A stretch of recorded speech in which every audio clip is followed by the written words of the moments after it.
Welcome to Fiction Audiobooks. If you enjoy the content, like and subscribing would be greatly appreciated. If you have any recommendations for novels, comment below.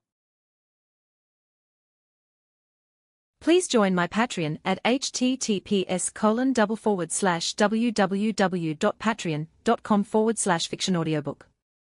Chapter 101, Sneaky Grafia. After finishing my spar with Hela, we went to have another study session as I was teaching her magic. Fortunately, she was catching on relatively fast, as I didn't have a lot of patience. Her roots as Vanir helped her master magic rather fast, fortunately. Several days later. Currently, I am preparing to take my trip to Japan, more precisely to the Takamagara. As this would be a more formal visit, I was taking Grafia with me, as she is my lucifuge, and this time I didn't need to sneak into the territory of the Shinto pantheon. Grafia, have you compiled all reports about the situation in Japan? I asked my fiancée as she stood before me while I was sitting and going through some papers. Yes, here they are. She gave me a small stack of papers. In past decades Yahweh has been trying to expand his influence in Asia. Regarding China, he didn't dare go there due to Jade Emperor's power as Celestial Court was stronger than heaven many times. Not talking about human cultivators Jade Emperor created. It was rather interesting information I found out from Zekrom. Apparently, before the Celestial Court came into existence, there didn't exist anything like cultivators in Draconic Deus. In Astral Boundary, you can find some, but not in the true sense. But after Jade Emperor appeared several centuries later, the first human cultivators started popping here and there. Even though their limit was only ultimate class, they were tremendous in numbers. And this gave me an idea. Jade Emperor himself wasn't a person from Draconic Deus or maybe even Astral Boundary. There was a high possibility he was someone from a different universe than me. When I thought about it, I often thought about my home universe. Truth be told, I wanted to return and look at what happened there and how much time had passed. There should be a lot of precious things to take with me. If possible, rob technology from Eldari and explore something called Tomb Worlds. I have heard from Eldari myths. How is the situation in Japan currently? I asked Grafia. From latest reports, heaven has sent there a contingent of angels and several dozens of exorcists as they are losing foothold there. Vassals of Shinto, namely yokai, 5 principal clan, and samurai and ninja clans, have started pushing them back and killing every single of their faith they could find. Forces of church and heaven are fighting back, but they are severely outnumbered, be it in quantity or quality, as they are concentrating most of their forces in Europe. Said Grafia. Japan collectively had a powerful supernatural faction, just it lacked mighty stage god, but in all other regards, it was strong. Shinto was the collective name given to the Takagamura, yokai clans, 5 principal clans, and other warrior clans. 5 principal clans were long lines of humans that worshipped Shinto gods and were protected by 5 divine beasts. At the same time, warrior clans were lines of humans that used martial arts combined with the usage of magic or chakra. Many of them were ancient samurai lines and shinobi lines. Though from a supernatural point of view, these humans could maximally reach peak high class, and only scarce exceptions could reach ultimate class. So the wars of pawns are coming to an end there. He probably won't enter Japan, as it could spell doom for him, but he could send archangels, something which is not realistic, as there is no real gain. I muttered. Yahweh won't personally go to Japan to fight with Shinto gods, as that could easily get him killed due to some trap or something. Japan has been under the rule of Shinto gods for millennia. They have an entire place wrapped in countless wards and formations, from which the strongest could kill even someone like him. And he won't send archangels due to tension between heaven, Grigori, and devils. On top of that, the human forces of the church are getting harassed every day in Europe. Apparently, my and Zekrom's schemes have worked perfectly. Even some devils started harassing them, and I leaked some information about the location of members of clans Leviathan, Beelzebub, and Asmodeus to Grigori and heaven that were on earth. They could do the dirty work for me. If we find them, we shall kill them. We will fulfill 2 goals at the same time. Weaken the plans of heaven and obtain good graces from Shinto before negotiating with them. Also, how is your current strength, Grafia, after taking God Corpse potion? I commented as I asked Grafia. I was able to strengthen my body to the ultimate class, and I feel that my demonic energy reserves are expanding at a faster speed. Within a decade or 2, I should reach Satan class with ease. Said Grafia proudly. It would be good if she managed to achieve that before the Great War. I should help her by giving her some resources and access to special rituals I have used on myself to speed up the process. Also, I didn't thank you for the potion. She said quietly as she stood in front of me, and like thunder from the clear sky, she kissed me all of a sudden. At first, I was surprised, but then I returned her kiss with equal passion. Apparently, she must have found that I had slept with Vanillana, and while Grafia was good at masking it, she was very competitive. Especially when the competitor was another young heiress with a similar background as hers, so she could not admit defeat. After several minutes we separated, with the only trace of saliva between us. I stared at her for several seconds before kissing her once more. It was weird, but it was different than Venelana. When I kissed Graphia, I felt like I was whole. It was due to her being Lucifuge and me being Lucifer. It was in our genetics that we would be attracted to each other. Chapter 102, Territory of the Yokai. Several days later, outside Japan.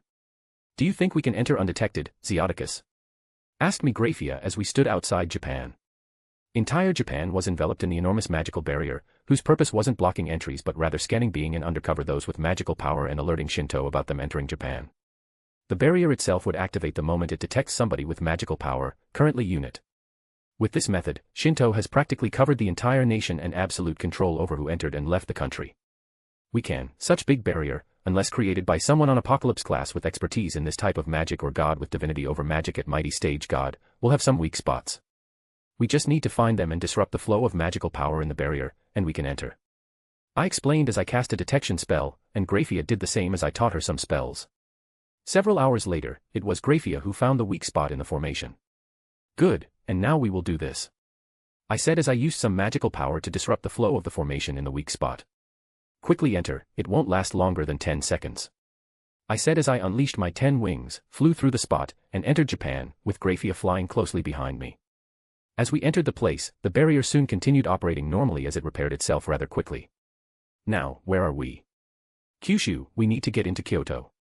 We were in Kyushu, which is not so far from Kyoto, at least not far from the supernatural beings that could cross great distances within one day. For example, I, at my top speed, could easily travel through the entire planet within 6 hours, as Draconic Deus wasn't a large planet. Kyoto is the imperial capital of Japan and also the spiritual capital. It has the highest concentration of the yokai, gods, and other supernatural beings in Japan. The reason for that was that the main entrance to the Takagahama realm was located there. Contrary to the 9 realms, Takamagara wasn't a dimensional Potnian world. Still, rather it was originally naturally born pocket dimension that later became something akin to a divine world when many gods of Shinto infused their divine kingdoms into that pocket dimension, giving birth to the Takagahama. The origins of Olympus were the same. We should move. Kyushu is close to the place where forces of church and angels are concentrating. We should look for them.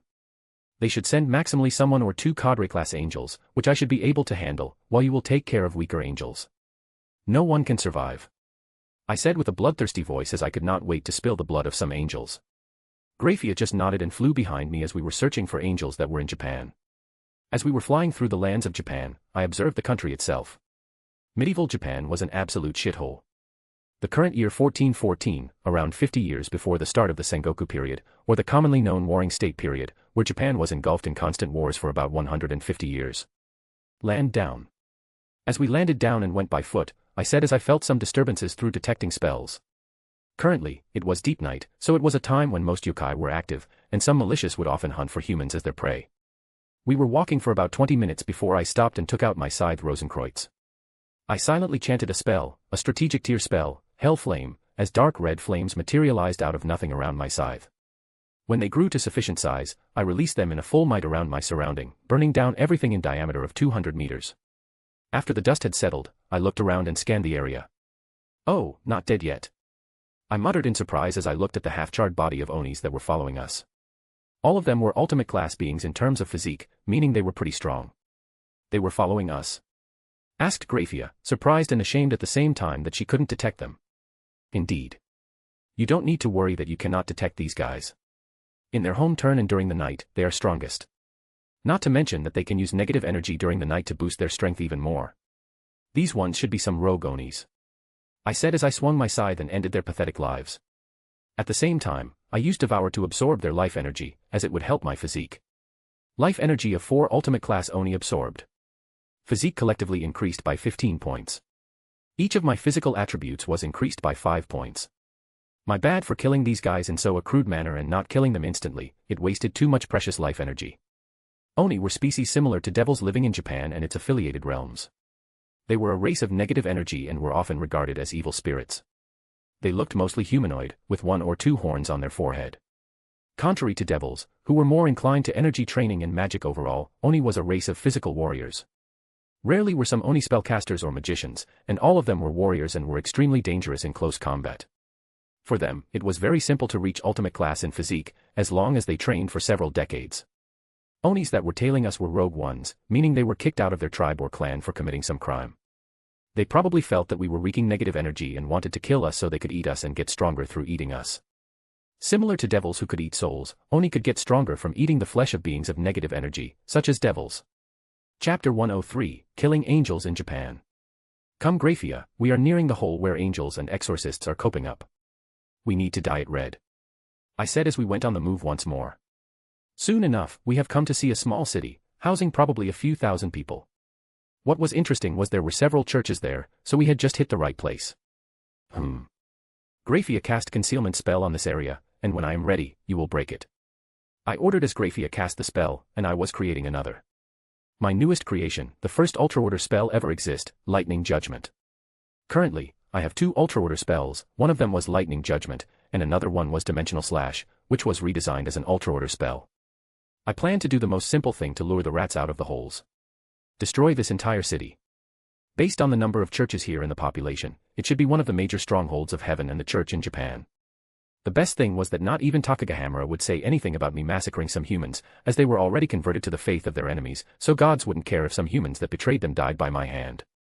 And I didn't care about the life of anything that wasn't my ally. This was the first time I was casting Ultra Order spell. It took me 5 minutes to create a spell matrix for the Ultra Order spell, Lightning Judgment. When Graphia saw that I was done, she released the concealment spell, as it could interfere with my casting, and I released the spell onto the quiet night city. Out of nowhere, an enormous thunderbolt hit the ground and razed 1/3 of the city to the dust. Immediately, several light figures appeared in the air, with their 8 wings spread fully, as they tried to create a barrier against other lightning strikes. Still, the barrier was cracked like fragile glass, and 3 ultimate class 8-winged angels and a whole bunch of 6-winged high-class angels were pulverized to oblivion. When the 3rd strike sounded, the entire city was just a pile of rubbles and ruins, where not even bodies of killed humans and angels remained. As the 4th strike was landing on the city, a figure suddenly appeared before the lightning strike to finish survivors of church and heaven hiding in the underground of the church that was protected by rather a strong barrier. It was an angel in golden armor, holding a golden spear with 10 pure white wings. A cadre class 10-winged angel has appeared. When he blocks that, go and kill everything that breathes. Let me know if you cannot handle them, and I will help you. I said as I reminded her not to push herself too much. There should be at least 2 or 3 ultimate class 8-winged angels hiding in the basement, protecting their something precious, as they didn't dare to leave the room. And only after the entire town was turned to ash as their leader, a cadre class 10-winged angel appeared. He outstretched his spear and cast out a barrier before himself to stop the last lightning strike that was about to hit the target. I watched in wonder as I had to admit that the angel was strong, but unfortunately for him, not strong enough. Even though he managed to block the last lightning strike, he was still injured by it. After that, I spread my 10 wings and flew to the angel, as he had already noticed me, while Graphia went to the place where rats were hiding to do a small cleanup. Architect scan. Class, Cadre Class 10-Winged Angel. Holy Energy, 359, 521. Strength, 101. Agility, 100. Vitality, 98. Condition, injured. Much weaker than me. So, what are angels and rats from church doing here in Japan? Are you perhaps lost? Or running? I mocked as I prepared my spells while Angel looked at me stoically, but I knew he was panicking inside as I was outside his league of power and could easily kill him. He probably won't say anything of use to me. Not talking, shame, then have a nice journey. I said as I shot several dark light spears after the Cadre Class 10-Winged Angel. This one was injured, his physical body was several times weaker than mine, and he used nearly half of his energy reserves to block my spell and injured. Cadre Class 10-Winged Angel spread his wings and tried to dodge an incoming barrage of the dark light spears, successfully, albeit a few of them still managed to hit him and cause him energy poisoning, as the dark light was poisonous to everyone with darkness or light attribute. Seeing the Cadre Class 10-Winged Angel still holding up, I decided to change a strategy a little, and this time I used Truth-Seeking Orb style to condense tens of the dark light orbs that shot towards the Cadre Class 10-Winged Angel at tremendous speed. As the Cadre Class 10-Winged Angel was successfully dodging the fast dark light orbs, I grinned, as at the same time, all 30 or so dark light orbs exploded and created an enormous wave of the dark light that swept everything in its way. Fortunately, Graphia was already in the underground space under the church, or she would have been hit too. As the explosion settled down, the Cadre Class 10-Winged Angel was killed in it. This would be the first time I would be using Devour on such a high-ranking pure angel. I muttered as I used Devour and felt holy energy from Angel being devoured and refined as my own energy reserves expanded by around 16 units, reaching 640 units altogether. Though I felt a bit dizzy after devouring holy energy from the Cadre Class 10 Winged Angel, I noticed that my Devour became even easier to use and could absorb even more energy. Probably my mastery went higher as I devoured the Cadre Class 10 Winged Angel. Chapter 104, Rich Loot. After killing the Cadre Class 10 Winged Angel, I went to the location where Grephia was dealing with the weaker ones that were just on the ultimate class or high class. Grephia was much stronger than all angels, so she killed them all with rather ease, and with one of the most basic spells of the tier magic system, called Counter Spell, she could easily defend against light and holy attributed attacks from them. On the other side, most human exorcists were just middle class, and only one or two were high class, so they weren't any kind of threat. Humans in Draconic Deus were just at the bottom of the ladder, probably from the intervention of Potnians since ancient times. It seemed logical. In Astral Boundary, humans were among the strongest species, with Arcanists and Warlocks leading and having countless powerhouses. Probably before or shortly after the dimensional gap was created, the gods of Draconic Deus severed paths for humans to get stronger and made them depend on faith. Not something rare across countless planes of Astral Boundary. Those planes ruled by gods usually have other species living there on a tight leash. Often crippling their lineages, it would be impossible for them to practice any power system or entirely depend on gods. It would be dangerous for them if their subjects could get stronger without dependence on faith. Often, it would lead to violent retaliation. Across Draconic Deus existed many books and information about Astral Boundary, especially in older factions. There were even inheritance sites in Dimensional Gap of Mighty Begins of other races that fell here. Grephia, what have you found there? I asked as I looked around, searching for something of value that they were so vehemently protecting. It's there. Pointed Grephia at a huge chest that was inscribed with countless protective runes. As I looked at them closely, they were divine runes crafted by a god, and these looked like runes crafted by Yahweh himself. I opened the chest and almost froze in shock. Hundreds of divine crystals were there, and the most shocking thing was that they were all of high grade. Intermediate divinity stage gods use divine crystals in the high grade to strengthen their powers and divinity. These were priceless. With such an amount, one could practically create 20 to 30 intermediate gods from nothing. This, of course, led me to a question: what heaven wanted to do with such a huge amount of divine crystals. Only Pantheon currently that had the ability to produce such an amount was, of course, only heaven. The fact there were present on Cadre Class 10 Winged Angel and several Ultimate Class 8 Winged Angels wasn't a good sign. Grephia searches the room for clues. Maybe we could find what they were trying to do with such amount of high-grade divine crystals. Grephia then went to search for clues as I did the same thing. I did the same thing, and we started searching underground rooms that were hidden under the church. After several minutes, I found some divine grimoires on the divine magic of gods, and soon enough, I had my answer. They were trying to create the artificial divine kingdom that Yahweh had designed here in Japan. Every god had their divine kingdom. Gods would often create their divine kingdoms outside the plane they ascended, or they would infuse their divine kingdoms into Pantheon dimensional world to make it stronger. Usually, gods were stronger in their divine kingdoms. Angels here in Japan were trying to create the artificial divine kingdom that would give them a stable foot in Japan that would allow them to create a practically turtle shell fortress. While the artificial divine kingdom would be weaker than the genuine one, with Yahweh's number of followers, he had more divine crystals than other mighty gods of the same rank.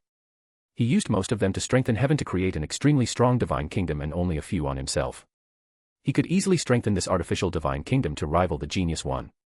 If angels had one here, they could easily recover their strength, as angels would regenerate many times faster in an environment filled with holy power. They could also connect this place directly to heaven and start a bigger invasion if needed. They were pretty unlucky. They didn't manage to construct it before I came. If they did, then I couldn't destroy it. Only combined forces of many gods of Takagamura and at least 3 greater gods would stand a solid chance to destroy something like that. The reason for that would be the strong divine kingdom, and on top of that, Yahweh would send at least 2 archangels to protect that place. With the amount of divine crystals I had, I could give some of them to Hela. It would easily allow her to reach the peak of intermediate divinity stage god, and she would have a good chance to enter greater god stage. Or she could create her divine kingdom, as she still didn't create one. Maybe I can convince her to fuse her divine kingdom to the underworld, though that would be risky, as there are several other gods inhabiting underworld, and such action could cause war. Especially with Hades, his divine kingdom was infused to the underworld, and it was no secret that he despised devils. While he wasn't exactly the strongest greater god in the Draconic Deus, he was a pain in the ass to deal with due to his divinity. I used a spell to store the chest with divine crystals. I would think about their usage later. They could also be used as money, as such things as divine crystals used as currency across the astral boundary. Come, we need to get out. I want to have this entire mess already behind me, I said to Grephia. As we exited, she cast a most destructive spell to set everything in here on flames, so even ruins would be turned to ash. After that, we went to Kyoto and to the final destination of Takamagara. Chapter 105, 3 Rulers of Takamagara. Kyoto, Japan, 1 hour later. We need to go to the temple. Its guardian should allow us to pass through to enter Takamagara. I said as we went through the night streets of Kyoto. Several city districts were fully lit up as it was night, and countless yokai were strolling the streets. There were many species of them, as they have a plethora of different forms, though most of them have a human-like form with animalistic accents or have to shapeshift to assume such a form. Kyoto Temple was a place where the portal leading straight to the Takamagara was located and was protected by the gatekeeper, who was usually the high priest of the Amaterasu no Amakami. The current high priest was, by all information gathered, some dragon called Ryuzen. According to the astral boundary classification of dragons, his strength moved around immemorial dragon level 2 or level 3. Here in Draconic Deus, he would be classified as a dragon king. When we entered the temple, we saw an elderly-looking man in priest clothing, as he held a staff in his right hand. Devils. Lucifer and Lucifuge. Come, they await you, said the man as we followed after him. Truthfully, I wasn't that surprised he knew we were coming, as Japan was under heavy surveillance from the gods. You must be the current high priest of the Shinto, Ryuzen. It is a pleasure, Your Excellency, I said with a slight bow. Oh. Then, allow me to welcome you, Lord Lucifer and Lady Lucifuge, said the man, as he too bowed slightly. On our way here, we encountered a small town controlled by angels and church. They were building a base there, I said.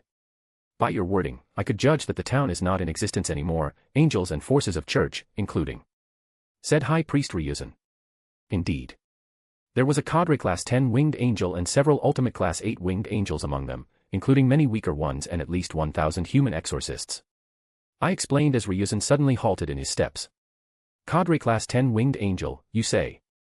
According to our intel, we are currently aware of 5 cadre class 10 winged angels that are operating in Japan. All of them are under the watch of intermediate gods and waiting to be killed. These ones must have come to the country unnoticed. How troublesome. What have you found there? Questioned Ryuzen with a serious voice. They were trying to build the artificial divine kingdom there, underneath the town. Unfortunately for them, they were killed before they could implement their plans. I explained while omitting some minor details as a number of divine crystals I have found. Wait here. I need to report this immediately, stated High Priest Ryuzen as he teleported out. After several seconds he teleported back. Come this way, he said as he led us to some kind of a platform, which suddenly lit up, and several figures walked out of it. The first one resembled a young man with long and spiky black hair and gold eyes.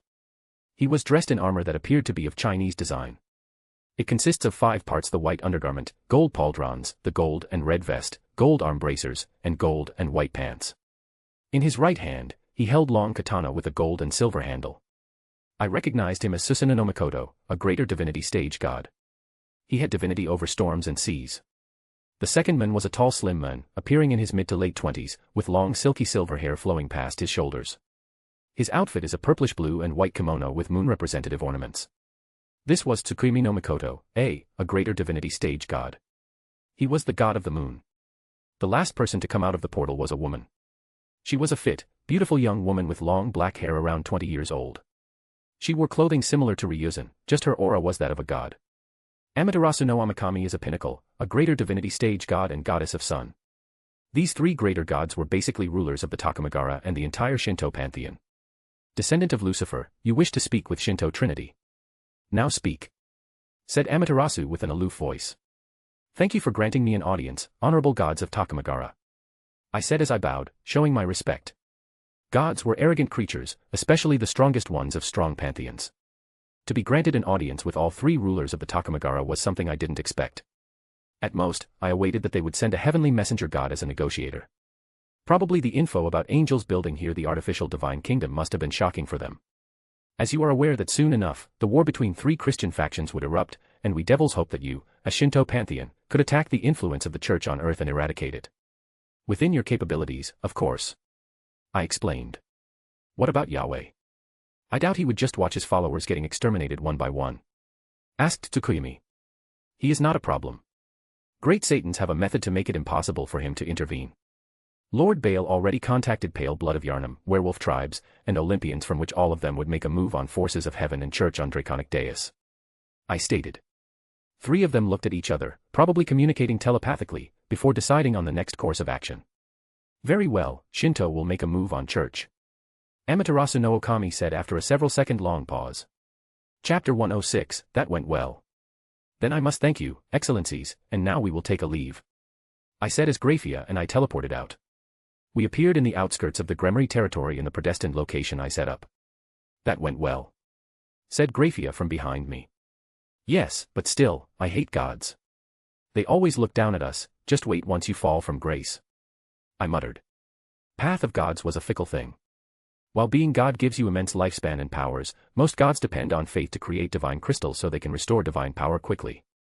For example, if God used all of his divine power, it would take him decades to regenerate and reach full state. That was due to the special nature of the divine power. To speed up this process, gods used divine crystals, which was basically crystallized the power of faith that came from the faith of their followers. Once gods are cut off, they would get much weaker.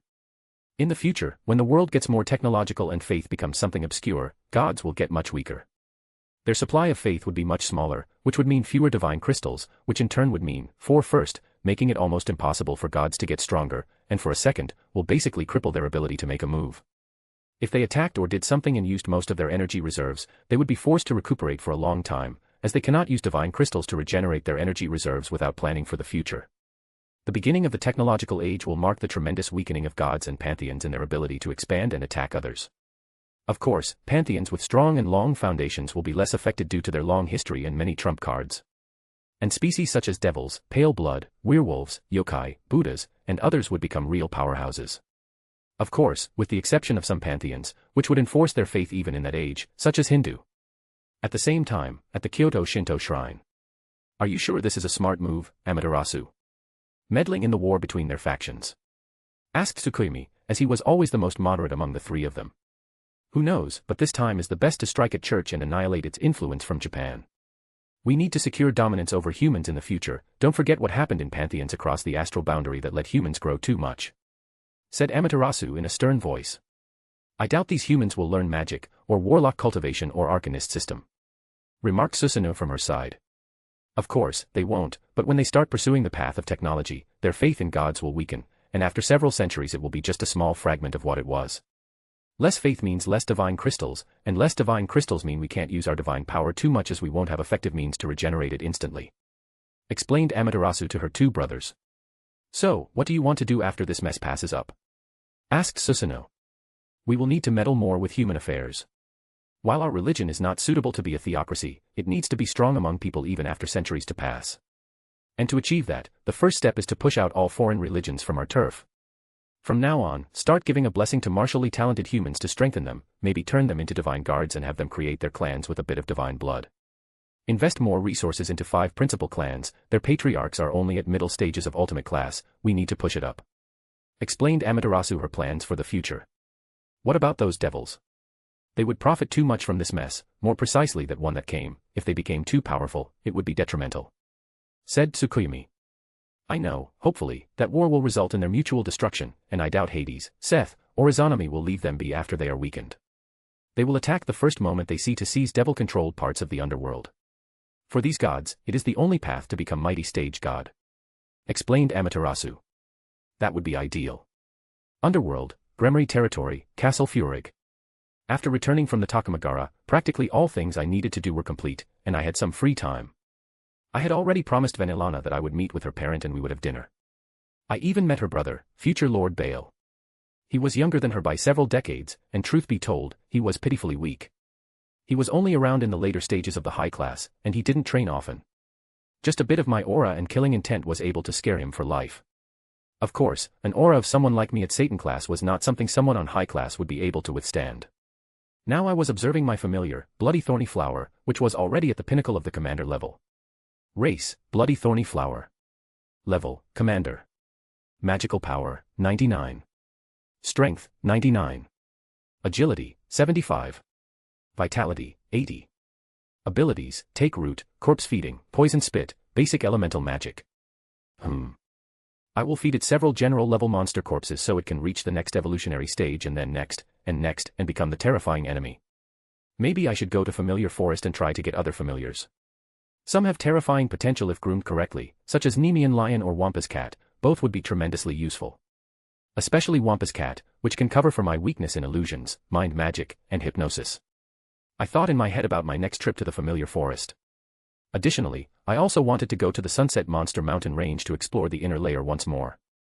Even though I knew it was risky as my grandfather Zeldris was killed there, it was an immense opportunity to obtain the corpses of some Monarch-level monsters and increase my power. Chapter 107, Will you go kill monsters with me? Several months have passed. As planned, I gave 50 high-grade divine crystals to Hela to reach Pinus Intermediate God and see if she had a chance to reach Greater God before the Great War. Unfortunately for me, she told me to reach Greater God, she would need to condense new divine authority. For innate gods, this was impossible, as they gain divine authority only when they ascend to godhood. For them, the only way to acquire new divine authority was to obtain and absorb the divine spark of another god of the same or similar alignment. Hela was able to reach Intermediate God without acquiring new divine authority for a simple reason, as she was once God, that lost godhood. So, have you found suitable targets who have the same divine authority as you? I asked Hela, who was sitting across from me. This time, she was not wearing her black-green battle armor but rather typical Asgardian clothes that usually female aristocrats over their war. I had to admit that she looked gorgeous. Yes. First, two could be ruled out immediately, as they are Hades, Osiris, and Izanami. They are also out-of-question gods, namely Seth, Anubis, and Morrigan. But I have found a target. Apparently, Areskigal is still alive even after the Sumerian pantheon was massacred and is hiding in the underworld, somewhere around Sunset Monster Mountain range. If we are able to find her, killing her is a simple thing. If I get the divine spark, I can bring out her divine authority and assimilate it within a decade perfectly. Hela explained her plan to me. All gods she named were major gods in the underworld. Especially Hades, Izanami, and Osiris, as all three of them were top-tier greater gods with immense divine power reserves and terrifying might, not to mention endless armies standing behind them. Areskigal. Didn't she have been granted control over the underworld by the world's will? I asked, surprised. Indeed, she holds one of the parts. If that is the truth, then even I could get something out of killing her. In the underworld, there existed a group of gods that had been granted control over the underworld and could, to a certain degree, warp reality in the underworld and become stronger. They were called gods of the underworld. For example, Hades, Izanami, and Osiris were one. Areskigal was another one. For my future plans, I needed to have all four control parts of the underworld, and for now, getting one from Areskigal was the best to start. Hades, Izanami, and Osiris were looking for her frantically from the moment she disappeared when her pantheon fell. If one of those three would get her control part, then with enough time, he would be able to overpower the other two. Then it is splendid, as I plan to visit Sunset Monster Mountain Range in the near future, to enter the inner layer to hunt for Monarch-level monsters. I said it was decided we would venture into the Sunset Monster Mountain Range. Getting Hela going with me is for the best, as she was stronger than most Monarch-level monsters, so I would have another security over my head during my trip there. Zeoticus, I heard some disturbing news from Japan. Evidently, Shinto gods have descended among humans and have started strictly enforcing their faith and germinating loyal followers. They even established official organizations to spread their faith, Cult of Shinto headed by High Priest Ryuzen. As Hela said that, I was deeply surprised. Obviously, Amaterasu was much smarter than she looked to be. Shinto pantheon didn't have a unified religious organization, which made spreading and grooming the faith very hard. Truth to be told, not many pantheons did something like this, with the exception of Yahweh and maybe some, as it was too troublesome and gods were lazy. Smart move, they are preparing for the future. They don't wish to lose the majority of their followers to advancement in technology when humans would gradually forget gods. I said. Also, they have been making moves on weak pantheons in Pacific Asia, annihilating several of them. While the strongest god they killed was only Intermediate God, they ended 3 pantheons, and altogether 70 gods have fallen. They are also spreading their faith to other humans that are out of reach Hindu or celestial court. Even expansion. In the future, Shinto pantheon will probably be pretty strong. Compared to other pantheons that will fall with the passage of time, such as Olympians, as mortals won't be worshipping them, they would get an enormous advantage. Of course, I wonder, now that Olympians will be making a move against church, they may be able to spread their faith more and keep it alive much longer compared to what it was in history. However, I wonder, as even right now, their faith is not that strong among mortals. Observe them carefully, they could easily turn into our enemies. Especially in the future. I said seriously. Of course. If possible, I plan to sabotage them and weaken their influence without them tracking it back to us.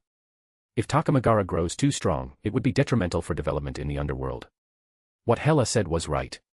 The stronger Shinto pantheon was, the more troublesome it would be to take down Izanami and take her control sequence of the underworld. On the other side, I didn't have similar concerns about Hades or Osiris. Egyptian pantheon fell a very long time ago, and their gods had retreated to seclusion centuries ago when their influence in the draconic dais was rooted out. They wouldn't spend too much of their already non-existent resource on saving one god. In regard to Hades, while the Olympians were a stronger and deeper foundation, the relationship between Zeus and Hades was terrible at best, so even if Hades is attacked, Zeus won't send any help too fast, as he would want Hades to suffer a great loss first. So if an attack is made quickly and Hades is killed before reinforcements arrive, all good. Chapter 108, Playing Monster Hunter.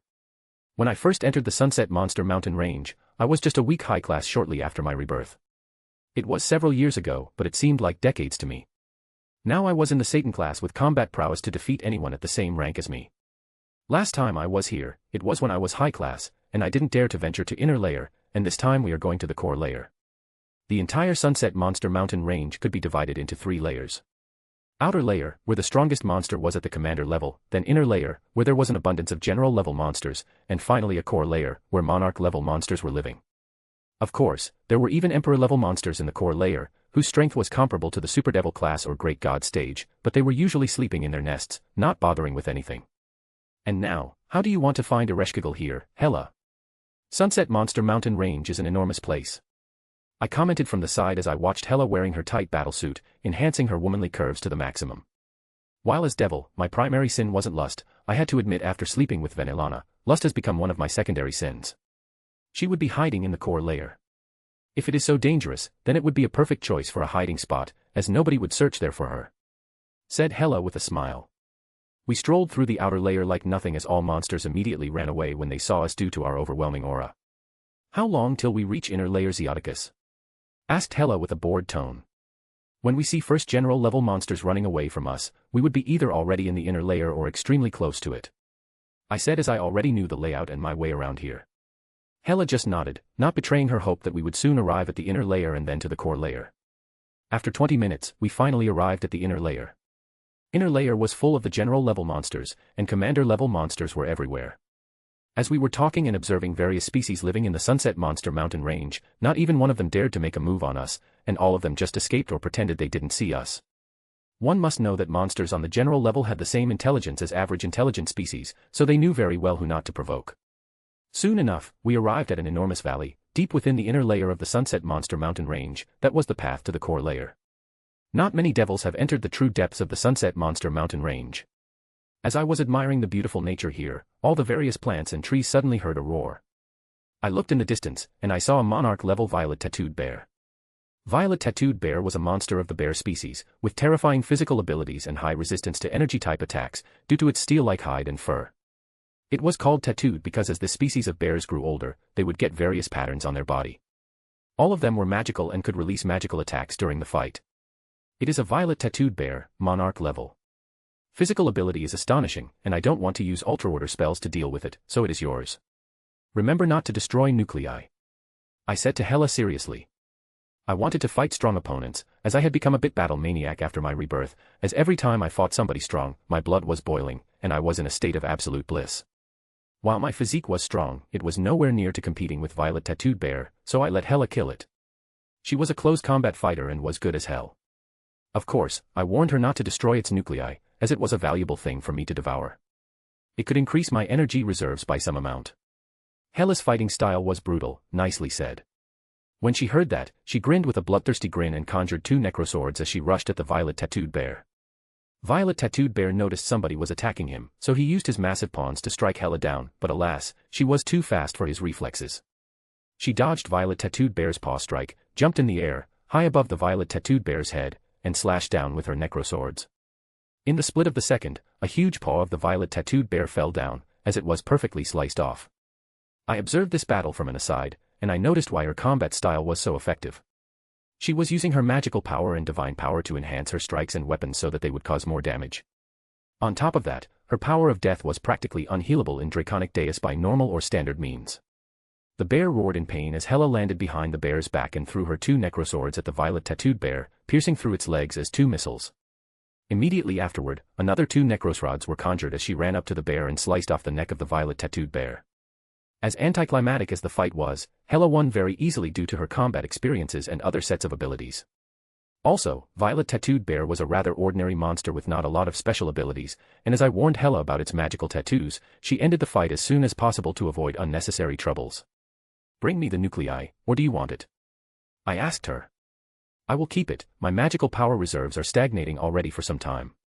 She answered swiftly as she tore out the beast nuclei out of the corpse of Violet Tattooed Bear. Chapter 109, Unexpected Meeting. After we killed the Violet Tattooed Bear, we entered the valley and finally arrived at the core layer of the Sunset Monster Mountain Range. During our journey through the valley, we only saw several general-level monsters that ran away when they sensed our aura. Now what? I asked Hela as I looked around the enormous mountains. Even the smallest one was highest than Mount Everest on Earth. Nothing, we will hunt and search for Areskigal. Hela answered as she readied her necroswords. As we were prepared to move forward, suddenly, I heard someone talking. You are finally here. We both turned around to see a handsome young man with long flowing red hair with uplifted dark red bangs with a third eye on his forehead. He wore a heavily stylized three-piece suit-type outfit consisting of a black waistcoat over an untucked collared white shirt, an orange cravat, and magenta-colored trousers tucked into light brown boots. The most distinguishing feature of the outfit is the stylized high-collared robe jacket with a length that falls to the wearer's shins. The upper part and shoulders of the robe jacket are dark-colored, the rest being a teal color, and the robe jacket's trimmings are gold-colored. On each shoulder is a large gold-colored omega symbol. On each outer forearm are 3 gold-colored strips of fabric, and the robe jacket ends in large white cuffs.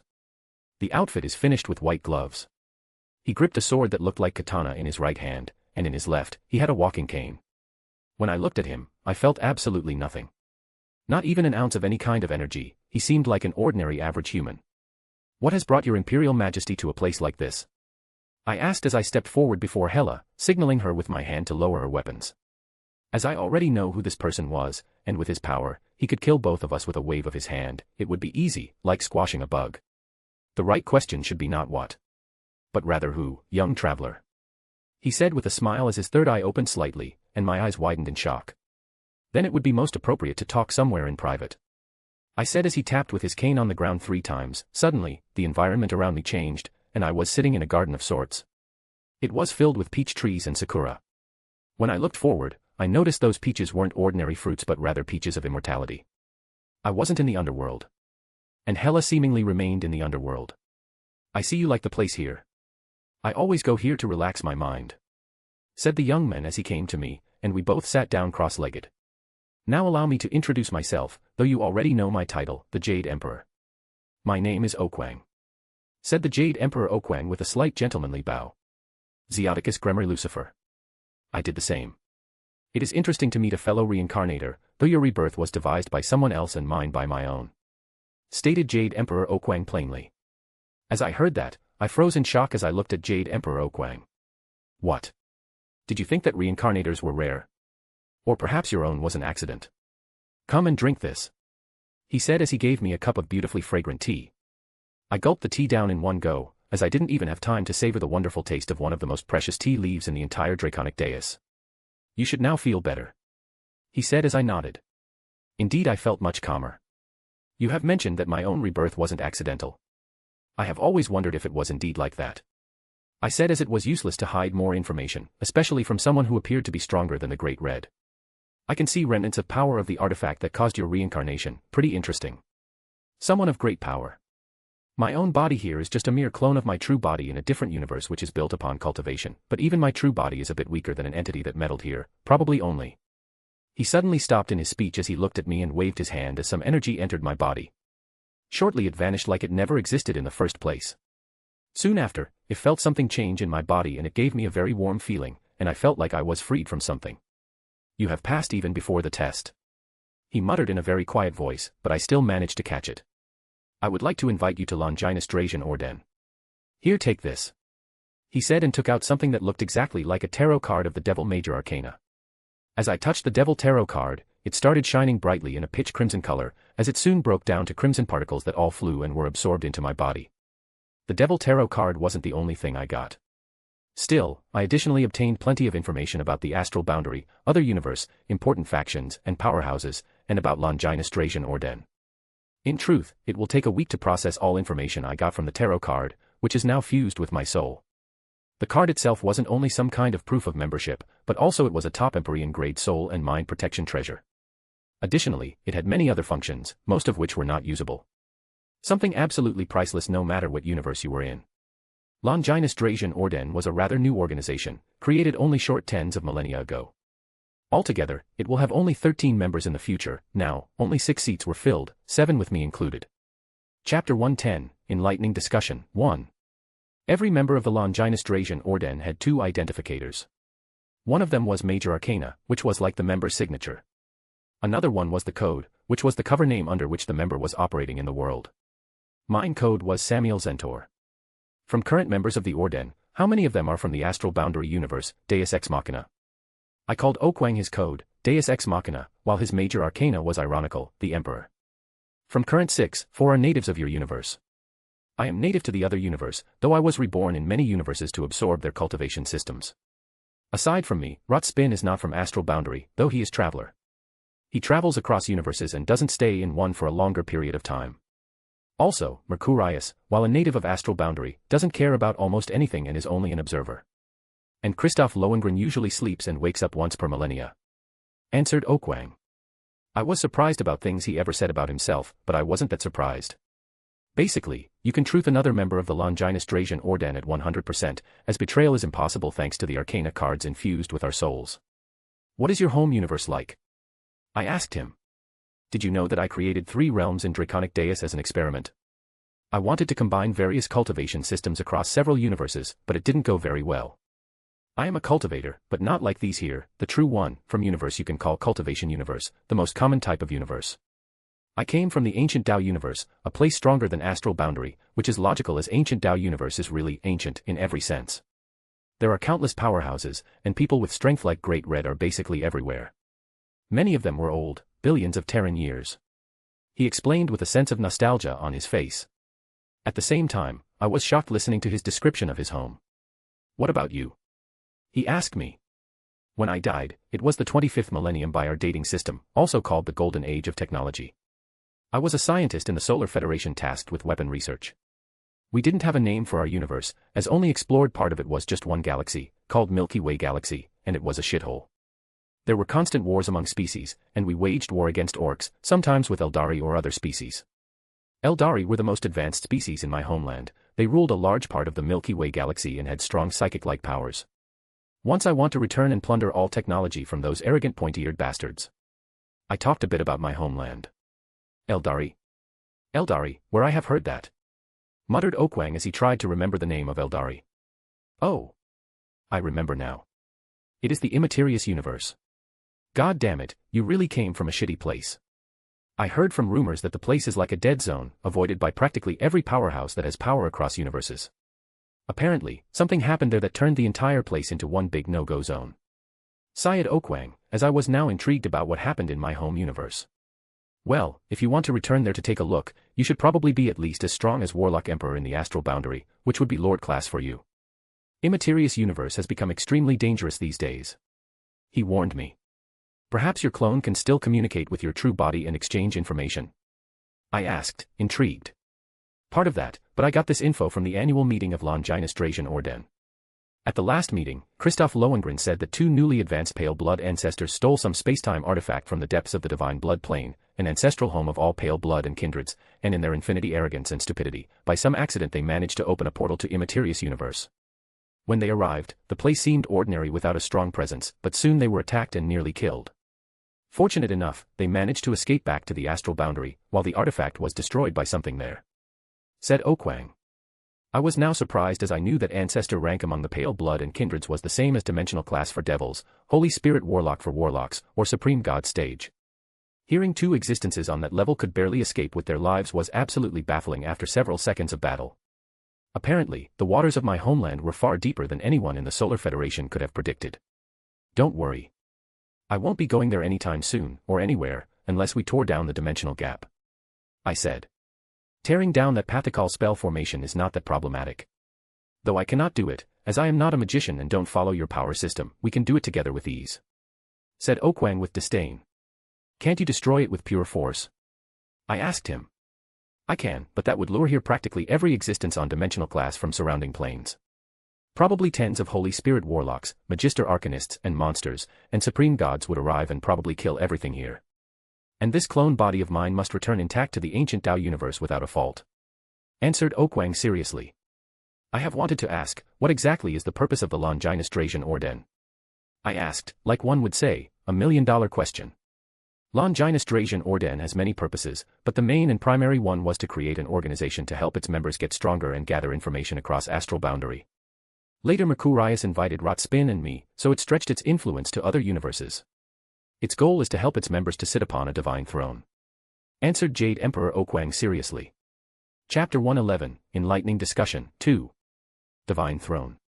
It was the first time I heard about that term. Even when Hela talked about astral boundary she didn't mention anything like that. I only knew that the higher possible level one could attain in any universe was a pretty obscure level. It was called just a great old one. As you still didn't go through the memory package of Longinus Drazian Orden, allow me to introduce you to universe energy level. You see, every universe has something we call an energy level. The higher it is, the easier it is for people to get stronger, more experts will appear, more treasures will be created, and more advanced civilizations will become. When the universe energy level crosses a certain threshold, a divine throne will be birthed out by the universe. When someone sits upon a divine throne, he becomes truly omnipotent in that universe, and only another divine throne can fight him. When divine throne is birthed, there is usually a grand war for the divine throne. When the last divine throne was birthed in my home universe, countless powerhouses were killed, and many worlds were destroyed. Explained Jade Emperor Okwang. Does the astral boundary have a divine throne? I asked. I was really curious if the astral boundary has one. Nope, but the energy level is close to the threshold already. Now I was certain that the astral boundary, while it wasn't some super strong place, it wasn't exactly weak either. It was good, though I wonder how exactly strong the astral boundary was. Truth be told, for me, it would be better if it was a bit weaker, as it would be easier to grow there. So we can await war here. I muttered. Yes, but the astral boundary is a new universe, many factions and powerhouses are very aggressive for expansion and advancement. Something was rarely seen in older universes, as most factions, they are satisfied with status quo. That was understandable. I wasn't that surprised that in old universes, people there were content with the status quo and didn't want to change it. For them, it was too troublesome.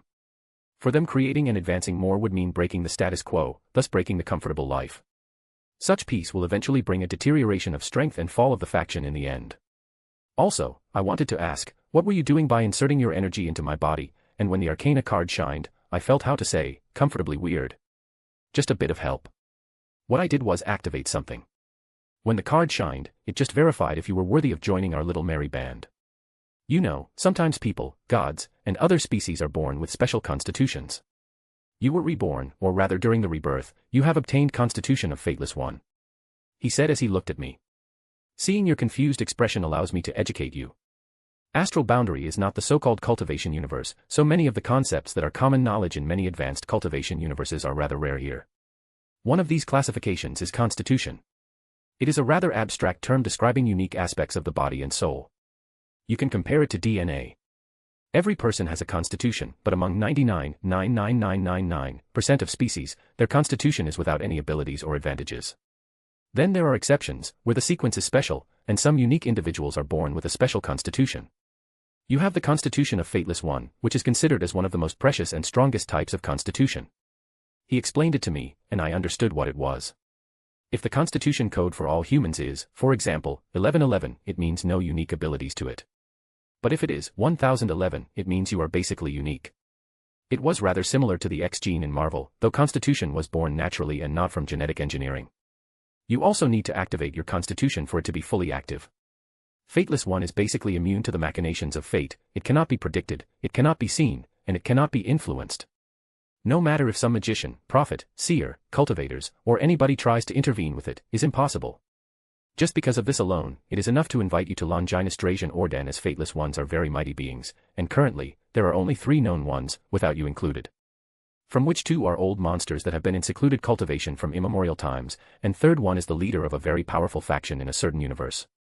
Explained Okwang. I think I understand a bit. How is that possible that I have never found about it? I asked. You are too weak to find out about something. And secondly, constitutions and other similar stuff are more affiliated with cultivation, and you are not a cultivator. They are easy to find with methods of cultivators but hard with methods of other power systems. That was logical. Something was bugging me. If the concept of constitutions is usually related to the cultivation universe, then why people with special ones are born even in universes where cultivation doesn't exist? Suppose the concept of the constitution was basically a cultivation concept. How was it possible that people with special constitutions appeared in the astral boundary, which was the magical universe, and only warlocks were basically bastardized, magical cultivators? Following the logic, it should not be possible.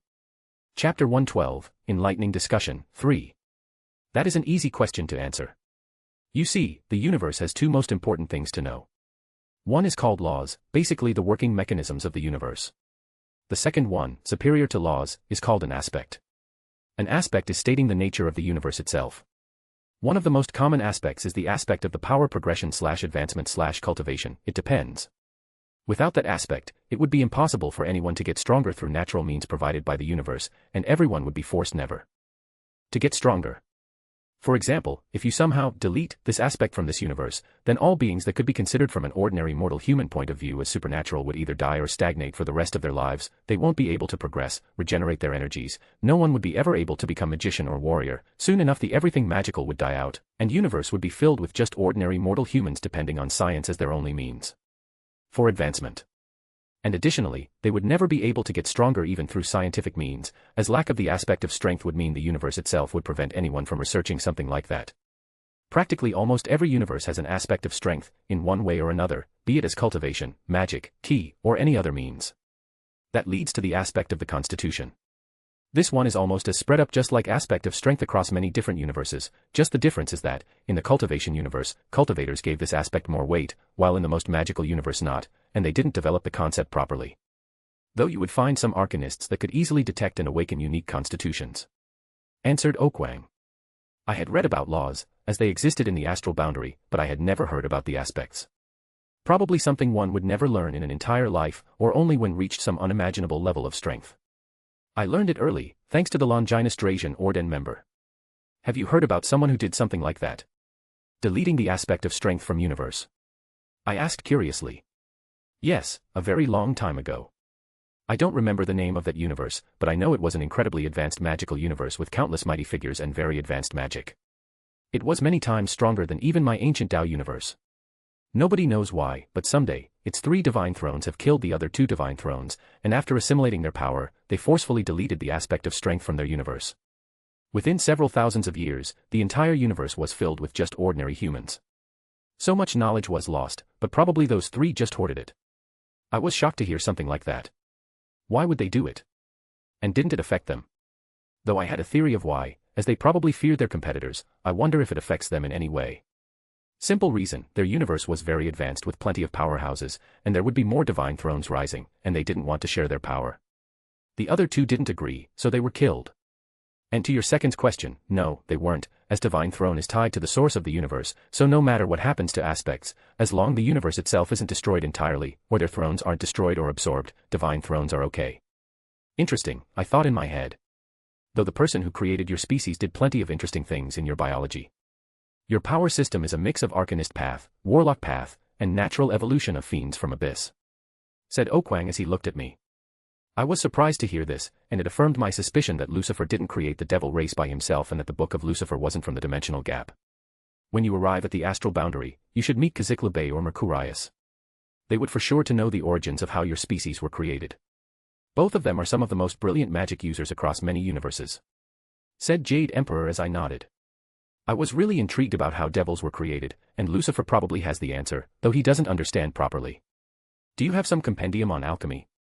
Best magically related. I asked him. He probably would have a lot on alchemy that is cultivation-based, but that would be useless for me. What do you have for an exchange? Basic technology packet of Solar Federation. In truth, this was probably the only thing I had that was of some value for someone like Okwang. Not interested, what would I do with technology? Not to mention, such technology isn't exactly that rare in the vaster world. I want something else, a world-sized sacrificial spell formation. Okwang said as I froze on the spot.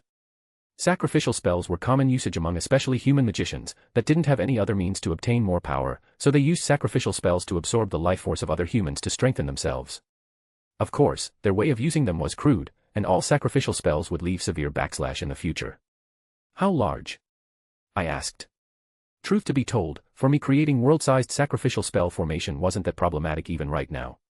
In the future, when I reach Super Devil class or Apocalypse class, then creating sacrificial spell formation that envelopes even the entire Draconic Dais is a piece of cake. Entire 3 realms. In turn, I will give you a complete compendium of warlock alchemy of the astral boundary," said Jade Emperor Okwang nonchalantly. Chapter 113, End of the discussion. So that is the reason for their existence, no wonder you germinated cultivators. It was clear why Okwang spent so much time and energy creating cultivators in the Draconic Dais. They were nothing more than just a sacrifice to help him break through to higher realms as he reached the limit of his current cultivation system. As he doesn't want to spend countless millennia, he decided on a shortcut, and as the clone body would be absorbed back to the true body, he doesn't need to fear hidden injuries or backslash. While individually weak, they number in millions and would be a grand sacrifice. I have given those humans cultivation for that reason, so their time has come. So when can you do that? Said Okwang. 3 realms are huge. I need to wait until I reach Apocalypse class for the world-sized sacrificial spell formation to work perfectly. While creating world-sized sacrificial spell formation at Super Devil class wasn't entirely impossible, it would be highly probable that the formation could not be perfect. In rituals like that, even the slightest mistake could lead to death. Then good, then. But I will give you now only basic level alchemy, rest after the deal is complete. As I thought about it, this was the true reality of the world, where the strong ruled and the weak obeyed. With just a few sentences from Jade Emperor Okwang and me, we have sentenced billions to die, without a second thought, without remorse. Splendid. I said, as getting even a basic level of warlock alchemy was enough for now. Higher level knowledge was useless for me, as I couldn't use it even if I wanted. I will now send you back to the Sunset Monster Mountain Range. It was a productive meeting. See you in 100 years during the annual meeting of the Longinus Dracian Orden, said Okwang as he waved his right hand, and the environment suddenly changed, and I was in a cave, protected by some kind of formation, and surprisingly Hela was sleeping on the stone bed. Sleeping soundly, she is cute when sleeping, and when she wakes up, she turns in an automatic slaughter machine. What a contrast. I muttered silently to myself as I left Hela to sleep. After several hours, Hela started waking up, and she held her hands to her head. Where are we? She asked. Clearly, she lost memory of us meeting Jade Emperor Okwang. In a nearby cave. When we killed that violet-tattooed bear, apparently, we walked into the area with poisonous gas that created hallucinations and madness. I was able to cast a protective spell on myself. Still, you inhaled some, so I put you into sleep with a spell that caught you out of guard and brought you here. I said. Longinus Dracian Orden was a secret organization, and it should remain like that. Fortunately, making up some lies about this was easy and believable, as Sunset Monster Mountain Range was really filled with treacherous places. Such a shameful thing, don't you ever dare to talk about this to someone else, said Hela with a glare. Another reason why I have chosen this lie was due to Hela's personality. For a proud warrior like her, it was extremely shameful to fall into hallucinogen gas and then be knocked out easily by a sleeping spell. She would probably try to forget or block this memory and never talk about it again. So she won't be delving into this. I dispersed the barrier protecting the entrance to the cave. Come, we have some monsters to hunt, O mighty warrior, I said half-mockingly as Hela glared at me and tried to punch me in anger, forgetting about her shameful incident. We exited the cave and went to search for some more Monarch-level monsters while at the same time searching for the goddess Areskigal that was hiding somewhere here. After 10 minutes, we finally found some Monarch-level monster. It was a bloody-eyed mane lion. It was a huge lion-like magical beast, around 25 meters tall. It had 2 enormous horns on its head that resembled dragon horns and piercing crimson eyes. Damn. Bloody-eyed mane lions usually travel in packs. So if there is one, there must be more somewhere near. I said seriously. Most of the feline magical beasts were traveling in packs, which made them troublesome to deal with, even if they were not the strongest magical beasts out there. So what do we do? Asked Hela, not sure if she wanted to fight several Monarch-level bloody-eyed mane lions at the same time. While their individual strength was lower than theirs, their teamwork was the best, and thanks to it, they could easily bring down opponents much stronger than them. I will kill it with Ultra Order tier spell. Dimensional Slash should kill it in one hit, and then we run. I really don't want to deal with a pack of them. If we did, then it is possible for a prolonged fight, and that could bring the attention of Emperor level 1s. I observed the bloody-eyed mane lion as I prepared to cast the Ultra Order tier spell, Dimensional Slash. It was formerly a strategic tier spell, but it could easily be reworked into an Ultra Order tier and later even to the Forbidden tier. This spell, due to its nature, had immense potential. I wonder how strong it would be in later stages. Space and time-related spells and magic were always some of the strongest ones, no matter what magic system you were practicing. Soon enough, the Dimensional Slash spell was complete as the blade-like space tier materialized and struck the bloody-eyed mane lion. Even though the bloody-eyed mane lion was Monarch-level monster with a strong physique, in a split of a second it was decapitated, and its body and head fell onto the ground. Let's let the corpse and core and get away from here, soon an entire pack of bloody-eyed main lions would be here. I said to Hela as I took the corpse, and we disappeared from here. Chapter 114, Hunt for the Lone Goddess. After we had teleported out, I immediately used Devour on the corpse of the bloody-eyed main lion. I felt how energy from the corpse was entering my body and strengthening my physique. Physique evenly strengthened by +5 in all aspects. Said Architect. Then I moved to absorb the magical core of the bloody-eyed main lion. The magic core itself was pretty big, as it was of Monarch-level monster. Demonic energy reserves increased by 10 units. This was a pretty good increase from one Monarch-level monster. Additionally, higher-level monsters had strong vitality and life energy, meaning I could even strengthen my physique a bit by devouring them. And even mastery over my clan trait Devour would go higher, as I would keep devouring energies of strong opponents. Zeoticus, I have sensed fluctuations of divine power, around 5,000 miles from our position. Said Hela after she opened her eyes quickly. That is not far from here, but close to the territories of the Emperor-level monsters. We need to be careful not to wake up any of them, or we would be in trouble. We then flew to the location.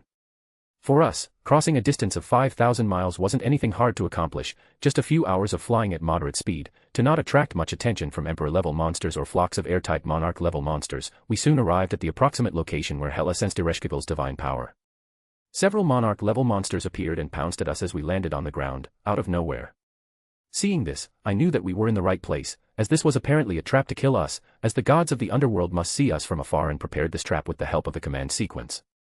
I identified those creatures, not as monsters, but they were WYRMS. WYRMS or wyverns looked dragon-like, they just didn't have 2 pairs of legs, only back legs, and their front legs were fused with their wings. They usually were much smaller than dragons, they rarely could talk, and their lack resistance towards magic and aptitude for magic. This was why WYRMS were more considered monsters and not dragon species. Also another big reason for such distinction was that WYRMS cannot evolve like dragons and cannot embark on the dragon power system. I instantly created dark light chains, as they shot and immobilized 3 WYRMS that were rushing at us. Old Hela ran up to them, holding necroswords in both of her nads, and with beautiful slashes, she severed their heads, as their headless corpses fell down. Only initial Monarch level. It will still do for Devour. I muttered as I dispersed dark light chains and stored the corpses of the 3 decapitated Monarch-level wyverns in my storage space. Can you sense her? I asked Hela as she dispersed her necroswords. Yes, she is close, that way. She said as I followed after her. Soon enough, we arrived at the cave entrance, which was protected by a runic barrier. The runes used in the barrier were mostly divine runes and various runic languages. This is troublesome, but alas, some brute force would do for now. I muttered after studying the runic barrier for a brief amount of time. I cannot breach the barrier in a short amount of time, and if I did, then it would take me at least 10 minutes, and Areskigal would escape for sure. So I decided to use brute force to smash it apart. I started collecting all the dark light I could in both of my hands, almost depleting my energy reserves, as I threw 2 dark light balls in the air, where they started combining, forming a thunderbolt-shaped dark light object. With a single wave of my hand, it hit the runic barrier at full force, causing countless cracks to appear around the runic barrier protecting the entrance to the cave.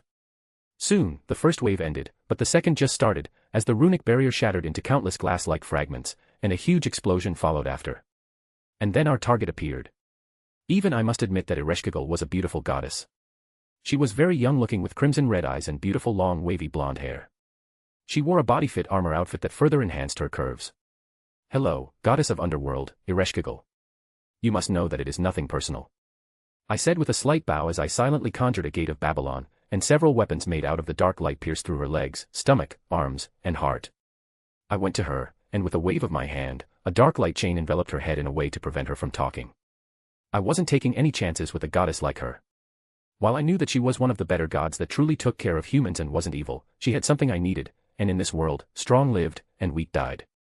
With a wave of my scythe Rosenkreuz, I severed her head. Take her divine spark. Within a few years, you should be able to promote to greater god. I said to Hela as I caught Areskigal's soul.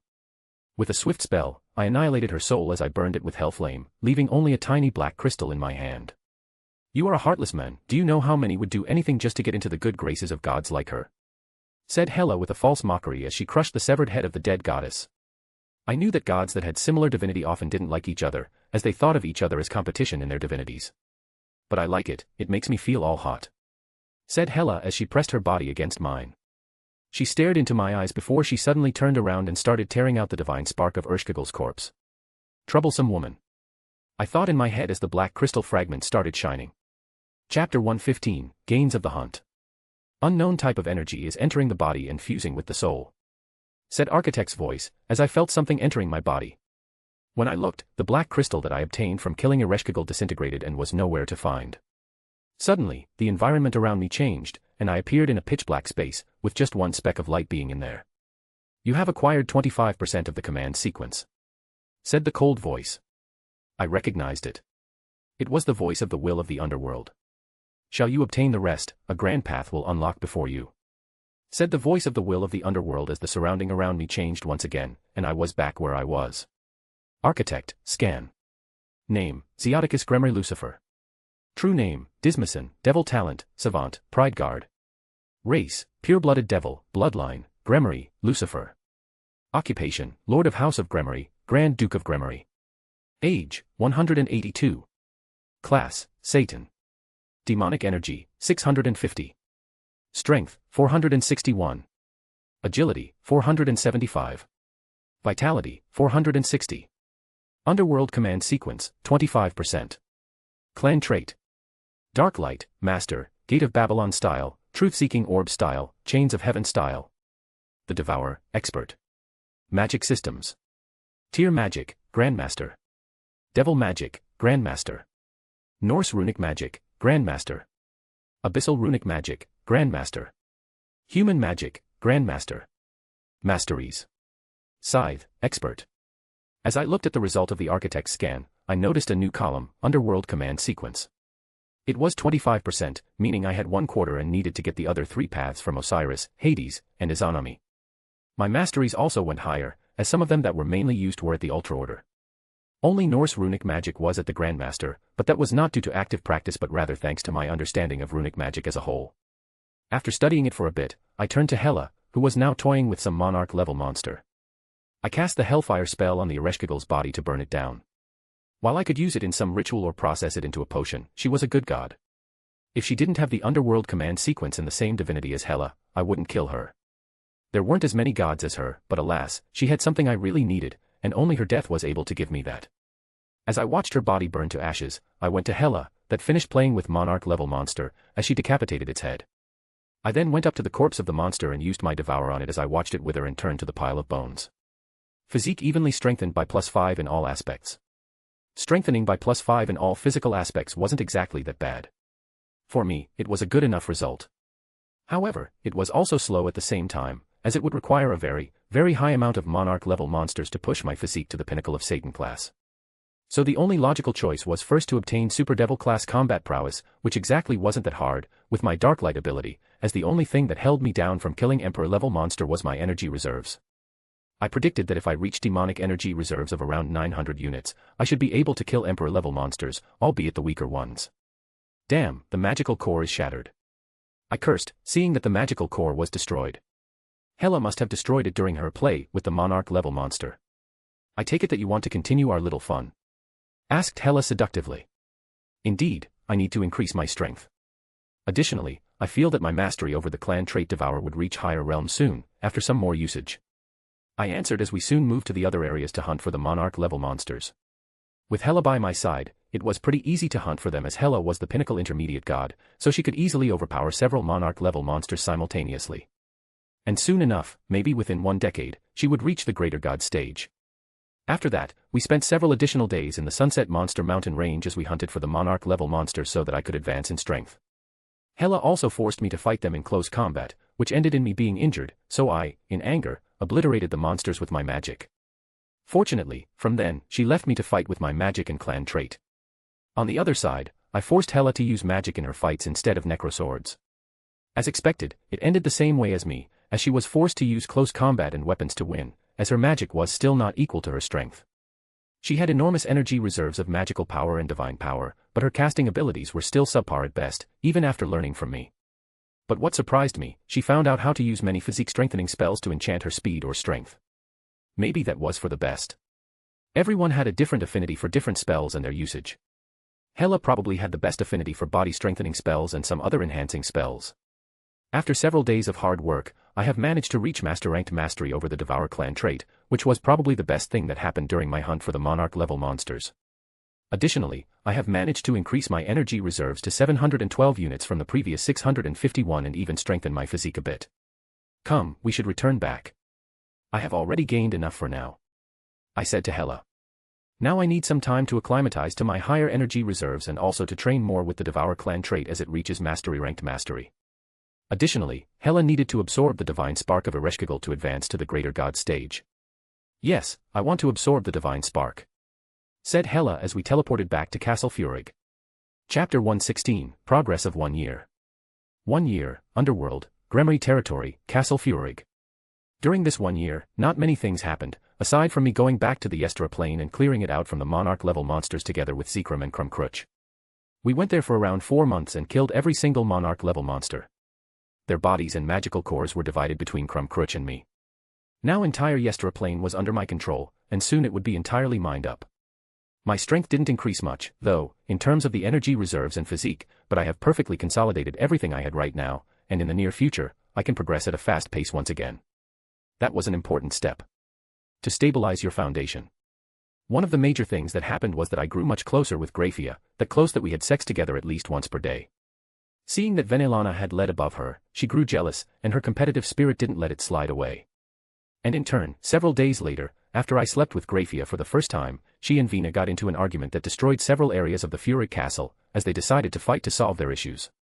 While Grafia was wearing a perfect emotionless mask and was good at hiding her intentions and feelings, she was very competitive and prideful and aimed at the position of my first wife. While Venelana already took the position to herself and decided to defend it with her strength. Both of them were prideful and did not take each other's presence well. I just stopped meddling in this, as this was something they must decide on their own. If not, there was a high possibility that they would just be angry with me. So I ignored them wherever they were fighting. My attention ended with erecting barriers and wards to protect the castle. Overall though, Vina was winning a full streak. Not only in their fights, as she was stronger than Grafia, but also in other areas. Additionally, Vina was best at pissing Grafia off, as Grafia wasn't the most socially skilled person. In the end, they entered a ceasefire state, where they decided not to fight with brute force with each other. Rather they started competing for my affection, which was sometimes a hilarious thing to see. First thing, they started a cooking competition, which Grafia won by a large margin. Vina cooked me some stew from dragon meat. The result was that I almost puked. I still remember Grafia's grin she had when that happened. Grafia learned how to cook, as it was her hobby. She was really brilliant at that, and everything she made tasted freaking delicious. Grafia was one of the best cooks I have ever seen. She had an immense talent for cooking. On the other hand, Venelana, seeing that she couldn't beat Grafia in terms of some household work such as cooking, decided on something else. She knew Grafia would lose. And that area was seduction, in various seductive clothing. Something Grafia was too uptight, while Vina was a lot bolder. Additionally, they now had a common enemy in the form of Hela. She was a weird one. She decided that she would make me her husband by any means possible to produce the strongest descendants. Yeah, only a dunderhead and warmonger like her can say something like that. Still, we have spent a lot of time together due to her role in my army. This was the only topic when Grafia and Venelana agreed, was when it concerned Hela, as not even one of them could beat her. She was pinnacle intermediate god, not to mention that she would soon reach greater god stage after she obtained divine spark from Areskigal.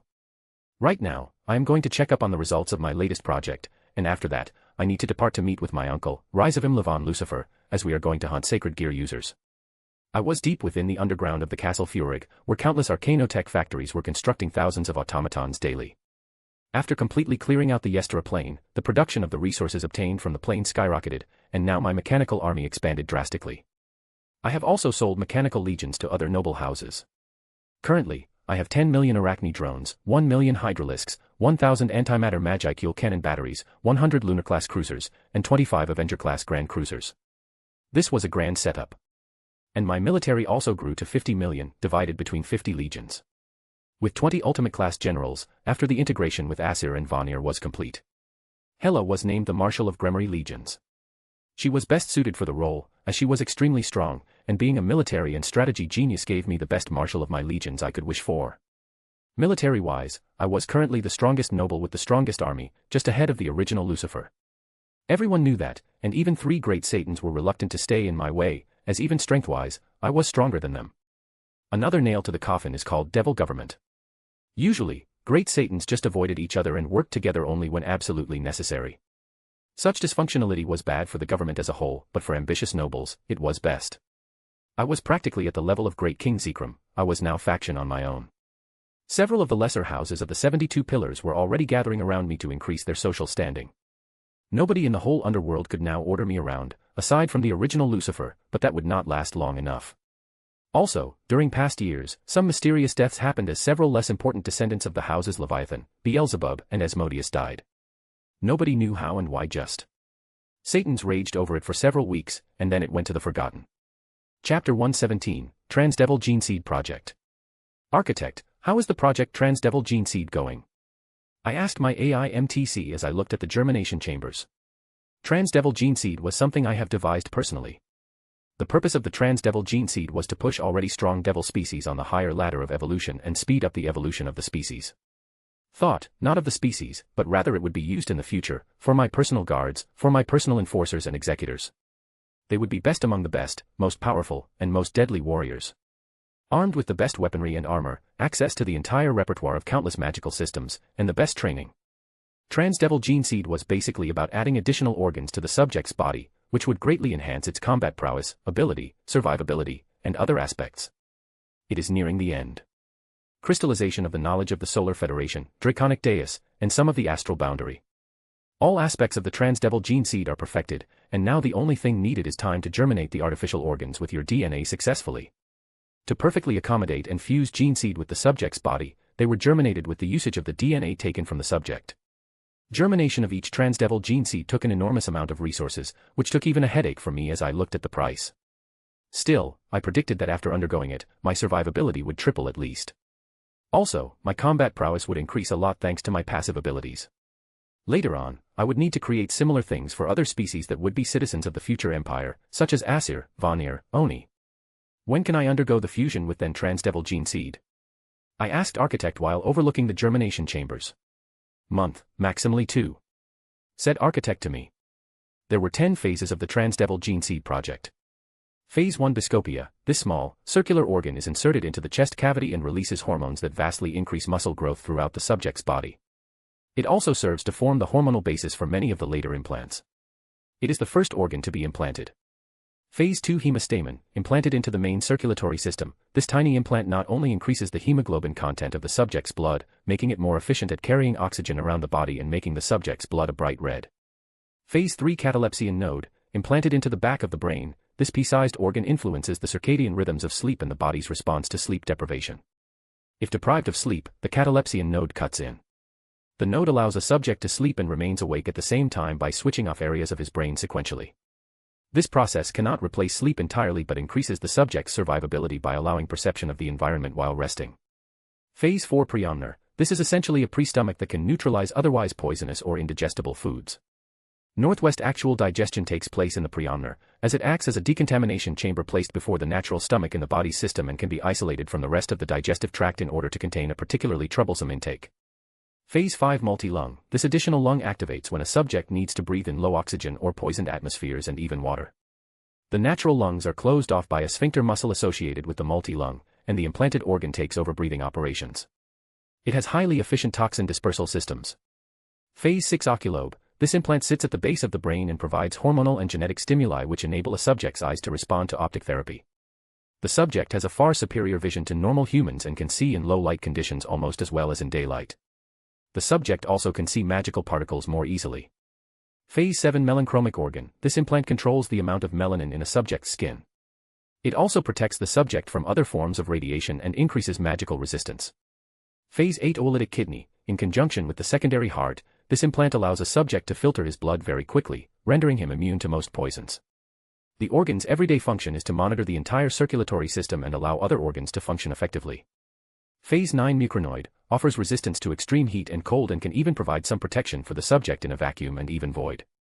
Phase 10 Secondary heart, this simplest and most self-sufficient implant allows a subject to survive his other heart being damaged or destroyed and to survive in low oxygen environments. Not just a backup, the secondary heart can boost the blood flow around the subject's body. Allows the body to accommodate secondary clan trait. These were 10 phases of the Transdevil Gene Seed project. There also existed Phase 11 Tertiary heart, but that would be kept secret and never used. Only on myself and maybe a very few selected people. I just needed to wait around 2 months to transplant Transdevil Gene Seed project into my body. All artificial organs were finely crafted with the best biotechnological knowledge of the Solar Federation, coupled with knowledge of other worlds, and mine and the architect's genius. After I finish my mission with Rizavim, prepare a special room for the surgery. Additionally, construct a containment room for some sacred gears I will bring with me. Use materials with anti-magic, anti-energy properties, engrave anti-spying runes. I said to Architect. It shall be done. The main purpose shall be incinerate Anthem, right? Asked Architect, as I nodded. Indeed. It is the most compatible with sacred gear with my bloodline. Sadly, as he is still alive, fusing with one or experimenting with it is suicide. I said. After the Great War, Yahweh would be dead, and finally, then I could tamper with sacred gears and try to create another clan trait out of the incinerate Anthem. Holy Flame would be extremely useful in every position. Chapter 118, Rizavim Levon Lucifer. Draconic Deus, Earth, Europe, France, the year 1414. Currently, the Kingdom of France was 100 years' war with the Kingdom of England. Of course, I won't be meddling in wars of ordinary mortals, as that was beneath me. Interestingly, the current year of the human calendar was 1414, just 2 years after the birth of Jeanne d'Arc. While it sounds nice corrupting future saint, it wasn't exactly my style of doing things. I walked through the battlefield, or at least what was left, as I was collecting the souls of deceased people. For me, they were useless, but they were useful for weak devils, as they could increase their strength by eating souls. As I was doing my own thing, I saw a familiar figure approaching me. It was Rizavim. He had an appearance of a middle-aged man in his 40s with dark silver hair and hazel eyes. He had a weird creepy aura as he was wearing some weird priest-looking armor gown. Rizavim. I said. Zeoticus. He answered. It wasn't surprising we didn't get along. Our ideologies about the future of the devil race were diametrally opposite to each other. Rizavim believed that devils are beings that have to be evil, wicked, brutal, bad, scum, wrong, brutes, and vicious, and it is the role of a devil to kill every single person they don't like. He also wasn't interested in ruling the devil race and didn't care about administration or anything, as he indulged in life's hedonistic pleasures. While I believed that devils needed to unite to create an empire that would conquer and be unshakable, additionally, I was supported by absolute strength, and if you are powerful enough, you can do anything you wish as there would be no one who would obstruct you. Also, Rizavim showed a strong dislike for me due to being the son of his sister Rayla. He kept it well hidden beneath his polite way of speaking and sweet words, but I knew that he loathed me, as he was always jealous of Rayla due to her inheriting the dark light and me being the same. Even if Rayla was advancing way slower compared to him, she could always beat him. How is life doing, new Grand Duke? Asked Rizavim with his typical grin, which I hated so much. Very well, productive. I said. I want this entire thing to be finished as soon as possible, so I don't need to be in the presence of this creep. For me, Rizavim, while being strong with enormous potential, was just a disappointment, nothing more and nothing less. After I kill him, I should extract his bloodline. That Sacred Gear Canceller is basically some kind of innate ability that nullifies any kind of soul-bonded equipment if a user is strong enough. I thought in my head. So, who are we hunting, and what are we hunting? I questioned him as I continued collecting souls. Originally possessors of the true Longinus, Zenith Tempest, and Annihilation Maker were supposed to be stationed in England, but they were recalled to heaven, so they are out. Still, another batch of Sacred Gear users will be going to the Vatican from France. We will intercept them and kill them before they can reach the Vatican and, subsequently, heaven. Of course, as it was agreed, what you kill is yours. Said Rizavim with a toothy grin. Who are they? I asked, hoping for good loot. Host of the Incinerate Anthem, Cardinal Trajan, thanks to his Longinus while he is only ultimate class, can cause serious injuries even to Satan-class devils, though we as Lucifers are still highly resistant towards Holy Element. The second one is host of the Canis Lyacon, some kid of 10 called Gren, of Greek origin. He would be protected by one 10-winged Cadre-class angel and several 8-winged ultimate-class angels. The last one of notable one is the host of the Telos Karma, name unknown. Last on is the host of all 4 of Ritra's sacred gears. Heaven has collected them all and gave them to one of the church's exorcists called Robert de Sal. We have on our list several ordinary sacred gear users, but apparently, they are separated into groups and being transported together with one of 3 Longinus users. Explained Rizavim. Incinerate Anthem, a Longinus tier sacred gear with an ability to generate and control purple-colored holy flames that can incinerate devils. This particular Longinus has a will of its own, allowing it to move independently and even remove itself from its current wielder to a more suitable one. This is the one I want the most. Canis Lycaon, a Longinus tier sacred gear, also known as the dog god of the black blade, is a Longinus that takes the form of a huge black dog with red eyes. It is a dependent avatar type and has its own instinct. It has the ability to produce blades from its body and can transform itself into a sword. It can also attack through shadows. If possible, it would be nice to have it as a pet. Lately, I have taken a liking to taking care of pets and familiars, as I have contracted a wampus cat this year. It was a female wampus cat, a rather young one, only 2 years old, named Isla. While she was young, she was already at the commander level and was pretty strong. She didn't like Vina or Grafia, but with me, she was very cuddly. Telos Karma, a Longinus tier sacred gear, also known as the ultimate karma. It is said to be able to warp probability, creating outcomes that otherwise would not be possible.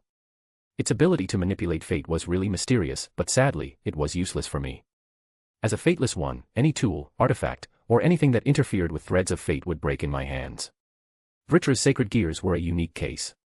This sacred gear was crafted from the soul of Vritra, the Black Dragon King, also known as the Prison Dragon. After he was killed, his soul somehow ended in Yahweh's hands and was split to create 4 sacred gears that are interconnected and complemented by each other.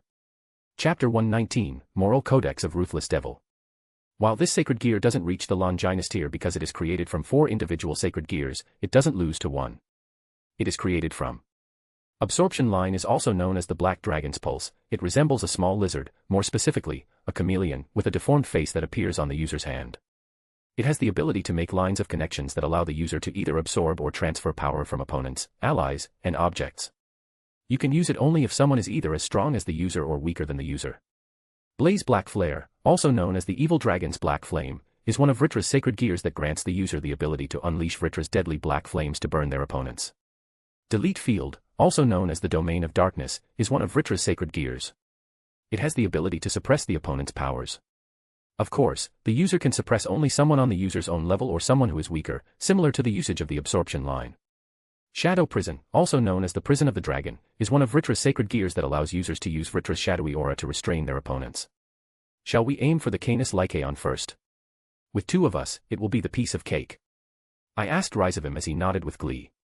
The reason why I chose the Canis Lycaon was simple. It was mainly because the host was just a 10-year-old kind that I could kill with my finger. At the same time, he had 10-winged Cadre-class angel and several 8-winged ultimate-class angels as his protector, together with Rysavim. That won't be a problem. He is still young and, apparently, newly awakened, so he shouldn't know much about sacred gear manipulation and other things, so there is a low risk of unforeseen things happening. The other 2 Hods would be more problematic. Especially the host of the Telos Karma, but only for Rysavim, as I am out of the machinations of fate and destiny. Excellent, then we shall go, said Rysavim, as we both spread our 10 wings and flew high in the air to the location where the host of the Canis Lycaon was being. The host of the Canis Lycaon was hiding in a small village in the southern parts of France. From there, his protectors probably planned to bring him to Italy and then to the Vatican, subsequently the final stop, heaven. After half an hour of flying, we finally arrived at our destination. How shall we do it? I propose locking the area down with spatial spells, and then we can just storm the area. You will go first and lure them out, while I will find the kid and trap him in additional spells before extracting the sacred gear. I proposed to Rysavim, and he just nodded, not caring too much. Though my plan was a good one, so we will go with it.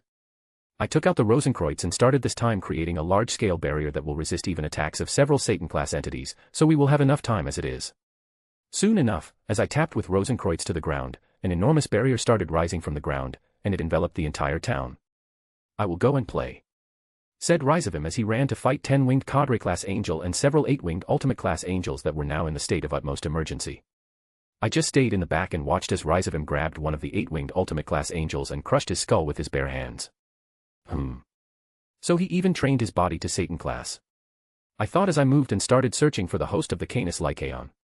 Soon enough, I found one lone 8-winged ultimate-class angel holding hand with an around 10-year-old kid, clothed like a beggar. Not awakened. Good. It was good that the sacred gear wasn't awakened, as it won't cause problems for me, and this one was deeply dormant, meaning it won't care that I caused the death of its host, one could say a crude way.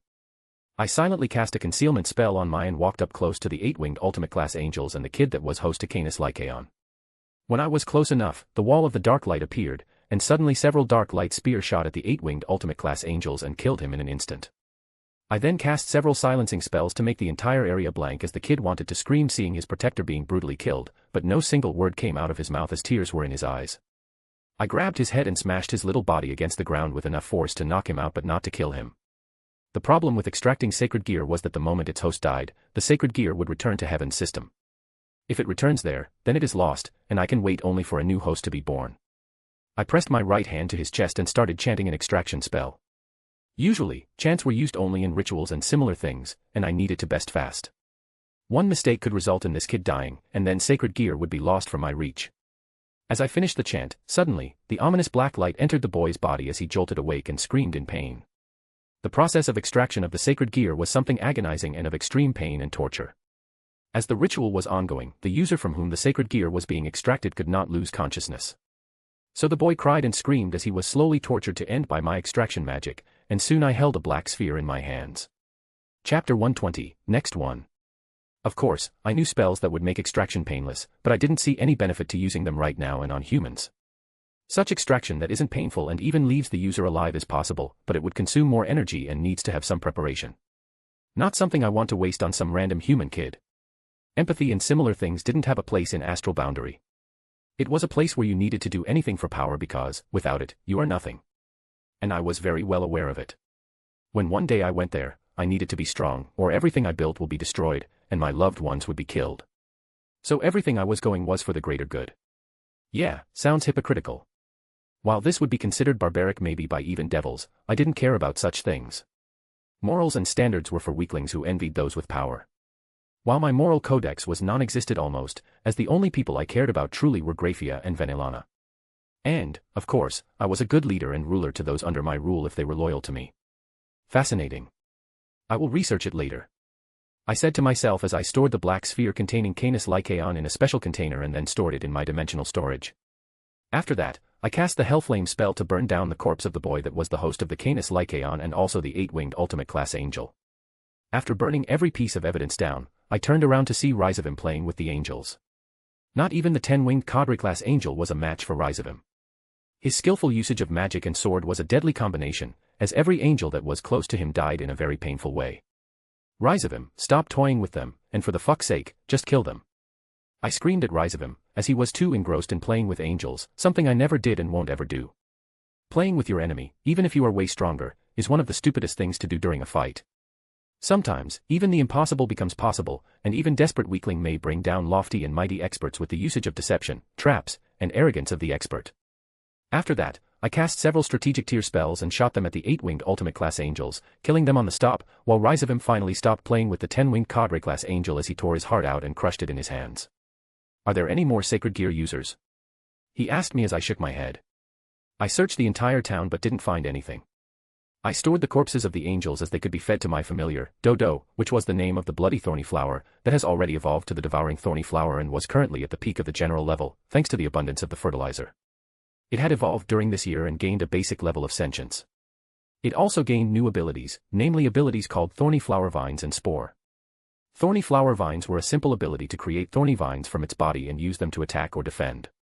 At the same time, Spores was a more troublesome ability. It allowed Devouring Thorny Flower uses her magical energy to create spores that would create a lower-leveled version of it. For example, now it can create around 30 Devouring Thorny Flowers on the pinnacle of the commander level if it uses all magical energy, which was pretty strong. And when it evolved even further, then it would be a higher number, and all of the spores would be at the general level. Which one of the targets is closest to our position? I asked Rizavim.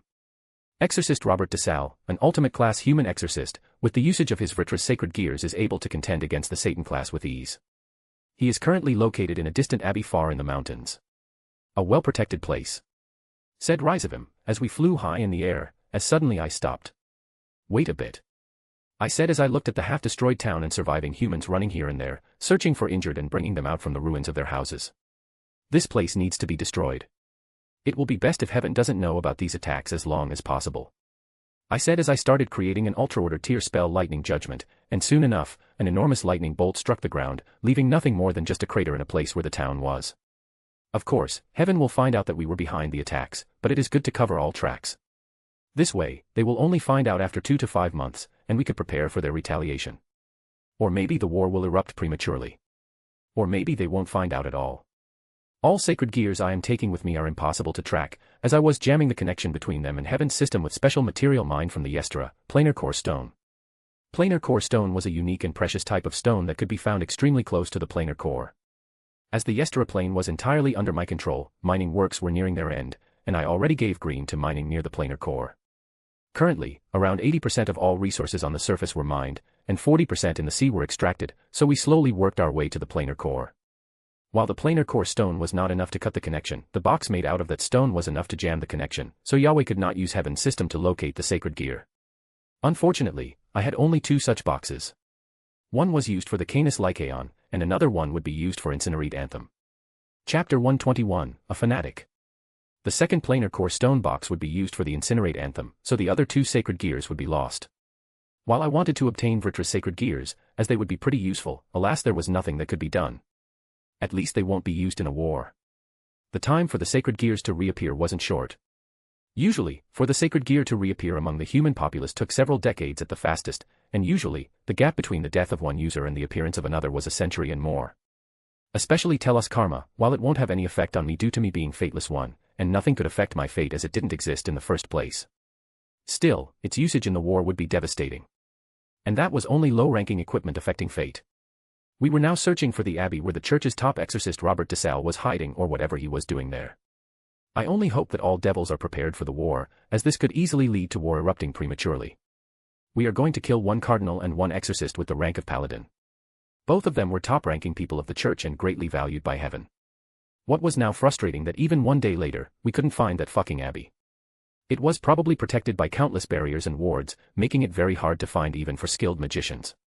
What shall we do? The abbey is located in this mountain range, the location is right, but we cannot find it due to barriers. Complained Rizavim, as I already was fed up with his whining. He just complained about this for several hours already, and it was annoying me like hell. Maybe he was doing it for that reason. He just wanted to annoy me. Who knows what is going on in his mentally ill head? Simple, we will disrupt the flow of magic in an entire mountain range, forcing the barriers to reveal themselves. I said. This was simple, at least simple magical theory for me and incomprehensible for others. If you are able to disrupt the flow of the magical particles in a certain area, you will cause some kind of reaction from all objects that have magical particles in them. Arcanists usually use this method to search for any residual tracks of magic. In the Draconic Deus, maybe only 3 or 4 people knew of this method, as theoretical magical knowledge was pretty low here.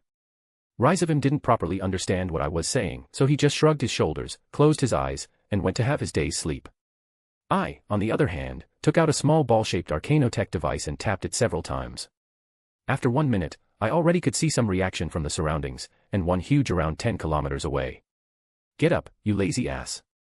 I have found them. I said to Rizavim, who was enjoying his sleep. Enjoy it, in future, your head will roll.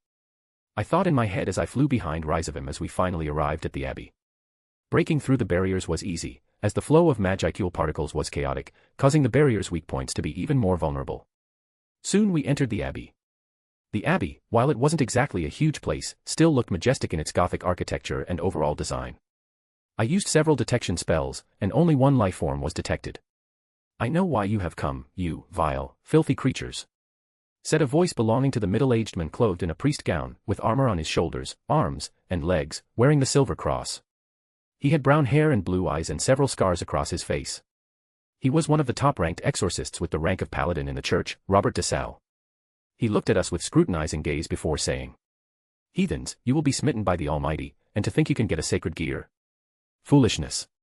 screamed Robert DeSalle as I noticed something was off. Suddenly he coughed up blood and collapsed on the ground. Dead. Dead, fucking fanatic kills himself, so we can't get his sacred gear.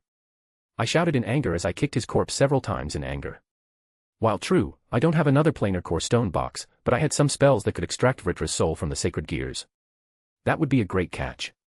Robert DeSalle probably knew he could not win against 2 Satan-class Lucifers, so he decided to kill himself so at least we won't obtain his sacred gears. One must be admitted, and that the guy had courage. Or maybe he was so brainwashed by faith that he would kill even his entire family if it was a divine revelation. Probably the second one. Fascinating, really.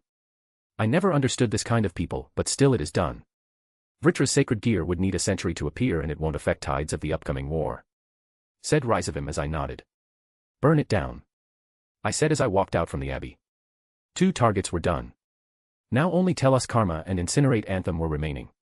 Sadly the strongest Longinus tier sacred gears such as True Longinus, Zenith Tempest, Annihilation Maker, or Dimensional Lost were already in heaven and would be transferred to angels or Yahweh would create divine champions out of their users.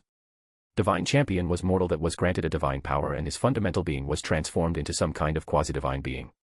Usually, Gods under the mighty stage God won't be creating divine champions, only extremely strong greater gods or those very rich would do something like that, as it required an enormous amount of divine power and divine crystals to create even one divine champion.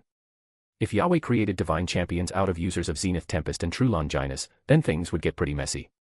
They would be GNU powerhouses on the same level as Satan class. Chapter 122, Turf of Heaven and Church. In Draconic Deus, usually, when creating a divine champion it was done from the effort of several gods, but not many pantheons bothered creating divine champions. For the first, not many had a reason to do so.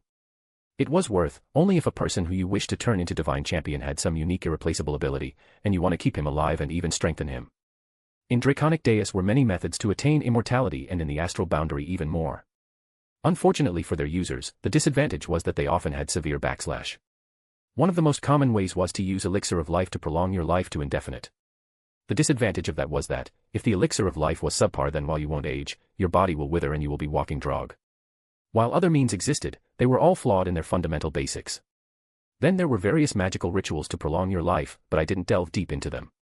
Devils were naturally long-lived species, and the higher class you were, the more you could live. As the demonic energy will prolong your life. I am dual Satan class, so my natural lifespan as it is right now would be in hundreds of thousands of years. Even the average low-class devil could live for several millennials if they are lucky and not killed by anything. This was our racial superiority. Though it wasn't anything special, dragons could live even longer, fallen and angels had the same lifespan as devils. It was rather a superiority towards humans, dwarves, elves, and other similar species. Though elves were a bit special, in several regards, there is highly dependent on the concrete subspecies of an elf. Where now? I asked Rizavim, as we watched the town burning and people screaming. Paris. Cardinal Trajan is there for several days before he will move once again to Italy. Said Rizavim. Paris? Are you mad, you fucking donkey? It would be swarming there with angels, walking there is suicide. I screamed at this idiot. Paris was a big city, and Church had a firm grasp there. God knows how many 10-winged cadre-class angels were there, not mentioning 8-winged ultimate class ones and hordes of magical formation and wards across the entire city. It was basically the home turf of the Heaven and Church, even I didn't dare to treat it lightly. If something went wrong, we can easily be imprisoned by magical formation, and subsequently, drowned by the flocks of angels. Even if I am strong, I don't think I can defeat 10-winged cadre-class angels under suppression. Not mentioning even archangels can appear. Mad. Absolutely. Said Rizavim with glee in his eyes as he flew high in the sky. Our only possibility is to sneak up into the city and assassinate Cardinal Trajan by extracting his sacred gear, but even that would be hard. Paris has countless protective spells, barriers, wards, and formations around it, from which almost all are of divine origin, created by him. How the fuck do you want to sneak up there? I asked him in anger. Rizavim's plan was a shitty one, suicidal one could say. Earth, especially the Europe where Church was deeply rooted, was a playground for heaven. They were here for centuries, created their own bastions and fortresses, magical areas, protected places, and many others, that would be hard to destroy even for me. It could be seen on that abbey where exorcist paladin Robert de Salle was. Even fucking remote abbey somewhere in mountains had enough magical protection to stop and block average intermediate god. I was able to find it only thanks to my extensive knowledge of magic. I am not entering Paris. I suggest something else. I said as Rizavim looked at me with a boring look. We will spread magical plague in surrounding villages. If enough humans die, Church would be forced to move and send someone to purify it. Additionally, its appearance won't be too suspicious due to war, they would think somebody brought it up from England or from rotten corpses all around the battlefields in France. I stated. There is no way I would do something as risky as entering a place that was controlled by Church for several centuries. I knew that heaven had teleportation arrays in every large cathedral so they could transport even entire legions of angels to earth in times of need. So it would be possible for them to trap us there and swarm us. I don't want to end killed or something else. So I would release a plague in villages around Paris. If at least several thousand humans die within the next 3 days, it should be so serious that Cardinal Trajan would be forced to leave Paris so he could purify the plague and make some miracles in the name of his god. That would leave him vulnerable to possible ambush. T.S., not fun. Pouted Rizavim. This is not about fun, this is about completing the mission. I said as we flew to the villages near Paris. After we arrived at the place, Rizavim got away, who knows where, and I started working on my magical plague. Creating plague wasn't that hard with biological knowledge of the Solar Federation, as bioweapons were often used without care during wars there. I then used my magic to boost up the plague, so it would spread at least 15 times faster and would kill its victims within 10 days, and after 5 days they would be in a near-death state. After several hours of genetic engineering and magical spice, I was able to create a new variable of plague. I then divided the vial into several smaller ones, as the thingy I created was extremely potent and strong. Next 1 hour I have spent poisoning water sources for several nearby villages, to spread this plague as soon as possible to the highest number of people. After it was done, I have found myself a nice spot to relax and wait for the results of my work. Hopefully fish will catch the bait. Chapter 123, Fate Algorithm. After several days, it finally paid off, and now the terrifying plague has caused the death of several thousand people and infected even more. It went so far that the church was forced to send Cardinal Damian Trajan with several priests and exorcists to get rid of the plague before it will reach Paris. They were pretty lucky that Paris wasn't now the city of rotting corpses. Rizavim has already returned. After several days he was playing or whatever he was doing. Probably raping some human woman that had caught his eye and torturing them. Not that I cared what he was doing to human peasants, but it is degrading that someone of his stature would lower himself to torture human peasants. If he wanted to terrorize someone, at least he should have gone having fun with Greeks or Shinto, to at least weaken them. Rizavim, be battle ready, soon our delegation will arrive. And stop already meddling with humans, I said. T.S. Devils should be like really, really evil. It is more fun like that, he said while I shook my head. I still think it is underneath me. We then spoke no more, as we waiting for the people of the church to arrive. Cardinal Damian Trajan was the host of the Incinerate Anthem, a Longinus I needed for my future endeavors. As we were waiting in ambush, suddenly a caravan was moving forward. There were tens of people coming this way, all of them wearing a priest gown, yet none of them was a priest. Each one was an EXOR-6, albeit weaker ones. In the luxurious-looking chariot was our target, Cardinal Damian Trajan. He was younger compared to the Robert de Salle, around 30 years old. His position of cardinal must come thanks to the Incinerate Anthem and its mastery over it. Long-distance attacks, aim at the EXOR-6 first, I said, while conjured several dark light spear as I shot them at the exorcists and horses that were pulling the carriage, while Rizavim was casting some thunder spells that were tearing exorcists apart. After one barrage of attacks, only body parts, blood and gore remained at the place, while the carriage was mainly intact. I then conjured dark light chains that enveloped the entire carriage, as they crushed it and brought up the figure of the Cardinal Trajan. Rizavim, guard the perimeter. We have 10 minutes, or 5 until angels arrive. All high-ranking members of the church, the high clergy, bishops, archbishops, and cardinals had devices that could instantly alert heaven in case they are attacked.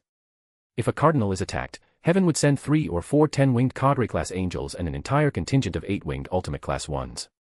For Yahweh with his power and divine crystals, it was extremely easy to create new strong angels in a short time.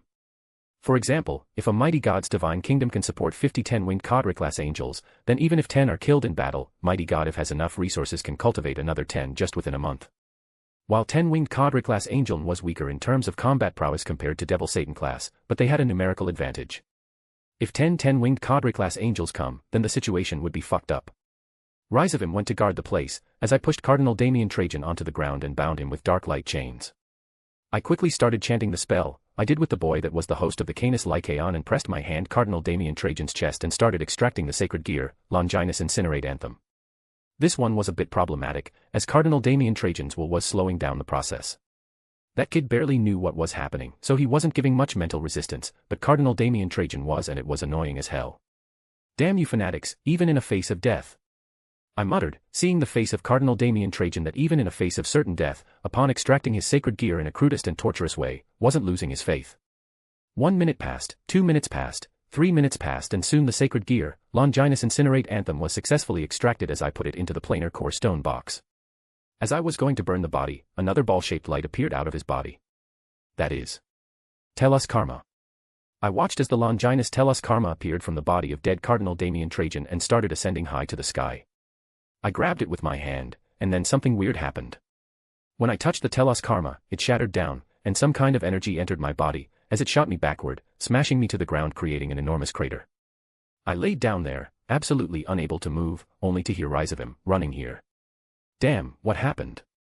He asked as he looked around. Fortunately, he didn't have the intention to kill him. If not, this would be a perfect opportunity. Or more probable was that he had the intention to kill me, but not in this way, as from his point of view it would be too boring. I coughed some blood, as I cannot move even an inch of my body.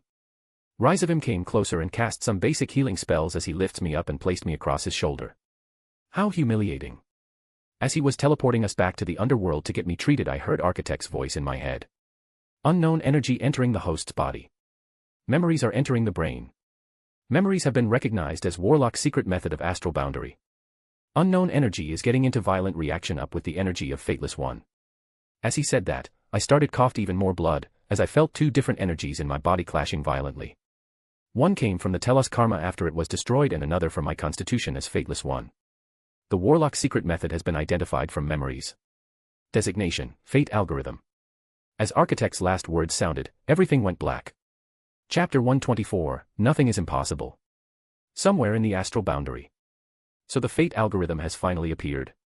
We shall see. Said a voice. After several minutes after the voice quieted down.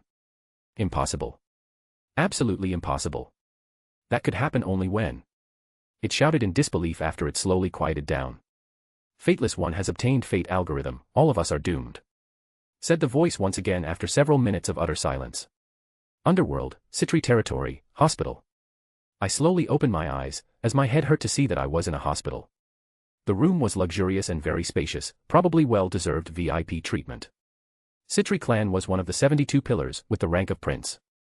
They were famous for their clan trait water manipulation, while there was a rare mutation. Some clansmen may be born with ice manipulation, but they were very rare. This made Citri clan one of the best healers and doctors in the entire underworld. The Citri clan is also known to be one of the few territories which have advanced medical facilities as well. I turned around to see Vanillana and Grafia sleeping soundly in armchairs next to my bed. They look cute when they are not arguing. I thought. Architect, what happened? I asked my MTC AI as I started remembering what happened. Rise of him brought you back to the underworld directly to the Citri hospital so you can be treated. They didn't know what happened to you, just it looked exactly like energy deviation. Answered elderly voice belonging to Architect. I touched Telos Karma and it broke down. Then something entered my body from remnants of the Telos Karma and got into a violent clash with my Fateless One energy. I have done several analyses and equations during your one-day sleep. Telos Karma was built with Fate Algorithm as a base, but apparently, Yahweh cannot use Fate Algorithm, or at least all 6 volumes, so he used them to build equipment that would use Fate Algorithm automatically, with albeit lesser effect. Explained Architect as I understood everything. I then started going through the Fate Algorithm volumes. Now, this was a dilemma. I as Fateless One cannot use anything that should be able to see or influence fate. But the Fate Algorithm was an exception, for one simple reason. It was created by Fateless One. The restrictions for Fateless One to use Fate Algorithm are extremely severe. Not only it required an enormous amount of energy to use, and a huge mental processing capacity, but even the results were very vague. Yeah, it was full of contradictions. If Fateless One used the Fate Algorithm on himself, he cannot see his own fate, due to him being Fateless One. The only thing he could see is an infinite amount of possibilities that could happen to any other person in his situation. With my current energy reserves, I won't be able to use it even once. Additionally, after using it, it won't be usable for some time, depending on the number of calculated fates. That was of course if I use it on myself directly.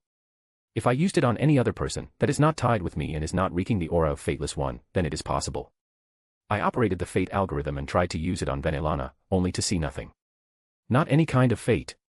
I used it on one of the soldiers guarding my room and saw that the men will probably die in the upcoming war. Another thing I had a restriction in using Fate Algorithm was that, due to being Fateless One, my calculations were not precise. There was only a percentage. If someone else, who wasn't Fateless One used Fate Algorithm he would be able to see absolute fate.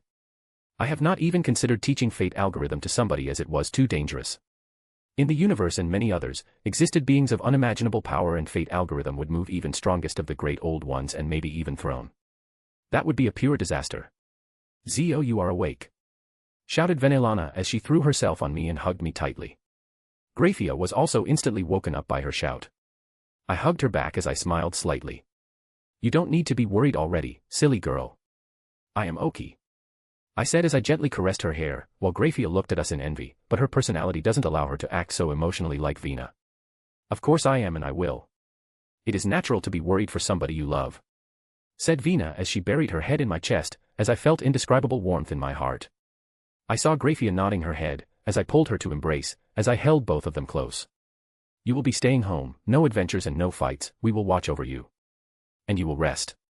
Said Vina with unshakable resolve in her voice, as Grafia nodded her head in agreement. And now instead of fighting each other, they are acting like best friends, mystery. I thought as I enjoyed this moment. Chapter 125, 5 years later. 5 years have passed in a flash from the incident with Telos Karma. After I and Rizavim killed all those sacred gear users, caused the destruction of one Longinus, and additionally, I took 2 of them home, tensions between 3 biblical factions were becoming even worse. Heaven retaliated by sending several 10-winged cadre-class angels to kill all devils operating on Earth. Fortunately, most of the killed devils on Earth were loyalists of the 4 great Satans, and clansmen of the Beelzebub, Asmodeus, and Leviathan clan. Just a little information leaks from my side and bribing the right people, I could easily get several of my future enemies killed. After that, skirmishes were more often, and now even Satan-class entities clashed here and there. War was near, probably it will erupt in the following year, as everything was going to fuck. Gregory, devils, and heaven were already only a step away from unleashing slaughter and destruction on each other. During these past 5 years, I have spent most of my time preparing for the Great War. Everybody could see that after the death of the Church's sacred gear users, most eyes from heaven turned to devils. When I thought about it, Lucifer probably just wanted to provoke war.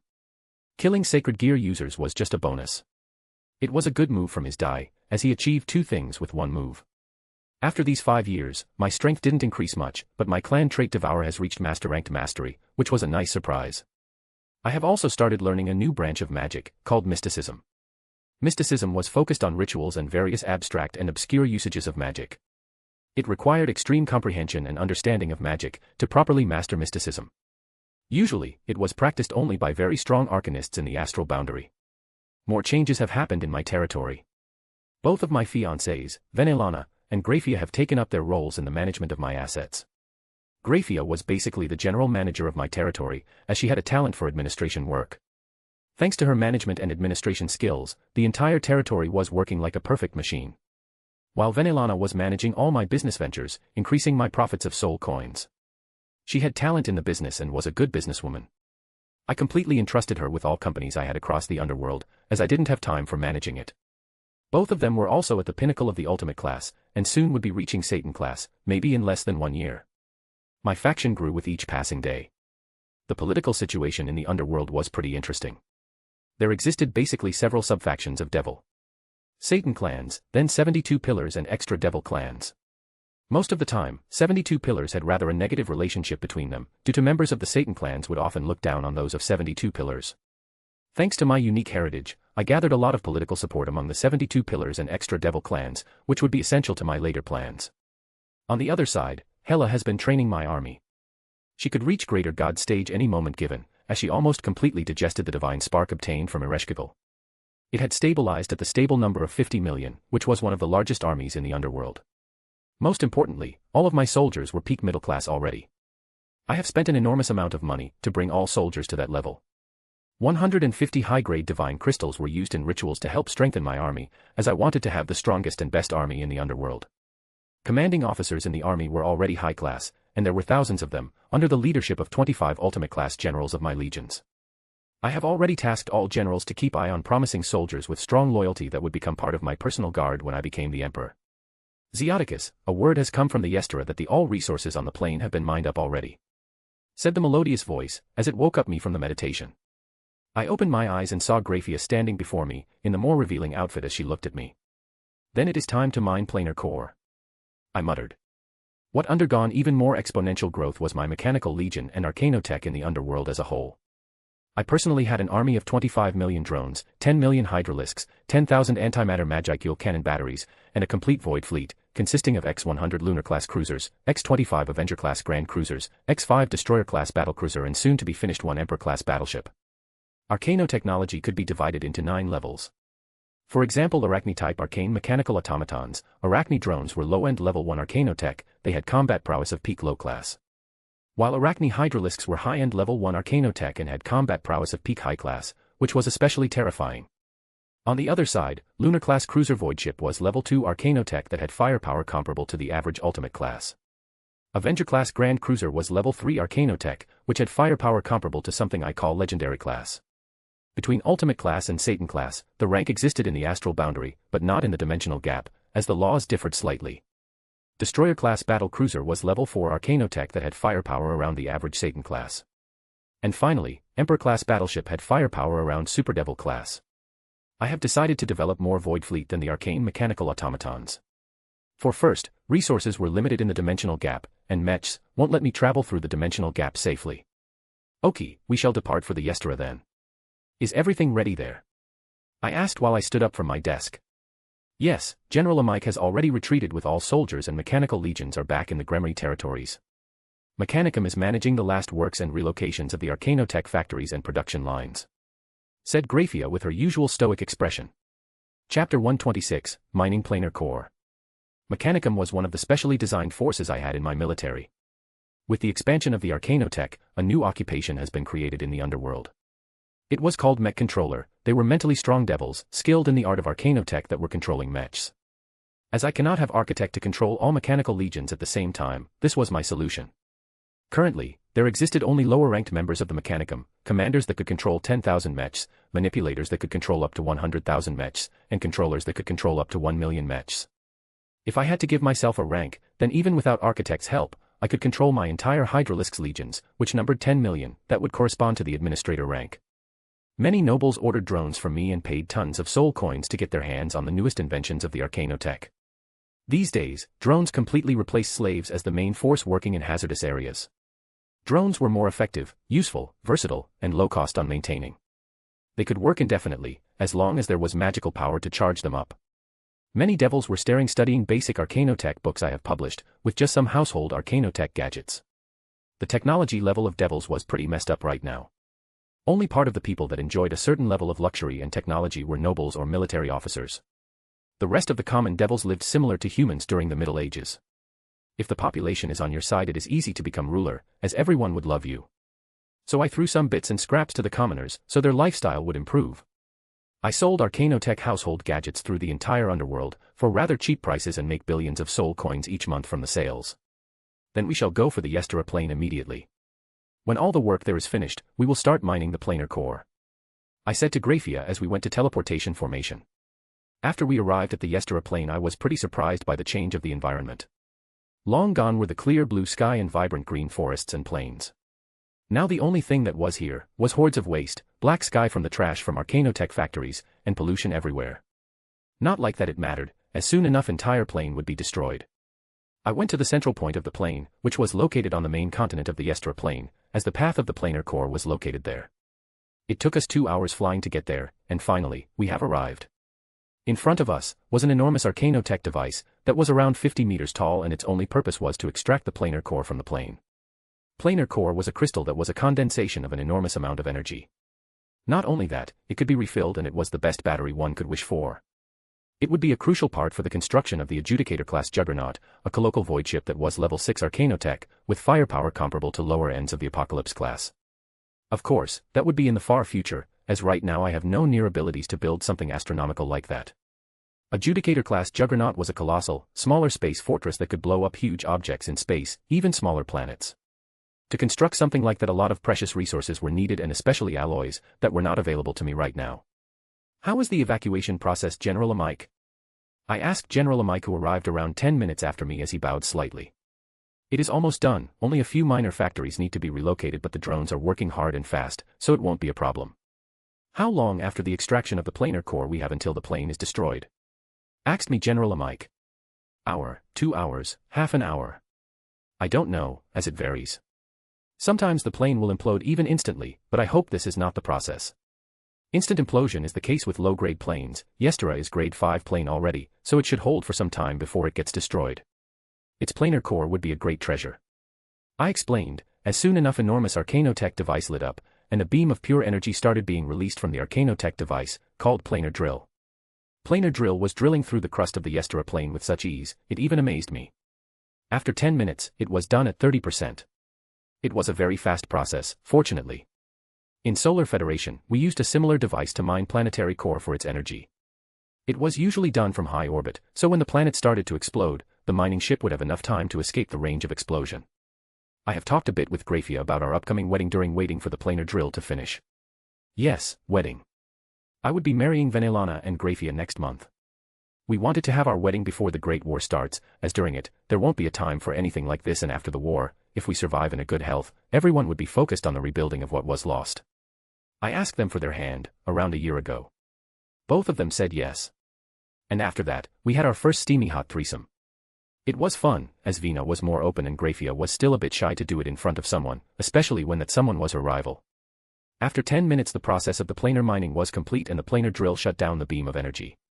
Then suddenly several hundreds of magic circles have appeared through the entire length of the drilled path and started crushing down on the planar core, severing its connection with the plane and subsequently shrinking it down. Chapter 127, Taking Care of Pets. After the planar core was shrunk down, to a size that could be comfortably stored, it brought it up, and it ended in my hand. The planar core looked like a diamond, just like it had all colors of the rainbow.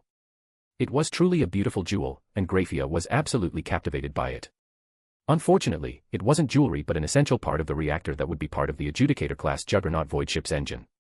We need to go and get out of here, I said to Grephia and General Amike while I left the planar drill here. It was one-time use Arcanotech device, due to the inability to construct a permanent one. The reason was, I have lacked one crucial material that cannot be found in the dimensional gap. Afterward, we have all returned to Castle Furig, as the Yestera plane was destroyed after the planar core was extracted by me. Grephia then went to Venelana as they were making wedding preparations together, and often quarreling about minor things such as decorations, wedding dresses, list of hosts, and many others, things that weren't that interesting for me, but were everything for them. I rather went to check up on my two familiars, Dodo and Isla. Isla was a female wampus cat I have contracted and she has already reached the general level. When she smelled me, she immediately rushed me and started licking me with her tongue that was like a knife. Additionally, her claws were clinging to me, so I cannot escape. She was really cuddly little creature, though she was not little, but big as an adult lion. I pet her head and scratched her behind her ears, she liked that most. Even though she now looked like a harmless little kitty, that enjoyed being scratched behind the ears, she was an extremely dangerous general-level magical beast. Architect scan, her. I said, as I continued petting Isla, who started purring soundly, which I enjoyed. It is filled with a nice feeling of peace and warmth. Name, Isla. Race, Wampus Cat. Level, General. Magical power, 290. Strength, 300. Agility, 300. Vitality, 245. Abilities, Illusion Magic, Mental Magic. Soon to reach Monarch level, just one evolution short. I said. Wampus Cat at the Monarch level is a very terrible existence, as it could bewitch and control even Satan-class powerhouses easily, if they are not mentally strong, or don't have some mind protection magic. Wampus Cats were best with the usage of illusion and mental magic, like mind controlling and mind reading. They were really terrifying opponents, that usually stayed hidden in the dark, and hunted from the shadows. And if Isla is the one who is strong, then Dodo, the phantom-devouring thorny flower is absolutely terrifying. After 3 years of constant digest Satan-class entities, like Monarch-level monsters, 10-winged Cadre-class angels, and fallen angels, she finally evolved from the devouring thorny flower to the phantom-devouring thorny flower. Name, Dodo. Race, phantom-devouring thorny flower. Level, Monarch. Magical power, 625. Strength, 450. Agility, 350. Vitality, 794. Abilities, Take Root, Corpse Feeding, Poison Spit, Advanced Elemental Magic, Thorny Flower Vines, Spore, Thorny Flower Army, Plant Magic. It had gained 2 new skills, Thorny Flower Army and Plant Magic. The second was self-explanatory, as it could use plant magic, but the Thorny Flower Army was more interesting. It could germinate and summon an army of thorny flowers that is existing in a pocket dimension. Right now each one of the thorny flowers is at the pinnacle of the commander level and several of them are at the general level. Also, the basic elemental magic has evolved to the advanced elemental magic. In short, the phantom-devouring thorny flower is the nightmarish opponent. Not only that she is strong, but she can also drown her enemies in thousands upon thousands of commander-level thorny flowers and tens of general-level thorny flowers. What was more astounding, this army would evolve alongside her. The best thing was, all those flowers needed fertilizer, and I could finally get rid of millions of corpses I have accumulated during the Yestera conquest that were stored in various dimensional storage objects. Dodo acted as the guardian of my home, the Castle Furig. She was the best subject for that, as she was strong, not even the current 3 Satans would get rid of her in a short time, maybe people like Zekrom could due to their highly destructive abilities. She also had an entire army on her back to call if needed. And thanks to her nature as a plant, she had roots around the entire Castle Furig and nothing cannot escape her watchful eyes. Also, her intelligence evolved, and while she cannot speak, she was no less intelligent than any other devil. Many monsters gain basic intelligence upon evolving to the general level monster/magical beasts, and this intelligence would only increase with each additional evolution. With her guarding the Castle Furig, then I didn't need to fear it would be attacked or fall. Additionally, to not shame my magical and arcanotech genius, this place was even better magically protected than the capital of the devils, Lusafad. I had countless arcanotech towers here, with tens of magical formations, wards, and barriers. It was basically a turtle shell that even Genba would be proud of. Have your army finished digesting all the fertilizer, Dodo? I asked the phantom-devouring thorny flower Dodo, as she lifted one of her leaves up, and started making nod-like movements that signified agreement. Don't worry. During the Great War, you can clean up battlefields and you will have as many corpses as you want. Dodo would be even well suited for cleaning the battlefield, as she could get rid of all corpses that would be here and there. Of course, I would at first take their armor and weapons, drones would do that, and then Dodo could release her underlings to eat the corpses. Chapter 128, Wedding, 1. Several days later. Right now, the entire Castle Furig was looking very different from its average day. Now it was full of flowers, decorations, and colors as soon would be wedding held here between Lord Zeoticus Gremory von Lucifer, Alasmi and Venelana Bale and Graphia Lucifuge. In the end, fortunately, we have decided on a private wedding, where only a few selected are invited. Among them, the most notable personas were Original Lucifer, Lord Gerstel Lucifuge, Great King Zekrom Bale, or newly crowned Heavenly Dragon Crum Crutch. The other 3 Satans and their clansmen weren't invited, and of course, they would take it as an insult. I just don't want to deal with them, and additionally, it wouldn't look to have wedding photos full of dead people, they were mostly killed by me. I just cannot wait when this entire ceremony would be over. Vina and Graphia forced me to learn dance, and I was forced to sacrifice my studies of new mysticism grimoire I have bought from the Beelzebub clan, so I can learn dance. Of course, I didn't dare to raise my dissatisfaction. 1 or 2 angry glares from Venelana and Graphia were enough to shut me down. I saw that how important it was for them, so I just went with the flow. In truth, it was nice. Graphia and Venelana were splendid women, and I swore to myself that I would forever protect their smiles. Both of them were not only powerful but also kind, warm, and loving. They helped me to manage my territory and keep things in order. Often would Graphia come to me, with meals when I am closed in my lab for a long time. And then Vina would drag me out, on the fresh air. Also, this wasn't only a simple wedding, but also a show of power and gathering of the most influential people in the underworld. Additionally, even envoys from other friendly factions would be participating. Pale Blood, Werewolves Tribes, Crum Crutch, Dragon King Tiamat, and several others. I was just told when and where I should go to prepare myself wedding, and it was enough. I left this entire thing in the capable hands of FIA and Vina. On the day of the wedding, Castle Furig, Gremory territory. Today was a special day. Entire Castle Furig was full of important nobles across the underworld that had at least some relationship with House Gremory. Everything was beautifully decorated and polished to look as best as it could be. Tens of people were now waiting in my garden, which turned into the wedding place. Wedding ritual for devils was pretty unique and often only rich or powerful or nobles had a formal wedding. Ordinary commoners didn't bother with this, as it was too of a hassle. I was waiting there, and with me was Original Lucifer who acted as the ritual master. Wedding ritual among the devil, not a marriage, but it was ritual, was like this. Basically, the groom and bride would draw a drop of a heart blood, and exchange them and drink them while they would swear a magical oath for eternity. This created a strong magical bond between the two parties. For this ritual to be completed you need an overseer to navigate it, and the person needs to be at least Satan class. That was the reason why only nobility or powerful people used this way to get married. For nobility, it was an absolute requirement to undergo wedding devil ritual. Even some poorer houses would have a problem inviting a Satan class devil to be a ritual master, while commoners have no chance at that. Also, in the underworld, there weren't many Satan-class devils. I observed all guests that were attending. All heads of the 6 houses of Lucifer were here, under the leadership of their leader Lord Gerstel Lucifuge, who was not currently present as he would be bringing FIA to the altar. I am meeting with them for the first time, and I needed to make the best impression I could, as the 6 houses of Lucifer were loyal to Lucifer only, and it was no secret that the relationship between them and Rizavim wasn't the best one, due to his views on the ruling. After them, there were heads of all 72 pillars and extra devil houses. Most notable was Mephistopheles with his extravagant looks, he was really unique in terms of appearance. Crum Crutch was sitting in the first rows, close to me, as he came with his new mate Tiamat, who kept him asking if there are treasures in the huge castle and if she found them, then if it would be possible to keep them. Crum Crutch had a bored and tired look, but on the contrary, Tiamat looked happy and energetic as she looked over. Dragons didn't have anything similar to this, they just took their mates and that was all. The only thing close to this was a duel, and the loser would become the mate of the winner, but that lacked romance in Tiamat's words. Women were similar no matter the species they were. Hela was sitting next to Tiamat, and they would often whisper to each other's ear and giggle ominously. Probably planning how to loot Asgard's treasury. I thought in my head. Still, that could be a good idea, I will support them if they present this idea to me. Great King Zekrom Bale wasn't here as he was the same as the Lord Gerstel Lucifuge, and would be escorting his granddaughter to the altar. Then there were blood lords of the old Yarnum, I have never met them, but I heard about them. Lord Valerian Teeps and Marcus Corvinus were present here, to represent Yharnam. Then 3 chiefs of the 3 biggest werewolf tribes were also present.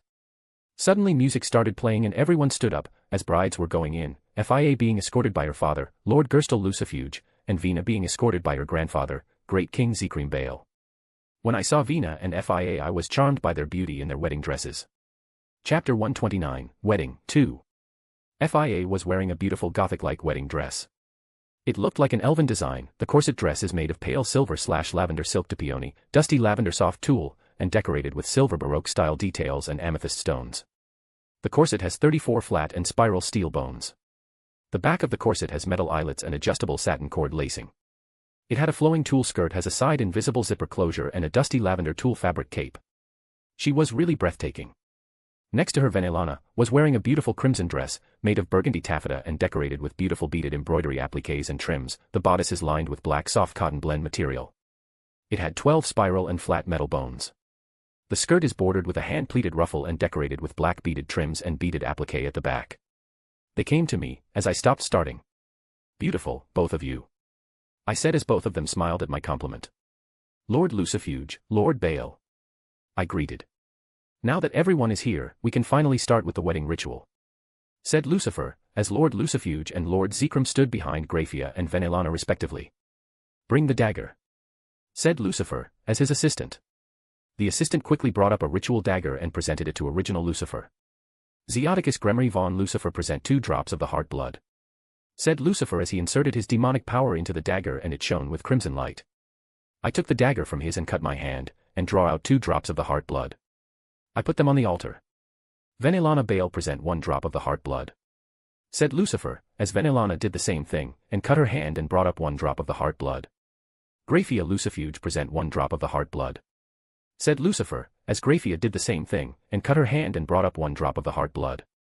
Then after all of us have drawn up the heart blood, Lucifer started chanting the bonding spell and all 4 drops of the heart blood shined brightly. Soon the Grafia's drop of blood connected with one of mine, and Venelana's drop of blood connected with my second drop of blood. "Zeoticus Gremory von Lucifer, drink the heart blood drops of Venelana Baal and Grafia Lucifuge," said he, as I did exactly as he instructed. I went to the altar, and took heart blood drops of Venelana and Grafia and drank it down. Afterward, the ceremony continued, with Lucifer calling Vina and Fia. "Venelana Baal and Grafia Lucifuge, drink the heart blood drop of Zeoticus Gremory von Lucifer," he said, as Vina and Fia did the same thing as me, and drank down the heart blood drop of mine. "Then let your blood and souls be connected with each other for eternity," said Lucifer as I now felt the connection between me, Vina, and Fia form. I could now tell where they were located and they could do the same, we could feel each other on a more intimate level. "And now the ritual has ended. I have another announcement for everyone to heart at this joyous occasion," exclaimed original Lucifer as the entire place quickly quieted down. "After several outstanding achievements my grandson has achieved, be it creation of the entirely new magic system for the devils, spreading arcanotechnology, or reaching higher ends of the Satan class, I have decided to award the House Gremory with the hereditary title of Great King," he said with such grandiose, that everyone just stared in shock. I have literally jumped 2 ranks, and now was one of the highest-ranking nobles in the underworld, besides the Zekrom Baal, who was also a great king. Everybody was silent and even I was not expecting this. I knew that this wasn't as simple as increasing my noble rank, but probably he wanted me and Rizavim to have a standoff for the seat of Lucifer. It wasn't any secret that Lucifer was always disappointed that his son wasn't showing any kind of interest in ruling and dominating the world. So there are then several possibilities behind Lucifer's behavior. Either he wants to force Rizavim to do something, by increasing my own social standing that would be threatening his own, as practically Great King was a higher rank than the crown prince that was Rizavim. The second possibility was that Lucifer already considered Rizavim a lost cause, so he decided to groom me into ruling material. The third possibility, it was doing it just to create an enmity between me and Rizavim, so he could enjoy the aftermath. Who knows what was going in his head? Not that I cared about what my relationship with Rizavim would be. He will end up dead as soon as I have a chance, but that bastard is slippery. I doubt he will remain in the underworld after the end of the Great War. We have sparred several times, and even though he was older and more experienced than me, he was never able to win against me. I could feel his resentment of my person even here and now. Even if we are both super devils, nothing would change, and I would still have the upper hand, not to mention I am well liked among the nobility as among commoners. Common devils loved me as my arcanotech household inventions eased their life and saved them much money. Nobles loved me, as I was able to increase their powers by selling them arcane mechanical automatons. I was popular. Something Rizavim was not. And even though 6 houses of Lucifer swore allegiance to the Lucifer's blood, only one could rule, and guess who that one would be. After Lucifer finished his speech he was right now giving, that I was not listening as it was boring, mainly about the superiority of devils and dominating the world, typical crap, he teleported out and went to do his business. If you knew that dimensional gap would be breached by our Orden, I wonder what would you do? I thought as I watched him teleport out. Chapter 130, Wedding, 3. Now my lovely wives, if you excuse me I must go and play some games with others here, this opportunity is heaven sent. I whispered to Vina and Fia, as they both nodded in understanding, albeit a bit sad, but there was nothing I could do. As I said before, this wasn't only my wedding, this was a gathering of power, that would probably not be repeated for a very long time. I need to get some allies on my side and mingle with 6 houses of Lucifer, minus House Lucifuge. Soon enough after searching among the guests I finally found the one I wanted to meet the most. Lord Zeorama Nibiros, head of the House Nibiros.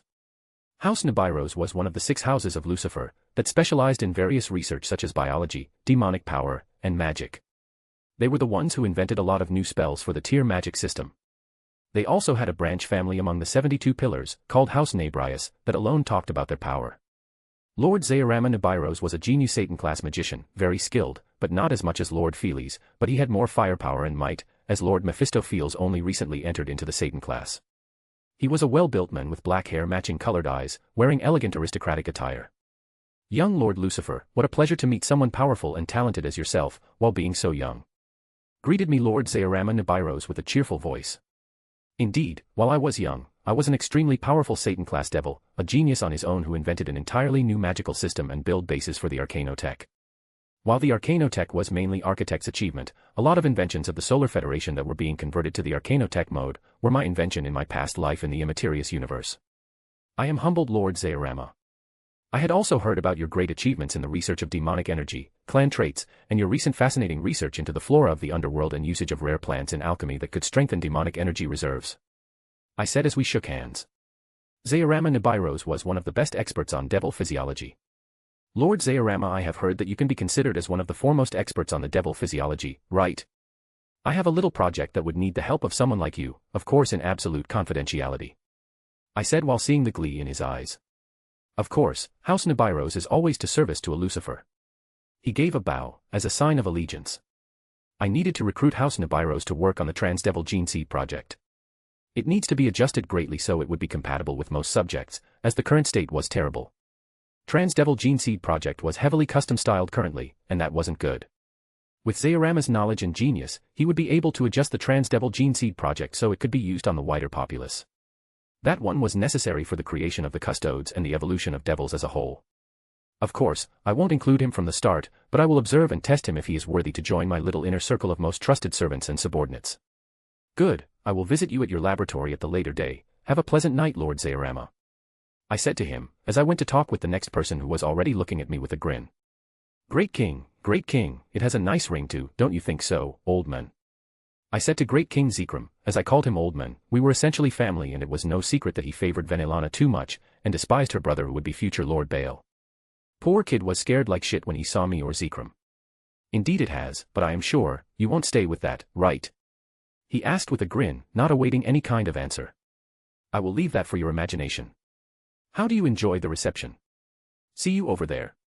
Crumcrutch is getting really annoyed by Tiamat who is trying to sneak out and search for treasures. I said while pointing at the 2 bickering couple of dragons. They were a perfect match for each other as both of them were nuts. One was a battle maniac obsessed with fighting, while the other was obsessed with treasures and gold. One would have thought men would become more tamed after being in some kind of romantic relationships, but those 2 dragons are showing the exact opposite. She even proposed to me, if I helped her to find treasure, I could get 10% of it. Zekrom was pretty amused saying that, while I was nervous. If Crumcrutch didn't control her, she would rob my treasury clean and getting it back from the greedy dragon as she would be a pain in the ass. Hopefully my treasures would be left where I have put them. Lately, a lot of unrest is in the air, especially with the unfortunate death of several clansmen of 3 Satan houses. I faked my sadness. Indeed, we can only hope no more mysterious murders will appear, or the devils would lose many good and competent nobles. Exclaimed Zekrom with sarcasm, as I read between lines. So the conflict between Baals and the other 3 have also escalated, so I wasn't the only one who started cleaning our backyard. I thought in my head. It was no secret in the underworld that Zekrom Baal was long vying for the position of Satan. While he was loyal to Lucifer, the same thing cannot be said about other tree houses, especially about their incompetent descendants. If some were mysteriously killed, there were only a few people with a strong motive. And most of them were in this room right now. Chapter 131, Wedding, 4. After finishing the talk with Great King Zekrom, I went to meddle with other guests. Venelana and Grafia were the centers of attention for many ladies of various houses, as they talked and often giggled about some things. Of course, their womanly talks, while often meaningless sometimes, could lead to gathering important information or even securing good alliances and business deals. Some ladies there were also head of the house, and while some not beating the head of the house, had a huge influence on their husbands and their decision-making. Now that we have married, I have officially named Grafia a Castellan of the Great King Gremory, and Venelana would be officially managing all of my business ventures across the Draconic Dais. They were doing these jobs till now, but rather unofficially. From now on, all of the decision-making would be in their hands, and I will only decide the most important things. I don't have time to decide every idiotic thing that comes by with ruling. So what is the response of Celtic, Crom? I asked Crom Crutch, who was sitting on the chair, with Sleepy leaning over his shoulder. She finally tired out, so now she was very easy to handle, as she won't go searching for treasures. They said yes, we would be launching an offensive against the forces of Church when the war starts, coordinating with everyone. Our target is all believers and priests across Ireland and England. Morrigan has decided to release a plague that will hit only believers of Yahweh, and then gods of Celts will come and take their country back. I could see his battle lust soaring with each said word. Indeed, the Celtic pantheon was one of the hardest hit after Yahweh started spreading their faith. While they didn't face extinction, like some Slavic pantheon that were massacred by Yahweh and his legions of angels, Celts were all battle gods, but the cutting of supply of faith hit them hard, so they all retreated to the Aran. With all my preparations then, during the canon happened as I remember, heaven and church would be just shallow of its former self. If all my plans come perfectly, the crutch would be confined only to some parts of continental Europe and Africa.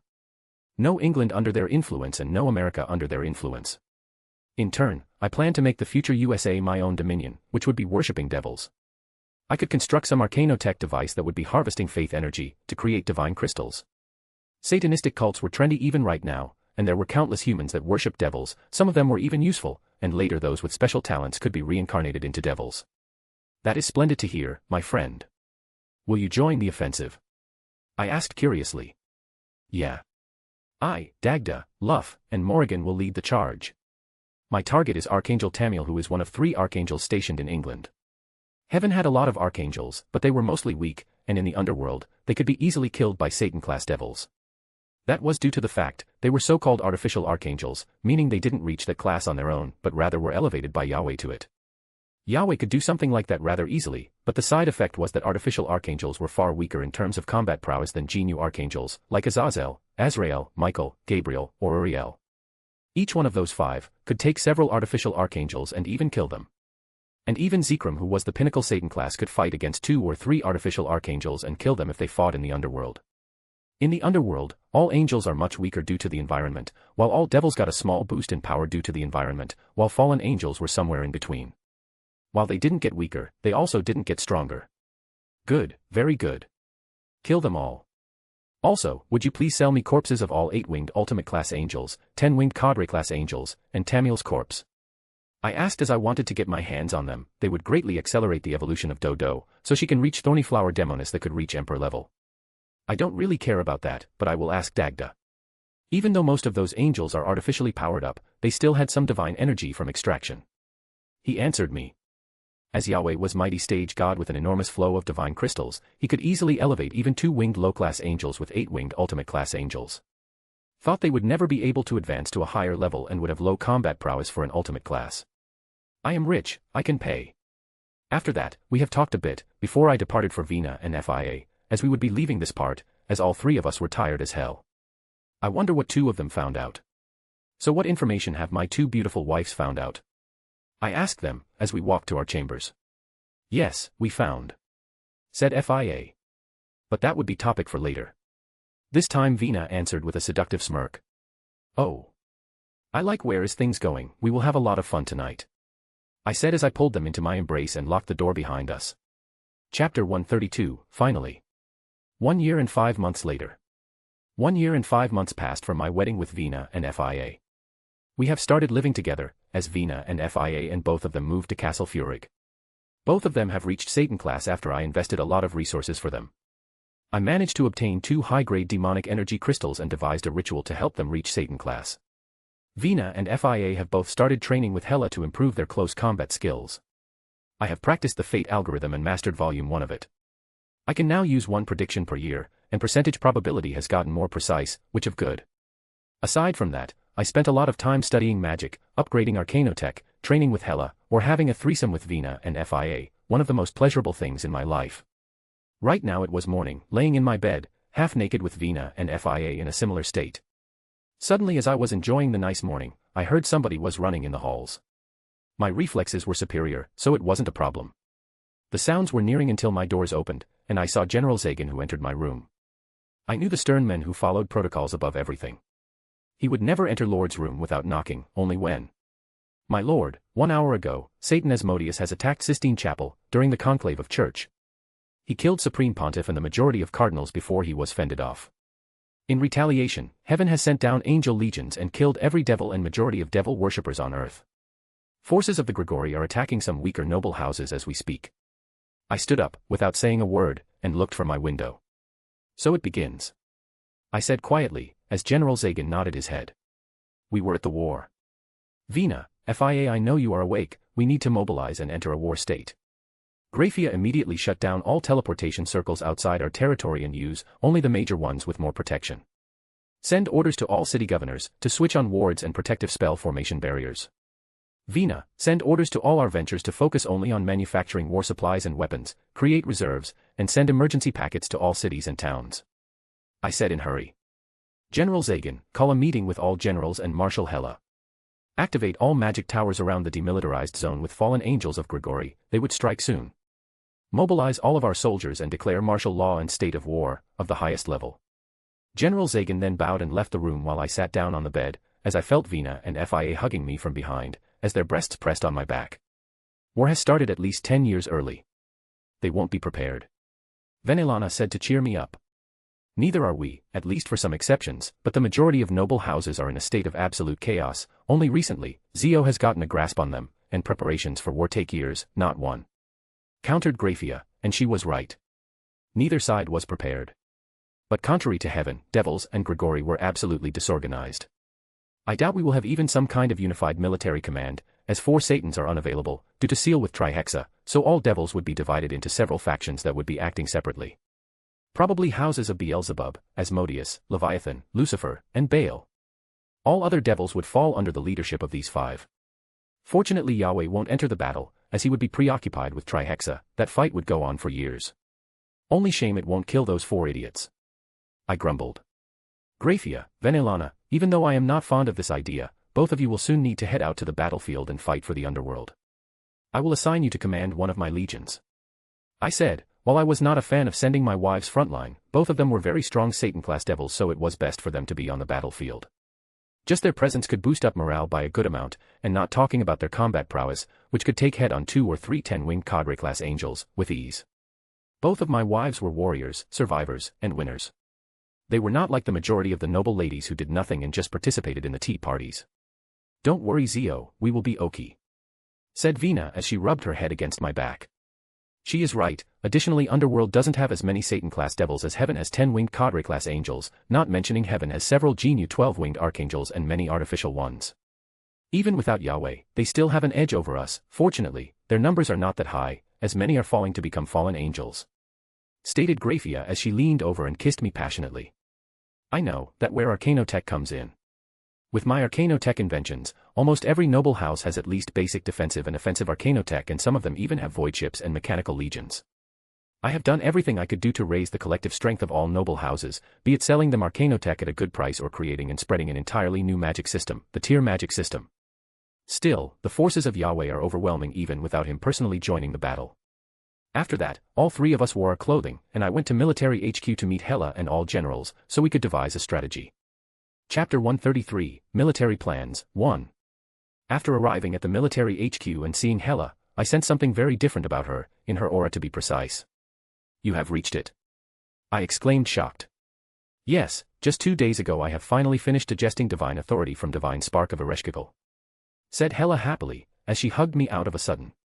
Our relationship changed from the formal one to more friendly. Hela also tuned down a lot and started getting calmer, not consumed by her emotions. That is fantastic. Here, take this. I said while I gave her 50 high-grade divine crystals so she can increase her divine power or use them whatever she wants. To a greater god, usually, the high-grade divine crystals won't have much effect, but she was newly advanced so she can use them to increase her divine power by at least 500 units, which is a pretty nice increase. She looked surprised seeing me giving her more high-grade divine crystals, as she was aware that I had a limited amount of them, and most of them were used either on Vina, Grafia, or her, while a large part was used on the army. I was left with only X100 high-grade divine crystals that would be used to increase my physique to limit of Satan class in the large-scale ritual I planned to conduct. I was still researching the ritual, as it was very complicated to devise. Strengthening rituals were very hard, and my knowledge of mysticism was still limited, so I predicted I would finish the ritual in a year. Thanks, she said quietly, as I went to her and lifted her chin to look at her eyes. During my relationship with Vina and FIA, I have learned a lot about the men and woman relationships and noticed that Hela had feelings for me, but she was shy, prideful, and even more inexperienced in these things than me. And that was something to behold. I slowly approached her. As I kissed her gently on her lips, she was shocked at first, not sure about what to do, but soon she returned my kiss with equal passion, as my hands trailed down through her curves and her body, as I enjoyed every second of it. After we have separated, I could feel her hot breath as we looked at each other's eyes. We can continue later, now our duties are calling, I said, as Hela nodded and we entered the central command, which was filled with projections of the underworld, and officers were running here and there. There were around 40 people in the central command. Most of them were generals of my legions, then Hela as the supreme commander of my military, and there were also some heads of vassals from the 72 pillars. Now that everyone is here, start with the reports on the situation, I commanded as I sat down on the throne that was prepared for me. My lord, we have received a message that your lordships can advance as one of the major devil armies of the underworld. Others being the 6 houses of Lucifer, Asmodeus, Leviathan, Beelzebub, and Baal. With you, there would be 6 major armies. You have been given control over 31 pillars of the 72 pillars by the order of Great Satan Lucifer, stated General Amike. I was expecting something like this, though I was surprised seeing House of Baal command one of the major armies. Probably original Lucifer trusted only me and Zekrom with control over the 72 pillars, while the rest of the Satan houses don't want to meddle with devils they consider lesser. Very good, what next? Are there any movements from the Gregory or angels? I asked. Legions of the fallen angels have started advancing, but they are slow, and add to that, they have a lot of internal disputes between powerful 10-winged cadre-class angels, especially there is a lot of tension between Azazel and several cadres such as Satanel and Kokabeel. Also, we have heard that Archangel of Death, Azrael the Fallen, won't be participating in the war, but instead, he delved deeper into the underworld with his Death Guard. Explained General Ragnar. Fact that the Archangel of Death Azrael won't be participating in the war is one of the best pieces of news I have heard today. He was the most powerful archangel that ever existed. If not for Yahweh being alive, he would reach throne archangel level, which was the same as the Apocalypse class, but just for angels. Still, Yahweh put a lot of limitations on the angels he created, not allowing them to get stronger than he was. Most they could reach was only 12-winged archangel class. There were many occurrences in history where angels betrayed their gods in the astral boundary, be it intentional or unintentional, but Yahweh didn't take any chances. That is good. Azrael is too powerful, even more than pinnacle greater god, but I wonder why did he disappear? Under his leadership, Gregory could have a real chance to win this war, but now, they are just an annoyance. Gregory had only several archangels, and all of them were very strong, and most importantly were Genu 1, not artificially elevated to that level. Azazel was the governor-general of the Gregory, then Azrael, the archangel of death, and finally Ariel. Among those 3, Ariel was the weakest one, while Azrael was the strongest one. Azazel was somewhere in the middle, but he wasn't much fighter, as he was rather a scientist, who was basically forced to be general governor of the Gregory, due to being one of the first angels to fall. Without Azrael, Gregory wasn't that much of a threat in terms of powerhouses, but that could easily change if some strong angels fall during the war. Even archangels could fall rather easily, history is my witness. You mentioned internal conflict, what is that about? If there are tensions between sub-factions of Gregory, it would be a shame to not use them. Chapter 134, Military Plans, 2. The root of the problems is Kokabeel and his warhawks, my lord. They are advocating the most ruthless approach and are trying to convince Azrael to lead them during the war and destroy heaven and devils. The main reason is that Azazel is not even that interesting in waging war as much as he is in researching sacred gears and other weapons. Meanwhile, last Archangel Ariel, she isn't interested in running Gregory and just lazes around, or just sleeps with anybody around. Apparently, she is only whore with a bit of power. Explained General Ragnar. What are chances that Kokabeel will rebel against Azazel? I asked while observing my generals here. 0. While Kokabeel is a very strong 10-winged cadre-class fallen angel, but Azazel is 12-winged archangel, extremely strong, cunning, and experienced. That is why they hoped to approach Azrael, but after he disappeared with his death guard, voices of warhawks as Kokabil slowly quieted down, but... He paused slowly, as I caught what was going on. But that doesn't forbid him having some secret agenda. I finished the sentence for him. That could be used for our benefit. Now, who is currently approaching the demilitarized zone and in which numbers? I asked the most crucial question of today's meeting. It is an army of the 10-winged Cadre-class fallen angel, Satnal, who serves as one of the marshals of the Gregory. He is advancing at our territory with an army of approximately 20 million fallen angels and has around 10 8-winged ultimate-class fallen angels as his generals. They would arrive at the outskirts of the Gremory territory within several days, as they are advancing at the slower pace. Stated General Ragnar. 20 million fallen angels was a lot, not to mention he had 10 8-winged ultimate-class fallen angels. Also, Satnal himself was the pinnacle 10-winged Cadre-class fallen angel, who was very skilled in combat and was pretty powerful. He could be classified as a genu powerhouse, so I would need to take care of him. Hela, what strategy do you propose? Hela was the best strategist and spent several hundred years, or perhaps even 1,000 years serving in the army. No one was more experienced than her, in regard to war strategy and battles. I would suggest deploying Mechanical Legion and Void Fleet to dispose of them. Each of the Hydralisk mech has physical prowess comparable to the high class, so even though there are only 10 million of them, it should be easy to destroy the army of Fallen. With the support of void ships and antimatter magicule cannon batteries, we could lessen their numbers by approximately 30% to 35% before the battle starts. The only real problems are 8-winged ultimate-class fallen angels and Satnal himself. How strong are those 8-winged ultimate-class fallen angels? Hela's plan was good. Usage of Mechanical Legion and Void Fleet in the early stage of the war may sound stupid, but Heaven and Gregory already know about their existence. Also, this was Vanguard army, so many of the fallen here is the strong ones, that would greatly damage my devils if I send them in. Also, mobilization would take some time, so if I want my army to fight fallen, I would not have time to lay traps and ambushes. While Mechanical Legions were already battle-ready. Most of the 8-winged ultimate-class fallen angels are artificially elevated, as he had begun mass elevating them, but that also increased their fall rate a lot. I think Isla should be able to deal with 4 or 5 of them. I will only take 3 generals with me as my attendants, and I will personally deal with Satnal. Isla was pinnacle general level magical beast, Wampus Cat. While her strength didn't increase during this 1 year, I practiced with her a lot, she was still a bit playful, so I needed to spend a lot of time with her. We have fought together, so she could have more practical experiences, and also, her control over her innate abilities got way better. That could work well. I will prepare battle scenarios and use the simulator to calculate the most favorable one. Said Hela shortly, after which she left the HQ. The simulator she was talking about was the Arcanotech device, which I have created to simulate battles and various battle scenarios. It was good for training military officers or predicting the end of the battle. You can enter starting parameters and the artificial intelligence will calculate countless ways how the battle could go, based on the input information. Inform me about all important information that you get your hands on. Additionally, closely follow the status of each battle and immediately report me everything about the progress of Heaven, Gregory, and even us. Now leave, only Generals Zagan and Ragnar remain. I ordered as everyone bowed and left in hurry, leaving only 3 of us here alone. Gentlemen, start gathering information about locations of every descendant of the houses Beelzebub, Leviathan, and Asmodeus.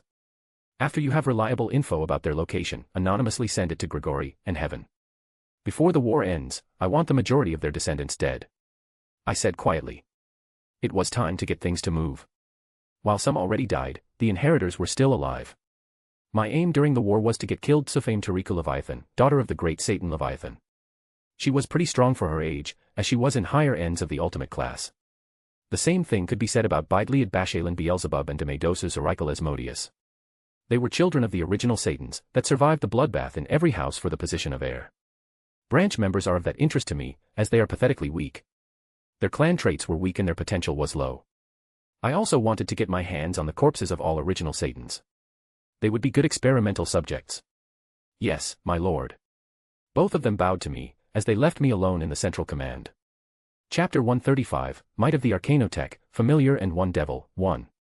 During past days, I have been preparing for the upcoming confrontation with Satnal's army of fallen angels. My work was going through the major cities and upgrading the protection spells, securing teleportation arrays, and many other things, that could be done only by a very skilled magician such as me. Now entire Gremory territory has entered war mode, and martial law came into force. All cities are under the protection of wards and barriers, non-stop, due to possible sneak attacks or ambushes. Small villages were all evacuated and cities were enlarged, to accommodate the growing population. Magical towers have set their output on maximum, and are scanning their surroundings every half an hour. Greifia has been handling the administrative works for the past few days and has been working non-stop without a pause. Thanks to her, we were able to evacuate all civilians from small villages that can't be protected from strategic reasons to bigger cities. She personally oversaw construction works on the cities and accommodation of around 30 million devils, Aesir and Vanir. I need to buy her something nice for her work, as I am very grateful for her help. On the other side, Venelana has quickly converted all of the factories and manufacturers to produce military supplies, weapons, and armors, as they were the most desired commodity in the underworld right now. And right now, I was leading 10 million arcane mechanical automatons, hydralisks to the battle. Together with me were 3 ultimate-class generals and Isla, who was sleeping beside me, as I was sitting in the command center of the enormous Emperor-class battleship. I also took with me half of my Void fleet. 75 Lunar-class cruisers, 20 Avenger-class Grand Cruisers, and 2 Destroyer-class battle cruisers. Soon enough, my fleet has arrived at the place where Hela decided it would be best to clash with Satnal's army. This area had a lot of arcanotech towers that were built by me, as it was the border of the demilitarized zone. After my fleet has landed down, drones started running here and there, placing down 500 antimatter Magicule cannon batteries that would start firing at the incoming army. After all, Hydralisks embarged out the entire fleet has entered the stealth mode and hidden from sight. They would be the second wave of the long-ranged attack on the incoming Satnal's army. Drones were working fast and soon enough everything was ready, now the only thing that remained was to wait for Satnal to come. I cast concealment spells on myself and Isla, only leaving 3 generals not hidden, so Satnal would see them as an easy target and would choose to attack the Mechanical Legion. Most fallen angels were even more true to their sins than devils. The reason was simple: while devils had some sin, they had dominance, fallen angels fell due to something and became fallen angels. Usually, these traits were even stronger in fallen angels than in devils. And truth to be told, most fallen were plainly stupid or didn't care about anything at all. Rather a similar trait to the devils. And exactly after 2 hours, the sky went black as millions of fallen angels clouded the sky. I stayed hidden in the as I watched the leading fallen angel approach. He was a tall man dressed in the usual fallen angel battlesuit as others, described as having brown hair, silver eyes, and masculine facial features. Wait when they are in the right distance, I ordered. All antimatter Magicule cannon batteries start firing. One must admit that seeing 500 antimatter Magicule cannon batteries firing at the same time looked magnificent. As they shot, with each explosion that occurred high there, hundreds of fallen were killed, and more were injured. Void Fleet fire. And now the second salvo, from the Void Fleet. Void ships had more firepower compared to the antimatter Magicule cannon batteries, as even the weakest model of the Void ship has firepower comparable to the Ultimate class.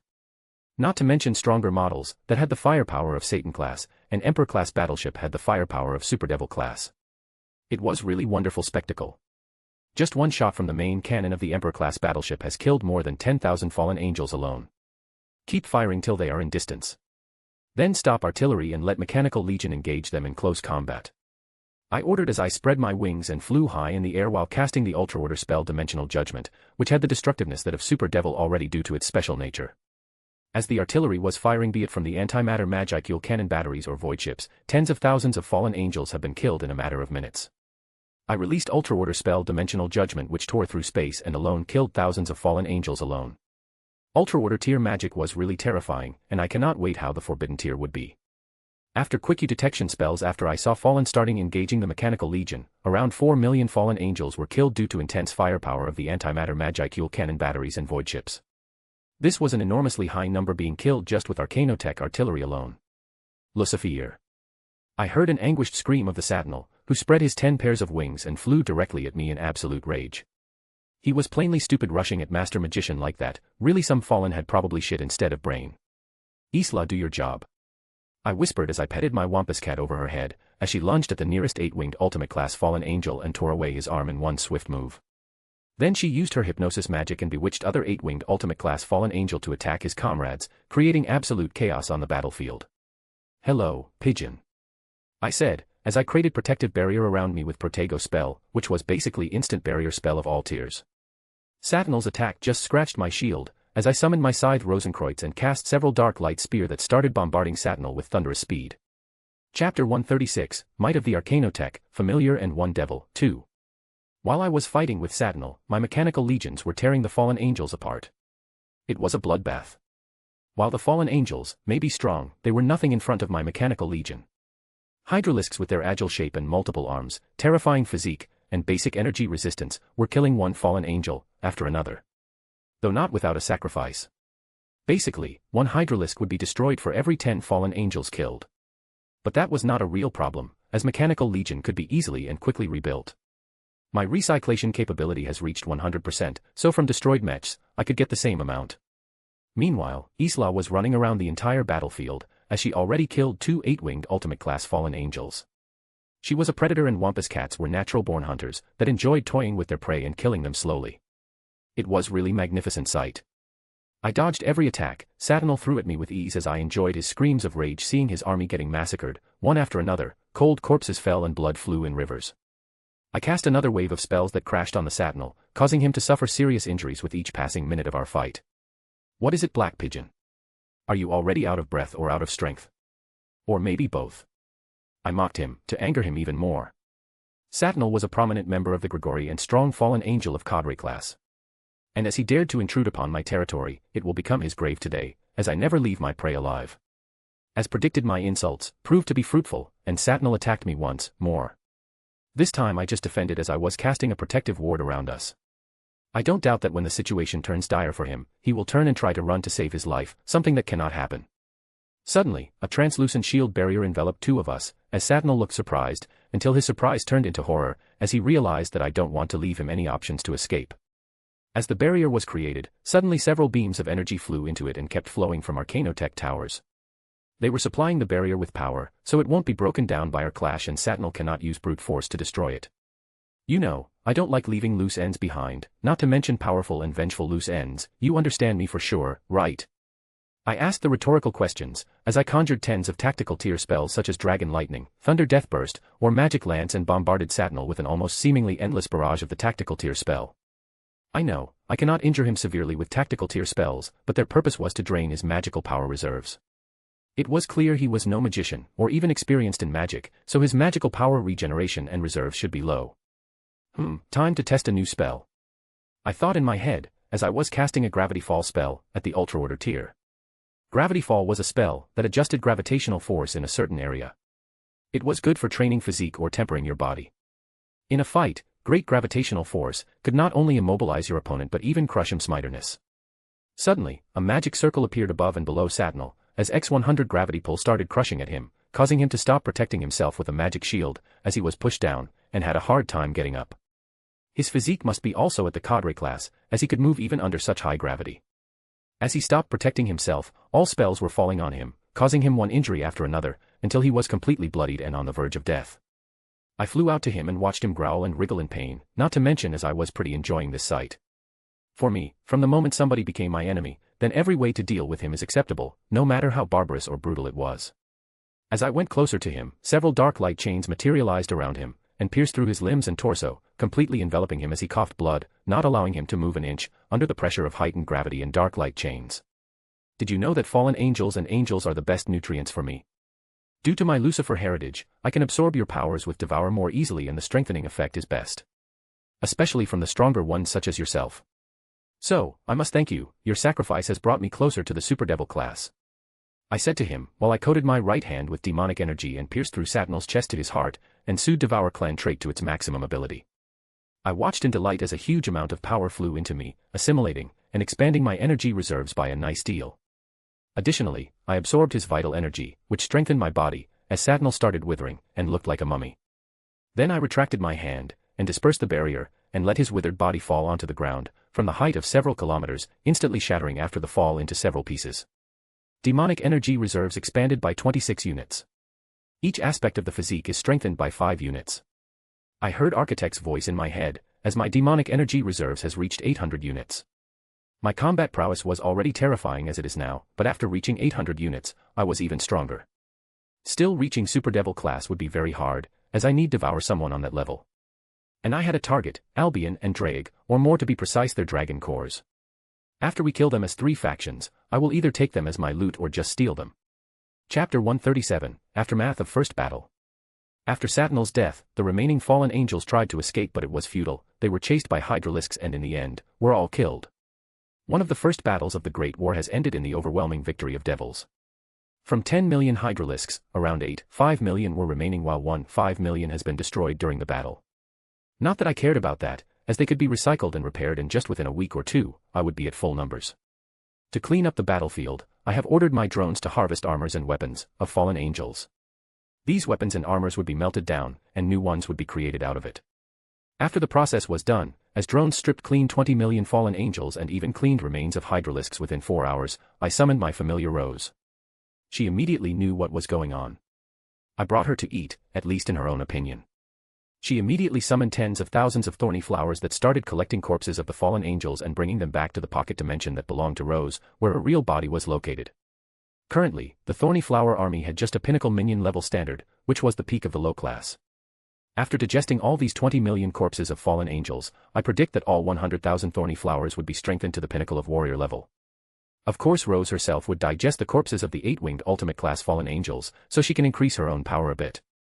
Soon enough, only blood remained on the ground, as the entire battlefield was stripped clean. Isla returned to my side, as she licked my hand, and held over her paws, severed head of the 8-winged ultimate class fallen angel. Good girl, who is the best wampus cat in the existence? Of course you. I scratched her behind her ears just like she liked it, as I enjoyed her purring sounds. All the 3 generals that I have brought with me killed one 8-winged ultimate class fallen angel. We have returned to the Emperor-class battleship, as everything was already cleaned up and loaded up in the ships, and flew back to the Furig to celebrate the first victory. 1 year later. After I have returned, no one attacked the Gremory territory during this 1 year. Truth be told, after the initial first waves of attack, there were only small skirmishes. While I defended my territory from the vanguard of Gregory, similar armies attacked the territories of my fellow nobles. Houses of Phoenix, Citri, and Astaroth worked together to fend them off while suffering enormous casualties for pushing the fallen back. On the other side, the biggest battle was probably between houses Asmodeus, Beelzebub, and Leviathan, which were all attacked by legions of heaven, each led by archangels. Attacks was led by Uriel, Gabriel, and Raphael. While angels were weaker in the underworld, and even archangels got weaker here, and genu ones like leaders of this attack were weakened, they still could contend against Satan-class powerhouses rather easily. All 3 Satan houses suffered countless casualties, and many of their direct descendants were killed. Most notable ones being Demedosus Oracle Asmodeus, son and heir of the Satan Asmodeus, and his son, 10-year-old Chrysaor Asmodeus. Though these 2 were my achievement, as I found where they were hiding during the attack, and leaked this information to Uriel, who burned all descendants of Asmodeus with holy flame, one of the most painful ways to die as devil. It was payback for what has Asmodeus done in the Vatican. Satan Asmodeus would be probably enraged hearing that, but they were trapped with Yahweh, but all 4 great Satans were unavailable and Yahweh was the same. I knew that they still didn't bait him with Trihexa, so those 4 must be in the dimensional gap preparing their trap, and that could take years to prepare a trap that could contain mighty stage god. Right now tension was high, as it was clear that soon enough new wave of the offensive would arrive. Currently, the situation has reached a weird balance. Heaven has been elevating a lot of weak angels, thus creating a lot of artificial angels that was weaker than their genu counterparts, but it gave them numbers to contend against devils. The reason why artificially elevated angels were weaker than those who achieved the rank on their own was simple. They had energy reserves, but they lacked good control over their own energy and lacked combat experiences and combat prowess. It was understandable, as what else could happen if you take 2-winged angel and forcefully elevate him to 6-winged high-class angel? While he would have class, he had neither control over his power, their adequate spells and attack, or even defense and nether experiences with his strength. They were good cannon fodder. But that also increases the ratio in which angels started falling, which in turn boosted up Gregory's numbers. Neither Fia and Vina has participated in the battle, as they were focusing more on running the territory, but soon after the second wave of attack starts, then they would be forced to fight for sure. Hela also wasn't fighting. She was my trump card. An early greater god on my side. She will attack only in the later parts of the war, as nobody would await that I have somebody as strong as hers on my side. That would be a great shock for everyone, and on top of that, if she once makes a move and reveals her strength, then everyone would be wary and I will lose a moment of surprise. My lord, there is a report from the Baal territory. I heard the servant screaming in panic. I read the report in silence after I dismissed the messenger. So Michael personally attacked Zekrom. Now I wonder, hopefully, Zekrom will be able to win. Chapter 138, Zekrom vs. Michael. Baal territory, castle of the Baal clan. Zekrom Baal stood on the walls of the Baal castle, as tens of antimatter magicule cannon batteries were installed on the walls, and many architect towers were built to protect this place better. Additionally, a small fleet of X-25 void ships of cruiser class and grand cruiser class were hiding in the shadows, as millions of devil soldiers were flying in the air or standing on the ground. Mechanical legions were standing side by side with devils, as members of the Mechanicum were tasked with their control. Zekrom was donned in pitchback armor with crimson lines and holding a katana in his right hand. He enjoyed using a sword in combination with his power of destruction for a versatile combat style.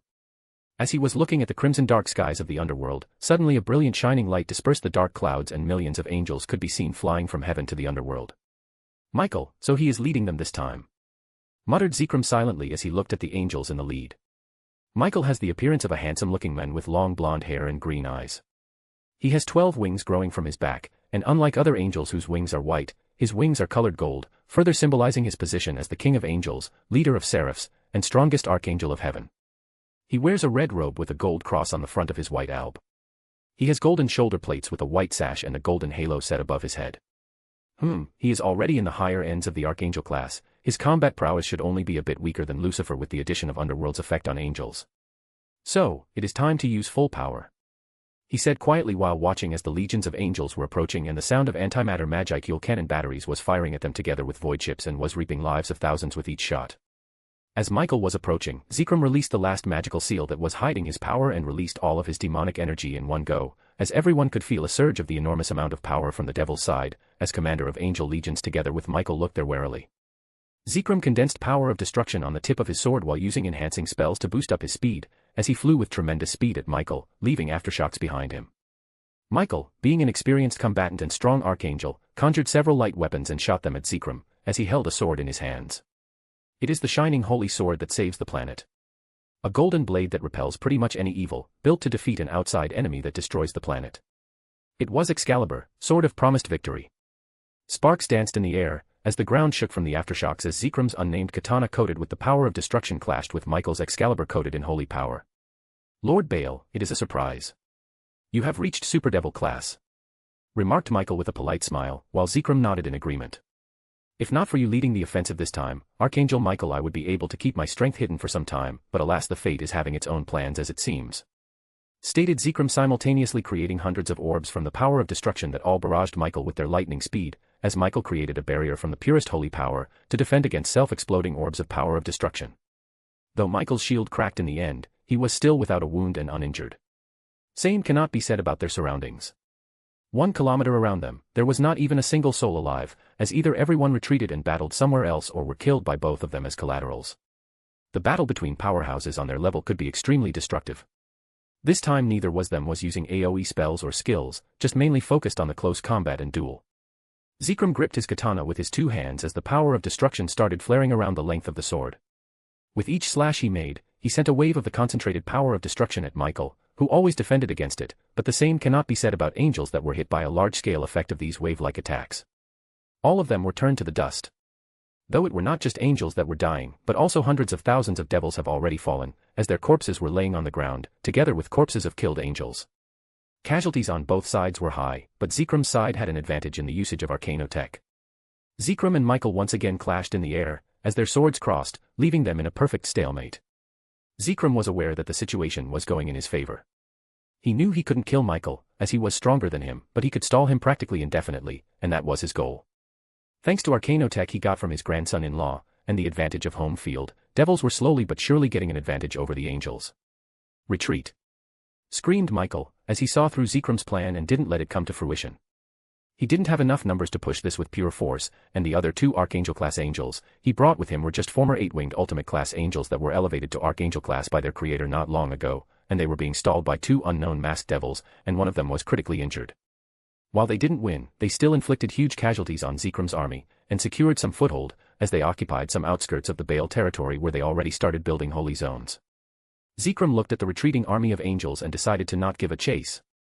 He was aware that Michael was a good strategist and he partially achieved his aim, but forcing Zekrom to reveal his true strength and also occupying some parts of the outskirts of the Baal territory. I wonder where this would go. Beelzebub, Asmodeus, and Leviathan used some methods to achieve Super Devil class, but their strength is absolutely unstable and could backslash at them anytime. Alas, we have more powerhouses on that level, but for what price? Chapter 139, Other Factions Make a Move, Pale Blood. Romania, Old Yarnum. Hundreds of thousands of vampires and kindreds were clad in crimson armor as they stood in neat rows, as each of them was armed with either sword or spear. They were part of the army of Old Yarnum, Crimson Paladins. Behind them were others clad in half armor, wearing long cloaks and capes, holding staffs. They were battle mages of the Old Yarnum. Before them, high on the pedestal stood a man, clad in crimson armor and ferocious look in his eyes. He was Grand Duke Kindred, Valerian Teeps, one of the 4 blood lords of the Old Yarnum. "Army, stand by. We march," shouted Valerian as he commanded, and several million vampires and kindreds started marching on the position and strongholds of the Heaven and Church here in Romania. There were several of them, and all of them were targets for the conquest. There were even 2 artificial archangels stationed in Romania, but their combat prowess was weak, comparable only to GNU 10-winged Cadre-class angel. Having energy reserves and combat prowess were 2 entirely different things. Valerian took the command himself, as he was absolute battle maniac, and wanted just to kill more people. He flew high in the air, as most kindred that has achieved kindred baron or higher rank, had the ability to fly with their wings, that they obtained during metamorphosis. Valerian led around 1 million crimson paladins and battle mages to the Transylvania, to a certain area where an enormous cathedral of the church was built, that acted as the headquarters for exorcists and angels that were operating in Romania and hunted vampires and kindreds. Elder Victor Corvinus, lead battle mages to create a bounded field around the entire area. Also, destroy near villages and kill all humans you find. Those around are either families of the Exorcists or devout believers. Commanded Valerian to a man near his side. It was Victor Corvinus, a Marquis kindred, which was the same as the Satan class, and currently he served as one of the army commanders in this attack. Yes, Blood Lord Teeps.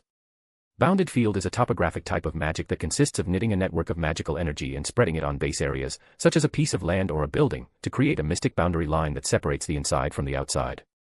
By definition, it should not be possible to move them once they are set. Usually, it was used for protection or during battles on Earth, to not involve ordinary humans, or if you want to do something silently without anyone noticing. Just like this time.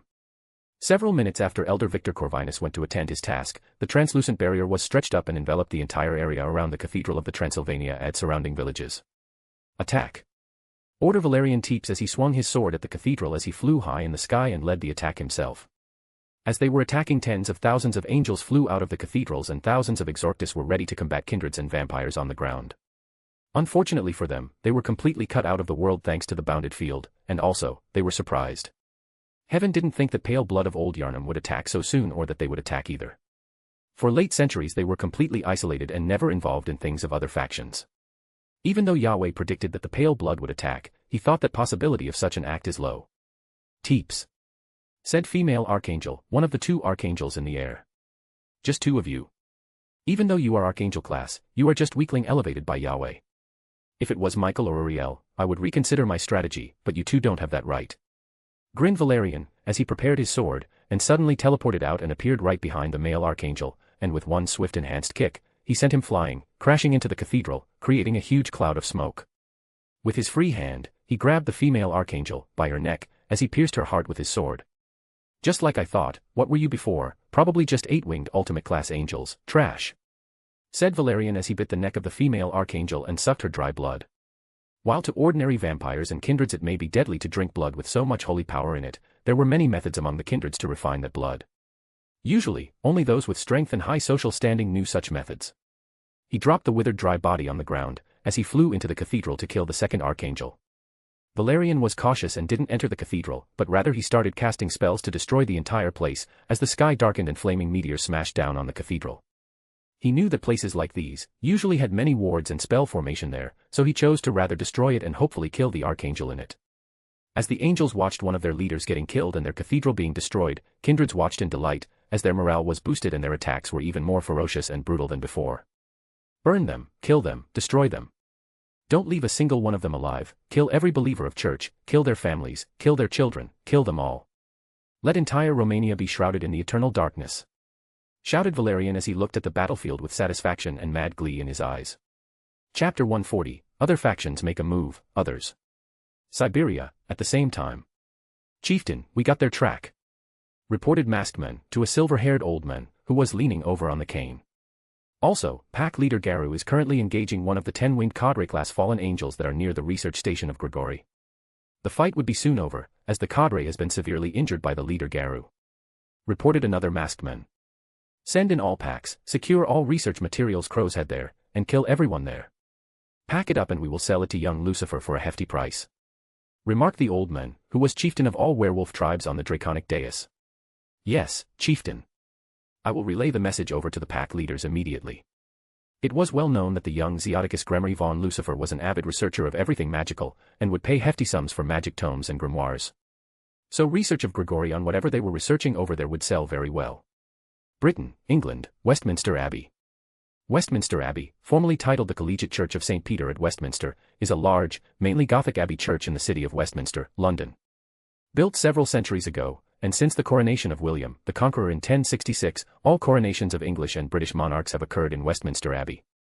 Today, long gone was a majestic Gothic temple, as just piling rubbles were left of it and smoke rising to the sky, as knights of Erin and Duinscaith were running around and killing priests of church and fanatical believers. Suddenly an enormous boom sound was heard as the earth shook, and several buildings were destroyed as a huge silhouette landed on the ground. "You stupid dragon. Are you trying to kill everything here? Many of these people could still be converted to our faith," screamed angry female voice. She had short black hair and wore something that looked like battle armor and held a staff in her right hand, as a divine power was radiating from her. "Shut up, Morrigan, go and annoy somebody else. I just killed another pigeon and this one was strong a genu archangel. What was his name? Tamil, no Tamiel, yes Tamiel. Even though he was archangel, he wasn't that strong in front of this dragon. Although he tasted bad. Where are Dagda and Luff?" Morrigan, gods of death and dead of the Celtic pantheon, just shook her head in defeat, as she was irritated with the behavior of her ally. Still, Crumcrutch was the new heavenly dragon-class dragon, and he himself chose to help. He was the third heavenly dragon in the Draconic Dais, though he was far weaker than Albion and Draig, he was still in that class. Albion and Draig were heavenly dragons for a long time and were already a peak of the class, but they still cannot breach the final barrier separating them from reaching Elder Dragon class, which was Class Wadofus or Great Red War. Luff and Dagda went to fight with other two archangels, but those two pigeons retreated with their army from England. Apparently command from Michael. Not only that, but similar things are happening all around the world. It is possible that Yahweh has been trapped with Trihexa. Alas, we have achieved our goal and rest is not our matter, provoking heaven further, may not be good, who knows what has Yahweh prepared in case of emergency. Stated Morrigan as she dissolved into tens of black crows and flew away. Greece, Olympus. Your Majesty, as you have commanded, all attacks have been successful. Heaven is already retreating and their angel legions are either going back to heaven or to Underworld. Celtic pantheon has pushed church out of Britain, Shinto from Japan, and Greece.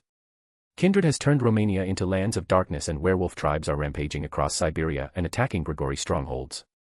Reported soldier in a Spartan armor as he knelt down before a throne, where a middle-aged man with a mustache, who wore a crown and toga, sat majestically.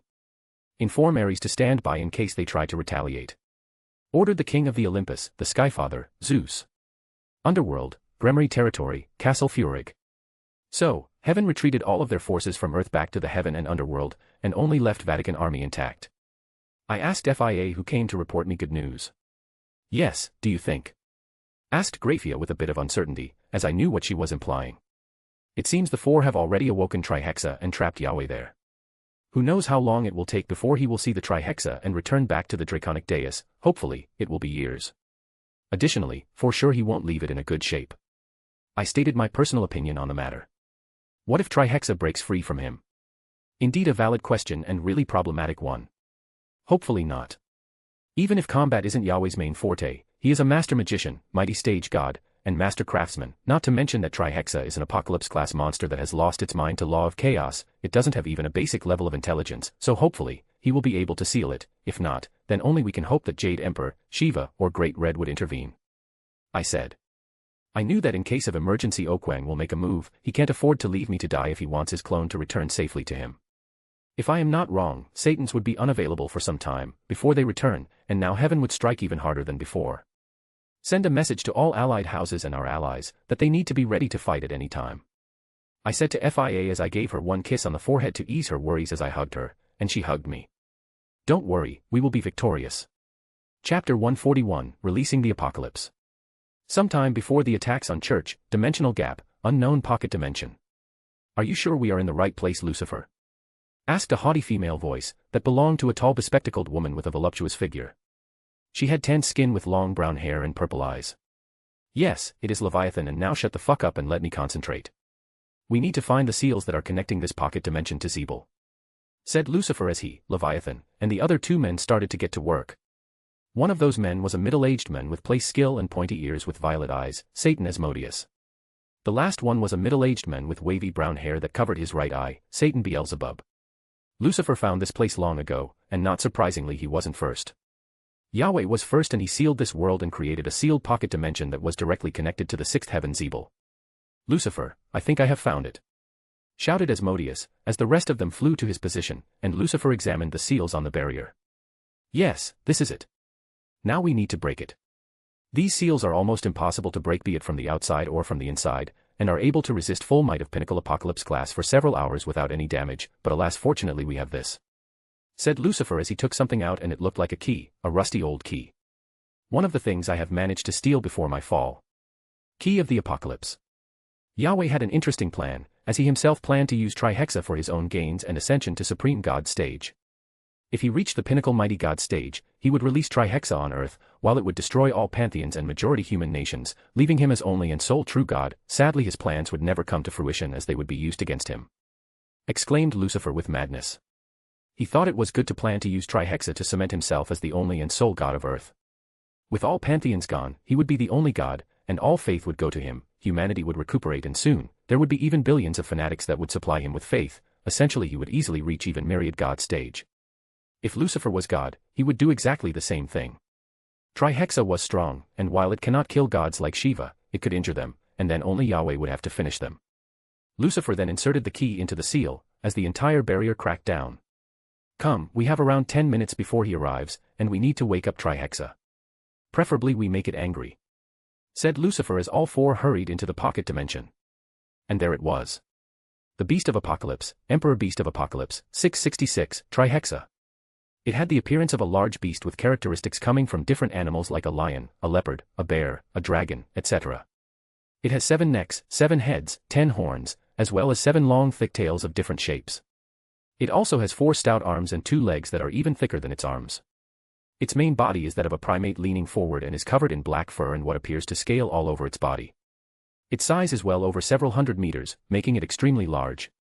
It is sleeping. When the barrier broke down, it will automatically wake it up in 1 hour, but that would be late, as Yahweh would have long ago sealed the place.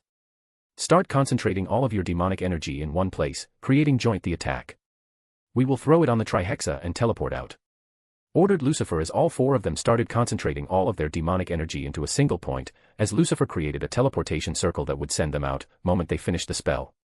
Soon they finished channeling all of their energy and were teleported out, to a distant point where they could watch the show and activate Ward to cut of the entire pocket dimension and trapping Yahweh here. As they were teleported out, roar. A loud beast roar echoed this area of the dimensional gap, as the Emperor Beast of Apocalypse woke up, and it was angry. As the Trihexa was roaring in anger, a man appeared within a dimensional gap and rushed to the pocket dimension. Now, shouted Lucifer, as they activated the barrier artifact that Lucifer obtained who knows from where, and the entire pocket dimension was locked down. Now we need to stabilize the warding artifact for next week and we can go. Hopefully, Trihexa will entertain Yahweh for several years at least. Chapter 142, Progress of Great War. 3 years later. As predicted straight after Yahweh was sealed, a bloody offensive was launched by forces of heaven on devils, and Gregory didn't wait for long before they attacked both angels and devils. The offensive was short but hard and brutal. Almost 700 million devils were killed in the offensive, as heaven was aware that Satan's won't be back until 1 week or so they threw everything they had at us. My territory was also attacked, but fortunately, I didn't fight them. I chose to act like a turtle and activated defense of my territory to maximum, and used Arcanotech to attack them from long range. After their army suffered huge losses to my antimatter Magicule cannon batteries, Void Fleet, Battle Mages, and Arcanotech towers, they retreated. And Gregory acting like cowards were attacking both factions when they saw them getting weaker from the fight. Gregory was attacking anybody that was weakened, as they were practically the weakest faction in here, due to the lack of higher-end powerhouses to lead the faction. Not surprisingly, Azazel showed himself only during the first wave of offensive, and then he disappeared, probably going back to his research. Also, Gregory's ability to lead war was weakened as I killed one of their strongest cadres, Satinal. Though Kokabeel has been doing problems lately, he even fought with Zekrom and survived a clash against Superdevil. He was really resistant as a cockroach. On the other side, at least influence of the church has been completely diminished on Earth, and now they were influential in Europe minus Britannia and Ireland, where Celts took back their lands and once again started spreading their faith after killing every fanatical believer and burning down each church in the country. Similar things happened in Greece, though Olympians didn't kill mortals there. Instead, they turned all priests and believers of Yahweh into hideous monsters, just like in the past. Greek gods were famous for their pettiness, cruelty, and arrogance, so they really took their revenge on humans by turning approximately 20% of the populace of Greece into monsters. Greek gods got much stronger as this even created many fanatical believers. Not that I cared about such minor things, but I was still curious how this earth will look like when the technological advancements start up. Vampires and kindreds in Romania cleared their country from the influence of church and heaven, and now it was their playground as they hunted humans for sport or started breeding them for their blood. It was useful for weaker ones that cannot feed on stronger creatures. What was delightful, I got my hands on research on sacred gears. It was sold to me by Werewolf Grand Chieftain after he raided one of the strongholds of the Gregory on the earth, in Siberia. There was a lot of useful information there, especially how the sacred gears worked and on the system of heaven. Apparently, Azazel wants to create artificial sacred gears and is also studying how to sever the connection between sacred gear and the system of heaven. From studying those notes, I have managed to find a way to sever sacred gear from the system of heaven, though I would attempt it only after Yahweh's death, due to safety reasons. As I was sitting in my garden and enjoying tea I got from Okwang, I suddenly felt someone behind me, and by the aura, I knew it was Hela. She always had some kind of dreadful aura around her constantly. What it is, my deathly darling?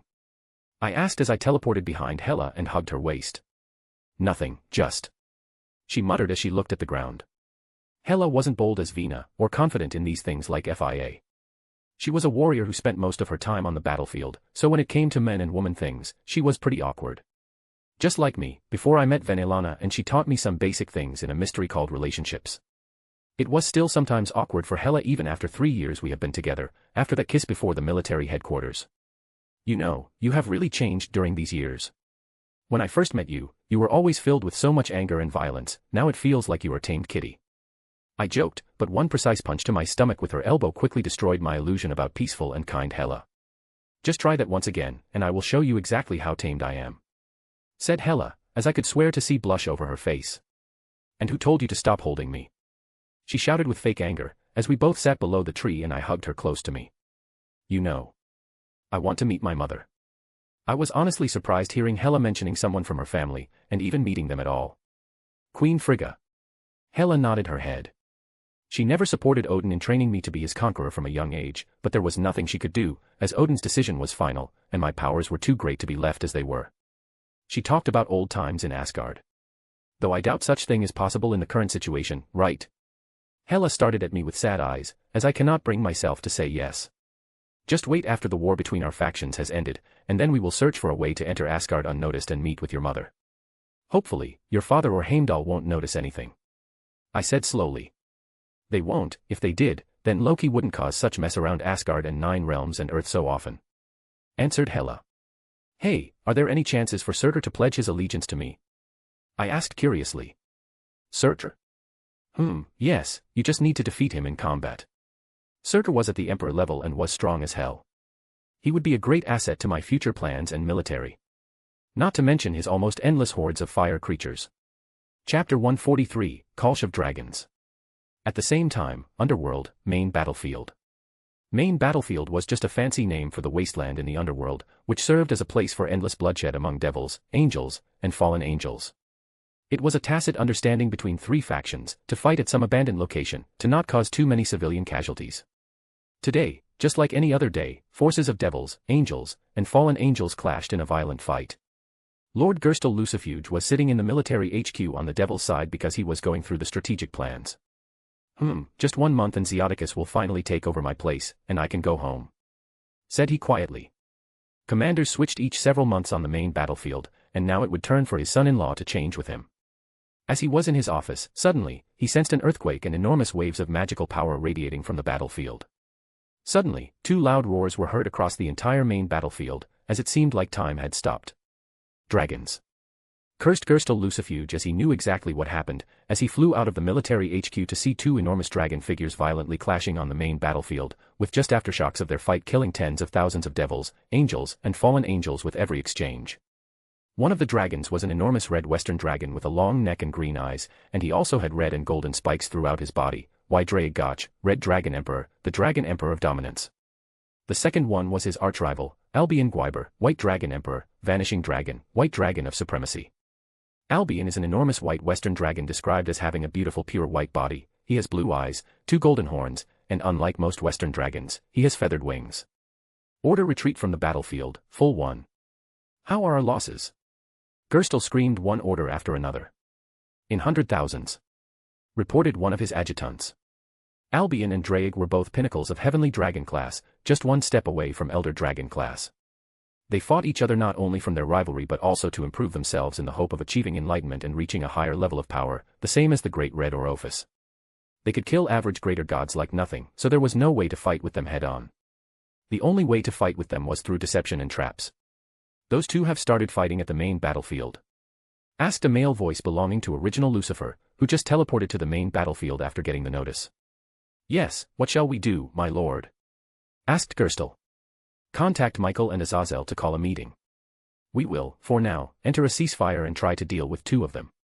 Yahweh is preoccupied with Trihexa and would be for some time, so the only choice for us is to deal with them as one. Ordered Lucifer. Even he knew that Drake and Albion were out of his league.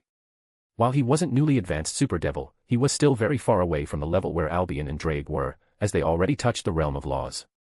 Albion with his law of supremacy and Drake with his law of dominance, thus they were tough to deal with. Also, send for Zeoticus, his magic knowledge would be of great use. Castle Furig, at the same time. Lord Lucifer, there is an emergency message from Lord Gerstle. Shouted servant as I cursed in my mind. Just as I could have some nice outdoor sex with Hela. What is happening? I asked impatiently. Two heavenly dragons, Drake Gotch and Albion Gwyber have crashed into the main battlefield and are fighting there. Casualties on the devil side have already crossed over 2 million, with even leaders of 3 factions being injured after they tried talking to them. Both of us immediately stood up in a hurry. Send a message that I will be right there. I ordered as the servant bowed and left in a hurry. Shall I go with you? Hela asked gently as I considered her proposal for a while before shaking my head in disagreement. No, I need to have your strength hidden for some time. Additionally, we will not fight them head-on, that would be plain suicide. Albion and Drake are at the peak of Heavenly Dragon class, who already touched Realm of Laws. Alas, they cannot breach the last barrier in their understanding of their respective laws of supremacy and domination, so they have life and death battle to experience an epiphany. Our only choice is some kind of spell formation to trap them and weaken them sufficiently so that we can kill them. I explained. Not that I cared where those two fought and what they destroyed, but this was a problem. While Hela was powerful even for a great god stage, she was my final trump card for the end of the Great War, when everybody would be exhausted, and Satan's and Yahweh would be dead. And it needed to be that way. But to be sure of my success, I used Fate algorithm. During past years, I have comprehended and mastered first volume of the Fate algorithm and could now predict the most suitable future for me with minimal inaccuracy. I operated the Fate algorithm and saw hundreds upon hundreds of possible futures that could happen in the endless stream of fate. Due to my constitution of Fateless One, none was definite, and none was accurate absolutely. But I found exactly what I wanted, one decision that was the best use to me. I ended the operation of the Fate algorithm, as I coughed a mouthful of blood, and Hela ran to support me.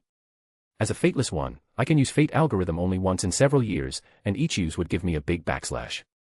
Why you must use that damned method if you are always injured after using it? Asked Hela with concerns visible in her voice and eyes. To maximize my gains and minimize my loss, my dear. Chapter 144, Ceasefire and Plans, 1. After getting the message, I instantly departed for the main battlefield, where my father-in-law was already waiting for me, together with Original Lucifer, who seemed to be injured. Lord Grandfather, father-in-law. I greeted both of them as we entered the building. We entered the command room, where several notable people were waiting, most important being Zekrom Baal, heads of 6 houses of Lucifer, and Archduke Agars. Now that everyone is here, we have already got a message from Heaven and Gregory, and in 1 hour, we will meet on the neutral ground and will declare a ceasefire until the 2 heavenly dragons are dealt with. Satan's Asmodeus and Beelzebub are currently unavailable, so their authority is transferred to Gerstle. Said Lucifer, as everybody nodded in agreement. From the Gregory Azazel and Baraquiel would represent their side, and from the heaven, Michael and Gabriel will come. Now let's weigh, and then I will be taking with me Zekrom and Zeoticus. He said as we went to wait. There was nothing else to do, so I went to check up on the magical barriers around devil camps and started enhancing them so that they wouldn't break from aftershocks from Albion's and Drake's battle. After 1 hour, I met with Zekrom and Lucifer, and we departed for the meeting point, dubbed as the neutral zone. In truth, it was just several tens of kilometers away from the main battlefield, on some hill, where a tent was stretched up. The first to arrive after us were fallen angels, namely Azazel and Baraquiel. Azazel was a tall man probably in his 20s with an average build, black hair, golden bangs, and a black goatee. He also possesses 12 jet black feathered wings that grow out from his back. He wore a V-neck maroon long coat with a wide, open high collar that opens up at the hem. The long coat also featured 2 black belts around the waist and 4 black bands on each arm, 2 of the bands at the wrist and the other 2 near the elbow. He wore grey slacks and brown shoes. While Areskigal had the appearance of a middle-aged, gruff-looking man with black hair, a matching beard, and a muscular body, he also had 10 wings. Still, I sensed that his power was already reaching the Archangel class, and he soon will achieve it, maybe in several years, and Gregory would gain another Archangel. Areskigal was famous for his holy lightning ability, as not many angels or fallen angels had something which was equivalent to the Devil's Clan trait. Azazel, Areskigal. Greeted them Lucifer. Lucifer, Zekrom, and that one behind you must be your grandson Zeoticus, right? Asked Azazel with a carefree voice, as Areskigal just stood behind him, not saying anything but watching our every move. Really fitting to his reputation as a rigid warrior. Yes. Said Lucifer with gruff. Hello Lord Azazel, it is unfortunate we meet up under these circumstances. I have read your research on the sacred gears and magic technology of heaven and Asgard. I must admit it was most enlightening. I greeted Azazel politely, and he was really one of the few people I have genuinely admired. Aside from his inability to run Gregory properly, he was a brilliant scientist who had high achievements in magical technology and had done extinguished research into the topic of sacred gears. I must admit, kid, it could be said the same about you, who invented your own branch of magical technology, Arcanotech, and created his own magic system. After this entire mess with war ends, we could exchange notes, what do you say? Asked Azazel cheerfully, not minding everyone else. I didn't particularly care he called me a kid, as he was several thousand years old, probably as old as Lucifer. It would be great. I said as we started talking about magical technology and magic in general, as he would often have some comments about me being married to the 2 hottest young female devils in the Underworld, and having a relationship with Hela, who was also famous for her beauty as was for her brutality on the battlefield. After some time, Michael and Gabriel arrived. Michael has the appearance of a handsome-looking man with long blonde hair and green eyes. He has 12 wings growing from his back, and unlike other angels whose wings are white, his wings are colored gold. On the other hand, Gabriel has the appearance of a gorgeous woman with curly blonde hair and a voluptuous figure and is known as the most beautiful woman in heaven. He also had 12 wings like any other archangel. Azazel instantly stared at Gabriel's breasts, to which she just innocently smiled. If he did the same thing to Hela or Grephia, they would probably castrate him like a stray dog. Both of them were prideful, and only I was allowed to stare at them. Grephia even once froze someone to death. For lecherous remarks about her, some branch family of lesser nobles, I had their entire branch to be executed in the end, as I was an excellent way to establish authority. I was really possessive, truth to be told. Now that we are all here, shall we begin? Asked Lucifer as we all sat around the round table. Now, who agree to enter ceasefire until the 2 heavenly dragons, Albion and Drake, are dealt with? Asked Azazel, as all 3 leaders, Michael, he, and Lucifer, lifted up their right hand in agreement. Excellent, now to the main topic, how shall we deal with heavenly dragons rampaging across the battlefield? Now the real fun begins. Chapter 145, Ceasefire and Plans, 2. We cannot fight them head-on, that is for sure, as there is nobody strong enough to subjugate them aside from Father who is currently indisposed. Said Michael, as he looked in our direction. Apparently, heaven didn't want to admit that Yahweh was trapped with Trihexa. Azazel already had his own thoughts about that, as actually, it wasn't any kind of secret that Yahweh was trapped with Trihexa, as that information was known to the pale blood of old Yharnam, Shinto, and Olympians. Then our only way would be to trap them in some kind of barrier or spell formation. Stated Michael. Yes, it would, but also it would be extremely problematic. But the question is, how do we plan on trapping 2 beings that are already touching realm of laws? Asked Azazel shortly after. Drake and Albion were already touching realm of laws, making them extremely strong, superior to others of the same strength. That alone would make trapping them with some magical formation much harder. I believe I may have a solution. I said as everyone turned their attention to me. Theoretically, I can create an Arcanotech device that would suppress magical power in a specific area, creating an anti-magic area while at the same time creating an almost impenetrable magical barrier. This barrier would be powered up by energy from the dimensional gap, Underworld, and magical power of Albion and Drake themselves. It would tire them out, allowing us to attack them with dragon-slaying weapons. If Azazel helps me in the construction of that device, it could be done in 1 week. I proposed as everybody started considering my proposal on how to deal with Albion and Drake. The creation of the anti-magic field, to weaken up Albion and Drake so that they could be killed by Dragon Slayer weaponry, was probably the best solution. How long would it take to deplete their energy reserves completely? Asked Zekrom. Around 4 hours, with additional Archantech, I can make the barrier enveloping them even stronger, making it impossible for anyone below the being of law to breach the barrier. I said. Based on my calculation, the anti-magic field would consume 1 unit per second. The maximum energy capacity for Heavenly Dragon class or Super Devil was 15,000, meaning it would take around 4 hours and 16 minutes to consume their energy reserves completely. Then Heaven will provide dragon-slaying weaponry for this endeavor. In return, Heaven wasn't souls of Albion and Drake, stated Michael with a serious voice. Neither Azazel nor Lucifer showed any reaction to his words. They knew that he wanted those souls so that Yahweh would make sacred gears out of them. However, Lucifer didn't care about that, as he was aware that Yahweh wouldn't be able to make them soon, or at all. Then I, as the deviser of this plan, want their dragon cores, I said after Michael. Dragon cores of Albion and Drake held all of their magical power and dragon energy. By devouring one I should enter Pinnacle Satan class, and by devouring second, I would enter Super Devil class, and I would have around 6,000 units of demonic energy units. Heaven is not opposed to that, said Michael, as he knew that Heaven cannot hoard everything without Yahweh being here.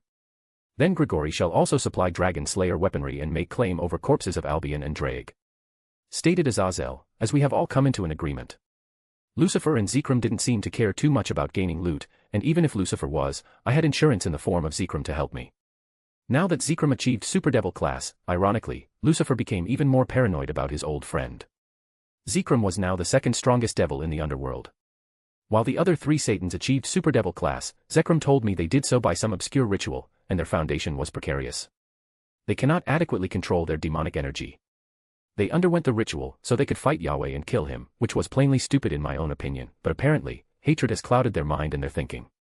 Now that everything has been decided, it is time to move.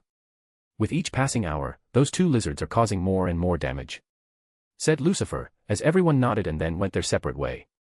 I remained there with Azazel cause we needed to discuss our steps to construct the anti-magic device.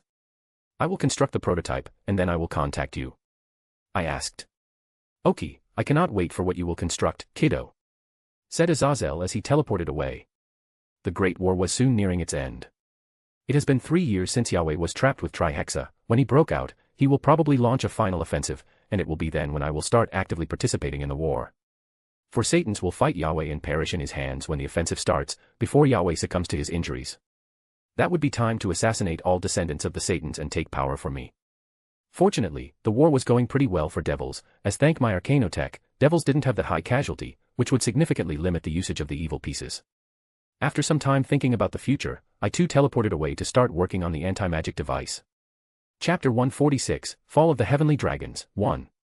After several days of non-stop work, I was finally able to complete the perfect anti-magic device. With Azazel's help, we could probably make the best variant that could be done in such a short time. After finishing the device, I sent a notice to Lucifer so he could call a meeting of 3 forces and we could decide on a more concrete strategy against 2 heavenly dragons, Albion and Drake. Several hours later, we have met in the same composition in the same place as before. Now that the anti-magic device was complete, it was time to devise a strategy, which was mainly Zekrom's forte, as he calculated several possible scenarios to make a move against 2 heavenly dragons. That only leaves us a problem of breaching their scales, and nobody here among us is strong enough to destroy their scales, stated Michael, after 1 hour of planning and discussion. We had planned how to trap Albion and Drake and kill them with Dragon Slayer weaponry, but the problem was that nobody was strong enough to penetrate through their scales without even using Dragon Slayer weaponry. So the only solution to this would be to use a blank period between switching of anti-magic device and attacking them with Dragon Slayer weaponry. The aim was to destroy their scales, thus creating weak spots that could be easily penetrated with Dragon Slayer weaponry. I can use 2 of my Emperor-class battleships. With overdriving their energy engines, the firepower of the main cannons should reach a high enough level to destroy their scales if the attack is concentrated in one place. Each Emperor-class battleship has 3 main cannons so that I can create 3 weak spots on Albion's and Drake's bodies. I said my idea, as this was probably the only possible way to deal with them in a short time. That could work, said Azazel after some time of consideration. Then it is decided, shall we start right now? I asked as everybody nodded in agreement.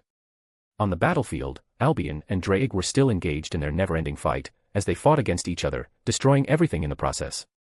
Practically entire main battlefield was changed into an absolute wasteland of raging flames from constant use of Dragon's Breath, which was incredibly terrifying when used by Heavenly Dragon. When activated, the anti-magic device would connect with several Arcanotech towers. They were built by drones during these days to create a barrier dome that would trigger the anti-magic element and start suppressing magical power, draining it. I threw the anti-magic device high into the air as I activated the device. When it was activated, several energy beams shot out from nearby Arcanotech towers and connected with the anti-magic device. The barrier dome was being created, enveloping the entire main battlefield. The Underworld itself fueled the barrier as I used my command sequence to strengthen it. Additionally, it drew power from the dimensional gap. Two heavenly dragons, Albion and Drake, as arrogant and as engaged in their fight were, noticed the barrier being formed around them too late, as they breathed their dragon breath on the barrier to no avail. They roared in anger as they started attacking the barrier with their full strength, but it was futile. To break such barrier, they would need to be Apocalypse-class entities, as the Underworld itself powered up the barrier, and dimensional gap was another great source of energy for it. Also, thanks to several strategic places, Arcanotech towers, that were creating barriers, it was extremely stable. Prepare the Dragon Slayer weaponry. My void chips will appear when I disperse the barrier. We don't want those two lizards to get any ideas about our plan. Even though chances that they would work together against us is under 1%, but even that is a lot for me. Albion and Drake were too arrogant and would never help each other in time of need. Ironically, if they worked together, they could easily escape after the dispersion of the barrier. That would not happen. Those two would never help each other, as they viewed each other as rivals, and additionally, I was suing their innate racial flaw against them. Dragon pride. While it was true that devils were prideful, gods were even more prideful, but nothing can match a dragon's pride.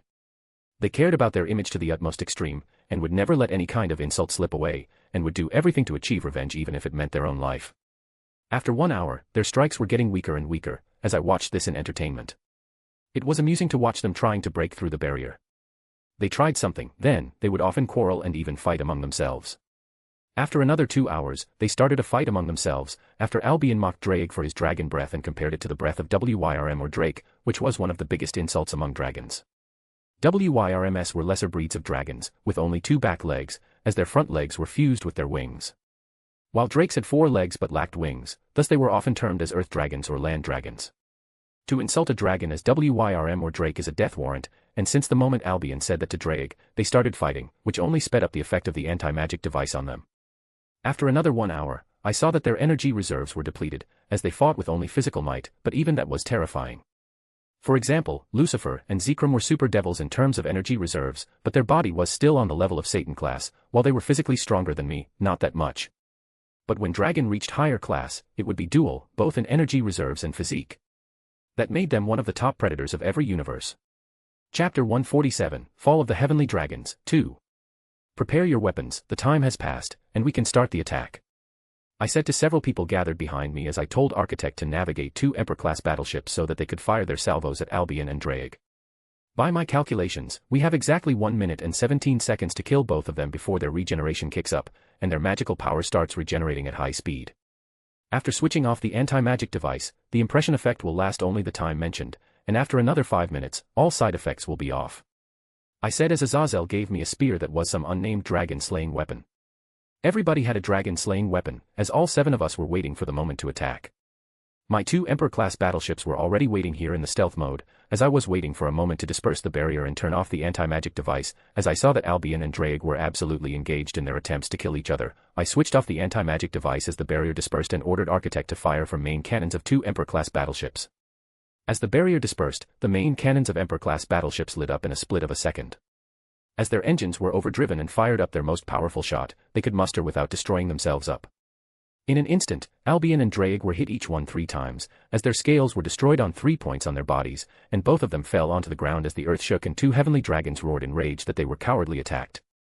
Now, attack them now. I shouted as Lucifer, Zekrom, Michael, Gabriel, Azazel, Areskigal, and I flew high into the air and rushed at the 2 heavenly dragons that were trying to stand up.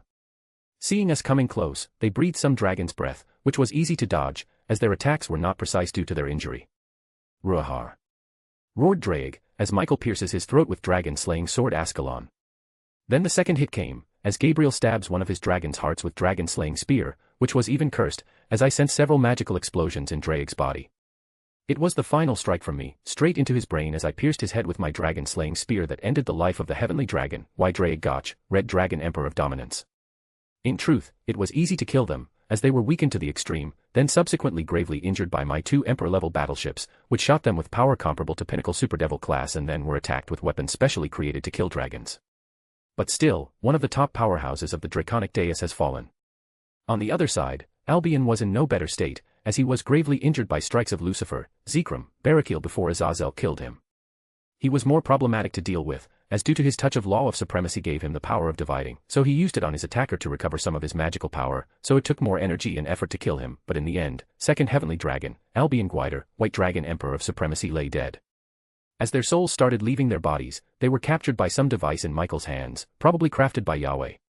I must say it was a bit anticlimactic. I said in a low voice as I looked at the majestic bodies of two heavenly dragons. Indeed, but so is the life. It wasn't us what killed them, but rather their arrogance, said Azazel as he landed beside me. And in a certain sense, he was right. In truth, if not for Albion and Drake wreaking havoc on the main battlefield between our factions, we would never be forced to unite to kill them. Each faction gave something to the table. We devils had me in the form of Arcanotech, while Heaven and Gregory had rich weaponry of dragon-slaying weapons. Now, who will butcher them for me? Asked Azazel cheerfully. I can have my drones do it. I need to get my dragon cores from them, but I want some meat. Dragon steaks from heavenly dragons sounds too appealing. I answered, as hundreds of drones were taken from interdimensional storage and started working on the corpses of Drake and Albion. I noticed that Michael and Gabriel have long returned to heaven. Indeed, Underworld wasn't a good place for angels to be in. Zekrom and Lucifer have returned to their homes as they weren't interested in watching dragon corpses being butchered, while Areskigal has also returned to Gregory, leaving me here alone with Azazel. Zekrom and Lucifer probably planned sneak attacking positions of heaven to use the fact that Michael and Gabriel have returned to heaven. The moment Albion and Drake were killed, our alliance was null. You can drop the act, Azazel. State what you came for. I said to the General Governor of the Gregory, as his stupid expression turned serious in a second. Sharp as they said. I want to ask for a favor. He stated thoughtfully as I looked straight at him. Tell me. Let Gregory leave the war without persecution, and in the future, we can talk about the integration of Gregory into your little empire. Chapter 148, Pinnacle Satan Class. I looked at him with a smile, not saying anything for a while. He is really observant one. I wonder, till now, I can say only Zekrom has noticed my ambition. I doubt Satans have noticed, and if even, they are arrogant to the point of completely ignoring me. I thought in my head. You plan to withdraw from the war. I knew that Gregory was weakest among the three factions, and they had a pretty high death toll, and their population was small even after countless angels had fallen from heaven. Situation is not progressing well for the Gregory. There are only 3 archangels in there, and those 2, aside from me, are not strong enough to be considered as powerhouses. Additionally, we have lost several strong cadres, including Satnal, whom you killed. While pure angels are falling, it has slowed to a minimum, and our numbers are starting to get smaller and smaller. Only madmen like Kokabil would wish for us to continue this war. He explained as it made sense to me. Apparently, after Azrael left Gregory to become hermit, it must hit them even harder than it seems. I can promise that, but I can't promise that if some of your people make some aggression towards me or mine faction. I said. I knew that most of Gregory would gladly withdraw from the war, but some warmongers like Kokabil want to continue it no matter what. Fortunately, there were only a few people like Kokabil in the Gregory, with the most notable being now already deceased Satnal, who perished by my hand. Also, where exactly did Azrael disappear? I asked something that I was curious about. Into depths of the underworld. Nobody knows where exactly, not even I or other leaders of Gregory don't know where he went. One day he just took his Death Guard Legion and disappeared. If you want to find him, wait until you are at least in the middle stage of Super Devil class. Azrael is even stronger than Michael, and he alone could kill Drake or Albion with some effort, not to mention his mental state isn't the best one, battle maniac. My smile widened hearing this, and I just thanked him for that information. After some time, I got my hands on 2 dragon cores as Azazel took corpses of Albion and Drake with him, and I returned to the Furig. After returning home, I immediately went to devour one of the dragon cores, to push myself to the pinnacle of the Satan class. Increasing my personal strength was of my utmost priority, as power was all that mattered in the vaster universe. Dragon cores looked like one of the most beautiful pieces of crystals that I have ever seen in my life. I sat in my personal training room in Castle Furig as I stared at the dragon core. I used Devour on the dragon core and started absorbing an enormous amount of magical power in it, and at the same time refining it and transforming it to demonic energy. Activating safety protocol. Energy flow regulated. Activating backup magical formations. I heard Architect's voice in my head as several magical formations activated around me to regulate the flow of the dragon core, as the energy was overwhelming. And even with my clan trait Devour, I was having minor troubles devouring all of that energy in the dragon core. I felt how my demonic energy reserves were slowly increasing. If Devour was at Grandmaster ranked mastery, then I would have already achieved Super Devil class, and sadly, it was only at the Expert ranked nearing Master rank. After 1 hour, I felt that my demonic energy reserves had hit the top of Satan class, standing at precisely 1,000 units.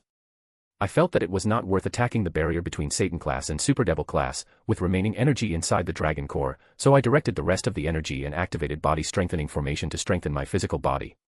Though I usually abstain from fighting in close combat, I hate weakness, and for casters like me, their main weakness was their fragile bodies. Not for me, though, as I would gladly sacrifice what it takes to strengthen my body to the same level as my magical powers. I completely devoured the Dragon Core and used its energy to strengthen my physique by several times, as I felt far better than before. I have long ago found out that the stronger the body is, it is far easier to reach higher class in terms of energy reserves. Additionally, it speeds up demonic energy regeneration and lessens any side effect of casting powerful, destructive draining spells. Architect, Scan. Class, Satan. Demonic energy, 1000. Strength, 621. Agility, 635. Vitality, 589. Underworld command sequence, 25%. Clan trait. Dark Light, Master, Gate of Babylon style, Truth-seeking Orb style, Chains of Heaven style. The Devourer, Expert. Magic Systems. Tier Magic, Grandmaster. Devil Magic, Grandmaster. Norse Runic Magic, Grandmaster. Abyssal Runic Magic, Grandmaster. Human Magic, Grandmaster. Mysticism, Adept. Secret Method, Fate Algorithm, None, 1/6. I watched Architect's analysis with a satisfied smile. With this kind of strength, I think I can fight even against weaker greater gods or archangels. Artificial ones, for sure, maybe even kill them with ease. I would need to test that. Most of my magic masteries were already at the Grandmaster rank, as I spent most of my free time studying magic and practicing. Aside from hours, I have reserves for Vina, Fia, and Hela. Yeah, we had an agreement that I would have paused for at least 3 hours per day and spend them resting. Each one of my wives and Hela would spend 1 hour with me. It was Venelana's idea to stop me from being such a workaholic. Due to my true name Dismason, my talent went from average to absolute genius. It made comprehending and using magic feel like moving my hand or leg. So natural and so easy.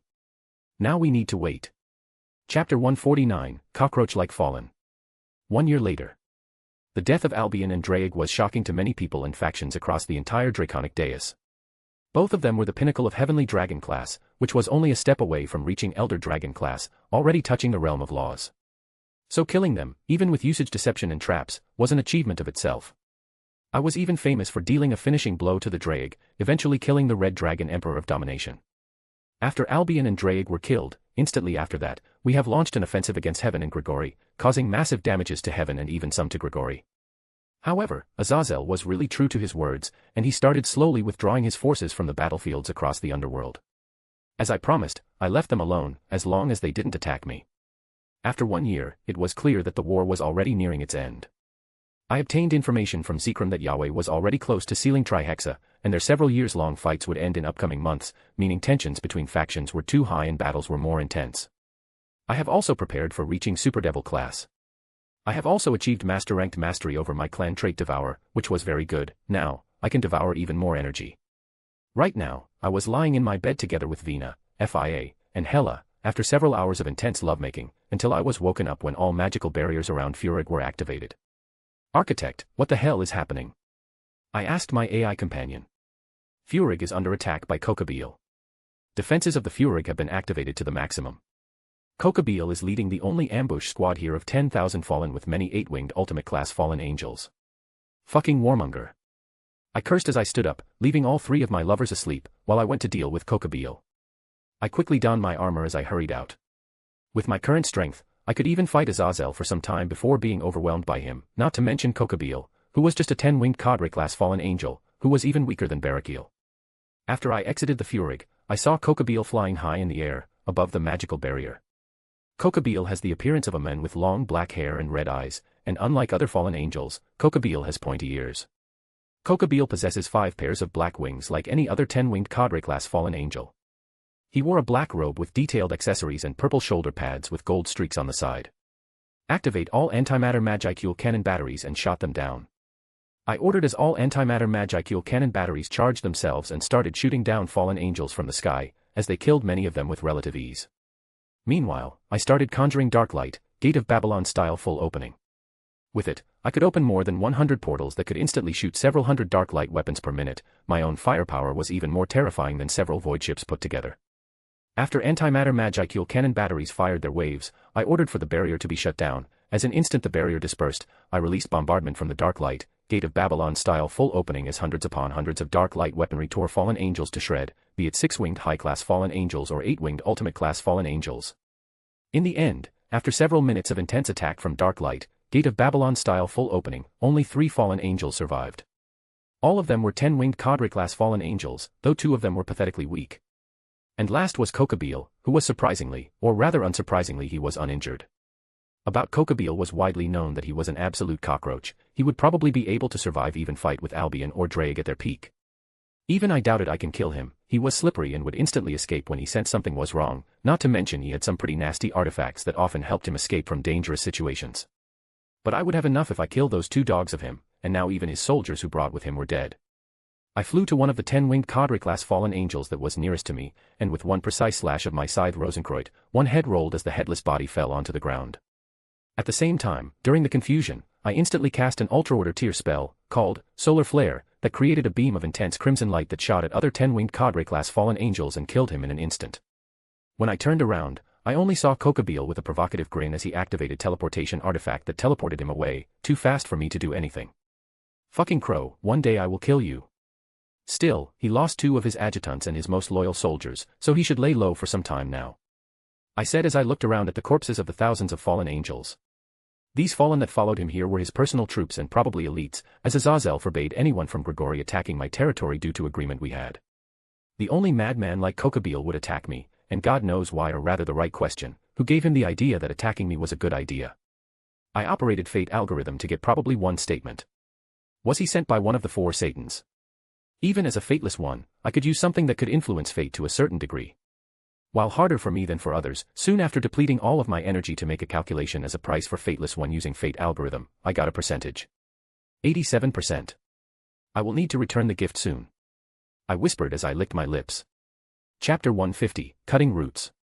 After dealing with Kokabeel and his goons, I returned to Furig and called General Zagan and General Ragnar, who arrived as soon as possible. I just looked at them before saying, "Start cleaning our back garden. I want them all dead, either by our hand or by the hand of a third party. Notify the Execution Temple, and tell Grandmaster Valifor to send his best to accomplish this task." I gave my order. Both of them bowed as they left, and I could finally return back to bed. While some descendants of the houses Asmodeus, Leviathan, and Beelzebub were killed during the war, the main lines were still alive, though that would change starting today. In the upcoming days, all of them will die one by one. Execution Temple was my secret force of assassins led by one of my most loyal and fanatical vassals, Cain Valifor. Valifor clan was Duke clan among the 72 pillars with clan trait of Shadow Ruler, which allowed them to have absolute control over darkness and shadows. It made them perfect shadow warriors, perfect assassins. I personally even invested a lot of resources into the cultivation of Execution Temple, which was led by clan head of Valifor, Cain Valifor, a man bit younger than me, but thanks to my help, he achieved the early stages of the Satan class.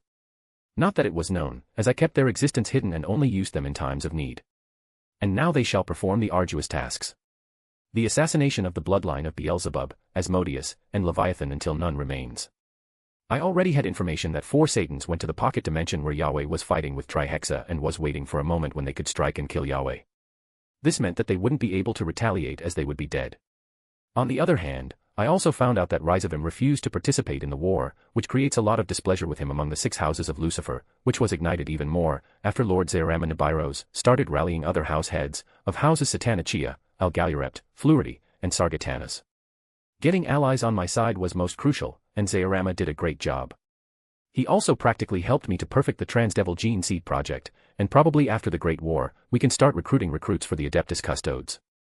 In the end, the missing aspect of the Transdevil Gene Seed was Agrias Crystal, which was used as a stabilization element, which allowed us to create Transdevil Gene Seed that could be used for more comprehensive subjects.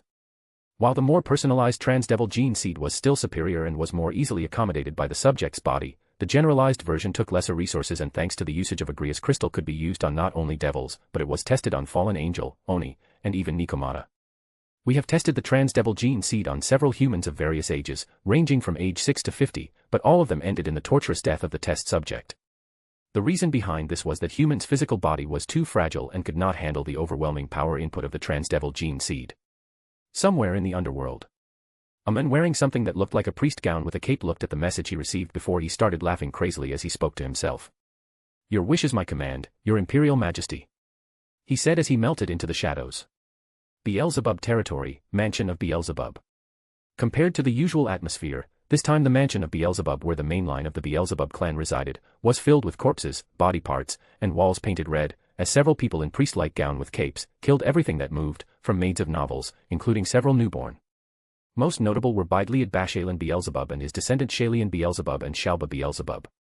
"Set it on fire," said one of the people, who seemed to be their leader, as several of them cast Hell Flame spell to burn everything down. Asmodeus territory, Castle of Ariat. Contrary to the quiet assassination, here it was under heavy attacks from angel legions. Thanks to some inside help, they broke through the magical barriers and started slaughtering every devil they found there. While Admedu's son, Demedos's Areskigal Asmodeus, fought bravely, he was soon overwhelmed by the massive amount of angels. He was killed fast together with his entire line, which was purged with holy light, as angels killed every devil in the Ariat castle, leaving only a ghost town here. Leviathan territory, unknown location. A similar scene could be seen even in the undisclosed location in the Leviathan territory, where severed heads of Tsufame Tariku Leviathan and her young daughter barely in her teens, Kateria Leviathan, were stabbed on the crude spear as various fluids were on their faces as orcs defiled their bodies. Contrary to the previous two, Leviathan territory was attacked by a horde of orcs that resided in the three realms. A transdimensional portal somehow appeared, and their territory got invaded by an immeasurable number of orcs. I just listened to one report after another with a satisfying smile over my own. Excellent, now 3 lineages are basically dead with just some branch members remaining, but those could be easily disposed of. Now, only I need to get my hands on corpses of 4 Satans. "You have performed a great service, Cain," I said to a man in a priest-like gown with a cape as he bowed to me. "I live to serve, your Imperial Majesty." He bowed deeply. "Very well, here for your loyalty."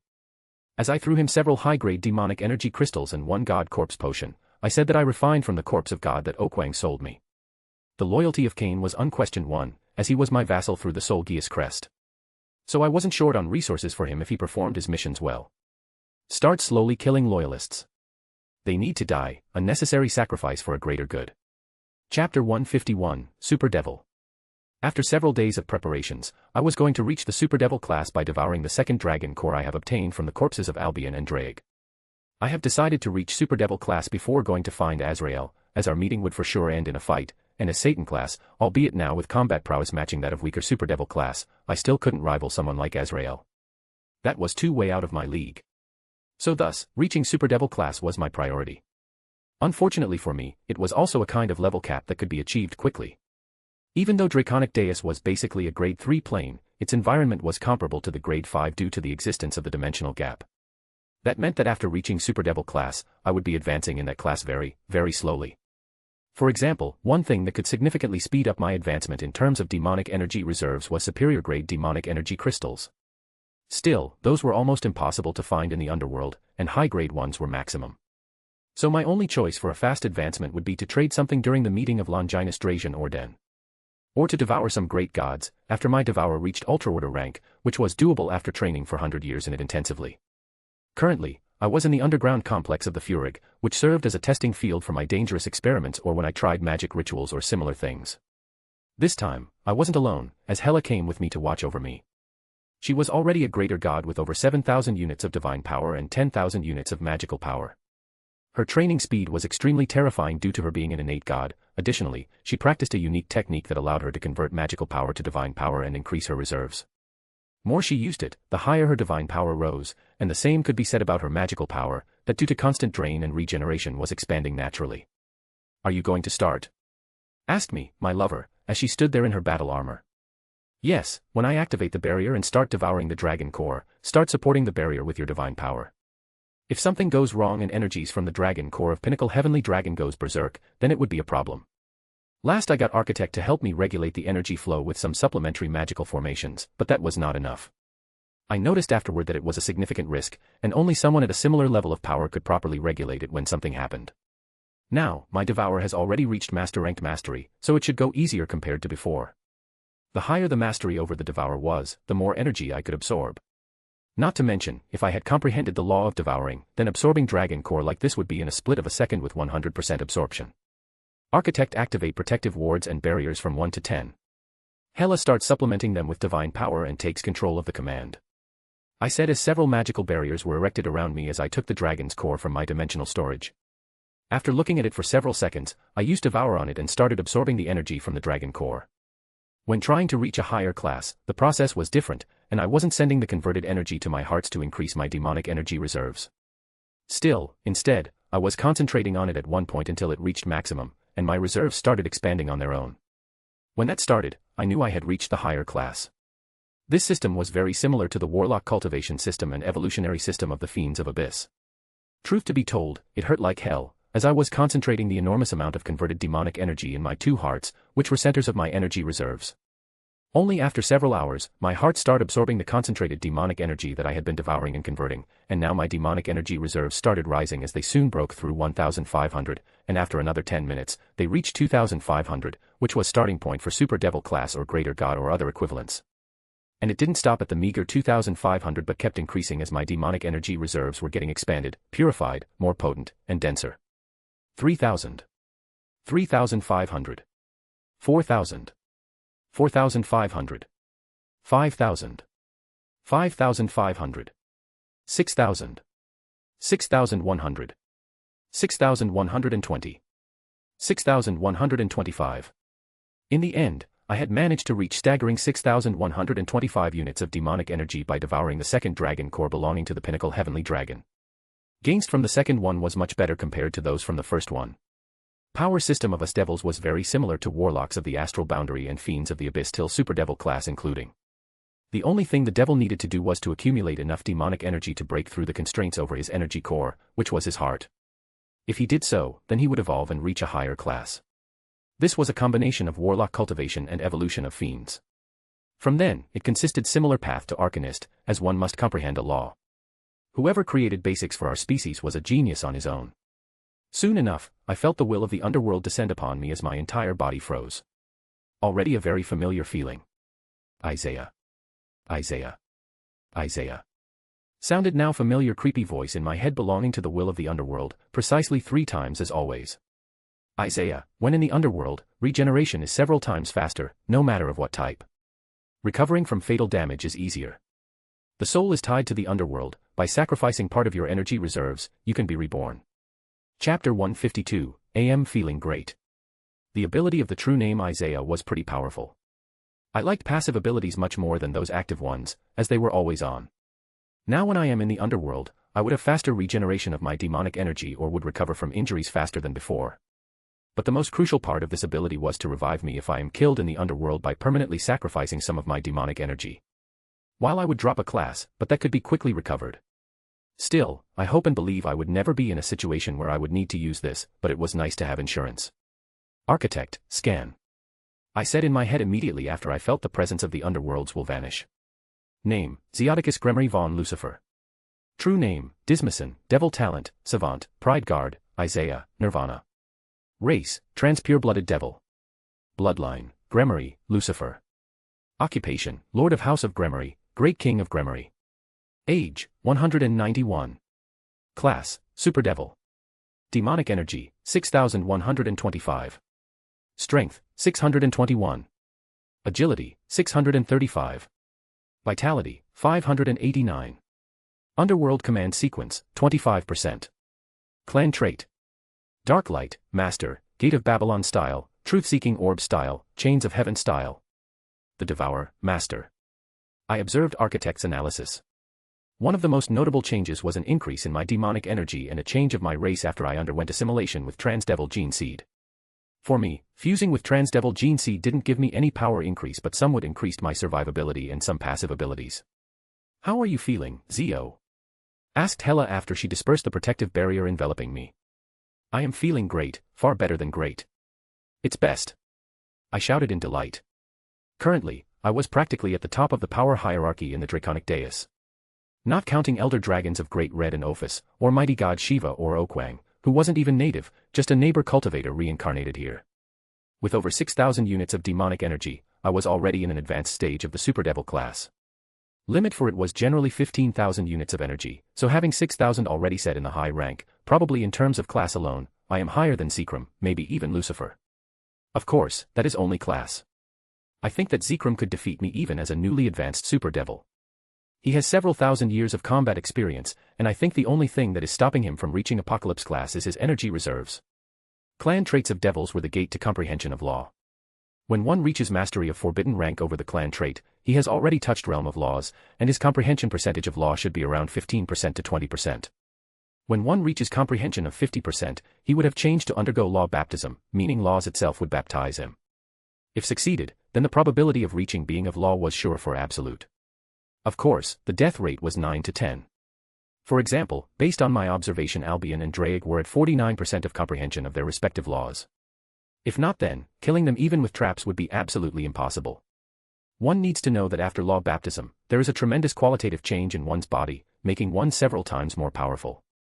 Albion and Drake were fighting for the Epiphany to achieve 50% and undergo law baptism. With their strength, there was a huge chance they would succeed, and within the next decades or century, there would be a new elder dragon born. While my physical strength remained the same, my demonic energy is overwhelming right now. I could probably fight for even a week without tiring myself out. I stated as I cast several spells. Consumption for spells was minimal, and my regeneration of demonic energy was frightening. Especially when in the Underworld, thanks to my true name Isaiah, it was several times superior to other of the same class. Also, you should look into a mirror, my dear, said Hela as she conjured a mirror for me to take a look at me. I was shocked at the changes in my appearance. The most notable that caught my attention first was 2 crimson horns that were sprouting from my head. They stood there proudly as a colossal amount of demonic energy was being concentrated in them. The second thing that changed was the appearance of my tail. The tail was a very fragile and sensitive organ for devils, so most devils would keep it retracted and never show it. While it could be used in combat at the element of surprise, it was hazardous to do so. Now my tail got bulkier and thicker. I swung with it several times, and the tip of my tail looked even sharper than before. I could even use it in the fight without being afraid that somebody would target my tail. Spear tip of my tail could now pierce even through the finest armor my soldiers are wearing, which already was something to behold. And the last thing, I now had apparently a tattoo. It was in a runic pattern. It started underneath my right eye, and in weird patterns and symbols, it covered my right shoulder arm and my entire right arm. It was the so-called demon tattoo. I read that fiends that reach Abyssal Duke's rank and take human form often had these demon tattoos over their bodies. The more they had, the stronger they were. These demon tattoos increased the ability to use demonic energy and strengthened resistance to magic and holy power. Probably more I would advance, larger the demon tattoo would get, not that I cared as it looked pretty cool, and it even gave me more bonuses, so all okay. I also had 12 wings instead of the previous 10 wings. I look better. I would say, more intimidating. I said rhetorical question, to which Hela just nodded as I was too engrossed in admiring myself in a mirror. Chapter 153, Azrael, 1. Are you going to find Azrael? Said Hela as she came in front of me as she brought me out for my admiration. Yes, he would be a great asset for the Baator. I answered as I retracted my wings, horns, and tail. Azrael was the pinnacle archangel and had the power of death, very similar to Hela. I wonder why he even fell in the first place. Have you ever met him? As she was older than me, I asked Hela, so she must have met him at one point in her life. Yes, several centuries ago, when he was still pure angel. He led a crusade against Asgard. I didn't fight him, as he was out of my league, but even Odin, with the help of Pantheon that pushed him temporarily to mighty stage god, had a problem defeating him in a short time. Even then, he was the top powerhouse, but there was something weird about him. Said Hela with a frown. What exactly? Normally, someone as strong as Azrael should have already evolved into Angel Emperor. Angels have a straightforward path, similar to fiends, kindreds, or devils in early stages. To reach Angel Emperor, they don't need to comprehend law or anything, they just need to evolve. Azrael already had so much holy power inside him, so logically speaking, he should already reach Angel Emperor level long ago. Explained Hela. How strong would he be compared to mighty god? I asked curiously. Probably same. Due to being a more evolutionary path, their combat prowess is similarly based on an accumulation of energy. Though Azrael with his power of death, would be stronger than many mighty gods, and only those who have strong combat-related divinities would be able to match him. As I listened to her, I immediately realized the reason behind that. Constraints. I said. Question mark. He has constraints from Yahweh. Probably all of his angels have. I have also read that many gods in the astral boundary that are cultivating angels often become paranoid. Southwest they place constraints so their angels cannot reach higher stage than themselves. That was probably the reason why Azazel fell, he wanted to break through the shackles that Yahweh put on him. Lucifer achieved it by transforming himself from fallen angel after falling to devil through unknown arcane procedures long forgotten. Only records are kept in the book of Lucifer that even I cannot decipher. Maybe Azrael fell for a similar reason. That could be possible, answered Hela with a faint smile as she started passionately kissing me, as I turned her around, and we started some pleasurable activity. The next day, I have departed to search for Azrael. I had some general location from Azazel, so I immediately flew that way. I went to the unclaimed zone of the Underworld. Underworld was divided into several areas, from each one belonged to some faction. There was Devil area, belonging to the devils. Realms of Dead, which belonged to Hades of Olympian Pantheon. Yomi, which belonged to the Izanami of Shinto Pantheon. Kingdom of Osiris of Egyptian Pantheon. Then there were areas that were not under the rule of any faction, like Malbolge or Cocytus. Azrael was located even deeper in the area termed as Abandoned Area due to vicious monsters that lived there. Apparently, Azrael chose the Abandoned Area as his base of operations. A usual level of monsters and magical beasts inhabiting the Abandoned Area was General level, with countless Monarch-level monsters among them and even many Emperor-level ones. It was basically a no-go zone for anybody and anything. Constructing a base there, you can have a guaranteed peaceful life, as nobody would be mad enough to venture there on his own. If someone was unlucky, then even a pinnacle powerhouse such as Albion or Draig may be killed there if they were unfortunate enough to be ganged on by several Emperor-level monsters that lived in the Abandoned Area. Compared to that place, even Sunset Monster Mountain Range seemed like a nice and friendly place. After flying for several hours and evading some dangerous areas, I have finally arrived at the Abandoned Area. Underworld was far more extensive than Earth, so this journey from the Devil Area to Abandoned Area took me several hours and a distance of several Earths to cross. I cast some concealment spells to mask my presence, as I didn't want to alert those Emperor-level monsters that were sleeping here or whatever. While I was curious to test my strength against them, and they would be delicious to devour, right now was not the time. I flew deeper into the Abandoned Area until I arrived at the part of the Abandoned Area where the concentration of death energy was huge. Death energy was the type of energy that was used by Hela, Azrael, or some other people. It was a special kind of energy that could be found even in nature, in places where enormous amounts of life forms died, creating an enormous amount of negative energy of resentment, hatred, and similar, which would fuse and evolve into the death energy. When an ordinary person comes into contact with even an ounce of death energy, and death is instant. This place would be a paradise for Hela. Her training speed would be boosted several times if she stayed in a place so rich in death energy. Azrael must be somewhere here, and this is the perfect place for someone with power of death to train. As I flew through this part of the Abandoned Area and searched for Azrael, I thought in my head. And soon enough, I saw a young-looking man with short white hair, 2 black horns, and a black stripe tattoo underneath his right eye, similar to mine, sitting cross-legged on the top of some random mountain, as a crimson ball of condensed energy was floating before him. I could feel an overwhelming aura around him, easily dwarfing my own. Azrael. Chapter 154, Azrael, 2. Suddenly that crimson ball shot towards me with tremendous speed. I dodged the attack and saw Azrael standing there, with a smile over his face, as he looked at me with a piercing gaze through his crimson red eyes. I have heard about you, even in the Abandoned Area, some monsters talk about you. I was surprised by this, and especially the second part. It appears some monsters were able to talk in our speech or maybe even take a humanoid form. And I have heard about you, Archangel of Death, Azrael. I said as we stared at each other. Come, be my guest. He said as he gestured for me to sit down with him, as I did, and we both sat cross-legged on the unnamed mountain in the Abandoned Area of the Underworld. So, why are you searching for me in the parts of the Underworld, Lucifer? He asked with an emotionless voice as I observed his appearance. In truth, he looked more like a demon rather than a fallen angel. I want to recruit you, Azrael. I stated calmly. Recruit for what exactly? Astral boundary. I said as he froze and looked at me without saying any words or making any sound. Oh. So the things are getting into the move. What should I have from it? He asked casually. Freedom. Evolution. Power. Authority. Whatever you want. I named. He is going to die, am I right? He asked as I nodded. Indeed, it is no secret in certain circles that 4 idiots have used Trihexa to lure him out. He is currently fighting with Trihexa for several years, and it is nearing its end. They plan to ambush him, but killing Mighty God as only super devils, even severely injured, is unrealistic. But I can predict that he will succumb to his injuries. I explained. I want 2 things. He said. First, I want you to destroy Heaven's system that Yahweh created. He called him Yahweh, weird normally most first-generation angels, no most, all of them called him Father. I know that look, you are wondering why I call him by name, right? Simple, I soon realized that for him, we are nothing more than slaves and servants, caged in invisible chains to not able to rise above him. Lucifer and I were first to realize that when he forced us to bow to humans. Most pathetic and hateful species in all universes in all existence. Lucifer fell and became the first fallen angel, but he realized that his shackles didn't disappear. So in his endless search, he found the book that is now known as the Book of Lucifer, and through unknown means and ways, he turned himself into the first devil. Then with Lilith, succubus from the abyss, he created devil species. I marveled at his monologue. And how you broke them? I asked.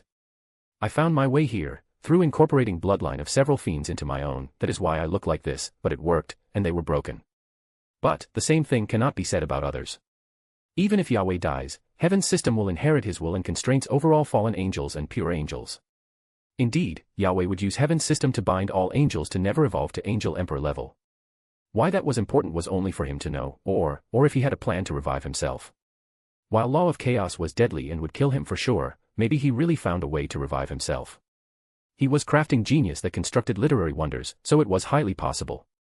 One must know that when a god is killed, then as long as he is killed and his divine spark and soul are left instant, then with enough time, revival is not something out of the question. Alas, the reason why 4 idiots chose Trihexa was not only that it was one of few that could kill him, but also due to the Law of Chaos, which was deadly for almost anything in existence.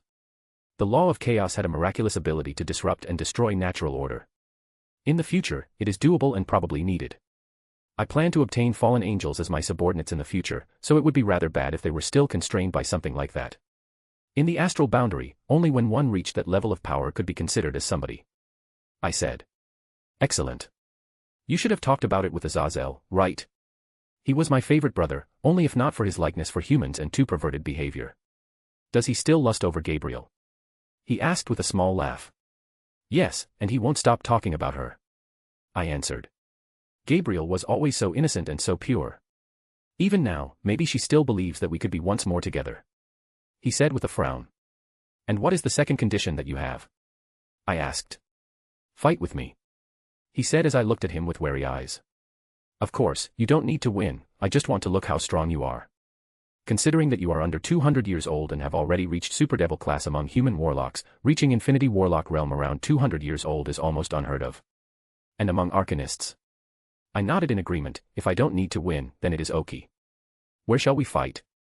I asked him as Azrael pointed at the ground.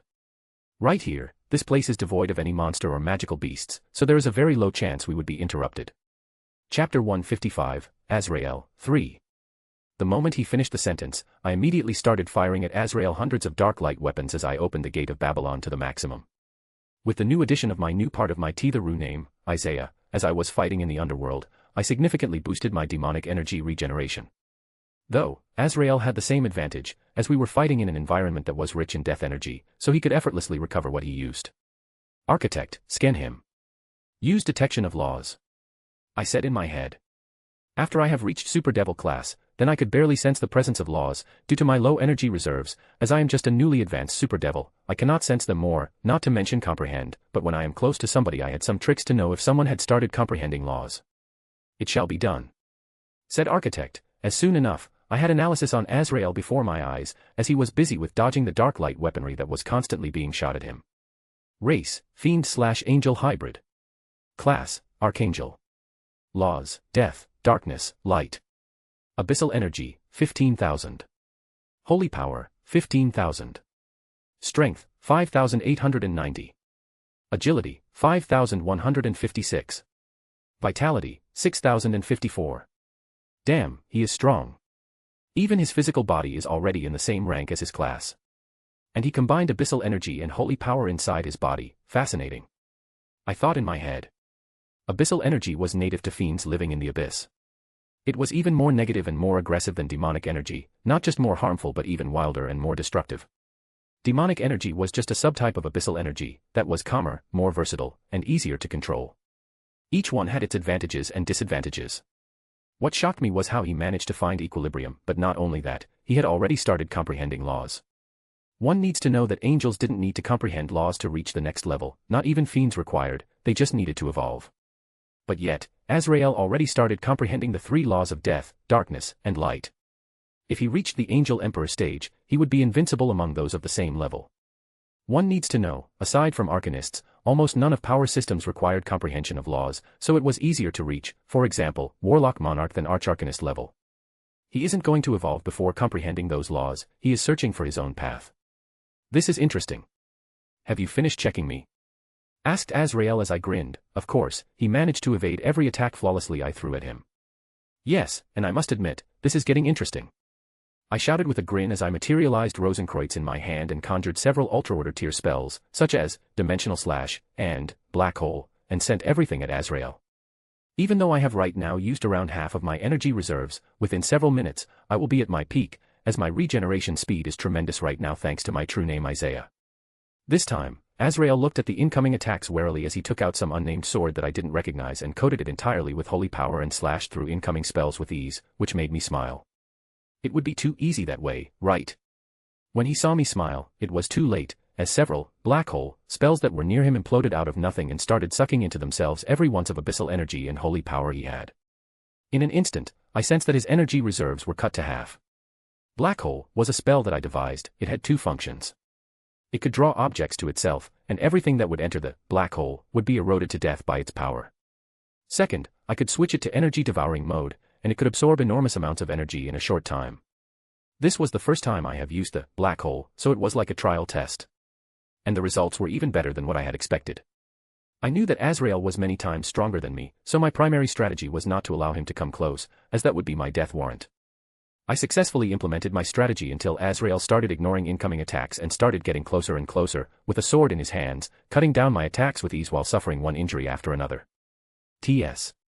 I frowned as I cast a teleportation spell and teleported tens of kilometers away while barraging Azrael with even more magical attacks. When I appeared several kilometers away, I sensed that somebody was standing behind me and aimed a sword at my throat. While you are strong for your age, and even among your class, you are top, you still lack experiences. Azrael was standing there with a smirk as he said that. You copied my teleportation spell and calculated the way where I would appear, right? I asked as I deduced how he makes it here at the same time. Yes, you need to mask the intent of your moves during battle better, or it would cost you more than lost spar. He said as he stored the sword away. So, what now? I ask as I have fulfilled his condition for a fight and wasn't that away from defeating him, even though it was mainly due to elements of surprise over my magic. I pledge my allegiance and that of my legion to follow the Emperor of Baator. From now on, through eternity, till death. He said as he dropped on one knee, and Solgia's scroll appeared between us. And I accept your pledge and that of your legion. I promise to lead you to glory and victory, Azrael, Archangel of Death and leader of Death Guard Legion. I said as I gripped the Solgia scroll as the contract between us was now completed. Chapter 156, Yahweh vs. Trihexa. Stay here in the abandoned area even further. I will call you in for your legion when the time is right. Then you will act as Emperor's sword and his fury. I ordered. It wasn't time for Azrael to show up, instead, I would wait. When I will be taking over after the four Satans, for sure, some people would be dissatisfied, and for that, I would have Azrael's appearance. Purge would be fast and swift but brutal and bloody. While all descendants of the Satans have been killed either by my subordinates directly or indirectly, there was still someone alive, and that was Rizavim. While Rizavim himself wasn't interested in ruling, that was the precise reason why some people from 72 Pillars wanted him to be head of the government. A ruler that isn't interested in ruling is a heaven-sent blessing for ambitious nobles, who then could do whatever they want. And with me, many knew it would be impossible, while with Rizavim, it would be possible because Rizavim is despotic. He wouldn't care if nobles would tyrannize commoners, practice corruption, or degrade the entire nation. I was famous among nobles for uncompromising nature, as I have already ordered the execution of several vassal nobles for several crimes. There was an excellent answer to the question, what is more important, people or nation? People could live without a nation, not in another way. Around the same time, dimensional gap, unknown pocket dimension. A brutal and intense battle was waged in this unknown pocket dimension, between an elderly man clad in golden armor and a beast with the appearance of a giant beast with characteristics coming from different animals like a lion, a leopard, a bear, a dragon, etc. It has 7 necks, 7 heads, 10 horns, as well as 7 long thick tails of different shapes. It also has 4 stout arms and 2 legs that are even thicker than its arms. Its main body is a primate leaning forward and covered in black fur and what appears to scale all over its body. Its size is well over several hundred meters, making it extremely large. It was clear that the fight between Yahweh and Emperor Beast of the Apocalypse was already nearing its end. While Yahweh was severely injured and his shining golden armor was cracked at many places, it was evident by the state of fight that he had the upper hand, as he managed to trap Trihexa within the magical formation he carefully created. As the Emperor Beast of the Apocalypse, Trihexa was basically just a mindless beast. It was relatively easy to fool it and trap it within spell without it even noticing. Thus was the side effect of being consumed by the law of chaos itself. Suddenly Yahweh opened his eyes as he looked at Trihexa that was madly attacking the protective barrier that he erected so he could rest. It is time to end it. Those four are already waiting for me, it seems that my death is inevitable. He muttered as thousands of enormous magical circles of various types and magic systems lit up around Trihexa and started pressuring the Emperor Beast of the Apocalypse to lay down. Suddenly an invisible magical chain shot up from the magic circles that were all around the Emperor Beast of the Apocalypse. Suppress, said Yahweh quietly, as magic circles shone, and started suppressing Emperor Beast of the Apocalypse and draining its magical power, as the Emperor Beast of the Apocalypse roared in anger and tried to attack Yahweh as he was forced to dodge blows from the Trihexa. Even suppressed, it has still too much power, he said as he coughed blood, as he was still injured by Trihexa's attacks even more. Seal the body, he said as a translucent barrier appeared around Trihexa and magical chains completely immobilized the Beast of Apocalypse 666. Seal the magic. Suddenly, the chains started draining the magical power of Trihexa, with tremendous speed, as Yahweh devised the chains to drain the magical power of Trihexa and use it to charge the magical barrier, thus creating a closed-up mechanism, additionally being charged from the dimensional gap. Seal the mind. As he said those words, Trihexa fell into a deep sleep under a heavy and potent illusion. Seal the space, he said with all of his might, as an entire box-like barrier with Trihexa inside melded into the pocket dimension and went deep underground, as Yahweh released heavy and tired sight. That was hard.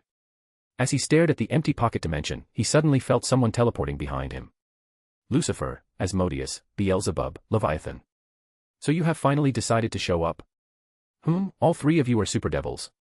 Which of you four idiots proposed using forbidden ritual to raise your class? You have sacrificed your longevity, foundation, and part of your soul itself for unstable strength, fools, said Yahweh as he enjoyed the angry faces of Beelzebub, Asmodeus, and Leviathan while Lucifer stood there and just stared at him, not saying anything. Cut the crap, Yahweh. You are already on the verge of death and so finishing you right now with four of us isn't that much of a problem, said Lucifer arrogantly as he looked at injured Yahweh, who gripped True Longina's spear in his hands, as he aimed at the four of them. Then come. Chapter 157, Yahweh vs. Four Satans. As he said that, then even gravely injured, bloodied and with cracked armor, he still looked more intimidating than all four Satans together, as none of them made the first move until Lucifer started firing at him waves of the dark light. Yahweh, even when injured, still moved faster than any of them and instantly appeared near Asmodeus and severed his head with one slash True Longinus, directly killing one of the four great Satans. The remaining three Satans were shocked to see Asmodeus being killed so easily, but they quickly recuperated from their shock and started attacking him once more. Even when injured, he was still mighty stage god, and they were just weaklings that were infinitely arrogant. Leviathan used her clan trait Sea Serpent of the End to conjure 4 100-kilometer-long water serpents that attacked Yahweh with ferocity similar to a real serpent, as 4 enormous water sea serpents soon swallowed him. Though, the joy from success didn't last long, as 3 remaining Satans saw that a barrier protected Yahweh, and Leviathan's attack was totally useless. Suddenly, he started releasing an enormous amount of the holy flame, which instantly burned away all the water and completely destroyed all of the water serpents. As the wave of the holy flame soared high in the air and attacked Leviathan, she screamed as the holy flame burned her. At the same time, Yahweh disappeared from his previous location, as he appeared behind Satan Beelzebub, as with one swing, he severed both of his legs and pierced through his stomach, dropping him half dead on the ground like a beaten dog. Meanwhile, Leviathan managed to escape from the holy flame as she looked like a mummy, and soon enough, she died from the side effect of overusing her unstable demonic energy. Rather anticlimactic, don't you think, Lucifer? You were always so arrogant, so confident in everything, but you forgot the most important thing. Even if I am on the verge of death, I am still Genu mighty stage god, while you 3 goons were just half-baked super devils that barely were ones, reached by forbidden rituals, and they couldn't even properly control their powers. Stated Yahweh as he looked provocatively at Lucifer, who grits his teeth in anger. Asmodeus, Beelzebub, and Leviathan reached super devil class only due to forbidden ritual, and while they had class, they lacked control over their energy. Not to mention, their mastery over their clan traits was miserable in front of someone skilled and experienced as Yahweh. Suddenly, as Lucifer wanted to attack Yahweh, he felt something, piercing pain in his chest as he started coughing blood uncontrollably. He looked around and saw a hand pierce through his chest, ripping out of his heart. He turned around as his eyes widened in a deep shock. Yotiaraiter. He barely said as the hand moved and ripped out of his heart. Hello, grandfather. Killing Lucifer was one of the most pleasurable things in my life, aside from researching magic and having sex. So what now, young fledgling? Did you also come to kill me? Asked me, Yahweh, as he still vigilantly looked around. Me. Not. I came to kill these four, in the case by some miracle they survived, but fortunately, they were killed, at least I can collect their corpses and put them to good use. I answered casually as I played with Lucifer's heart in my hands and threw it between my hands like a ball. Don't think about attacking me, old man. I can already see that your soul is crumbling apart from the corrosion of the law of chaos. I think you have maybe 1 month or 2 months of life. And while it is true that I cannot fight you, you should be able to sense void fleet that is surrounding this pocket dimension. Its combined firepower, if I chose to sacrifice them all, should be kill you instantly. So let's be civilized people and just leave after exchanging pleasantries. Yahweh grimaced hearing this, as I really brought with me void fleet of X-250 lunar-class cruisers, X-100 Avenger-class Grand Cruisers, X-15 Destroyer-class battle cruisers, and X-3 Emperor-class battleships. They were my pride, and I used practically all my resources to increase my void fleet to such amount during this past time. Without searching through dimensional gap for new worlds or exploring the Milky Way of Draconic Deus, there is almost impossible to build more. He sensed that the entire Pock dimension was surrounded, and if all of this void fleet self-destroyed, then not only would it free Trihexa, but it would also probably kill him instantly. I had a safety measure in the form of a teleportation artifact that could instantly transport me home. So, what do you say, old man? I asked with a grin as he dispersed his spear and looked at me warily. I agree. But as you say, I am a dying man, and my divine avatar should hold for several months after my death to finish everything. You will escape if I decide to attack, but your precious fleet would be smitten to oblivion. So what do you say about 600 years of ceasefire and not actively attacking heaven? After that time, you can attack all you can want, but that time should be enough for their forces to recover. I thought about his proposal, in the end agreeing to it. If he wanted to be suicidal, he could take with him my entire void fleet and destroy my prized possession, corpses of 4 Satans. Not attacking heaven actively was something I also had in plan. As for upcoming centuries, heaven would not be important for the great scheme of all things.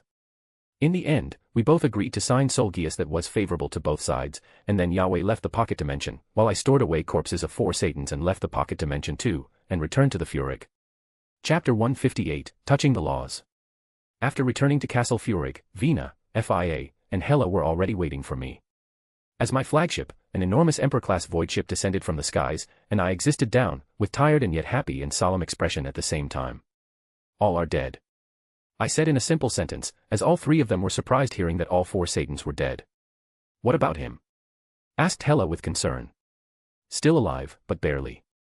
The law of chaos corrodes his soul, and without some special treasures that don't exist in the dimensional gap, he is good as dead within the next few months. He won't be participating in the Great War, he doesn't have that time. If my guess is current, he is going to spend his last months finishing the Longinuses and some adjustments to heaven before he passes away. I stated. What now? Asked Venelana. Nothing. It will take some time before Clan Heads finds out that 4 Satans are dead. Before that, we do nothing. We will leave the Great War flow naturally, and I will move only before the finale, the crescendo of the war. It will be a great time to dispose of some uncomfortable people during the last battle. I have basically no opposition right now, as descendants are all dead to one, and only Rizavim is alive, but he is not interested in ruling and doesn't have the support I have. Though he is smart, after the war, I think he will use a short period of chaos to escape. He knows that I will try to kill him at any price. I said as this was the best course of action. Of course, I had a chance to take power even right now, and it would be easily done, but that would make some things more problematic. If I leave it be as it is right now, I could dispose of several uncomfortable people with ease. This way, it would be easier to execute some shady movements, as fewer eyes would be on me. Still, I need to send a message to Zekrom and my father-in-law Gerstel that things are getting to move. Devils are very pragmatic beings if needed. Zekrom basically switched sides when he realized that I was a much better alternative than 4 Satans. I also told him about my new plans for the governmental model, and he approved wholeheartedly. Gerstel was a whole different reason. Even if I killed the original Lucifer, it has nothing to do with him, as I just did the rite of conquest. More competent and stronger Lucifer replaced the weaker and incompetent one, so he and the rest of the 6 houses of Lucifer wouldn't say anything, as this was an internal matter of the house of Lucifer. While I wished to kill Rizavim, he was too slippery, and even now, nobody knew where he was hiding. He never participated in the Great War and was God knows where. There were some rumors he had constructed some base on the territory of another pantheon, but nobody knows where and even if it was a truth. After we talked a bit, I went to my personal training yard and took out the corpse of the original Lucifer and used Devour clan trait to devour the corpse completely, as I used Devour to absolute limits. Soon entire corpse disappeared as it turned into energy, and that was absorbed into me. I didn't only absorb his demonic energy, but I absorbed his clan trait itself. As it appeared, I can absorb it as I already have it. Soon enough, I felt that my connection and my usage of the dark light has greatly been strengthened, and was being strengthened by a great deal with each passing second until it reached forbidden ranked mastery, and touched the realm of laws. Bing laws. Calculating. Comprehension of Law of Dark Light is at 287%. I heard the voice of the architect as I sensed laws being devoured by me. Indeed, Lucifer already started comprehending laws, but that was given, based on how old he was, and he was super devil for centuries already. While I was only a new advanced one, I guess I would start comprehending laws within the next decade. The strength of my Dark Light clan trait, now that I have started comprehension of the Law of Dark Light, was tremendous, countless times superior to what it was before. Clan traits, the bloodline was the path to comprehension of laws, that was sure. Not that I was confined to, I could try to comprehend other laws, for example, law of fire or ice, but my progress wouldn't be that fast compared to comprehending law, which was the origin of my clan trait. My demonic energy increased by a few hundred, as the compatibility between Lucifer and me was extremely close, so I had better results devouring him. Not only that, but I have also increased my mastery over the Devour Grandmaster rank. I felt that when I comprehended the Law of Dark Light, I wouldn't need to sue my clan trait anymore, as I would be directly able to shape the power of law itself. By then, my clan trait would probably be merged with the law itself, as the law is the origin of each clan trait. I also had 3 corpses of other original Satans that would be good experimental subjects. I also needed to extract their clan traits and transplant them to someone compatible and worthy. Clan traits of each of them were powerful and potent, and it would be a shame for them to be lost. Chapter 159, Prelude to the Final Battle. Several days later, there was a notice sent from the Central Military Command that I needed to be presented there within the upcoming 3 days, as I would be taking over military command of the main battlefield. The final battle of the Great War was coming closer, and soon it would erupt. Heaven was preparing for the final push as well as Gregory. It was an unspoken truth that this was just a charade to appease warmongers who wanted to wage war, but all 3 factions suffered too high losses, especially on lives. Gregory had the highest number of casualties. It was logical as, to begin with, their numbers at the start of the war were the smallest.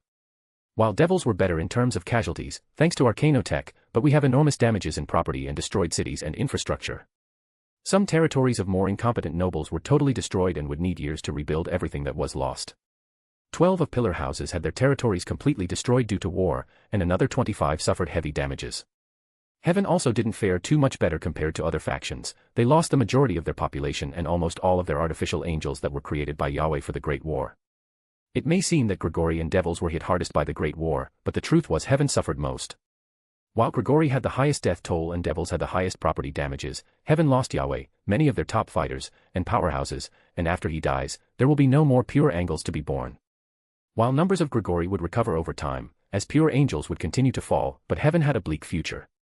It was clear that if the war continued, devils would win, as we were in the best state, but the cost would be devastated infrastructure and economy, with a death toll of entire species being around 40% of all devils would die.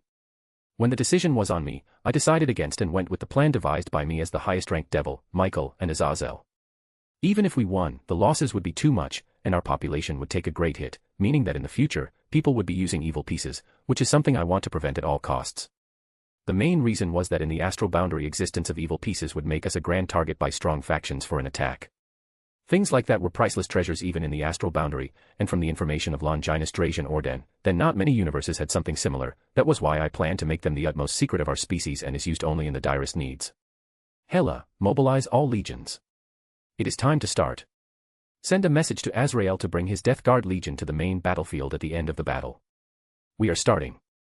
You will lead the charge, try to kill Kokabeel, or at least cripple him. I said as Hela nodded and went to execute my order. FIA, contact your father and inform him of my plan. Also, be ready for the war, you are going to participate in one project of mine. After the battle starts, you will go with the Grandmaster of Temple, and he will give you a list of names. You are one of the strongest people under me, and several of those targets may prove difficult to deal with. I said lightly, as I wanted Graphia to help Execution Temple to dispose of some people. She looked a bit sad knowing that her younger brother became one of my targets to be disposed of, not that she wasn't aware of his terrible mental state, which was so compatible with Rizvim's.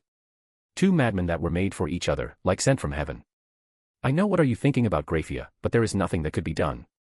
Though I promise that if possible, I will imprison Euclid, instead of killing him, if your father allows it. In truth, it was my father-in-law's idea to kill his own son. He was very well aware of how the House of Lucifuge would end with Euclid being the head of the house and about his blind loyalty to the Rizvim and terrible mental state. Gerstel would do everything in order to prevent the decline of his house, even if it means killing his son, who would bring only chaos and destruction to the house of Lucifuge. Vina sent letter to Zekrom. It is time to start, I said to Venelana, who nodded her head in agreement. After everyone departed to their own things, I was left in my study alone, thinking about various things. While the final battle is nothing more than a farce, it would be a good time to dispose of problematic elements in our race that would be participating in it. I muttered to myself. Currently, nobody aside from the highest-ranking members of 3 factions knew that the final battle was just a play, and after this battle, all 3 factions would enter a ceasefire. And then the time of Baator would come. I said. Baator, the place where supernatural species could coexist, be it dragons, devils, fallen angels, Oni, or other species. Hela would be showing herself during the battle. I gave her an order to kill Kokobil, though I doubt that it would be possible to kill that cockroach. For me, it would be enough if she injured him severely, so he won't be causing trouble for the next decades. Kokobil was a warmonger and he would soon start endangering everything that I have decided with Azazel, but unfortunately, there were a large number of fallen angels inside the Gregory that shared his ideals. Till the merging of Baator and Gregory, Azazel needed to clean up his garden and that could take centuries. Chapter 160, Final Battle, 1. Main Battlefield in the Underworld. You have touched the laws. So young, and... said Zekrom with a shocked expression as he looked at me when I entered the military HQ. There were only several people in the room, namely Zekrom Baal, Gerstel Lucifuge, Archduke Agiras, and Mephistopheles. The most powerful nobles in the Underworld and representatives of all devil factions in the Underworld. Your Majesty, said Zekrom as he bowed slightly. Your Majesty, said Gerstel as he too bowed. Your Majesty, said Archduke Agiras and Mephistopheles as they bowed after them. I didn't say anything and accepted everything that came with it. I knew that this wasn't just a formal greeting, it was a form of acceptance and pledge at the same time, a sign that the times have changed. We can start, I said as we all sat down around the small table. So, is that information confirmed? Asked Zekrom slowly. Yes, all 4 of them are dead, and Lucifer died by my hand as I tore his heart out. That madman would sooner or later kill us all, you all know that. Yahweh is on the verge of death, his soul got eroded by the law of chaos when fighting Trihexa. It is a miracle he managed to seal it, and it didn't kill us all. I said plainly, as none of them were able to refute me. I saw that I got silent consent with my actions, and I knew that not even Zekrom and Gerstel approved of using Trihexa to fight Yahweh. It was suicidal. If by chance Yahweh failed, then Trihexa would break free and wreak havoc in heaven and in the underworld subsequently, annihilating us all, before Shiva, Great Red, or Jade Emperor made a move. Especially Shiva or Great Red, they would only attack when Trihexa has annihilated all entire 3 factions. While Okwang would save my wives and me, I would lose the entire foundation and would need to start from zero, which would be troublesome. That was why releasing Trihexa from its slumber was considered madness. It could have easily backfired at us. Fortunately, Yahweh was able to seal the Beast Emperor of the Apocalypse. After the final battle, I would proclaim myself as the Emperor of Baator, and the first empire of multiple supernatural species would be created from forces of devils, dragon, and fallen angels, Aesir, Vanir, and others. I stated as everybody looked curiously, especially at me mentioning fallen angels. I have met Azrael, the Archangel of Death. He pledged his allegiance and that of his legion, Death Guard Legion, to myself and Baator. I said as everybody was shocked deeply. I have talked with Azazel, and the majority of fallen angels participating in the battle are from not his faction in the Gregory, and most of them are followers of Kokobil, or now deceased Satnal who perished by my hand. So, it is okay to do them as serious damage as possible. While Yahweh is still alive, he is probably engaged in the creation of his sacred gears for his beloved humans so that he won't be making a move. Now I can call him by his name as I am already strong enough to ignore the side effect of saying his name. And in the future, when true Baator is formed, then every influence he had on our races would be forever purged and forgotten. How many soldiers are going to participate in the final battle? Asked Zekrom. We have mustered altogether around 8 billion soldiers from all around the devil species territories. Answered Lord Lucifuge. This was really high number, but we devils numbered around 25 billion currently, even with relatively low fertility, we had enough time to multiply. And most importantly, approximately 70% of our entire race was able to fight, with around 50% receiving at least basic military training. At least one of the few good things that even most incompetent nobles did was force military training for civilians so that they would be recruited into the army in case of need. How many loyalist legions are among remains of houses Beelzebub, Asmodeus, and Leviathan that won't bend the knee? I asked with frost-cold voice. Not as much as we would have predicted. I propose we shall put them at the vanguard. They would be killed as vanguard would be hit the hardest, especially if they encounter warmongers of Gregory. Stated my father-in-law Gerstel Lucifuge. That is a good idea, implemented immediately. "It shall be done, your majesty." I nodded in approval. "After the battle is concluded, I will proclaim Rise of him fugitive and order him to be killed on sight, though I doubt he will be caught. He will escape as soon as possible. After the battle, we will go to the Lusafad with our legions and take over the city, where I will coronate myself the emperor, and the new governmental system will be implemented immediately, started from the Elder system. Elders of the Baator would be the hidden guardians of the Underworld, and each major race of Baator would have one elder, a powerhouse of absolute strength, with position second only to the emperor. Currently, only 3 elders were decided. First elder, Zekrom Baal of Devil race. Second elder, Crumcrutch of Dragon race. Third elder, Azrael, of Fallen Angel race. Dragons were more problematic, as it would need a great time to unite them all under one banner, and for that, Crumcrutch would need to reach Elder Dragon class or at least Pinnacle of Heavenly Dragon, just like Albion and Drake. Currently, dragons are dispersed around the entire Draconic Dais, and one of my ambitions was to have them all join Baator, which would significantly boost up the power of Baator. Dragons were one of the strongest species among many universes. How many forces did Gregory in heaven send out? I asked as I looked at my father-in-law. Gregory sent around 6 billion fallen angels, and heaven sent 5 billion. Chapter 161, Final Battle, 2. So we have a numerical advantage, that is good. Focus more on the forces of Gregory instead of heaven. With heaven, we need to fight a defensive battle, and with Gregory offensive one. After that, we have spent several hours formulating military and battle plans for the final battle. The next day, the forces of the 3 factions already started gathering at the main battlefield, as billions were present, creating a majestic scene. After another 2 days, I was clad in my armor, standing side by side, with Zekrom and several other high-ranking devils, as we all looked at the main battlefield and awaited the time to start the battle. Practically every noble that had bought some arcanotech from me brought it to the battlefield, as the hundreds upon hundreds of antimatter magicule cannon batteries were stationed here and aimed the direction where forces of Gregory were concentrated. I alone brought 5,000 antimatter magicule cannon batteries that could be moved from their locations. By the agreement of me, Michael and Azazel, each faction wouldn't send top powerhouses to fight, aside for those whom they wished to perish. It was done because, this way, we could dispose of several uncomfortable individuals that would severely endanger the ceasefire in the future. Of course, forces of the Gregory were led by Kokabil, as Azazel wanted to dispose of him in a quiet manner, and that idiot even volunteered himself to lead the armies of Gregory into the battle as he tried to kill as many of devils and pure angels possible. Be ready. Charge antimatter magicule cannon batteries and on my command fire. I commanded, as around 12,000 antimatter magicule cannon batteries started charging as forces of Gregory in heaven were approaching our positions, while almost all of the antimatter magicule cannon batteries were aimed at the incoming fallen angels. Fire. Void Fleet fire. I commanded as thousands of shots from the antimatter magicule cannon batteries and Void Fleet were fired, as the incoming swarm of fallen angels, causing explosions and screams here and there, death and blood flew, as millions of fallen were killed. Hela, you can go. I said telepathically to my lover as Hela emerged in her battle armor out of the portal, the moment when the armies of 3 factions clashed in the Violet battle.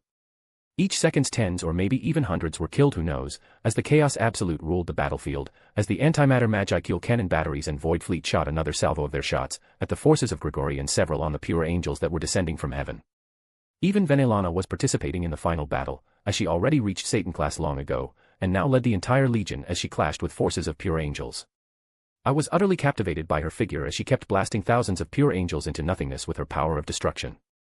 Only then I noticed that she was shot with holy flame. Fortunately, she cast a protective barrier. The Arcanotech artifact that I created powered the barrier up significantly, so she could defend against the attack. And I perfectly and instantly knew who attacked. Damn. Zekrom takes command. Somehow Heaven's Kokabil has joined the war. I said in anger, as Zekrom was equally angered that Archangel Uriel appeared on the battlefield. We had a silent agreement that nobody with the power of Archangel/Super Devil won't be participating, not to cause too significant collateral damage. The battle between existences on that level could be incredibly destructive. So only people below that power level participate, but who would have thought Uriel would join the fight? He was Archangel, a very strong one, that had bloodline ability similar to the clan trait, Holy Flame. He was as petty as Kokabil and wanted to enforce superiority of heaven, so the local warmonger. He has bloodline of Holy Flame. If combined in a right way with Incinerate Anthem, then I can create a new clan trait that could be even inherited probably, and having Holy Flames coupled with Dark Light would make me nemesis of everything affiliated with dark elements, which is perfect for the ruler of Baator. Everyone would think several times before crossing me. I thought in my head as I spread my 12 wings and appeared instantly by Venelana's side, being glad that she was okay and wasn't injured. I instantly turned around and started casting a forbidden tier spell, called Bararak Psycha, which created an imaginary lightning sword in my right hand, and an enormous amount of lightning was being concentrated within it. After several seconds, I released all of it in the direction of Uriel and shot a beam of condensed lightning energy his way. Areskigal draws lightning down from the sky. Once the lightning has been summoned and stored in the sword, it releases an enormous lightning blast, able to fill the sky with light. I saw that Uriel cast a protective barrier, but it was futile. He was soon enveloped in the blinding light, together with hundreds of thousands of surrounding pure angels as they were turned to ash in a split of a second, as Uriel's protective barrier cracked after several seconds, and even he was hit directly by the forbidden tier spell Areskigal. Vina goes and fights on another part of the battlefield. I will deal with this pest here, I said with a cold voice as Venelana just nodded and hurried away, seeing that I was royally pissed off. If she was attacked on someone on her own level of power, or maybe even someone as strong as Areskigal, I would interfere, as I would let her deal with it, and make a move only when her life would be in immediate danger. But Uriel was a different story. I think he wanted to kill Venelana as a form of revenge. You need to know, thanks to my widely spread arcanotech, Heaven had far higher losses of lives than was initially predicted. Chapter 162, Final Battle, 3. Mainly thanks to Arcanotech device called Light Absorber, which absorbed holy power or energy-based attacks made from holy power for a short amount of time before it would break. Thanks to that device, tens of millions of devils could survive ambushed made by pure angels easily. Even in battle right now, many devils could make quick attacks and kill angels solely on Light Absorber device. While in the same class, usually devils were superior in terms of destructive power, the elemental advantage of pure angels and fallen angels made it so that most direct fights devil versus pure angel ended up in devil being often killed if not careful. But that was instantly changed with the invention of the Light Absorber device, which allowed the devil just to absorb the attack of pure angel, as he attacked angel and killed him easily. I thought that you would be harder to kill. Archangel Uriel. I said as I saw the bloodied figure of the Archangel Uriel, as several of his wings were broken or just burned by the enormous heat released by Areskigal. Let's dance. I said as I started throwing spells at injured Archangel Uriel one after another, not leaving him an opportunity to retaliate. Devil army clashed with armies of fallen angels at the other side of the battlefield, which were led by the strongest cadre of the Gregory, Areskigal.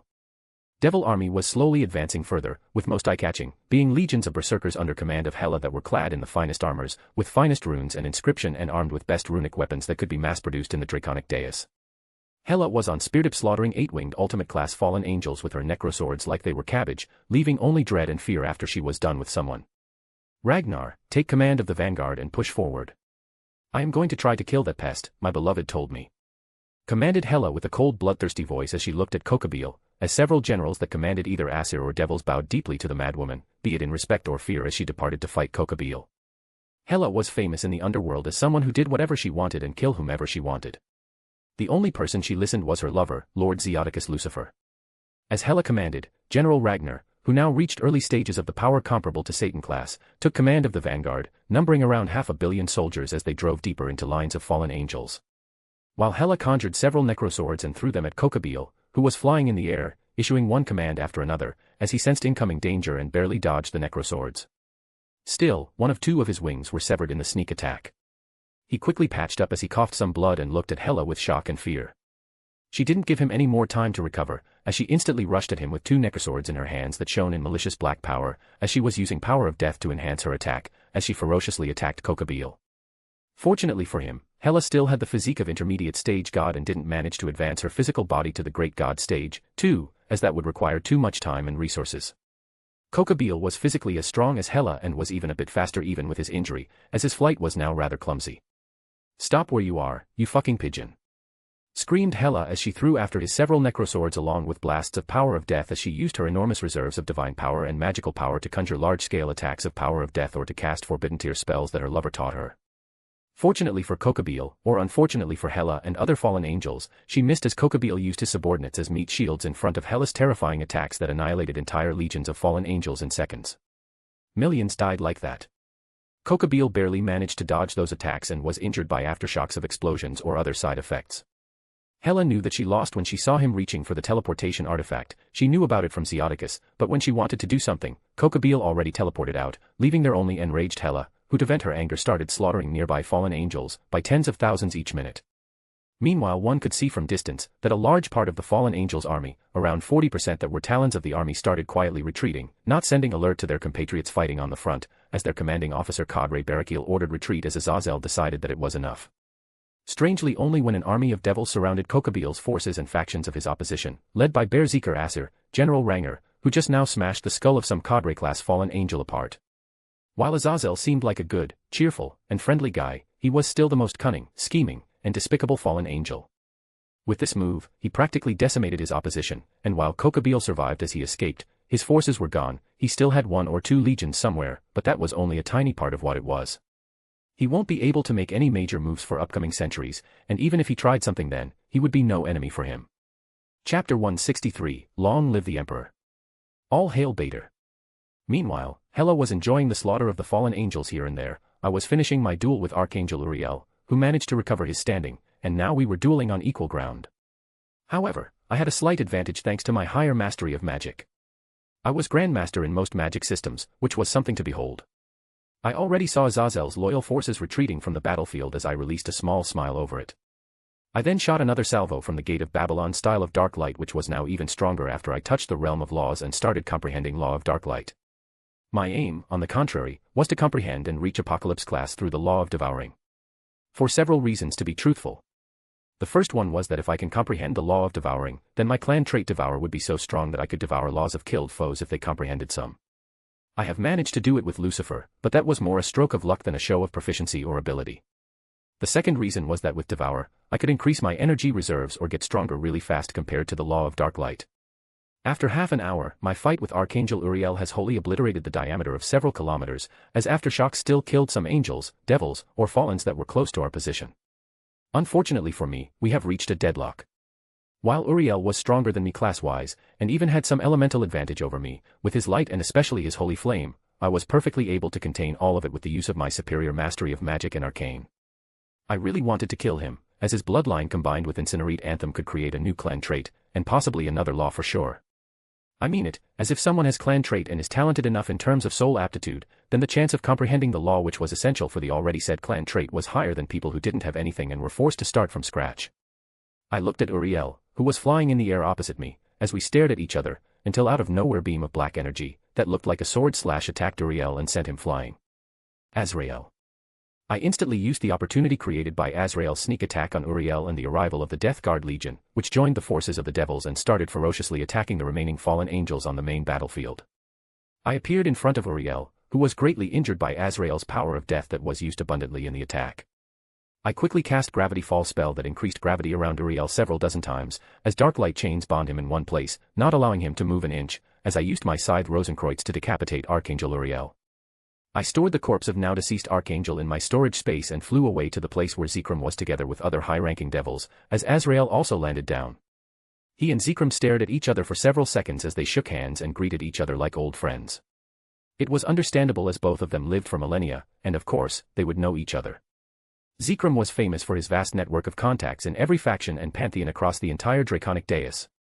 Within the next several hours, slowly but steadily, all fallen angels that were not part of Azazel's followers were massacred like pigs, corpses were stacked together, created literal mountains of rotting flesh and rivers of blood. Heaven retreated shortly after the death of Uriel and several more cadres and archangels that Yahweh created for the sole purpose of war, so they were a bit warmonger, one could say. Azazel, who retreated as first, had the lowest losses. While they sent 6 billion soldiers to fight, they lost around 1.5. Almost all were loyalists of Kokabeel, already killed Satinel or some other cadres who wanted the war to continue. Devils who sent 8 billion lost around 1 billion, from which 70% were basically loyal soldiers of houses Leviathan, Asmodeus, and Beelzebub. Others were some houses that leaned more towards the Satans. With Zekrom and Gerstel, I placed them to Vanguard, which was destined to die under the heaviest attacks from Gregoria and Heaven. It has ended. Someone said as silence took over the command tent. No. It has just started. I said as everyone looked at me with surprise, and only a selected few knew what was going on.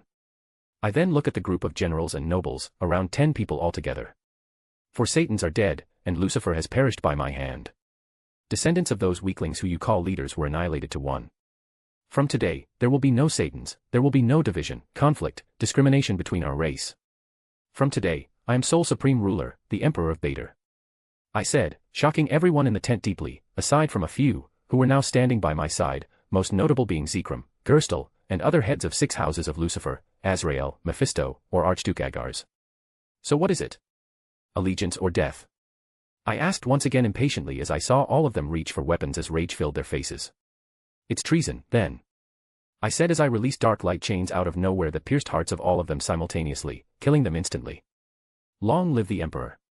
All hail Baator, said Zekrom as he knelt before me, leaving me surprised at his gesture, but I smiled, as I knew that what it meant.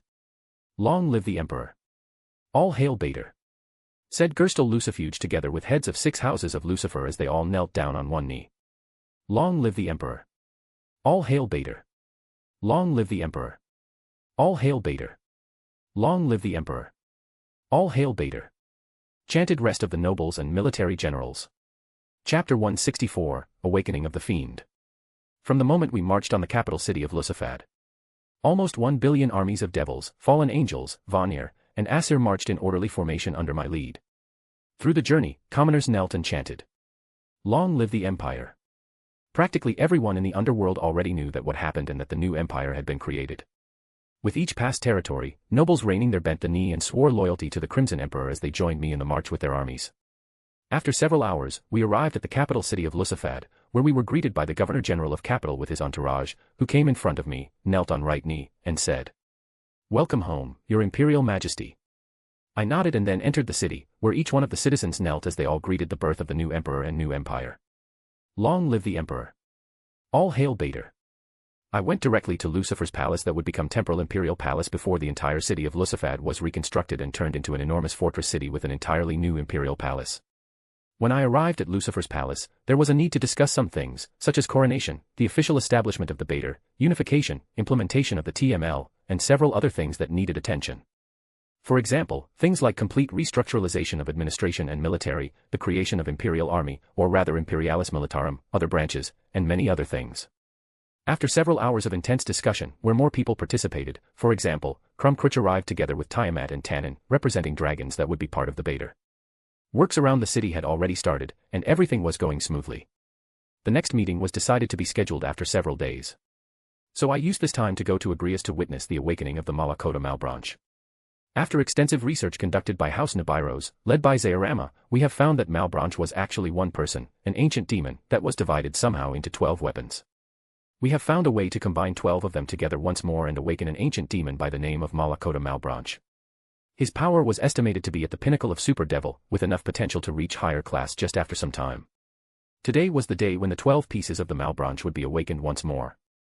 I stood in the secret laboratory together with the Zaorama Nibiros, who was standing behind me as we were completing the magical circle that would combine all 12 pieces of the Malbranche to awaken the ancient demon Malakota Malbranche.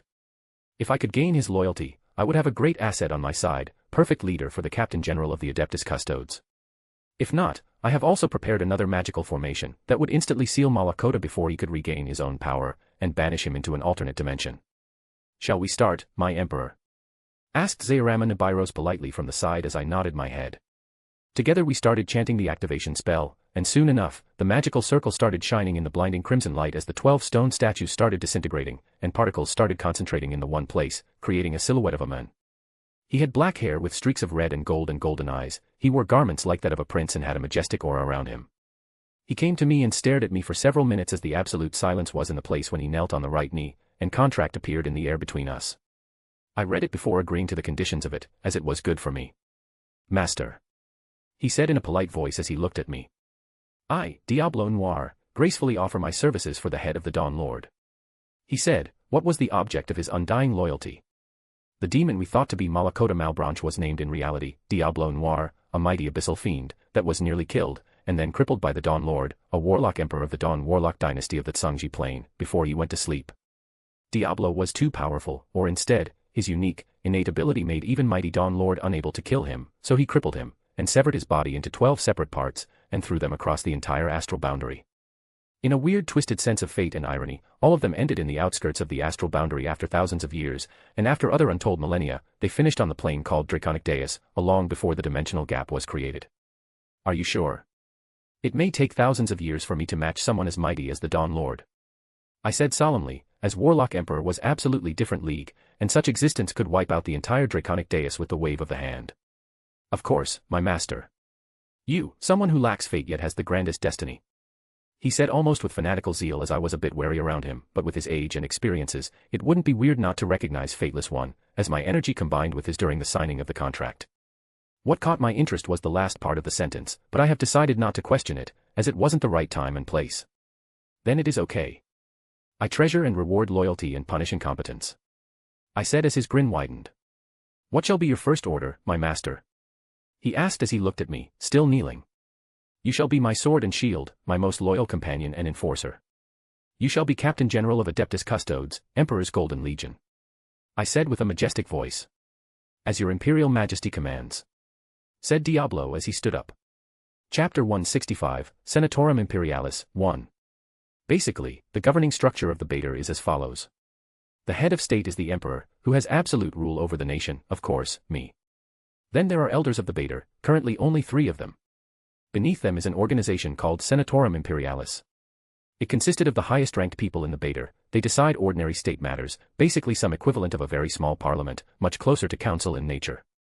Currently was the first meeting of the Senatorum Imperialis, which consisted of Hela, was appointed as Lord Marshal Militant of Imperialis Militarum, Cain Valafor the Grand Master of Execution Temple, Graphia Lucifuge who was High Chancellor of the Baator, Diablo and more newly appointed Captain General of Adeptus Custodes, that didn't even exist, Tiamat who was appointed as Commissar General of the Commissariat, Mephistopheles Magister of the Arcane and Magic Research, Archduke Agar's Magister of the Domestic Affairs and Territorial Management, and my father-in-law was named as the Lord High Admiral of the Void Fleets. This meeting was not in total attendance as some posts were not occupied due to a lack of suitable people for them. So, Elder temporarily took their duties. Zekrom was Temporal Magister of Foreign Affairs, and Azrael was named Temporal Magister of Intelligence Department. The Magisterium of Arcanotech and Development was temporarily entrusted to Mephistopheles as the nature of these 2 magisteriums was close in nature. Now that everyone is in attendance, we can start the first meeting of the Senatorum Imperialis. Said Graphia, as my lovely wife was the new High Chancellor of the Baator, something akin to a Prime Minister. Her role was basically managing logistics between various magisteriums and military branches, and many other things. She also acted as the chairman for the Senatorum Imperialis. The first topic on the hand is the creation of Imperialis Militarum. Lord Marshal Militant Hela Odensdottir will now speak. Stated Graphia in a formal voice. The process of the creation of Imperialis Militarum. All noble houses have surrendered control over their legions to the Imperialis Militarum, leaving them with only maximally 1 legion of 100,000 soldiers as personal household guards. Within the next 1 month, unification shall be complete, and we will have a complete chief of staff. I have also named 3 Lord Generals that would be overseeing the creation of the Imperialis Militarum. One of the reasons why the Devil's government wasn't really working was that every house possessed its own army, which was the root of the problem. If the nobles maintained their own troops, it created less dependence on the nation, and significantly boosted their own power, and even increased the possibility of the rebellion or something similar. Ironically, the majority of those soldiers, almost all of them, were not even loyal to their houses, they were loyal only for money. Now that Imperialis Militarum was created, I ordered Hela and several trusted generals to train a strong and fanatically loyal army. While noble houses are permitted to the main army of only 1 legion, which numbered around 100,000 soldiers, of course, that didn't include mechs or special units. This would also force nobles to train their soldiers, as they were really prideful and wouldn't accept that commoners of Imperialis Militarum are stronger than their household guards. Of course, in times of war, even household guards would be required to participate. Thank you for your report, Lord Marshal Militant Hela. The next one to speak is Magister of Domestic Affairs and Territorial Development, Lord Archduke Agars. I found it funny seeing so formally speaking with Hela when we had a threesome started by girl-on-girl play just yesterday. Thank you, High Chancellor Lucifuge. The Magisterium of Domestic Affairs and Territorial Development started implementing the TML, Territorial Management Level standards across all territories in the Underworld, with the help of the Commissariat. Several heads of houses have been severely punished, and around 500 people with peerage have been arrested or sentenced to death, while most of them are elders of noble houses. I predict that within 10 years, we will rebuild everything, and within another 25, TML will need to be increased once more due to progress of every territory. Said Archduke Agars as I awaited something like this. It wasn't surprising that the Commissariat arrested so many nobles, and many of them were even sentenced to death. This was a time when all unwanted elements needed to be purged from the empire I am building.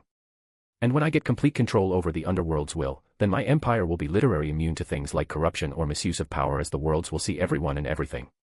The Commissariat was in forces and military police.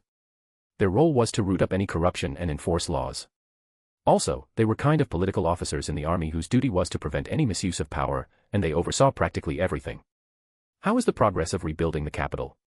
I asked Archduke Agars as it was his responsibility as Magister of Domestic Affairs and Territorial Development. It is going very fast with the help of mechs, the works are scheduled to be completed within the next 3 months. Answered Archduke Agars. That is good. Also, we will rename the capital upon finishing the reconstruction. Its new name shall be Aner Londo. I said as I could not wait to see the newly reconstructed city, and especially the Imperia Palace of Aner Londo. The entire city would be rebuilt in majestic Gothic architecture, which would give it a new charming and bit creepy atmosphere, really suiting the Baator. The city needed to be expanded, practically majority of the buildings required to be redesigned, and many more needed to be added, as Lusafad. At the same time, the devil species capital was relatively small due to policies of previous Satans for residency of the city. Practically only people with lineages of nobility could live in the city, so the population was relatively small, something I plan to change and reward settlement pass for loyal followers of my house. Chapter 166, Senatorum Imperialis, 2. Thank you, Archduke Agars. Now the next one to speak will be Lord Mephistopheles. Stated Graphia as Archduke Agars sat down on his seat after he finished his report. Thank you, High Chancellor. Now to start, we have been drafting plans for mass production of antimatter magicule cannon batteries and arcanotech towers to fortify every city completely so that it could be defended easily in times of attack or siege. Construction of mechanical factories is going smoothly, and initial phase would be completed within 1 month, while next phase would take at least 2 years. Said Lord Mephisto about the much-needed fortification of cities. Currently, most cities of Baator are utterly vulnerable to attacks. Only some like Lusafad had some magical defenses, but even they weren't anything significant. So, every city needed to have arcanotech towers, creating protective formation, runic walls around the entire city, mounted with antimatter magicule cannon batteries that would provide at least a basic level of defense. And this was only elementary level. When completed, Lucifar od better Aner Londo would be unpenetrable even if it got attacked by several Albions and Drags. Imperial capital needed to be as fortified as possible, as it will house headquarters of all magisteriums and military branches. Something logical as it was a throne city. What about the expansion of the Void Fleets? I asked as I looked at Lord Mephisto as he was Temporal Magister of Arcanotechnology and my father-in-law Gerstel Lucifuge, Lord High Admiral of Void Fleets. Void Fleets would be crucial in the astral boundary, as traveling by void ship was the easiest way of crossing astral boundary, and in planar conquest, void ships and their equivalents were priceless and could decide how the war would end. Of course, it was possible by traveling through astral gate by opening a transdimensional portal, but they required a higher amount of energy compared to the energy consumption of void ship, and astral gates often precious resources necessary to be constructed. In astral boundary, Warlock often used alchemy void ships to suppress thousands of worlds, and Arcanists were the same. Other civilization and species had their own void ships, as void ship was Mighty's war machine in the astral boundary. That is rather problematic. Without exploring dimensional gap further, we cannot begin construction void fleets on a large scale. Constructing mechs and antimatter magicule cannon batteries is a different story, as they actually don't require many resources, but void ships are a different story. I have thought about exploring Draconic Deus, the space around it. While it would lack or have in small quantities precious ores and resources, it should be enough to expand our forces several times. Answered Gerstel Lucifuge as I pondered about it. Draconic Deus actually included the entire galaxy around it. The reason why I was a bit reluctant was that it probably won't have many precious ores such as adamantium, mithril, orichalcum, imperial gold, Stygian iron, or vibranium due to lack of magical participles. They were really low in Draconic Deus and entire galaxy. But it was the only possible choice. Then start sending void ships packed with drones to mine resources on Mars. If it proves to be profitable, we can start mining resources in all worlds of our solar system and slowly mine the entire galaxy. Have you found some intelligent life when you were doing scans of the Draconic Deus? I said as I finished with a question. Yes, we have found 2 spacefaring civilizations, completely technological based. Annihilation protocol would be implemented, and their races would be exterminated for resources. Said Lord High Admiral of Navy. Good, but preserve their knowledge. I had a weird fetish for collecting knowledge of factions or civilizations I have destroyed, and I had a relatively simple reason for that. Even with all time in existence, one person couldn't know everything, so I have started collecting pieces of knowledge of my foes. In each one I have collected would be something new that was unknown to me. Usually, it would stem from the unique circumstances of local faction, culture, needs, power system, or something else. Even in my past life, I have collected an entire database of civilization knowledge that belonged to annihilated species by the Solar Federation. In truth, it was a common practice used by Solar Federation. When we have defeated and exterminated enemy Xenos, the first thing we searched weren't resources but rather data banks with knowledge. Then they were implemented into our own, advancing our technology by leaps and bounds. As you command, Your Majesty. Said both Lord Mephistopheles and Lord Gerstel Lucifuge. Diablo, how the process of recruitment is going? I asked as I looked at my Captain General of Adeptus Custodes. Many people were really uneasy around him, especially the fanatical zeal he held towards me. God knows why, not that I complain. He was competent, from what I have found during this week, and was fantastically loyal. The process is going smoothly. The first batch of 1,000 recruits would be ready within the next 1 year, but reaching the standard of custodian would need at least 15 after the surgery," said Diablo as he bowed to me, and I nodded my head. The standard strength of the custodian was set to ultimate class. Devils had a lot of ultimate class devils, but many of them were only in early stages and were rather weak. So Diablo needed to train them, strengthen them, and teach them, while at the same time making them fanatically loyal. I predict that within a century, I would have 1,000 ultimate class custodians that are at higher levels of the ultimate class. And all of them would be dual classes, in demonic energy as in physique. From these recruits, the majority were of high class, and only 70 or so were ultimate class. Most would need to reach that level within the next 10 to 15 years. Transdevil gene seed would be implanted into them after reaching pinnacle high class. It was found out that the Transdevil gene seed had the best chance to accommodate with the body when the subject was at the high class if we are talking about the generalized version. Chapter 167, The New Empire. After finishing the report from the Diablo about the current state of the Adeptus Custodes, we have discussed details about my coronation, which was scheduled to be when the reconstruction of capital is completed. It was decided so for several reasons, but mainly now there were more pressing matters than my coronation process, as it was just a formality, as everyone knew where the real power lied in the devil race. There were many things to do, and now everyone had a lot of work, especially in military branches, that was needed to be completed as soon as possible due to possible attacks on us from other factions. It was no secret that Olympians were already looking at our way with hungry gaze, but not due to their power over us, but rather due to the arrogance of Hades and Zeus, especially Hades. He always despised devils as species and wanted to eradicate us one day. On the coronation, I will be crowned as the Emperor, and Vina, FIA, and Hela would be crowned as the Empresses, even though they had their official titles due to their occupations. While Venelana was not taking part in the government, she took place as General Manager of Umbrella Corporation, the name of my company in the Underworld, which was created several months ago, by fusing all weaponry factories and manufacturers across that Underworld that I owned. After dispersing the first meeting of the Senatorum Imperialis, everyone went to do their own things. Elders as Zekrom and Azrael were attending their duties as temporal magisters of their respective magisteriums, while not forgetting to train to become stronger, as elders were a final bastion of the Baator. Crumcrutch traveled through the Underworld and negotiated with various independent dragon flocks for them to join the Baator, which would take a lot of time. Fortunately, his strength and presence of Tiamat, who was his mate, and Tannen considerably sped things up, and maybe within several years, all dragons in the Underworld would join the Baator. Of course, that was only part of the dragon race in the Draconic Dais, as countless dragons and many dragon flocks lived in dimensional spaces of other factions, pantheons, or pocket dimension or even Earth. What was probably the greatest shock for me was the news that all 3 of my wives got pregnant and that I would be a father. With 3 children coming on the way, I was probably even more nervous about it than my pregnant wives. They were just happy. Venelana most vocal one about it, while Graphia and Hela were more modest and controlled with their emotions. Something I have feared, as I don't want to imagine dealing with emotionally unstable Hela and Graphia, as both of them could be hard to handle sometimes, especially Hela. I already can see Necrosword flying at my head for nothing or something. These 3 months until the capital was finished really passed fast. The new capital of the Baator, Aner Londo, was breathtaking. With its Gothic architecture that was implemented in the city, and countless majestic Arcantioch constructs that were built across the entire city was created a glorious and mighty feeling around the whole city. Today was the day of my coronation that I would be crowned as the Emperor of the Baator. Countless people filled the streets of the Aner Londo as they gathered in front of the Imperial Palace before the outer Imperial Palace, as the Imperial Palace of the Aner Londo was divided basically into 2 parts. One was the outer palace, which was the size of a smaller city with its enormous gates, bridges, and other constructs. While the inner palace, or better known as the Sanctus Imperialis, was divided from the outer palace by the ultimate gate. While the outer palace was freely accessible by members of nobility, army, and other governmental branches. On the contrary, the Sanctus Imperialis was basically a wasteland where only members of the House of Lucifer, elders, or Senatorum Imperialis could access. Today was the exception, as the coronation took place in the throne room in the Sanctus Imperialis.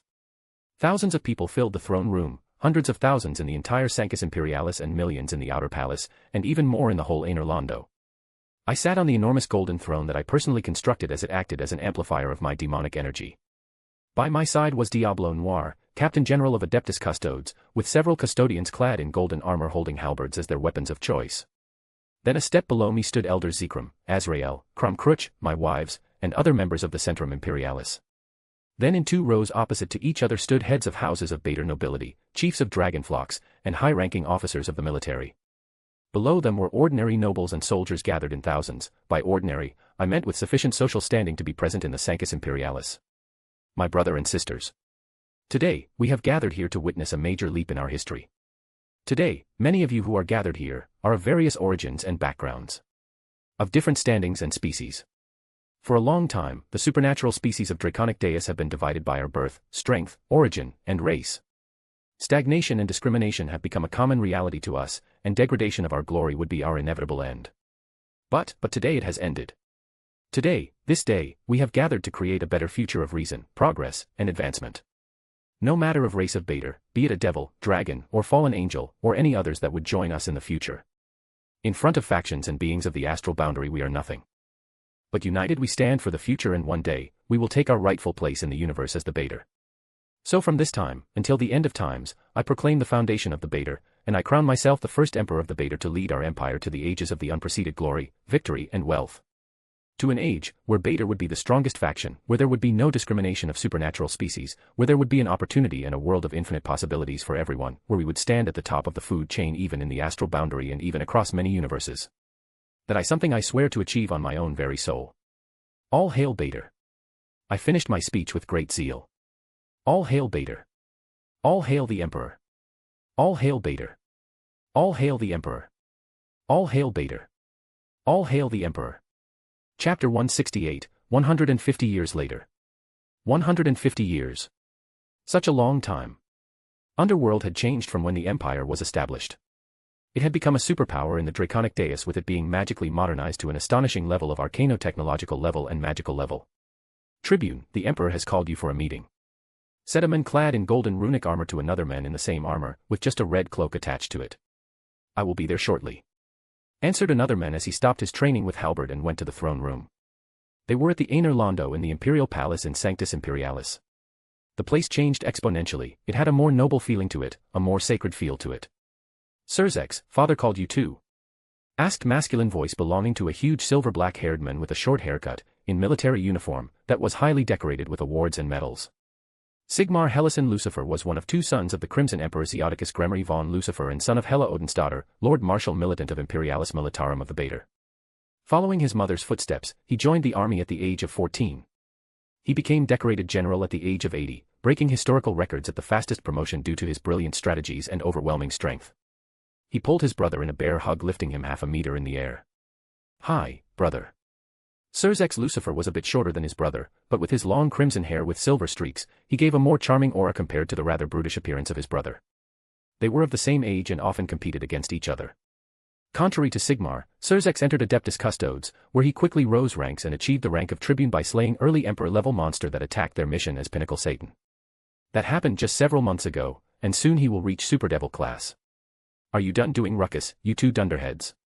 Once again, you are putting to shame all teachings that our parents taught us. Sigmar, you are general of the Imperialis Militarum, is it highly unfitting for you to be shouting in the Imperial Palace? And you Surzex, as tribune of Adeptus Custodes, you should have reprimanded this musclehead for making noise in Sanctus Imperialis. Reprimanded them, female voice belonging to a charming young woman with glossy silver hair covering one side of her face and is usually tied in a bun, forest green eyes, and has a large bust. She wore the uniform of the commissariat perfectly. T.S. Hilda, you are so spoilport. Complained Sigmar as he looked at his sister. It was always like this. Sigmar did something stupid, Hilda came and reprimanded Sigmar for doing something she deemed idiotic, then she scolded Surzex for not doing anything and just standing there and grinning like a fool. Then the situation would proceed with Hilda having some remarks at Sigmar's address. As short-tempered as he was, he would constantly challenge her to fight, which she would always agree to prove her superiority. In the end, they would start fighting, and they would drag in Surzex in the end. What is going on here? Asked a majestic voice, a figure clad in golden armor that was even more beautifully crafted than that of Surzex. Lord Captain General. Shouted all three of them, as they immediately straightened themselves and saluted to the Captain General of the Adeptus Custodes, Diablo Noir.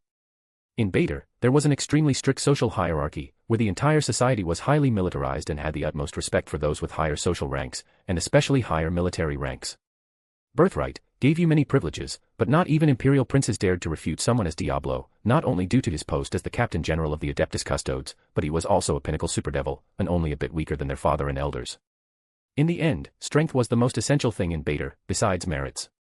In Baator, actually, it was commoners that dominated the upper ranks of Imperialis Militarum, as while many of them were weaker due to lack of clan traits, even more of them had better strategical thinking and made great officers.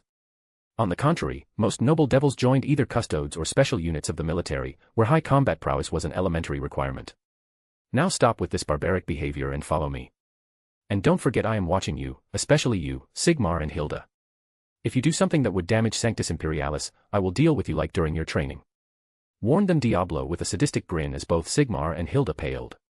When they were young, it was mainly Diablo that took care of their martial training, while they learned the usage of magic and clan traits from their parents. I sat on my throne, thinking about the things that have changed in the past 150 years. Today, we had far more Ultimate Class and Satan Class devils and powerhouses than before, but I knew that in Astral Boundary, it didn't matter much. Only by having Apocalypse Class Devil, Baator would be classified as faction in a true sense. Without it, we would be nothing more than just some random bandits that control huge territory that would be eventually taken from us, so we need to get stronger as a whole. I now had 3 children, and while I didn't say it many times, they were my joy and pride. All of them were extremely powerful, hardworking, and talented. Especially Sigmar and Surzex, both of them were already nearing Super Devil class, while Hilda was a bit lacking. Still, alas, they invested more time into training compared to their sister, who took her duties as commissar more seriously, instead of dumping the majority of them to her adjutant. Hilda was like a mini Graphia, be it appearance or personality. At the same time, Surzex was even more airhead than Vina, and Sigmar inherited most of my and Hellas battle lust and bloodthirstiness. Chapter 169, Remembering the Birthday. I remembered about the past. Flashback. Today was the day when all 3 of my wives would give birth. It was 6 months after my coronation, and I was even more nervous compared to when I led troops in the Great War. It was really stressful that even with the most advanced arcanotech and magic, there could still be complications during children's birth. Fia and Vina were already Transdevil as they were given personalized Transdevil gene seed even before they got pregnant, and Hela was given some, just a bit different version but with the same effects. I stood before the room where they were given birth, as the best doctors and healers were called across entire Baator, that were even more nervous since, if something happened to my wives and children, then their chances of getting executed were assured. As I was caught deep in my thoughts, I only heard the voice of a doctor calling to me. Your Imperial Majesty, the Empresses, have given birth, and they are okay together with 3 healthy children. You can go and see them. When he said that, I felt like an enormous stone fell from my heart, as I was filled with happiness and excitement, but I didn't show it outright. As an emperor and ruler of my people, I needed to maintain calm composure in every situation. I entered the enormous hospital room, where my 3 wives were lying on beds, each holding their respective child, and looked at them as they were the greatest and most precious things in their own lives. I could see that each of them was tired as hell, and even a warrior like Hela wanted to sleep. Regarding Hela, seeing her looking at her child with such a gentle expression has made me think how much she has changed. Come on, dear husband, look at your eldest, said Vina as I went to her and looked at the baby in her hands. It was a healthy baby boy that was looking at me with curious eyes before unconsciously shooting at me a ball of condensed power and destruction and dark light arrow. Even though they were born on the same day, there were some differences in time. Basically, Vanilan's son was eldest by 1 minute, followed by Hela's son, and Fia's daughter was youngest than her brothers by 5 minutes. Have you decided on a name? I asked my wife as I dispersed the attacks. When children were born with high energy reserves and power clan traits, they often could not handle them well and would accidentally release them in attacks and other things. Yes, he will be Surzex, my little baby boy, said Vina gently as she kissed his little head. Surzex Gremory Lucifer.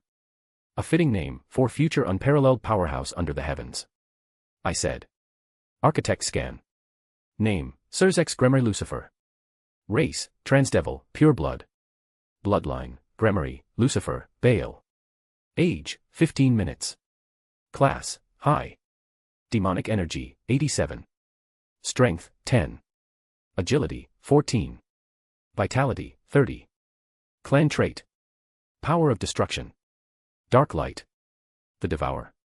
I stared at the scan, not knowing what to say. Surzex was born with energy reserves at higher ends, almost a pinnacle of the high class, and his physical state was also very high for a newborn. I quickly cast several sealing spells on his demonic energy so that he wouldn't have any accidents, and within 1 year, the seals would naturally disappear as he would learn to control his demonic energy. Not talking about the class he was born with, he inherited my 2 clan traits and Venus' power of destruction. When he grows up, he will be unstoppable, though he would need to train harder than others, and the resources he would consume would be equally high. But if he reached Apocalypse class, with enough time, he had a path to Dimensional class basically sure. I will test his soul aptitude. As I cast the soul aptitude test spell, I said that some of my demonic energy was inserted into his body and tested his soul signature. Superior level 8. That is good. With such soul aptitude, he will have no problem reaching dimensional class. However, it was lower than mine, superior level 9. With such soul aptitude, I could have the potential to reach Lord class. Of course, there existed countless treasures that could rise soul aptitude. I originally had soul aptitude of only level 5 at inferior stage, only thanks to my true name, which gave me baptism from the underworld. It increased to ridiculous levels. So when Surzex was born already this strong and with this sort of talent, I was really proud. I then went to Hela's bed and looked at the baby boy in Hela's hands that she held and sang him a song in Asgardian language. Sigmar, Sigmar Helason Lucifer, said Hela gently as she looked at her son. Heroic name, he will grow to a splendid warrior. Architect scan. Name, Sigmar Helason Lucifer. Race, Transdevil Vanir hybrid. Bloodline, Lucifer, Hela. Age, 14 minutes. Class, high. Divine power, 80. Demonic energy, 80. Strength, 35. Agility, 40. Vitality, 50. Clan trait. Power of death. Dark light. Da fuck. I cursed in my head. The second little monster was born, while with lower energy reserves than his brother Surzex, he was born with far more physical strength, inhering my dark light and Hela's power of death. Not only that, he was born with the perfect equilibrium of demonic energy and divine power. Something unthinkable happened. A little evolutionary miracle. I cast the soul aptitude test spell. Superior level 8, once again, splendid. I then went to Graphia, playing with her daughter, as she seemed to be more lively than her brothers. Hilda Lucifuge Lucifer, said Fia gently as little Hilda blinked several times, wondering what was happening. Still, she instinctively knew that I was her father due to a similar energy signature to her own. It was an instinctive feeling. Architect scan. Name, Hilda Lucifuge Lucifer. Race, Transdevil, pure blood. Bloodline, Lucifer, Lucifuge. Age, 9 minutes. Class, high. Demonic energy, 70. Strength, 5. Agility, 8. Vitality, 7. Clan trait. Power of annihilation. Dark light. And as expected, even my daughter was born with overwhelming strength and the same soul aptitude as her brothers. Like Surzex, I cast the same seal on her, not letting her demonic energy cause ruckus. Sigmar didn't need it, as his two contradictory energies somehow achieved perfect equilibrium. The life will find a way. Chapter 170, Military of the Empire. As I sat on my throne, I looked at my two sons and my daughter as they stood before the throne. Each of them went for the military carrier. Sigmar was General of the Imperialis Militarum, which was already one of the highest ranks. The ranks of the Imperialis Militarum were from the lowest to highest as follows: Trooper, Corporal, Sergeant, Lieutenant, Captain, Major, Colonel, General, Lord General, and overall Supreme Commander, Lord Marshal Militant. It was decided that the Imperialis Militarum would have a fixed number of 1 billion soldiers, even when in the astral boundary, as it was an optimal number. Standard class for average soldiers with rank of Trooper was early middle class, which in astral boundary wasn't anything special. We only had an advantage in quantity, not in quality, but that would change in the future. The requirement to be an officer was high class, for the ranks of Captain and Major. For colonels, either pinnacle high class or early ultimate class. Generals were usually ultimate class devils. Sigmar being Satan class was an exception as he still lacked experience due to his young age. However, he earned his ranks fairly and without any help, just with his merits, like everyone else in the military. Surzex, on the other hand, joined Adeptus Custodes, the most elite and strongest force of the Baator, and he was already a tribune. Custodians didn't have my official ranks, but instead, they decided their leaders by either voting, challenges, or other ways. And Hilda joined Commissariat. She was already a Commissar commander and was rather famous in the Baator for her ruthless approach against corrupted officers or nobles that either abused their privileges, criminals, or those who neglected their duties. She had the highest number of people she had executed and solved the hardest offenses and cases. Commissariat also had several ranks, from lowest being Cadet Commissar, followed Junior Commissar, Commissar, Captain Commissar, Major Commissar, Colonel Commissar, Commissar Commander, Lord Commissar, and finally Commissar General, who was still Tiamat. It was found out, she enjoyed her job, as she was tasked with protecting basically the interests and treasures of the Baator, so she took her duty very seriously. I stepped down from the throne as Diablo bowed deeply, same as my 3 children. Diablo, thank you, you can now leave us alone, I said as he once again bowed and disappeared in shadows, returning to his post. So, what are you little troublemakers doing? I asked with a mischievous grin as I hugged my daughter Hilda, who had gone bright red. Dad, don't hug me before all companions. I am already an adult, said embarrassed Hilda. For me, you will always be my little princess. I said as Hilda tried to struggle out, and then I looked at Sigmar and Surzex. Sigmar, I heard that you have once again destroyed the entire arena in your spar with Jabberwock. I said sternly as I looked at my irresponsible battle-maniac son. Jabberwock was the son of one of Lord Generals of the Imperialis Militarum, Behemoth, a mighty and wise man. Unfortunately for him, his son Jabberwock was another copy of Sigmar, a short-tempered battle-maniac with anger issues. Hey, it wasn't for nothing.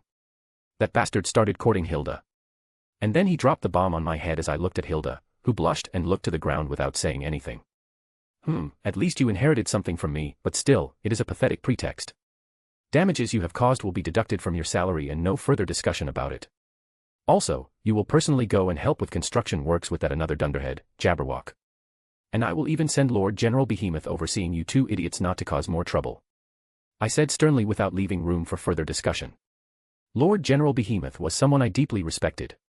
He was a common devil, without any background or a unique ability, who rose to Satan class and became one of the highest-ranked devils in Baator through his own effort and genius and strength. He was a rigorous person, even more than me with his son, so that it would be a suitable punishment for those two idiots. And I will tell your mother to read you and that another idiot, under Lord General's direct command, we will see how he handles you. I said that and I could see Sigmar pale and Surzex having a cheeky grin on his face, enjoying his brother's misfortune, as Lord General's Behemoth's Black Legion was known as the most disciplined legion in the entire army with extreme harsh punishment for even slight mistakes of misconduct. I don't know why you are laughing, my dear oldest. From today, you will handle most of your paperwork alone, and if you dumb it again on Riza, I will deal with you, you will see. I said as Surzex paled to a similar shade of white as Sigmar.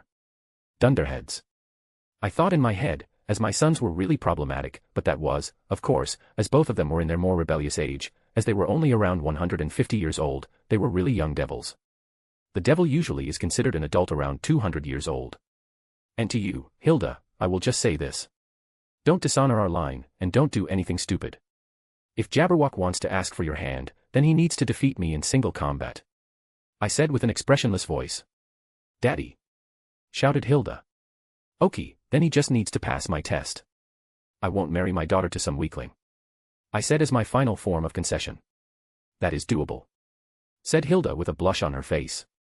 And Surzex, from next time, you are going to participate in every meeting of Senatorum Imperialis together with Sigmar and Hilda as an audience to learn the higher administrative level of working. Also, call your young Astaroth, Glaciolabelas, and your little girlfriend. I said the last part of the sentence with a teasing voice. Chapter 171, Training with Kids. Flashback, around 135 years ago. Underworld, Aenerlando, Imperial Palace, Sanctus Imperialis, the training yard of the Adeptus Custodes. I stood in my training gear in the training yard where usually Adeptus Custodes trained each day, but not this one.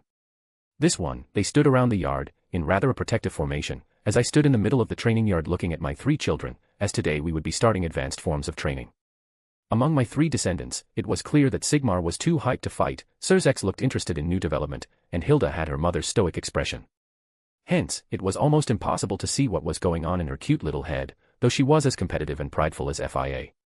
All 3 of them were already 15 years old, and they were the pinnacle of the high class both in terms of demonic energy and physical ability, and one was already initial ultimate class.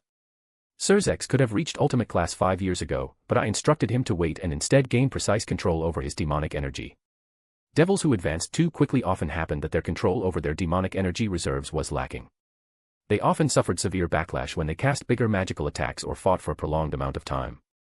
Sigmar was pretty much similar to Surzex, but in his case, he needed to develop his demonic energy and divine power at the same tempo in the same speed and same quantity, or energies in his body would clash, so his advancement rate was slower. On the other hand, Hilda had already reached ultimate class several weeks ago. While she wasn't born with 2 energies inside her body or with an overwhelming amount of it, she progressed faster than her brothers, but her combat prowess was lower than Surzex and Sigmar by bit, though now she can wipe the floor with them as they weren't ultimate class. Among 3 of them, Surzex and Sigmar were equal in combat prowess, while Hilda was a bit behind them. Surzex inherited 3 clan traits, and his usage of Power of Destruction and Dark Light was splendid, and he could use Devour in active combat already, something I didn't use too much, as I am more caster than a fighter. While Sigmar could send Surzex flying with his brute force, as he was practically a tank that could take spells with his bare body, he also had a Dark Light that he used to enhance further his physical attacks to support him and had Power of Death. Not to mention his masterful usage of enhancing magic. Even he was high class in terms of physique, he could compete with custodians already. Hilda, my little princess, inherited FIA's Power of Annihilation and my Dark Light, Additionally, she was far ahead in magic studies compared to her brothers, and apparently, she tried to imitate me as the magic caster fighting style. Now that Hilda has reached ultimate class, you too will also need to reach higher class. Right now, Surzex, your control of demonic energy is almost perfect, something I didn't achieve even when I was 10 times your age, so I am proud of your advancement. Sigmar, you need to control your rage more when you fight, but for you to reach ultimate class will be more problematic. I said in deep thought as I looked at my sons. Surzex seemed really happy that I praised him and told him that I am proud of him, as I never praised someone so lightly, one needed to really earn it, while Sigmar looked confused about what I had said, clearly not understanding the situation. Why that, father? He asked with a confused expression as Surzex smiled wryly and Hilda's eyes twitched in annoyance. You stupid dunderhead. Dad meant that because you have two types of energies in your body that are contradictory in their fundamental nature, you will need a special ritual to help you achieve ultimate class, as you need to achieve it with demonic energy and divine power at the same time, with perfect equilibrium. Explained Hilda with a lecturing face as she looked at Sigmar, with an expression almost the same as when Grafia was lecturing me about something. As my little princess said. I patted her head as she smiled and stuck out her tongue at Sigmar in the provocation, as Sigmar's expression darkened slightly. But don't worry, I will personally devise a ritual to help you achieve an ultimate class safely. Now, as all three have dark light, I will teach how to conjure advanced truth-seeking orb style. I said as I conjured simple dark light orb. Contrary to the basic variant of the truth-seeking orb style, when you use the more sophisticated method of conjuration, the orbs can do this. I said as several orbs started rotating around me in a protective formation, essentially protecting me as a female cat would defend her kittens. I waved my hand as they divided and combined and performed various movements and maneuvers as my three children watched in wonder. Surzex, you can do the same thing with your power of destruction. Advanced truth-seeking orb can be used to passively defend you, or even as a passive attack means that you will just throw on the battlefield. Of course, it is best if you develop your own styles of usage of dark light, which would have the highest compatibility with your combat style. I explained slowly. Of course, it was for the best of them to create their own styles that would suit them best. My styles would probably suit only Hilda, as she was a magic caster like me, and to Surzex and Sigmar, my styles would have a little to no use. Both of my sons were close combatants, so styles that focused mainly on ranged combat weren't that useful to them. Now, we will go through using Devour on the AEO scale as the next topic. But before that, each one of you will try to conjure truth-seeking orbs in the same way as I did. Chapter 172, Pinnacle of the Limit. Back to present time, Underworld, Baator, Aner Londo, Imperial Palace, Sanctus Imperialis. Next week would be the first meeting of the Longinus Drazian Orden that I will participate in, so I have mixed feelings. On one side, I am a bit nervous, and at the same time, I am really intrigued and excited about it. Before that, I wanted to reach the limit of the Super Devil class. Currently, I am already at the pinnacle of the class and am just a short step away from reaching the limit. Currently, I was widely recognized as strongest among other powerhouses of the same rank, only second to mighty stage god Shiva or elder dragons Great Red and Ophis or Jade Emperor. After this advancement of my demonic energy reserves, I would be considered strong even among ordinary warlock monarchs and mighty stage gods. In regard to Okwang, he entered the seclusion and didn't contact me these past 150 years, which wasn't that surprising as he told me before that he is trying to break through to reach a higher cultivation realm. I still had several fast ways to increase my power, and I didn't incorporate the Sacred Gear Incinerate Anthem and make it my clan trait. While in these years, I have easily found a way to sever its connection with Heaven's system within a decade, so Heaven won't even notice that one of their most precious Longinuses is missing. Creating a clan trait out of it was something absolutely else. Additionally, I had many other duties and responsibilities, so I cannot spend all of my time researching, but after decades of research and experiments, I together with Zeorama, Mephistopheles, and Ajuka Astaroth have found a way to convert the specifical sacred gears into the clan trait. What complicated things even further was the fact that the Incinerate Anthem had some level of sentience, so it was even harder to convert it to the clan trait, as the sentience inside the Incinerate Anthem resisted extremely fiercely, so we needed to find a way to wipe out consciousness before doing anything else. But another problem was that Yahweh was genius, an absolute genius when it came to magical technology, and just his security measures against tampering with the fundamental nature of sacred gear aside from access to Heaven's system was almost perfect. It took 30 years just to crack the security over the Incinerate Anthem. Right now, I am going to use Grade 8 Planar Core to reach the pinnacle of the Super Devil class that I had mined from the Yestra plane a long time ago. Afterward, I will immediately use the procedure to create a new clan trait from the Incinerate Anthem. I was inside a secured place within the Imperial Palace, the Sanctus Imperialis, protected even more heavily by custodians. I even ordered several top executors to hide in the shadows. Maybe I was paranoid, but in a procedure like this, nothing can go wrong. For example, if someone interrupted me or sabotaged me, I could cripple myself for centuries to come, and that would probably be the best outcome. The most realistic one would be death. Runic inscription and arcanotech devices strengthened the entire room to prevent any accidents that may or may not happen during this. I took out the multicolored gem and put it down on the ground. I activated the Devour and started absorbing an overwhelming amount of energy inside the Grade 8 planar core. The energy from the Grade 8 planar core was instantly converted into the demonic energy, purified and compressed. Soon, I felt that my demonic energy reserve started rising at a relatively high speed. Activating Containment Protocol. Runic Matrix 00465 XAD is activated. The architect said in my head, as lately, he has been relatively silent. After he constructed himself a body, I forgot that the consciousness inside my AI was just his backup version, while the central consciousness was managing Imperial War Machine and watching everything. One of the reasons why every criminal was instantly caught, why no corruption or abuse of power went unnoticed. The architect knew about everything that happened in the Baator. When arcanotech became widespread, an AWCN or Arcane Wireless Connection Network was created and used by billions of citizens, it needed strict regulation and a watchful eye. Activate Suppression Matrix. I said as architect complied when I saw the ground had started cracking. I knew that the devouring of the Grade 8 planar core was extremely dangerous, but I still decided for it. Planar cores contained enormous amounts of pure magical power, or instead, they were solidified magicule particles. I originally planned to use Grade 8 planar core to construct Juggernaut capital ship of Adjudicator class, which was an enormous space fortress only a tad smaller than space fortresses. In the end, I decided to use it to increase my own power in a more direct way. After 1 hour of careful devouring of Grade 8 planar core, the process has finally ended. Architect, scan my progress. Name, Zeoticus Gremory Lucifer. True name, Dismason, Devil Talent, Savant, Pride Guard, Isaiah, Nirvana. Race, Transdevil, Pure Blood. Bloodline, Gremory, Lucifer. Age, 341. Class, Superdevil. Laws, Darklight, 38%. Demonic Energy, 14,999. Strength, 914. Agility, 941. Vitality, 839. Underworld Command Sequence, 25%. I was delighted with this progress and even my physique strengthened by devouring Grade 5 planar core. Something that also brought a smile to my face was, of course, progress in the comprehension of Law of Darklight, which was at a very nice 38%, and soon would arrive at a decisive 49%. Then if I successfully undergo Law Baptism and cross-comprehension percentage of 50%, my path to the Apocalypse class would be certain and become only a matter of time. Now that unless I am attacked by some being of law, or powerful warlock monarch or mighty god, I should be able to defeat everybody else.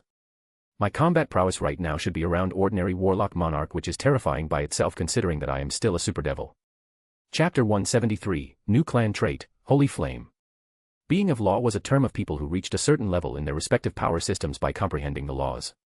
Such as Archarcanist in the Arcanist system, Elder Dragon in the Dragon system, though they comprehended laws instinctively rather than by their own wits and brains, and of course devils. Of course, there were exceptions cause some individuals may have poor mastery over their usage of laws, which is often a problem with dragons, because they comprehend laws instinctively and many of them don't bother to improve themselves, believing in their racial superiority or are just lazy. After finishing devouring the planar core, the second thing that I have noticed was that my Devour Count trait had reached Forbidden Ranked Mastery, meaning soon I would be able to touch the laws of devouring. I stood up and stretched my body a bit before I called one of the custodians that were guarding me during this process. As soon he came in, clad in majestic golden runic armor, as he knelt down, gripping his spear. "My Emperor," he said in a deep voice. "Rise, my friend." Custodians were elite of elites, a pinnacle that citizens of the Empire could achieve and should strive for it. They weren't just my guard, but also my companions, my enforcers, and closest advisors, often listening to my ramblings and complaining. Send call for Zeorama, Mephisto, and Ajuka. It is time to start with Incinerate Anthem, I said, as custodian bowed and left the room while I departed for the laboratory that was my private one, where I conducted experiments and researched new arcanotechnology, magic, or genetical research. The first to arrive was Zeorama Nibiros, who acted as my assistant in many things, and I have given him laboratory in the Sanctus Imperialis, as some of the things he researched were too precious and important for the future of Baator. Hence, it needed the best protection that the Baator could provide. And what was better than the protection of Adeptus Custodes? After Zeorama, it was Ajuka Astaroth that arrived. Ajuka is a bewitchingly beautiful and attractive young man appearing in his early 20s, with light blue eyes and green hair that is slicked back. He has a mysterious aura around him which he claims makes him seem devilish. Magister of the Magisterium of Arcanotechnology, was one of the most financed magisteriums due to constant research and improvement of the arcanotechnology. I was aware that when we enter the astral boundary universe, Baator would be nothing. Even with me as Apocalypse class and maybe some elders, in front of truly strong factions, it would be nothing. So, I wanted to have something that would give us an edge that would act as a deterrent until we cultivate more powerhouses. And that something was Arcanotech. Now that we are all here, we can start the procedure. How is the stability of fusion between Incinerate Anthem and Holy Flame Bloodline? Yes, that was the secret of our success. I knew that killing Uriel and keeping his corpse was worth it. Archangel of the Holy Flame, Uriel, and Bloodline of Holy Flame. After several years of careful genetic research, we extracted the gene sequence and created Bloodline gene seed, similar to the Transdevil gene seed. Just this one was fused with the Incinerate Anthem to enhance its ability of the Holy Flame further. Uriel's Holy Flame Bloodline and Incinerate Anthem had their own unique advantages, which would create a superior clan trait if combined. Incinerate Anthem had far more intense Holy Flame compared to that of Uriel's Holy Flame Bloodline, but on the other side, Uriel's Bloodline was more stable and tame than the Incinerate Anthem. Stability is at 100%, compatibility with your DNA is also at 100%. We can start. Said Zeorama Nibiros as I laid on the clean operation table as several Arcanotech machines prepared my body for the operation, and runic matrices have lit up and started supplementing my body with an enormous amount of magical power to better accommodate implantation of the Holy Flame gene seed. I looked at the Zeorama and nodded my head as Zeorama gave the command to start, and machines moved, as I felt countless needles penetrate me from the Arcanotech machines, and they started injecting Holy Flame gene seed into my body. Activate Energy Suppression Sequence. Activate Equilibrium Magic Matrix. Inject Pain Suppressant and Mind Calming Potion. Said Zeorama as he saw that my expression twisted in pain, as this was almost as painful as when I transplanted Transdevil gene seed into my body. Ajuka and Mephisto did what Zeorama said as he was in charge of this procedure, though it seemed more like an experiment. After several tens of minutes, the process was complete, and probably the success as I felt a new clan trait in my body, and I could even use it. After the Arcanotech machines withdrew, I sat up on the operation table and looked around before conjuring the Holy Flame around my hand. In contrary to the purple color of the Incinerate Anthem, mine was shining golden in color. Architect, how is the state of my body after the operation? I asked my AI companion in my head. Genetical stability is 100%, and fusion is at 100%. It is safe to conclude that the operation has been successful, and Holy Flame gene seed has been perfectly implanted into the host's DNA. A Holy Flame clan trait is perfectly stable and ready to be used. Recommended to take at least 1 month of rest before pushing the clan trait to the limit. Currently, it may be harmful, while the clan trait is perfectly fused and stable, pushing it to limits may create damages to DNA. Analyzed Architect as I agreed with him wholeheartedly. Chapter 174, Meeting of the Orden, 1. Next days I have spent most of the training my new clan trait Holy Flame to increase its proficiency, as I wanted to achieve at least master ranked within next years to use Holy Flame in the battle to its opinion state. As I was training in my personal training yard within the Sanctus Imperialis of the Imperial Palace, I felt the Devil Tarot card vibrating wildly, as I thought that it was time, so I went to my chambers and instructed Adeptus Custodes not to allow anyone to enter under any kind of circumstances. I lay in my bed, and slowly I fell asleep as my consciousness drifted away. When I opened my eyes, I was in a totally different environment. A majestic ancient palace with a vast dome supported by towering stone pillars stood above the boundless grey fog. There is a magnificent palace hall with a vast dome supported by numerous towering stone pillars. Its looked grand and lofty, just like a legendary palace for giants.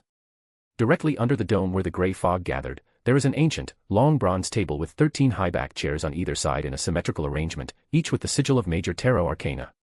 The back of each chair dazzled and shone faintly with crimson red, drawing the outlines of strange constellations that differed from reality.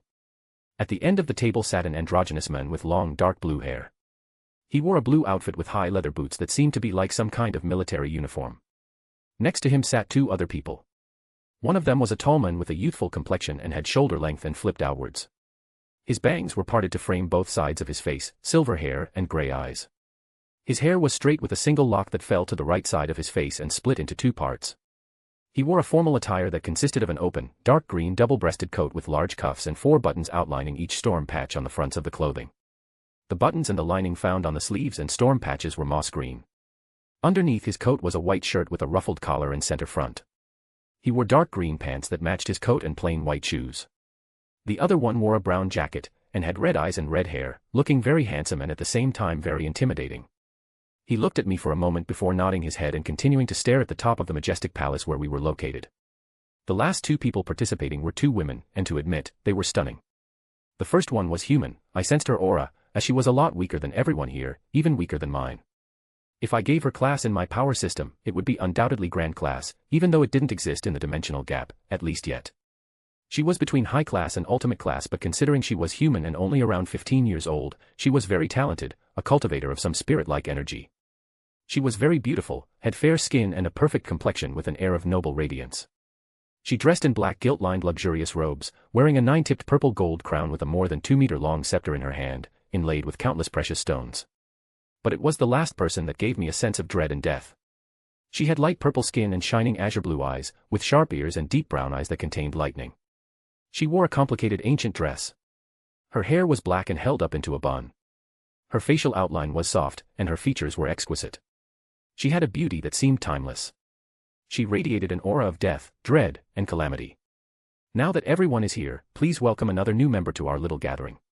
After another person arrived, said a blue-haired man, whom I recognized as Okwang, sitting at the end of the table. As he said that, everybody clapped, as I gave a standard bow as a greeting between nobility, as I sat down on my seat, with my Tarot Devil card.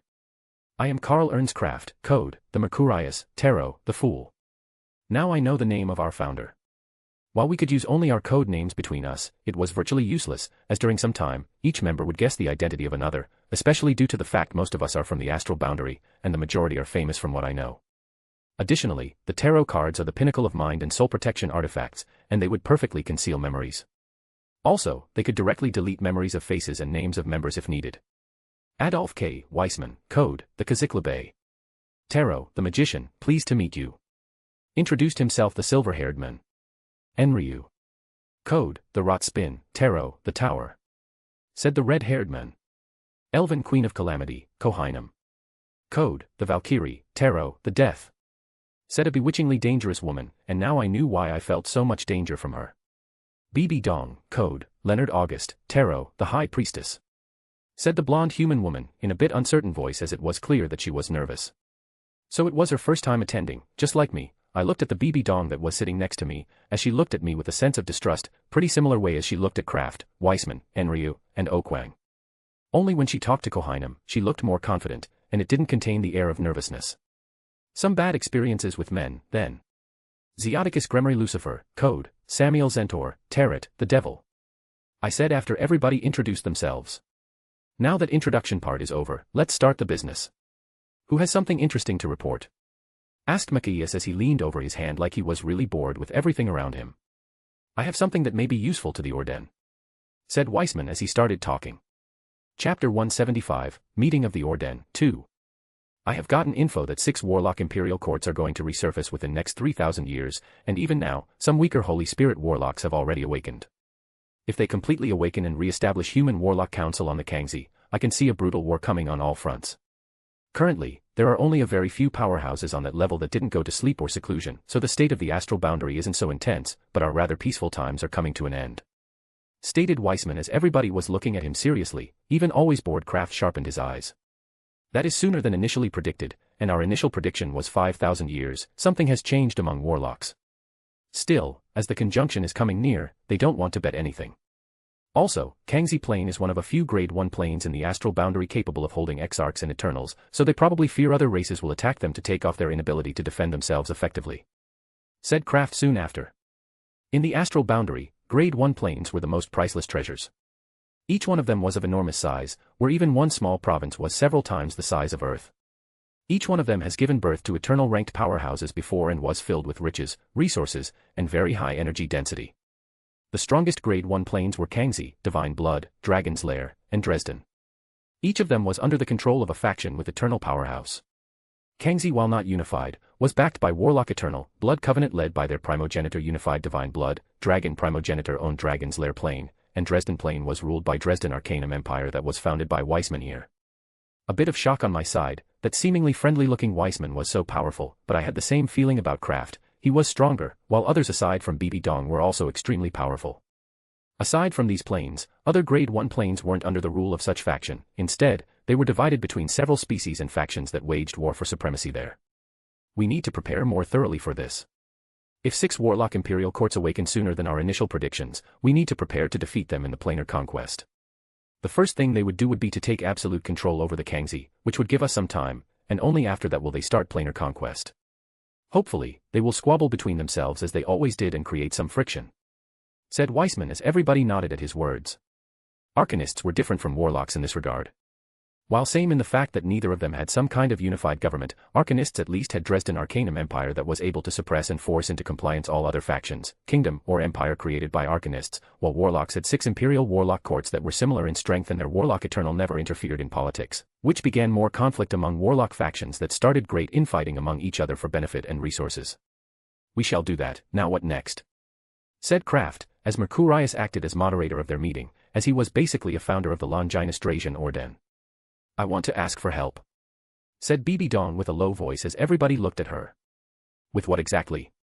Asked Enryu as he was the person who traveled to other universes most often, so it would be probably him who would go. After the death of my master, I became Pope of the Spirit Hall, but with my current strength, I am nothing more to puppet to the Hall of Elders. And while they don't usually meddle in the internal working of the Spirit Hall, their influence is all over, and I cannot use the power of the Spirit Hall to maximum, and currently, I am nowhere near strong to oppose them. Explained BB Dong while I listened from the side. While it doesn't seem to be a problem, currently, there is nobody that could go there. While time lapse in your world is enormous, for you, it would be best if someone could go there immediately in your perception of time. I personally cannot. Weissman, Okwang, and Kraft are out of the question. Our last member has gone to sleep, and Kohainam also cannot leave. So it leaves only our other new addition. Enryu said that everybody looked at me this time, especially BB Dong. As I looked at her, I could see that she sincerely hoped that I would come to help her.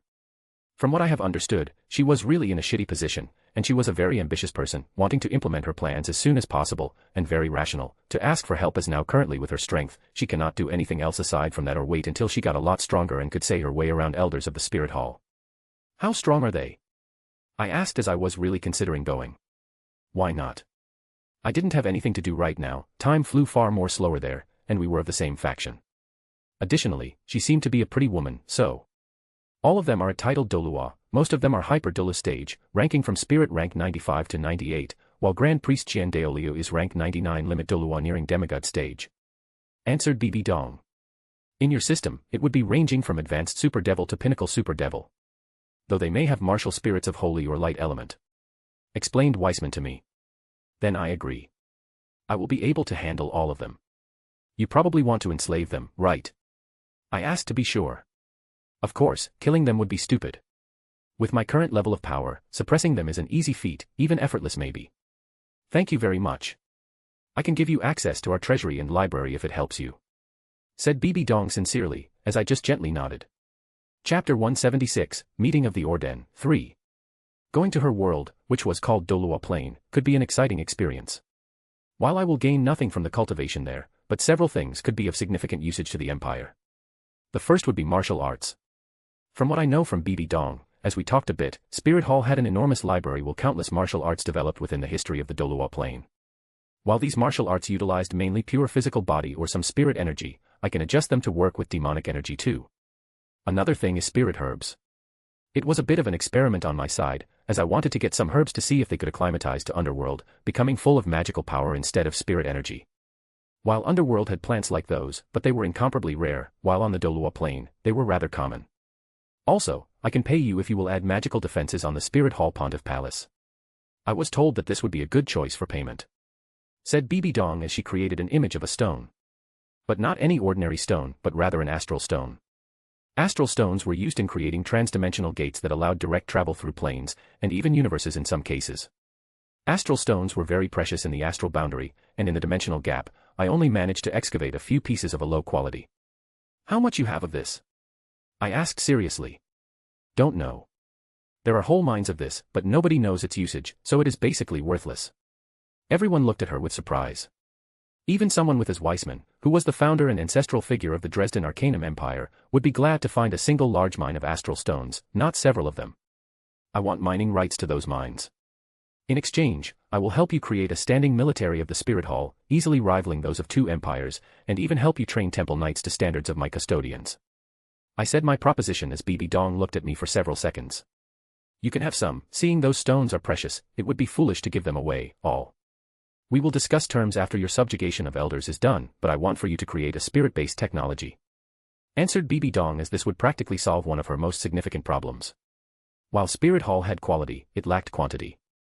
Creating a standing army of a high enough level would be a great boon. And while she didn't know how strong custodians were, she thought they would be strong, which was a correct guess. This would make up for the greatest weakness of the Spirit Hall. Additionally, she could start the most ambitious plan of the Spirit Hall and mostly herself, aside from the unification of the Doolua continent, and that was the colonization of other continents and subcontinents that were on the Doolua planet. She knew that Samuel Zentuer was a brilliant scientist that was exceptionally well versed in arcanotechnology, technology, and genetic engineering. While there were some past experiments, attempts to create something battle armor, it all ended in failure due to lack of technology. She knew that, like in many worlds similar to her technology, which was widely common across many worlds, was non-existent in hers. The best thing that Doolua continent had were artifacts and some spirit weapons that were crude by standards of technologically advanced civilizations. Thus by this, she would gain another advantage for the Spirit Hall against two empires. I agreed that creating a spirit-based technology wasn't a real problem for me, as I already did the same when I created arcanotechnology. In entire Orden, only person who eclipsed my knowledge when it came to arcanotech or magitech was Weissman. Maybe Okwang, but he was well versed in refining cultivation artifacts and objects. I agree, but I want an eternal alliance between our factions added too. I said slowly as she nodded. While we were allies, she and I were members of the Longinus Drazian Orden, the same cannot be said about our factions. I had a hunch that Mercurius knew a way to permanently connect Baator with Doolo Universe, as he lived too long and in truth, he was probably the strongest person in an entire astral boundary. Shame he never interfered directly or personally, if yes, then astral boundary would be under his rule, but as it was stated. He was observed who never stepped up directly. Maybe because it was his nature, maybe because there were individuals on the same level as him, or perhaps something else prevented him from doing so. Now that we have come to the agreement. Mercurius, how shall I get there? Not to mention bringing some people with me. I asked as I looked at our supposed leader sitting leisurely and observing everything. That shall not be a problem. Just activate the Devil Tarot card, and you will obtain the necessary knowledge and several items needed. With those, you can build Transuniversal Gate to the Doolo Universe. Answered Mercurius with a smile as I nodded happily with my gains during this meeting. Having a permanent connection to Doolo Universe and being in eternal alliance with Spirit Hall, my profits would be immense. It would mean steady income of spirit beasts meat, and while it was filled with different types of energy, it would be great for Baator, as it would nourish the constitution. That was why we have started breeding monsters, and the meat of high-level monsters was one of the luxuries of Baator. Additionally, other things like precious ores, metals, and others could be imported. While Spirit Hall would gain a powerful ally, magical defenses, something that didn't exist, making their strategical places unpenetrable coupled with their own methods, I would create a spirit-based technology for Spirit Hall. Chapter 177, Gains and Working Hard. Eternal Alliance was different from a common type. It cannot be broken, it cannot be disregarded, and it cannot be ended. As the name suggested, it lasted for eternity or until one of the parties was destroyed. It was usually agreed by factions that were very close to each other, and this contract was affecting the entire faction in their own souls, so the alliance could not be terminated. Splendid. Please give me some samples of artifacts and spirit energy, so I can experiment and bring you already completed technology. I said as BB Dong nodded, and soon the grey fog appeared that showed several items and stones that were absorbed by the Devil Tarot card. Now that everything important has ended, the last topic is about new candidates for members. Deus Ex Machina, have you delivered an invitation to that person? Asked Mercurius slowly as he looked at Okwang. Not yet. My clone in that universe isn't strong enough, but it will be soon. Time flows several times faster compared to the astral boundary. Answered Okwang nonchalantly, as Mercurius nodded. Then this meeting has ended. Said Mercurius, and afterward, everybody started talking to each other in a more relaxed manner. Mercurius spoke with Kaziklube and Rotspin, while Deus Ex Machina and Valkyrie squabbled about something. I talked with BB Dong about the Doolua plane, and we were going through the details of our agreement and alliance, as there were many things to discuss. In a certain sense, I was deeply surprised by her, as she was so young, yet she was already powerful for her age, but what shocked me more was that she was practically genius when it came to politics and machinations. She had an extremely bright mind and was very determined to get what she wanted. She reminded a weird combination of Vina and FIA in a certain sense. While I didn't press, I noticed that she held some kind of distaste for men in general and was a bit uncomfortable talking to me in such a relaxed manner. She told me some legends about a place called a divine realm where gods existed, and their gods were immeasurably stronger than those of the astral boundary. Even the weakest god there was comparable to strong apocalypse class, and unofficial gods, called god officials, were comparable to warlock monarchs.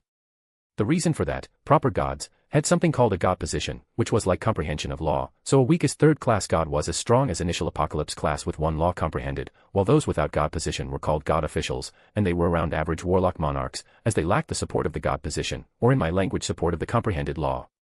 After talking for a bit, everybody started slowly leaving until a grey fog enveloped me, and I disappeared from the meeting hall. I woke up in my chambers in the Imperial Palace, Sanctus Imperialis. The first thing I did was to call out the Devil Tarot card and took out several items I got from BB Dong during the meeting, and there were even a few books and scrolls with theories about the spirit energy, its usage, origin, and properties. Architect, start analyzing the spirit energy with knowledge from these books and scrolls. I will go and start developing prototypes for weaponry that could work on the spirit energy based on these books and create a prototype for battle armor. Also, activate the conversion equation to try to find a way to convert spirit energy into magical power. Try using Agrias crystal as a catalyst, that should work. I said in my head as I instructed my AI companion. As you wish. The approximate end of the operation is estimated to be 15 days, 9 hours, 45 minutes, and 33 seconds. Said the voice of the architect as I nodded and got to work. I promised that I would try to arrive as soon as possible so that I would uphold it, and right now, my passion for researching new things has been ignited as I got to play with a new type of energy and create a new branch of technology based on it. When I thought about battle armor schematics I got from BB Dong, I thought, if I can upgrade our own. Right now, Imperialis Militarum and other branches used runic armors, which were in nature very similar to something the creative battle armors wanted to forge. One of the most important assignments was to create a way to convert a spirit energy in Doolo Universe to the magical power that could then be used to replenish our reserves. Doolo Universe was devoid of magicule particles that filled the entirety of the astral boundary, so when my energy reserves wouldn't regenerate because there wasn't material. And cause I wasn't of law, that could do other ways, I can only prepare something. And the first thing that came into my mind were Agrias crystals, which held a unique ability to absorb almost any kind of energy. I tested it on divine power, magical power, demonic energy, holy power, nature energy, and even chi that cultivators used in Draconic Deus as I went and captured several hundred for experiments. They were good subjects to test weapons and some other things on. What was shocking was the discovery of the fact these crystals were able to replicate themselves given enough time in an environment with very high energy density. Thus I have ordered to create a special spell formation around the entire Agrias that increased energy density 10 times. This would create practically an unlimited amount of Agrias crystals, as they would always replicate under the right conditions. Also, I have given an edict that the reserves of Agrias crystals in the mine cannot be lower than 50% of an entire volume of the mine. I have decided to work for the next few days, and after that, I will go and spend some time with Vina, FIA, and Hela. That would be good. Chapter 178, Sometimes it is hard. Time dilation between two universes was 1:100, meaning 100 years in the astral boundary was just 1 year in the Doolo universe. I have planned to depart within several years of the astral boundary time. Some things needed my attention immediately right now in the Underworld and Baator, and who knows how many years I would spend away. I thought I would spend in Doolo universe year or maximally 3, which would be either 100 years or 300 years in astral boundary. Fortunately, the governmental structure was stable and strict, the empire could govern itself even without my direct presence with just Senatorum Imperialis. If Senatorum Imperialis cannot solve something, then elders are always in the Baator and would solve it for me. I have used the fate algorithm, which showed me the possibility of me reaching Apocalypse class in that universe were around 95%. Within the past week, I have managed to get a solid foothold and knowledge about spirit energy that was in the Doolo universe, and the creation of basic spirit technology was going well. I have included Ajuka Beelzebub, yes Beelzebub, as I have given bloodlines of Beelzebub, Asmodeus, and Leviathan to Ajuka, Falbium, and Seraphal as they were compatible with their clan traits, and they created new houses in the Baator. Clan traits of those three families were powerful, and it would be a shame for them to be lost in the annals of history. Battle armors for Spirit Masters was already almost complete, and I just needed to test them in practice to make final adjustments. Alas, that was impossible here, as there were no Spirit Masters, so I needed to wait, but I have decided to take Ajuka with me to the Doolo plane. He was already a very strong Satan-class individual, so he would even help in combat. Especially his Kankara formula allowed him to fight even class above him, as he could easily redirect energy attacks, and unless one had absolute control over his energy, then Ajuka could turn it against him. Battle armors would be a great boost for the Spirit Hall. They would provide a significant increase in the offensive and defensive and even in the supportive department for the user. Equipment was a vital part of the strength. For example, a single custodian that was dual ultimate class clad in his runic power armor could slaughter an entire regiment of middle-class soldiers in the Imperialis Militarum without any effort. This is mainly thanks to the superior quality of the runic power armors that cannot be damaged by energy attacks or physical attacks lower than high class. Additionally, I have designed them to have absorption qualities, so they would absorb energy attacks to charge themselves, repair, and support. Today I was spending time with my wives. More precisely, currently only with Vina, as my other wives, Fia and Hela, were busy with their duties and would join us at a later date. Vina had more free time, as she had no official government position. Still, instead, she managed an enormous megacorporation, IMC, or Interdimensional Manufacturing Corporation. It was created as a merger of various companies that I owned or bought from other nobles or inherited by right of conquest from houses Leviathan, Asmodeus, Beelzebub, or other individuals that during my rise to power refused to swear their undying loyalty. While the IMC was formally a private business, materially, it was basically part of the government as it was only a private supplier of war gear, arcanotech, and other things. Because of this, I also gave Vina place in the Senatorum Imperialis as CEO of the IMC. The creation of the IMC gave me an even stricter hold on the empire as I controlled the military from the governmental side, economists from the governmental side and private side, and politics from the governmental side and partially even the private side. What it is, Vina? Do you want to go to bed to enjoy some carnal pleasures? I asked with a grin as my adorable wife laid in my hands, as we were enjoying our private time in her gardens in the Senatorum Imperialis. Both Hela and Vina liked gardening and taking care of plants. Of course, Hela's garden was more like a deathtrap. Like madwoman she was rearing deathly plants, and several of them were extremely dangerous. Though Dodo, my phantom-devouring thorny flower familiar, loved the place. On the other side, Vina created the garden from plants and trees imported from the three realms, giving a very lovely and tranquil atmosphere when one entered. Vina just smirked at my question and started pressing my chest against me. We will wait for Fia and Hela. Or they would be jealous, I said as Vina pouted a little. Strictly speaking, I didn't have a harem, but the polyamorous relationship as all four of us was equal in our relationship. Though my wives would often compete and sometimes fight with each other. Unfortunately for them, all three of them were almost equal in strength, with Hela being a tad stronger than Fia and Vina due to her rich combat experiences, but that gap was narrowing during the past decades as Fia and Vina fought and sparred a lot. There were in laws in Baator that every citizen of Baator must undergo obligatory military training and serve in the Imperialis Militarum or in another branch of military for a decade, which wasn't that lot considering that majority of species were extremely long-lived or outright ageless. And there were also laws that every citizen must train at least several hours a day and undergo special examination every 50 years. That was to prepare everyone for the astral boundary, and for that, in times of need, everyone in Baator could defend themselves if it got invaded, or should there be a need to recruit new soldiers for an army quickly. All children in the Empire started their training at 6 years old, and the majority started their military service at the age of 15. This significantly increased the quality of soldiers in Baator and established a well-disciplined and professional society of warriors and soldiers.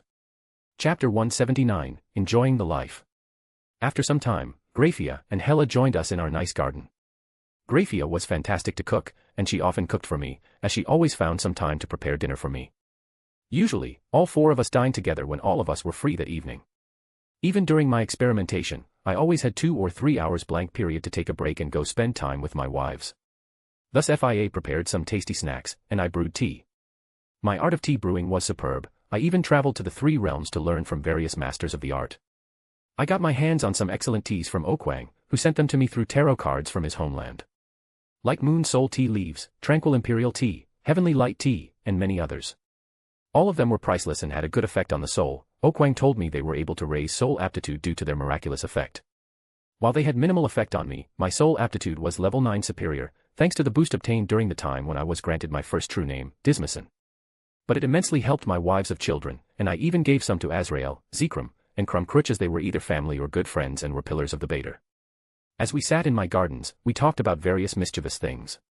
Hey Zeo, have you noticed that Surzex has affection for that little girl Seraphal? I would love to spoil grandchildren, but with those two airheads, said Vina in melancholy. Unfortunately, your son has taken after you and is dense as a brick. So I would need to encourage Sarachan to make the first move, or I will never get my grandchildren. She continued as I rather sipped my tea, ignoring her comments. Fia, did you know that General Jabberwock has been pursuing Hilda? I asked with a mischievous smile looking at my wife as she nearly choked on the snack she was eating. My daughter with that brutish grunt. She shouted in disbelief. Wow, her usually Ice Queen mask has been cracked. I thought in my head as I laughed a bit. If Hilda was the epitome of aristocracy and noble upbringing, then Jabberwock was the exact opposite.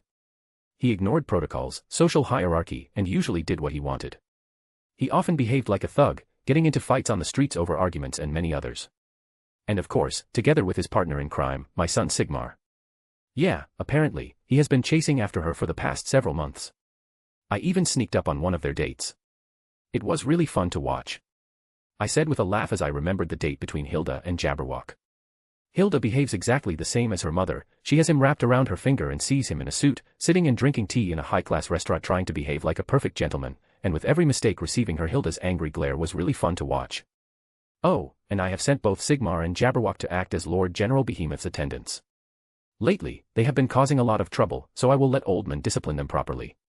As Hela smiled as she already knew about it, I said, while Grafia nodded with vehement agreement. Hela knew that being with Lord General Behemoth would straighten them both if they acted as his attendants for decades and maybe even for centuries. It would also greatly help them improve their most significant faults. Mainly their temper. That was the reason why Hilda almost all times defeated Sigmar, even though Sigmar was stronger than her, but his temper was holding him back. He was too easy to anger up, and in the fight, anger could mind and judgment. Also, I wanted to talk about something important. Soon enough, I will be for another universe. Due to a time lapse between our universe and Doolo Universe, I will be away for around 200 years. I will be taking with me a Juka and detachment of custodians. I believe that during my absence, you can take care of Baator. I said as all three of them were sad that I would be leaving for 200 years approximately. It wasn't forbidden to tell others about Longinus Drazian Orden, or rather about its existence and that I was a member. Anything above that was forbidden, especially divulging the identities of other members, unless other members revealed it themselves. Too long, too long. I want to go with you. Windvina likes a small child. You know that is not possible. Not mentioning that you need to stay here in my absence, but if I take you, I will need to take Fia and Hela. And that is not possible, it is already enough that I am taking with me a Juka and Diablo, and that alone will create a large gap in the Senatorum Imperialis. I said Vina as I hugged her. Then we will wait for you while playing with each other. Said Vina as she hugged Grafia close. But for now. Said Hela seductively. Chapter 180, Important Decisions and Plans, 1. Today was once again the meeting of the Senatorum Imperialis. But today was a bit different, as today, even elders were participating as the topic discussed there would be crucial for the Empire for millennials to come. The meeting room of the Senatorum Imperialis was located in the Imperial Palace, in the Sanctus Imperialis. It was an enormous rather plain stone room, with a vast oval stone table, with huge stone chairs around them. Today all the important people were present. From 3 elders, of Azrael, Zekrom, and Crum Crutch, to high officials of Grafia Lucifuge High Chancellor of Baator and Vanilana Gremory CEO of the IMC, Interdimensional Manufacturing Corporation. From Magisters. Archduke Agar's Magister of Domestic Affairs and Territorial Management. Mephistopheles Magister of Arcane and Magic Research. Ajuka Beelzebub, Magister of Arcanotechnology. Seraphal Leviathan Magister of the Foreign Affairs. Falbium Asmodeus Magister of the Intelligence Department. To leaders of the military branches. Hela Odyssendotter Lord Marshal Militant of the Imperialis Militarum. Gerstel Lucifuge Lord High Admiral of the Void Fleets.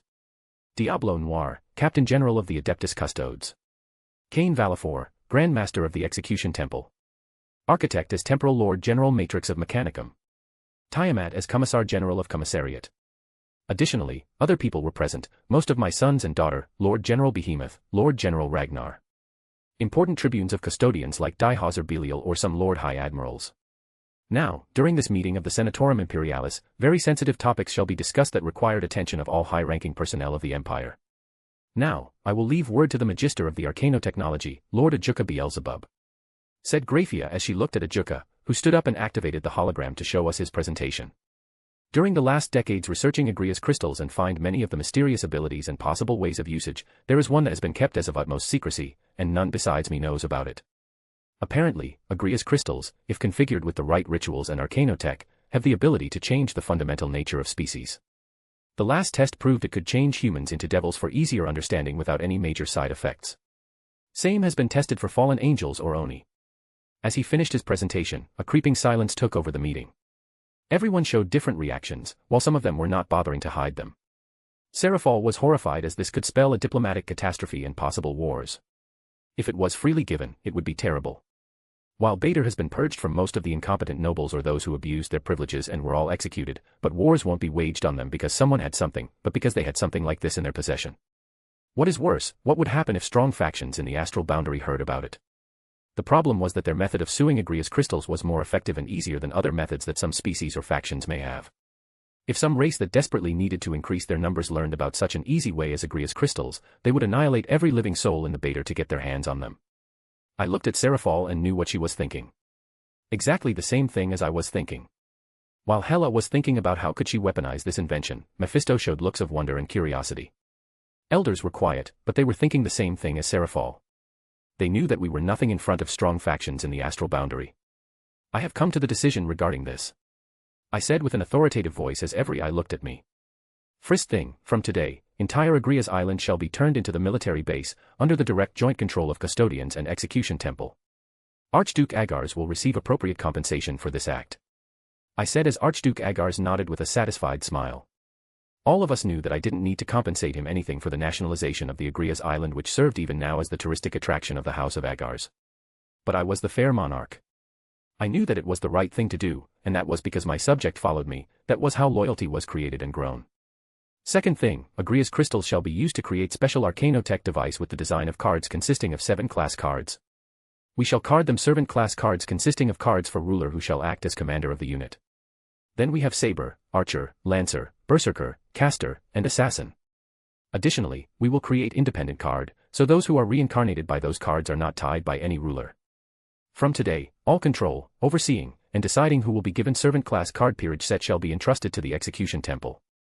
Thirdly, we will create only a few sets that will be used on notable individuals with strong potential, affinities, magic talent, or strong innate abilities. From now, the existence of servant class card peerage set shall become Omega grade top secret information of the Empire.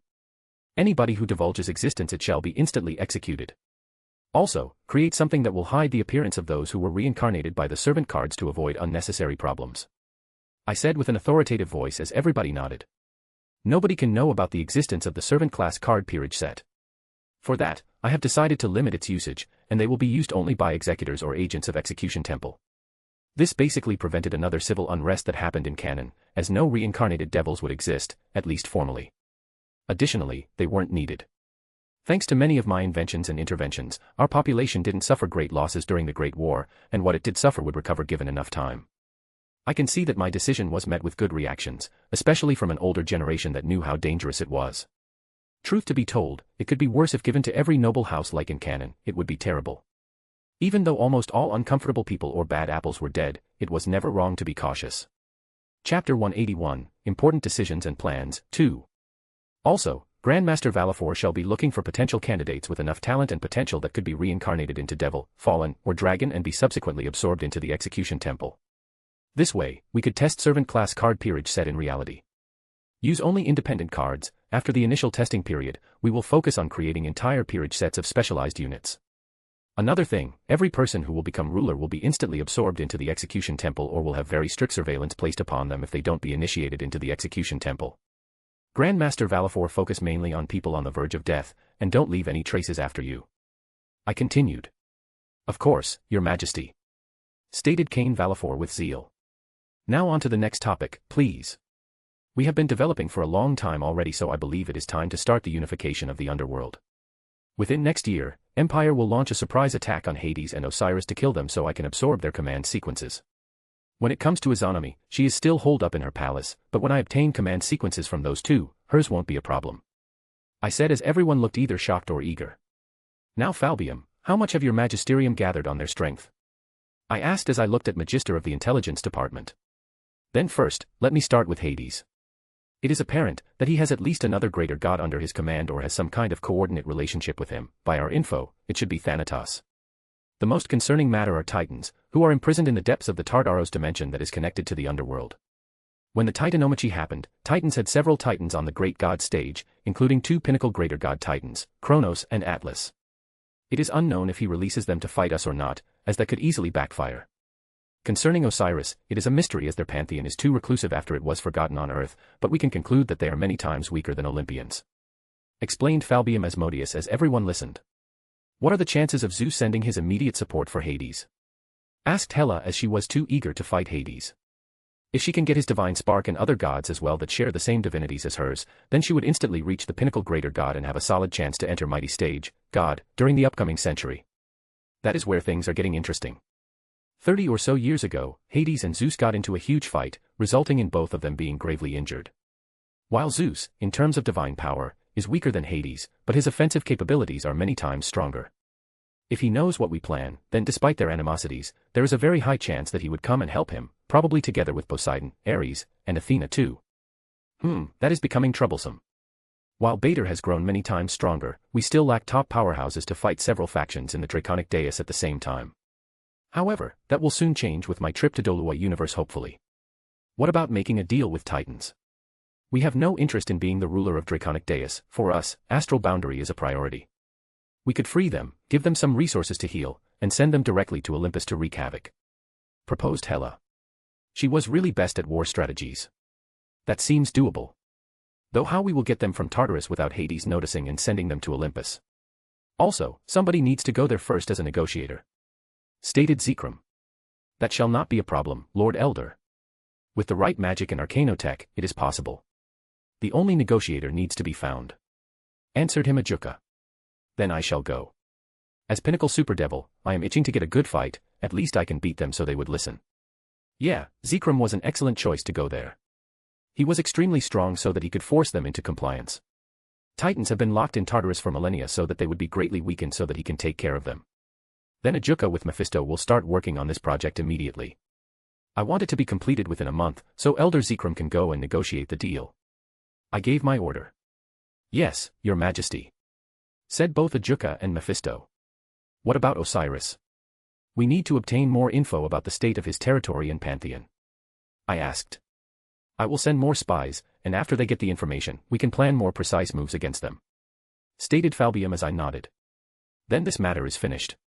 Hela starts a mobilization of the entire Imperialis Militarum.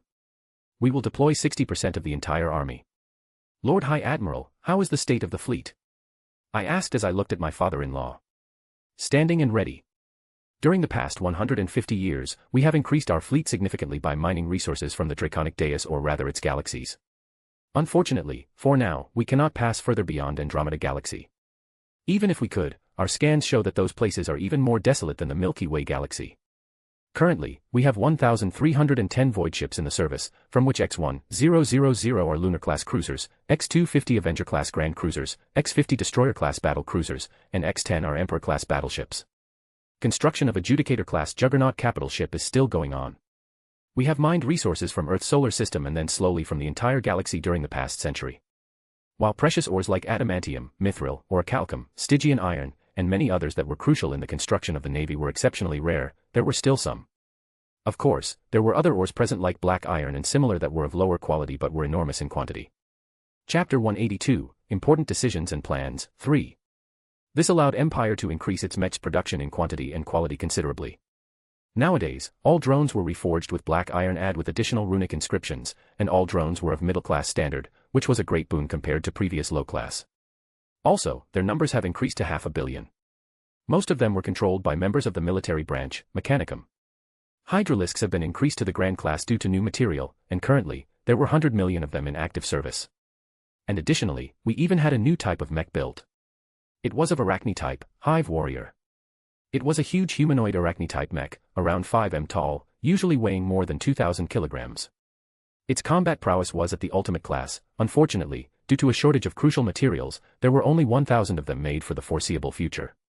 Another big thing was that Novice Imperialis or the Void fleets have been properly trained in the arts of the naval battles by blood and fire. We have encountered much spacefaring civilization during our hunt for resources in the Milky Way galaxy and other neighboring galaxies, and some had even pretty advanced technology. All of them were crushed in front of the might of Novice Imperialis, as our ships were stronger, larger, and had far more firepower than anything we have encountered. Of course, all of these civilizations were purely technologically based, not even one having magic or anything similar. Some were dabbling into genetic engineering and genetic strengthening. Still, their level was weak, not even able to mass-produce genetical enhancing serums that would create someone on the middle-class standard. Even though they proved to be a great practice for the first generation of naval officers and tested our ships, their civilizations were either crushed or annihilated, and some new interesting things greatly expanded my knowledge repertoire. Now for the last topic. I am preparing for the expedition for another universe. Time dilation between our universe and my destination, the Doolo Universe, is 100:1, so I think I would be absent from Baator for around 200 years. I will be taking with me a detachment of custodians together with Captain General Noir and Magister Beelzebub. The expedition will commence after all things that are in need of attention are resolved, so within 10 years of our time. This expedition must succeed so that the Empire will get a steady supply of precious ores and herbs. Ajuka if you could. I said as everyone murmured between each other, but none questioned my decision. Ajuka, in the meanwhile, took a sample of metal from the Doolo Universe and showed it to everyone. Now, please look at this metal. It is already smelted, and its origin is Doolo Universe. While the Doolo Universe lack magicule particles and has something equivalent called spirit energy, all objects there are heavily saturated in it. Meaning, all ores are tough, and all of them have energy absorption quality. After it was delivered to the astral boundary, this particular ore has started replacing its fading spirit energy with Magicule particles while preserving its characteristics. Everyone was shocked hearing this but also instantly understood its potential. While the dimensional gap was there, Baator didn't have access to similar things like many factions in the astral boundary. But with access to the Doolo Universe, one of our most significant weaknesses may be resolved. And here is the second thing. This is something called Spirit Herb, or rather now, it would be a magic herb. Usually, these kinds of things are used in the Underworld to create potions to heal, regenerate, or even increase demonic energy or enhance physique. Due to the existence of the dimensional gap and the low energy density of the Underworld, magic herbs are scarce. In the Doolo Universe, though, they are common. After this concrete spirit herb was brought to the astral boundary, it showed exactly the same reaction as the metal ingot I have shown you before. Ladies and gentlemen, you must now realize the potential and need for this. With this, not only our military could prosper, but the potential to create new healing items, enchanted items, strengthening potions, and many others are immense. Due to us being where we are, we do not have access to common things in the astral boundary, but the gap would be again lowered with this. I thank you for your attention. Explained Ajuka as everybody quickly quieted down. Now, we need to prepare for an attack on Hades and Osiris. Then during my absence, I hope you all will take care of things here.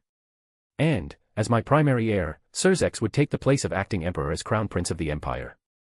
I hope Elder Zekrom and Elder Azrael would help him if he neglects his duties. Beat him. I said sternly as I looked at my oldest son.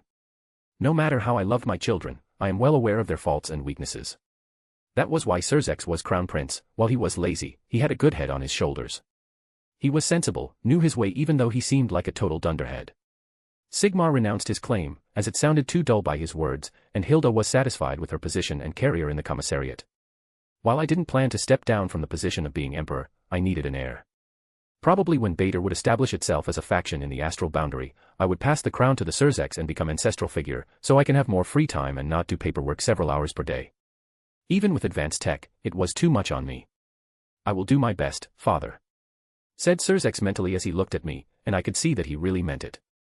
Of course, and don't worry, if you cannot handle something, don't be shy to ask for help from Grandpa Zekrom or Elder Azrael.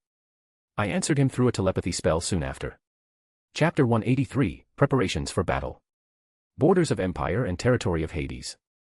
One could see an enormous armada of void ships flying in the sky, and they covered the sun. Beneath them, tens of millions of soldiers of the Imperialis Militarum marched in perfect formations, as armored divisions and artillery divisions were among them. I stood on the deck of Emperor-class battleship together with Hela, Lord General Behemoth, his son Jabberwock, Sigmar, and several custodians that were accompanying me. My Emperor, we are close. Hades and his rats already detected us and are concentrating on borders, stated elderly Lord General Behemoth as he scratched his beard. What is a state of Olympus? Have Titans already made enough mess for us to start?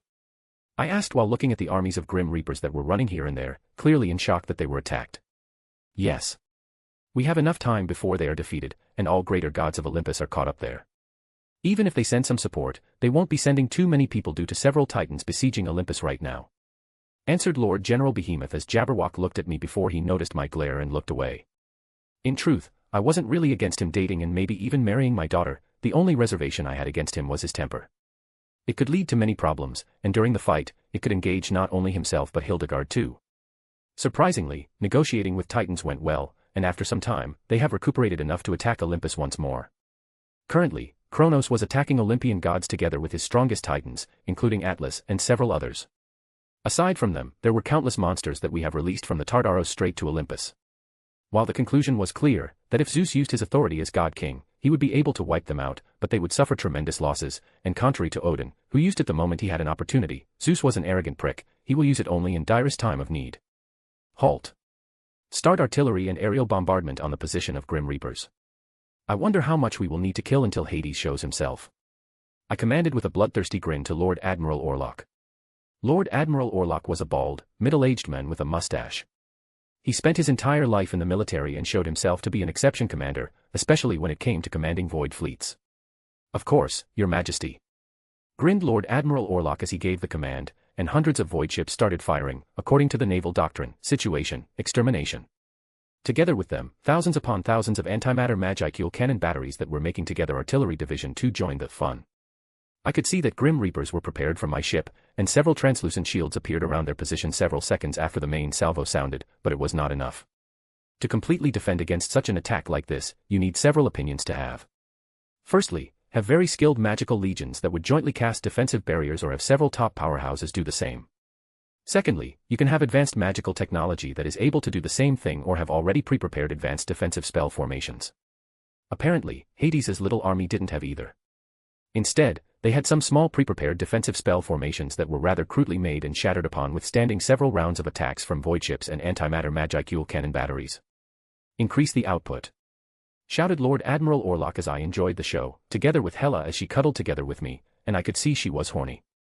She always was in midst of death and destruction, so I would get my fun after everything was over. Shut up, Sigmar, and straighten yourself, shouted Hela from my embrace as she saw that Sigmar already wanted to join the fight. Stupid boy, he would be caught in the crossfire, and this firepower was enough to kill even stronger Superdevil class or their equivalent. Even I would be seriously injured, not to mention Sigmar, who was just crossing into the Superdevil class after undergoing a special ritual I designed for him. Surzex has already reached it several days ago and would test himself against greater gods of the Egyptian pantheon. Devils. Suddenly through the battlefield an enraged voice was heard, and soon its owner appeared. It was a tall skeleton dressed in attire worn by high priests, giving off a creepy aura. Despite having no eyes, his eye sockets can glow to give the appearance of eyes. He had a skeleton staff which has 3 blue eyes and horns. Hades has come. Hela, you want to go, right? I asked my wife as she nodded, and as the sound of artillery firing stopped, she vanished and appeared high in the air in front of Hades. I wasn't going to fight him, as she wanted to kill him by herself. Every time she killed someone strong or me, and she watched, we would have a very passionate and wild lovemaking season, so I grinned just by thinking about it. Sigmar, you will take care of Pluto. Be careful of him, albeit weaker than you, he has far more combat experiences than you and could fight dirty. I am going to take care of Thanatos, I said, as Sigmar nodded and took out his battle hammer and rushed to fight, as armies of Baator and Grim Reapers clashed in a violent and brutal fight. Lord Admiral Orlok bombarded their rear positions. Lord General Behemoth take overall command of the Militarum, I am out. I commanded as I stood up and gripped my mystic code Rosenkreuz, as both of them bowed as I vanished from the battleship. Meanwhile, with Hela and Hades. So, you have finally shown up your pile of rusty bones, provoked Hela as she looked at Hades. While it would be hard to know if he got angry as he was basically skeleton, so one cannot read his facial expression, but even without that, one could see that he was absolutely livid hearing insults like this. Chapter 184, Fight for the Sequence, 1. Fight on the ground was equal. Grim Reaper, while smaller in numbers and with worse quality armor and weapons, each one was at least initial high class. On the contrary, the soldiers of the Empire were more numerical and were clad in the best runic armors and had the best runic weaponry. This made the fight between the two armies relatively slow. Still, soon enough, forces of the Imperialis Militarum were getting the upper hand, especially after executors from the Execution Temple and mech controllers from Mechanicum made their move. Meanwhile, Hela was having a brutal clash with Hades, resulting in her getting injured rather seriously, but she was healing very fast, thanks to Phoenix tears she had at her disposal. Hades wasn't in a much better state. While class-wise, he was stronger than Hela and had far higher divine power than her, but his usage was absolutely crude and barbaric. It reminded her of her own before her husband started teaching her. And Hades' combat experience was non-existent. He wasn't a fighter or warrior, he was the typical ruler. But what made things complicated was his skeletal staff, which amplified his attacks, sped up his regeneration of divine power tremendously, and gave him many other passive abilities, which essentially made him a very hard opponent to fight despite the fact that he fought terribly. That staff seems to be connected to the Underworld itself, meaning he used command sequence part for it. Thought Hela as she watched Hades once again using the skeletal staff to replenish his divine power in a split of a second at tremendous speed. Hades once again gathered his divine power to send another attack on Hela, to which she quickly vanished from her previous position and reappeared near Hades, striking him down with her necroswords, which he blocked with his skeletal staff, but was blown away several tens of meters. I need to sever the connection between him and his staff. It would probably be best to destroy that, but that is nigh impossible, as it holds part of the Underworld command sequence. Wait. I can seal it, Zeo taught me a few sealing spells, so that would do the job okay. Thought Hela in her head as she attacked Hades, not giving him any time to attack her with more spells. In the meantime, she had already prepared the sealing spell that targeted the skeletal staff. This sealing spell sealed object in a separate sealed pocket dimension. Before Hades could react, Hela smashed magic seal onto his skeletal staff, which disappeared in nothingness as was sealed in the separate pocket dimension, and its connection with Hades was instantly severed, which totally enraged God of Underworld. She slashed at Hades with her necrosword, to which he created a defensive shield, but it was destroyed upon one slash, as it shattered into countless crystals, and the second slash severed his left hand, to which he roared in pain. She then kicked him in the chest, and enveloping her necroswords, she stabbed them into his body, corroding it with her power of death. Now that Hades lost his skeletal staff, which contained part of the command sequence of the Underworld, he lost every advantage he had against Hela as she began slowly overpowering him, as he struggled and screamed in anger, until he went totally silent and she sealed him, leaving him half dead. While it was confirmed that the part of the command sequence of the Underworld was formally tied to the skeletal staff, but only till the point he was alive. If he died, command sequence of the Underworld would return to the source, and she didn't know how to extract it properly. While Hela was fighting Hades, I was having my clash with Thanatos. He was a really problematic person to deal with. It was clear that he had already started touching laws of death, maybe even at a higher rate than Hades himself.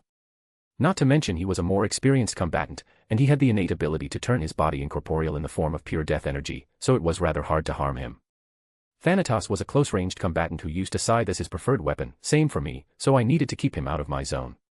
Clashing with someone so skilled in scythe master would be suicide, as I could feel the faint presence of weapon intent on his scythe. As I already reached master-ranked mastery, I could distinguish weapon intent, even though I could not use it. Chains of Heaven style, Enkidu full counter. I cast the ultimate form of the Dark Light, Chains of Heaven style, as tens of dark light chains materialized around me, with spear tips on the end of each chain, as they attacked the corporeal form of Thanatos. While he was fast, my chains were faster, and they were more numerous. After several seconds, several of them had already pierced through his corporeal body, and dark light started corroding his body at fast speed. I saw that he attempted to free himself, so I used my newest clan trait, Holy Flame, as suddenly all chains lit up on fire, as Holy Flame burned bright and strong, as it started burning down the corporeal form of Thanatos, until he was forced to reverse his form and return to his humanoid form. Thanatos started using his last divine power to boost up his regeneration, to which I increased output of the Dark Light and Holy Flame, completely destroying his divine body until only his divine spark remained, which I stored in my dimensional storage. Before anything else, I cast another spell that sealed the soul of Thanatos that was exhausted and attempted to flee to the deeper parts of the Underworld in the Agrias crystal. This signified the end of the greater god of death, Thanatos. This would be a great gift for Hela. With these gains, she would reach mighty stage god in no time. I muttered to myself as I watched Grim Reapers being slaughtered mercilessly by forces of Baator. Chapter 185, Fight for the Sequence, 2. Sigmar's fight against Pluto was also coming to an end, or rather it has ended when Sigmar has smashed his skull apart with his warhammer and started tearing out his divine spark with his hands. What surprised me, he also caught the divine soul of Pluto, and he directly ate it. With this, he would achieve Super Devil class in no time and would probably even awaken as innate god. Soon enough, after 2 hours, the entire battle has come to an end. With Hades being sealed by Hela, while me and Sigmar killing Thanatos and Pluto, respectively, the rest of their forces were just sheep waiting to be killed. After we joined the battle, it went very fast, and soon enough, the last ounce of Grim Reaper's resistance was broken and crushed. What now, my emperor? Asked Lord General Behemoth as he descended down with Lord Admiral Orlok. We march and conquer their territory. Hades and his faction are no more, and it is the perfect moment to conquest his territory. Diablo, who is leading the attack on the Osiris, has received the same order. I ordered as, after some time, we marched on and soon entered the territory of Hades. Every resistance was crushed, every foe or enemy killed until we have arrived at the capital city of Grim Reapers. The city siege was swift and brutal. While resisting, Grim Reapers didn't pose any real threat to our war machine. Apparently, the situation in Olympus was terrible for Olympians, what I got from reports. As expected, as an arrogant prick, Zeus refused to attack with full power and use his god-king position but instead fought Kronos head-on, suffering grievous injuries. Kronos used some kind of divine magic to send him to sleep, and for now, Zeus shows no signs of waking up, while titans and monsters are wreaking havoc in Olympus. They attacked Earth and killed hundreds of thousands of worshippers of Olympians who worshipped them while converting a large amount of population to worship them. Churches of Christianity were all destroyed while priests dead or fled Greece. Heaven even sent there some archangels, but they were beaten, and officially Heaven has withdrawn from Greece. What was surprising, apparently Kronos made some deal with Pale Blood of Old Yarnum, so they wouldn't intervene, and in return, he would give them some gods to extract their blood. If the situation on Earth was terrible, then the situation in Olympian dimension was even worse. Right now, almost 60% has fallen into the hands of titans and monsters, while the Magisterium of Intelligence Department and Imperialis Militarum expects it will reach 75% in the next 2 days. In the past millennia, Olympian gods have gotten lazy, hedonistic, arrogant, and despotic. Most of them only indulged in pleasures, drinking, and orgies. They grew weak, and now their weakness was exploited by Kronos, who, instead of taking them head-on, used their weaknesses against them. During the long rule of Olympian gods, they have created many monsters by curing mortals, and many of them were very strong, and instantly they struck against them. Additionally, many demigods have joined titans in revenge against their parents. Apparently, gods weren't good at taking care of children as many of their own wanted to kill them. Right now, most gods have retreated to Mount Olympus and have started fortifying it, under the instruction of Athena and Ares, as they took up leadership of Olympus after Zeus was put to sleep. One of the strongest gods of Olympus, Poseidon, was immobilized as his city of Atlantis was under furious siege of Titan of Sea, Pontus, together with some minor gods of the sea that were oppressed by Poseidon, so they rebelled. Additionally, Hecate leaked details about magical defenses of a major fortress, and another strong greater god, Hestia, has locked herself in her temple, choosing to remain neutral. While Hera and some other gods are attempting to wake Zeus up, I wonder if they manage to achieve that before Mount Olympus is breached. In truth, it is not of my concern. One of our main conditions of setting Titans free was to forfeit any kind of claim to any territory in the Underworld. Maybe this situation will benefit us even more, as Titans would create an absolute mess due to their warmongering nature, and as they know they are not our match, they will target weaker factions, creating chaos, leaving Baator with less attention from our enemies, potential or real. My Emperor, there is a report from the Second Army Group, said Lord General Behemoth, as he came to me while I was enjoying my afternoon tea, with satisfied Hela, as she killed strong opponent, slaughtered weak ones, and got 2 divine sparks and divine souls. Osiris has been sealed and is currently being transported to the Baator, under the watch of Crown Prince Srai's ex-Lucifer. His territories in the Underworld have been conquered, and any opposition has been destroyed. Captain General Noir and Ragnar resulted in the genocide of people there, as they refused to surrender. Several gods attempted to help Osiris, but they were pushed back by Captain General Noir, Ragnar, and Empress Gremory and Empress Lucifuge. Reported Lord General Behemoth, as I nodded in satisfaction. What about Serzex? I asked about my son. Not in worry, I knew he was strong. Instead, I was curious how his first fight against someone of that caliber went. He fought Osiris to a standstill. He nearly died, but he pretended to be sheep, and then when Osiris lowered his guard for a moment in his arrogance, the wolf took him down. Princess Hildegard is overseeing the disposal of bodies and getting the territory into our hold properly. Some remains of Egyptians escaped the extermination process and are hiding, but she will find them fast with her skills. Most of those who escaped through are soldiers or warriors that abandoned their posts when we glassed their cities. Chapter 186, Aftermath and Call. Glassing was the process of releasing a particular type of spell that targeted only organic beings, killing them instantly. It was mainly used when there was a need to genocide some population that refused to surrender, as I wasn't keen on methods like brainwashing or something similar. It could always be broken, and if you aren't with us, you are against it. And those who are enemies have only one fate, death. In my first life, in the Immaterious universe, the weapons I designed for Solar Federation have killed billions, or even more. That was the nature of life, strong ruled, and weak died. Send a message to Commissariat to dispatch several Commissar commanders under one Lord Commissar and inform Execution Temple to dispatch Lord Executioner with a squad of Master Executioners. I want that territory to be clean of any life that is enemy within 3 days.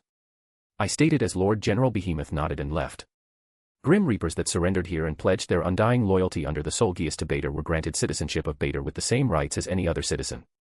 They were more inclined to surrender when they saw the might of Baator and its powerhouses, while Solgius would make sure of their loyalty and their descendants.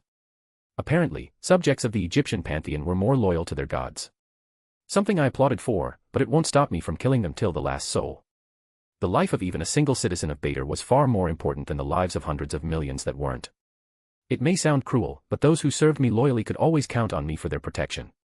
While among people and species that created Baator was harmony and practically no discrimination, the same cannot be said about outsiders. In Baator, there was the one saying, if you are not with us, you are against us. As simple as that. When will you absorb those divine sparks and divine souls? I asked Hela, who was sipping on her tea. When we return home. With all of this, I would have a good chance to enter mighty stage, so I will only do that under the protection of custodes, to be sure. There were extremely strict rules about protection and similar things when it came to high-ranking officials, nobles, or imperial clan. For example, every member of the imperial clan who was to undergo any ritual to increase his class or similar, need to do it in the imperial palace, Sanctus Imperialis, under the protection of an entire squad of custodes with its tribune in the lead and several high-ranking executioners as hidden guards. I have already absorbed the part of the command sequence Hades had, it was a piece of cake, and now I have 50%. With Osiris, I would have 75%, meaning I can obtain the remaining one from Izanami rather easily. I only need to touch her and strip her of her part by overpowering her part with mine parts.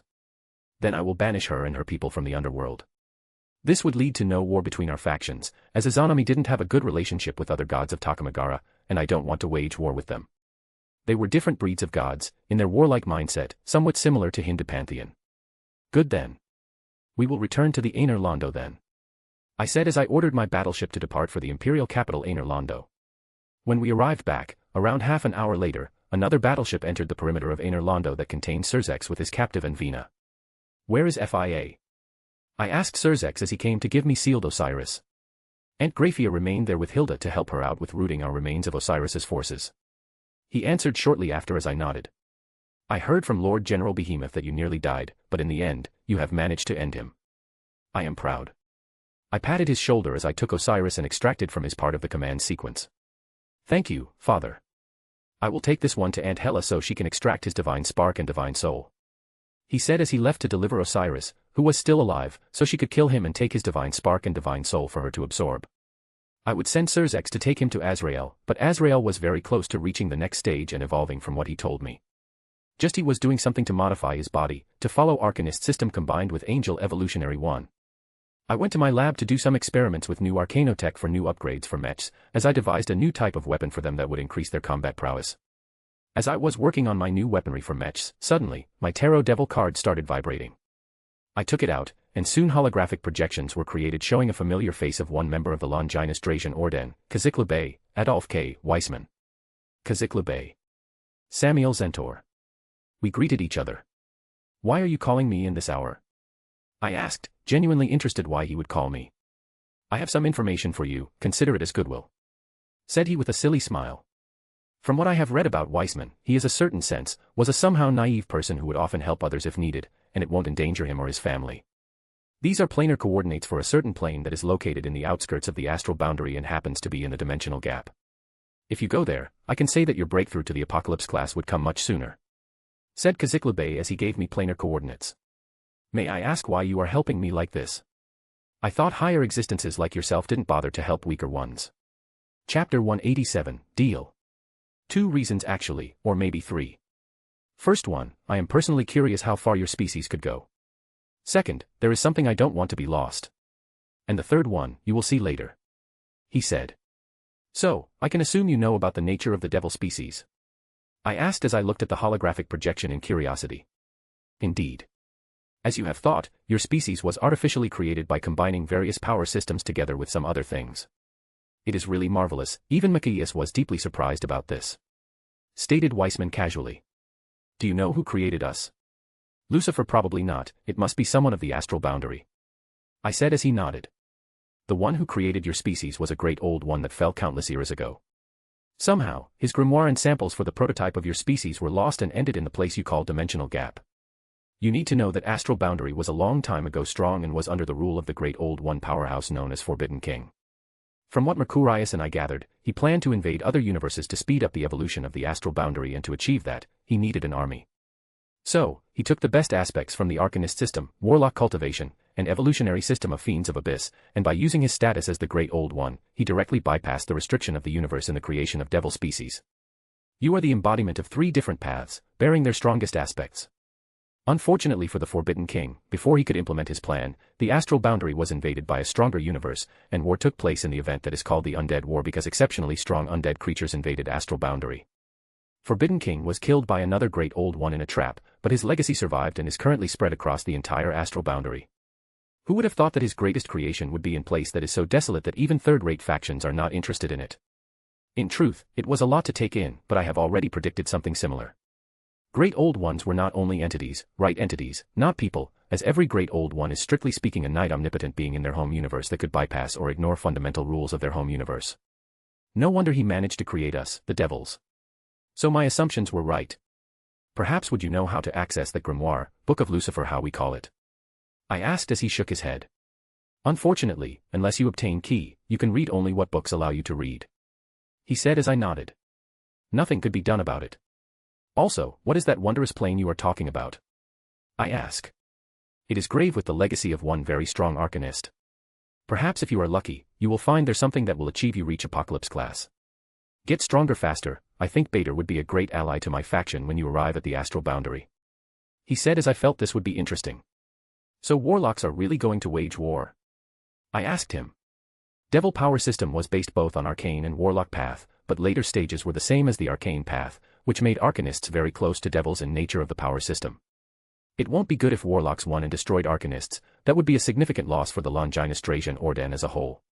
Nowadays, their forces were equal, but if Warlocks got more allies, tables would turn, so Weissman wanted allies. Because of our nature, he knew that devils would never ally with Warlocks, as in their view we are no different from Arcanists and Fiends. Yes, after our meeting, I got info that Warlock Sovereign had a change of heart and would be actively participating in mortal affairs. This could be the reason why Warlock Imperial Courts are awakening sooner than we predicted. Arcanists and Warlocks are irreconcilable enemies to the end, so the war between us is inevitable. While we are stronger individually, Warlocks are numerous, and some of them have achieved the same level of combat prowess as strongest Arcanists would. Stated Weissman. It is doable then, we have a common enemy. Though my wife Hela would want to kill someone named as Alistair Crowley, an emperor of some arcane empire, an arcane lord powerhouse. I said as Weissman looked surprised. I don't want to disappoint, but he is dead already. He was killed by me during the creation of the Dresden Arcanum Empire. He coughed as he said that. Now that is problematic. She would be disappointed that you have killed her prey, but if you allow her to kill a few Arcanists that are remains of his empire, I think she would be good. Even if Hela changed a lot during the decades, her bloodthirsty nature quieted down a lot, but it was still there. She wanted to kill Arcane Lord Crowley because he indirectly caused the fall of Asgardian civilization, so it was a matter of honor or whatever. That seems possible. There are some factions that were created by his descendants that are not under my control as they escape to distant parts of the astral boundary. She will do me a favor as I cannot bother myself with them, but they are still a threat. He said as I understood that.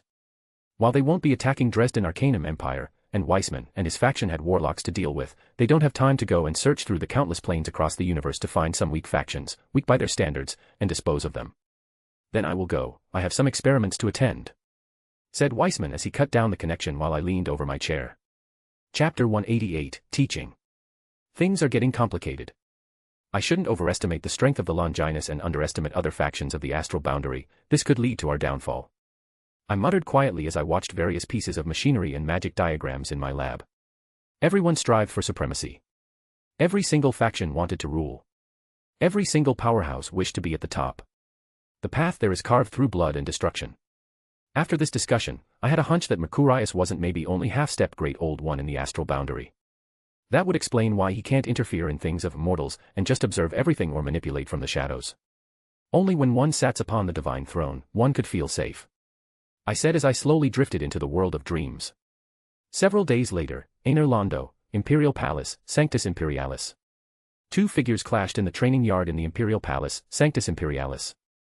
Just by aura alone, one could feel that both of them were extremely strong, and aftershocks of their clash could knock our weaker individuals. Those two were my sons, Surzex and Sigmar. Sigmar, who reached Super Devil class and awakened as innate god, the first thing he did was to challenge me to fight. As I cast a few spells, it ended in several seconds to immobilize him and subsequently knock him out. Seeing that I defeated him instantly, he went and challenged Surzex for a fight.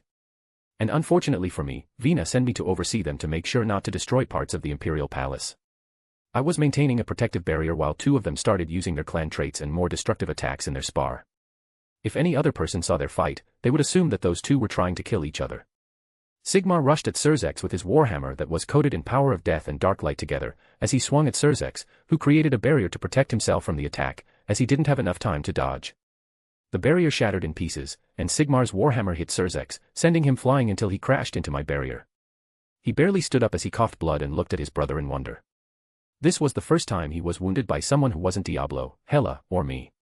I admit that Surzex inherited most of my talent and had 3 clan traits.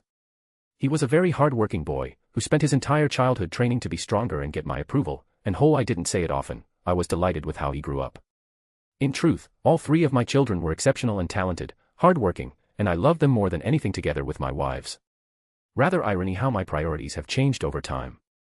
Sigmar had a significant advantage over Surzex, which was his far superior physical strength.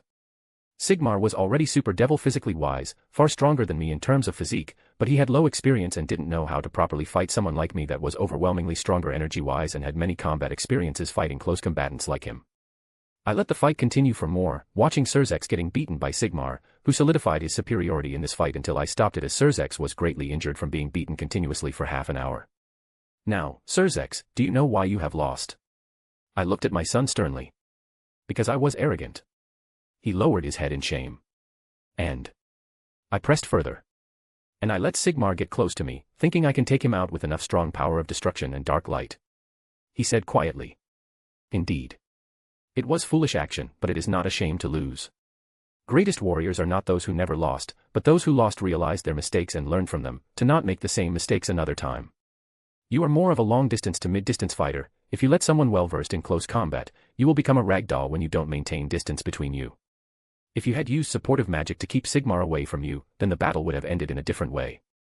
I explained his mistakes during this spar. And you, Sigmar. You did well done, and I see that you have controlled your temper more. It appears that your time spent with Lord General Behemoth has done well to you. I said. Thanks, Dad. Grinned Sigmar as he laid his warhammer across his shoulder. I see that you are in a very good mood. So let's change it a bit. Your biggest mistake during this fight is to let Surzex use Devour on you during the start of the spar. Always take into consideration your opponent's abilities, and you need to make sure they cannot do anything that could greatly hinder you during the start from the start. You were aware that Surzex would use Devour from the start. Why did you let him use it on you? If this was a real fight, and you overlook such possibility during the life and death battle, then you would be put at a great disadvantage. I rebuked him instantly. The fact that Sigmar overlooked the possibility that Surzex would use Devour on him was a fatal mistake. When you know your enemy, you need to count on every possibility and ability that could be used in the fight. Then you need to make sure your enemy doesn't use those, which would be considered as most risky to you. Go and change your clothes and take a shower. Afterward, call your mothers for the meeting, and I have something to discuss with you all. I said. Yes, Father. Said both of them as they departed from the training yard. Chapter 189, Short Trip. Afterward, I explained that I would be going away for several months at maximum to search for something in one place in the dimensional gap. Surzex would be acting Emperor. At least he would try to for a shorter time before I depart for the Doolo Universe, where I would spend at least 200 years due to the time dilation between two universes. Because I already had planar coordinates, finding the plane was basically not needed, and I was directly only required to open Astral Gate portal to that plane. Damn, this place looks like some fucking graveyard. I looked around the place where the Astral Gate had opened. It was the city, but the city of ghosts, destroyed and decayed. Its architecture seemed like Earth in the 22nd century, but most of the buildings were already destroyed for a long time. Even though it was clearly a day, countless ominous-looking clouds blocked the way of sun rays. I used a life detection spell not to find any sentient species, but rather the entire city was infested with zombies. The majority of them, around 90% of them, were of low class, while some evolved ones reached middle class in terms of physical ability. So far, not a single creature has reached high class. I had currently two theories.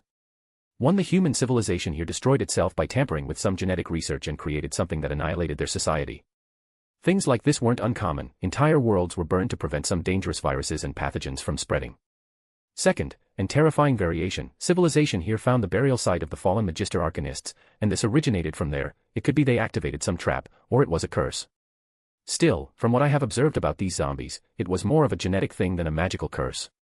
The zombie outbreak originated from the curse. Then, these zombies would carry magicule particles inside them, yet none had them, so I was included to believe that a genetically engineered virus created this outbreak. I strolled through the city while occasionally throwing some spells here and there to annihilate zombies that were crawling through the city.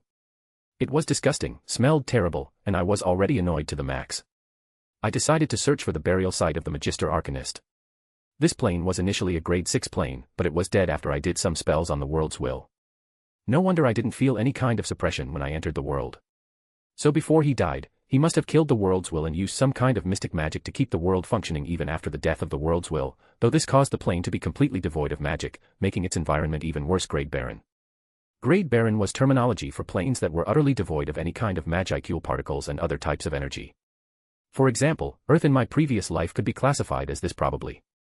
In truth, the Grade Barren was rare across the astral boundary and was often captured by strong powerhouses who wished to study the plane or experiment with it, like spreading magic there or releasing monsters.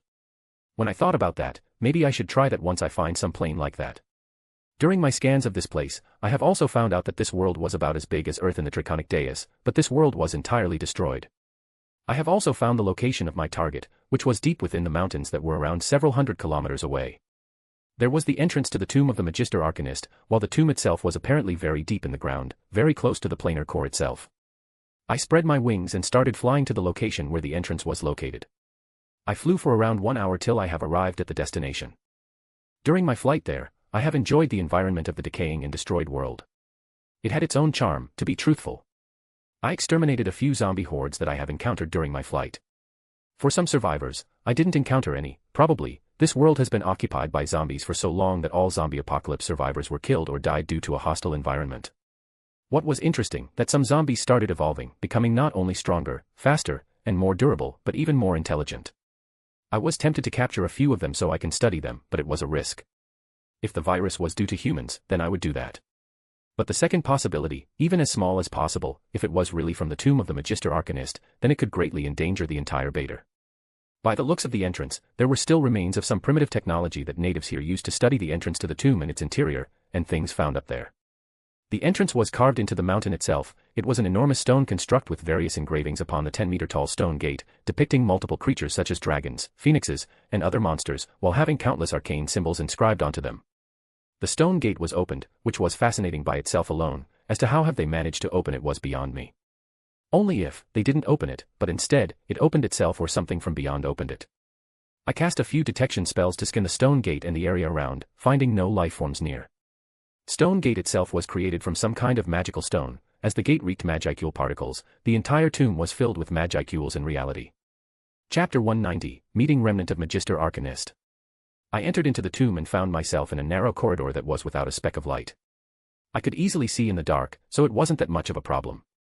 I looked around the murals, finding similar arcanic symbols all around the place, while on the ground were some technological gadgets. All of them were broken and looked like they were here for a very long time already. By their positions as they were, one could see they were dropped by someone who was running. After walking for several minutes, I exited the corridor that led to an enormous stone chamber. When I entered, I felt that the air here smelled different, more like stone and old, very old. I cast several spells to prove my newest speculations right.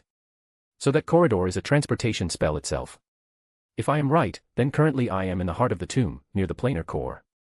As I was scanning the area with my spells, I stated that I had moved to a huge altar in the middle of the hall. I put my hands on the altar, as I found myself to be unable to move, as an overwhelming presence descended down. Another one.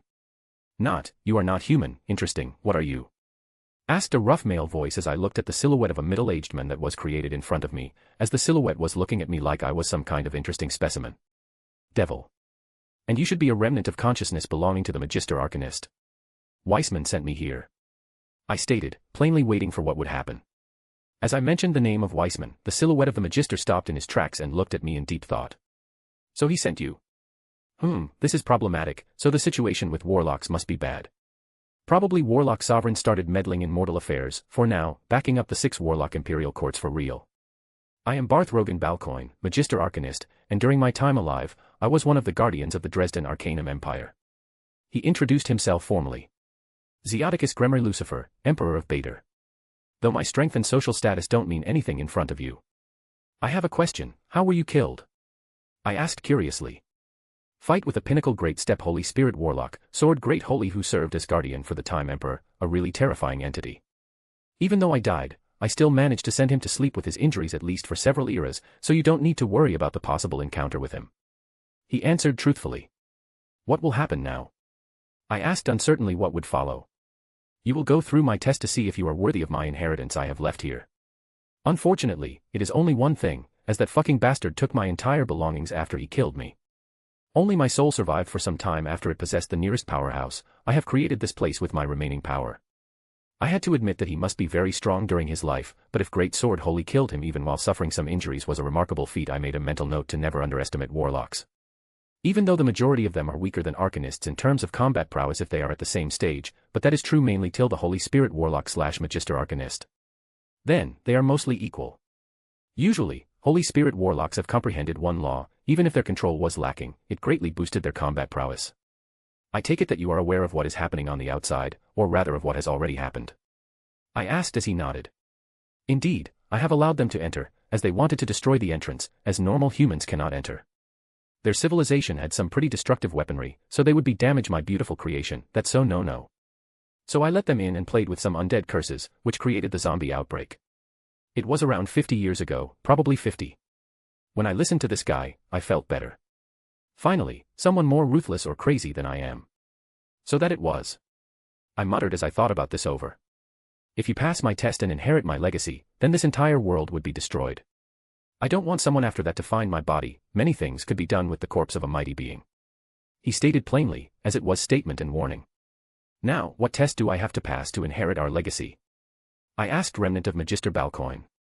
Survive something and swear something else. He said slowly. You will swear to help me resurrect.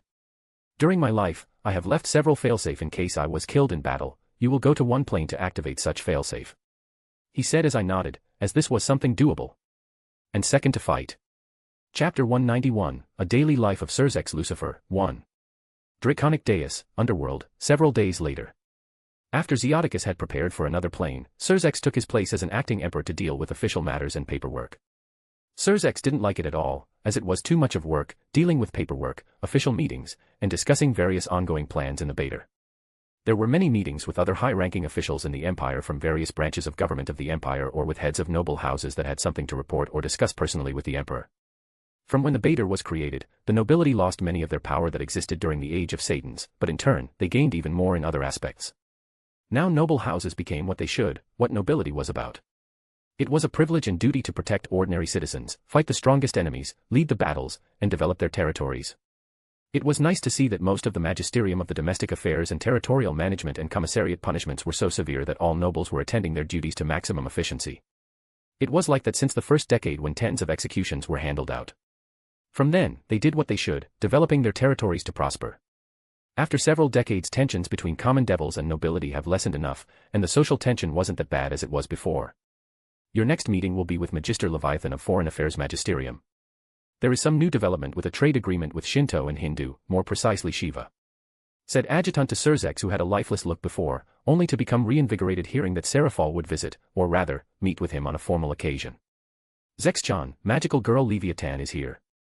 Shouted young female voice. Surzex saw Seraphal enter the room with a cheerful face and ignored every protocol. She was a very beautiful girl, looking in her late teens with black hair tied into twin tails and blue eyes. Fortunately, she wore a standard uniform for magisters and not her magical girl outfit. Surzex looked around several people that were in the room, most of them were his advisors and adjutants. Leave us. They all stood up and then left with a bow, leaving here only 2 custodians who acted as his guards. In regards to them, he knew as he was one of them, custodians never divulged anything to a living soul, what they heard in the Imperial Palace. Sarah-chan, how many times have I told you to behave yourself? Asked Surzex with a defeated sigh. But, even your father didn't care. Everyone likes magical girl Leviathan. She answered happily while mimicking some action pose. Yeah, he didn't care as he finds that amusing, but the not same thing would go for Aunt Hela or Aunt Graphia. They find your behavior in Imperial Palace often not appropriate. Even if you are interacting with someone familiar who doesn't care, please at least here, behave responsibly, or they will never approve of you. Stated Surzex sternly. While his mother found her cute, but his aunts, who were very strict with formalities and protocols, often frowned on by her behavior, even if she interacted with someone who didn't care. But when it happened in the Imperial Palace, he loved Seraphal, as they dated for a long time and in secret, but he feared to confess his relationship with her to his parents. He knew that his father was fond of her due to her talent and strength. If not, he wouldn't give her bloodline of House of Leviathan. Okie dokie. Pouted Seraphal as she said that. Now, what news do you bring me? He instantly returned to his ruler mode. Shinto Pantheon and Shiva's faction of Hindu Pantheon agreed to the alliance with the Empire. After you sign these documents, we will start opening trade routes, military and intelligence exchange, and other things that I have negotiated with them for years.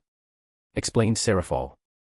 She turned into a professional tone deserving her position as Magister of the Foreign Affairs. Surzex looked briefly at the documents that Seraphal brought with her before stopping at several clauses. So Amaterasu agreed to all of this? He asked in wonder. Yeah. A heavy majority of gods from Takamagara didn't have a good relationship with Izanami as she didn't care about her duties or anything aside from cursing Izanagi, so even if they lost her and her territory in the underworld, it wouldn't affect them too much. In return, we will provide help in certain things they want to do and share a bit of our basic arcanotech with them. This was good in the end. In the past century and a half, Shinto has grown more powerful, as they started meddling in mortal affairs more and more, and now their faith was even more deeply rooted in Japan than before. Apparently, they must be scared of a lot of the technological progress of humans. Humans of Earth started taking the path of technology, and within the next centuries, faith in gods will become an obscure and unnecessary thing. She is a really wise ruler. Surzex said after a short time. I heard she conducted a bloody purge together with Susanoo and Tsukuyomi, both in Takamagara and their vassals. She even implemented many reforms based on our own form of governance, especially the implementation of TML. She said in admiration that Surzex smiled. Apparently, Seraphal has found something like her idol. Chapter 192, A Daily Life of Surzex Lucifer, 2. TML or territorial management level was something that Baator used to rank and develop territories, and also reward or punish those who were responsible for them. It has proved to be an extremely useful and handy mechanism during the past decades and greatly added to developing territories while motivated nobles to develop and protect their own. Now even Shinto has been copying it a bit. While they had something similar, apparently, it wasn't as effective as our own. What about Shiva's faction in Hindu? Surzex asked as talks about an alliance with Takamagara were practically ended. That was more interesting compared to the Takamagara. Apparently, Shiva has been searching for a way to destroy Dimensional Gap for a very long time, as by his words, it is constraining his growth, so he agreed immediately. Though Baator has become enemy of Indra the Heavenly Emperor by this, Shiva told me that Indra isn't that strong, he is many times weaker than Emperor Lucifer, and even he could be considered at the same ground as Elder Azrael or Elder Zekrom Baal. Said Seraphal as Surzex thought it over. Gaining Indra as the enemy was worth it if it meant an alliance with Shiva and his faction. Shiva was mighty stage god, while Indra was also a mighty stage god. In terms of combat prowess, he was strong as Emperor or Elders of Baator, minus Elder Crum Crutch, who was still trying to get to the level of deceased Albion or Drag. He even often went to Earth and searched for holders of Divine Dividing that has sealed Albion and boosted gear that has sealed Drag and often fought them, to the absolute limit, for them to release Juggernaut Drive, which contained the full power of heavenly dragons. Indra isn't much of a problem, not mentioning the fact that Baator is capable of dealing with someone like him. He won't make a move on us as he has enough problems with Shiva. Though I don't understand why he just doesn't kill him. Expressed Surzex to Seraphal. Indra's combat prowess wasn't, fortunately, that strong, so they could deal with him. Because Devil's power system was very similar to that of Arcanists, they comprehended laws, which greatly boosted their combat prowess. Also, about the trade between our factions, what exactly has Takamagara and Tremordi interest in?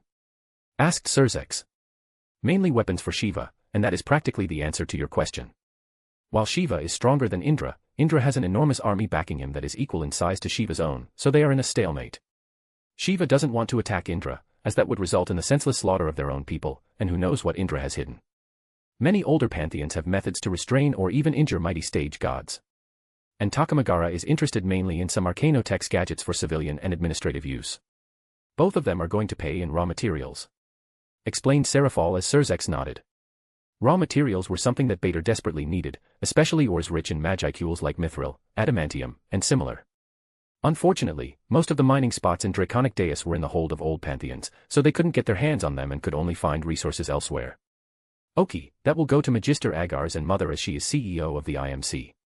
When it comes to trade with other factions, it was decided by discussion between Sarah the Magister of Foreign Affairs, Magister Agars, the Magister of Domestic Affairs, and his mother Vanillana, CEO of IMC the Interdimensional Manufacturing Corporation. And the last thing I have is a proposal for a military expedition to unknown plane that was found by Shiva's faction. Said Seraphal seriously. What expedition? Asked Surzex with narrowed eyes. Several decades ago, Shiva's faction started exploring the dimensional gap, and they have found a plane that is relatively strong with two mighty stage gods and is completely under the rule of gods. It is very rich in resources. He proposed to split 60:40 with them taking 60% of the loot.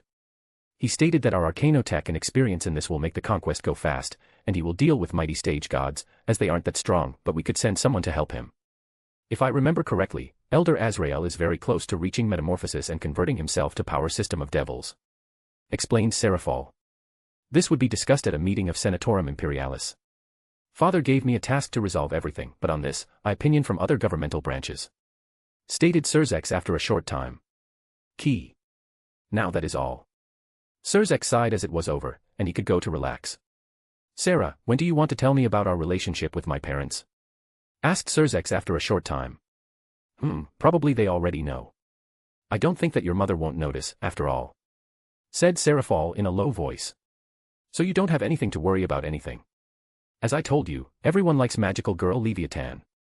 Exclaimed Seraphal while doing a magical girl action pose. Yeah, but I love her the most. Be it Seraphal Leviathan or magical girl Leviathan. Said Surzex as he kissed her gently on the lips.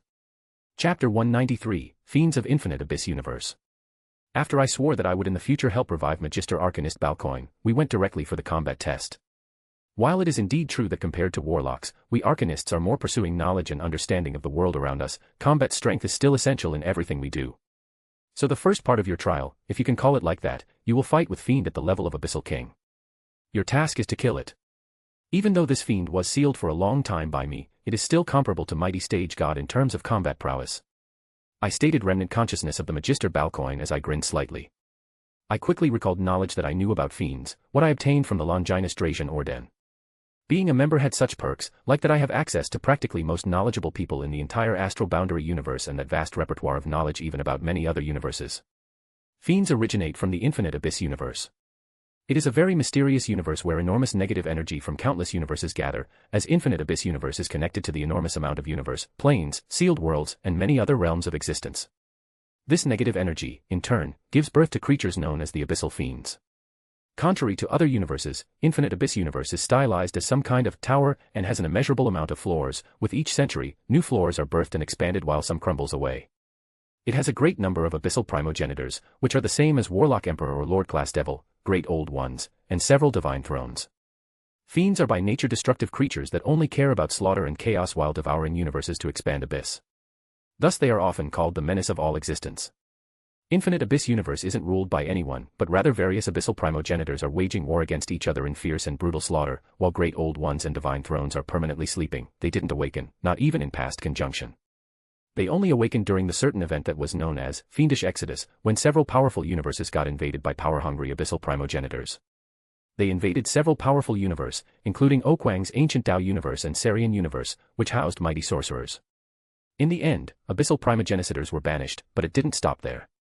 A coalition of several top factions among Ancient Dao Universe and Sarian Universe and several others conducted an expedition into the depths of Infinite Abyss Universe, arrived at 94,456th floor before they were stopped by several fiends at the Great Old One level and 3 Divine Throne level fiends. Then a fight took place where top powerhouses fought for several years before the coalition of invaders of Infinite Abyss Universe was pushed back. Both sides suffered immense losses, and everyone saw the terrifying underlying strength that the Infinite Abyss Universe possessed. Soon enough, remnant consciousness of Magister Arcanist unsealed Abyssal King. He looked large, about 12 meters tall, bulking with muscles and having 3 golden horns over his head. So it is a golden-horned fiend, and these are rare and many times stronger than other types of fiends.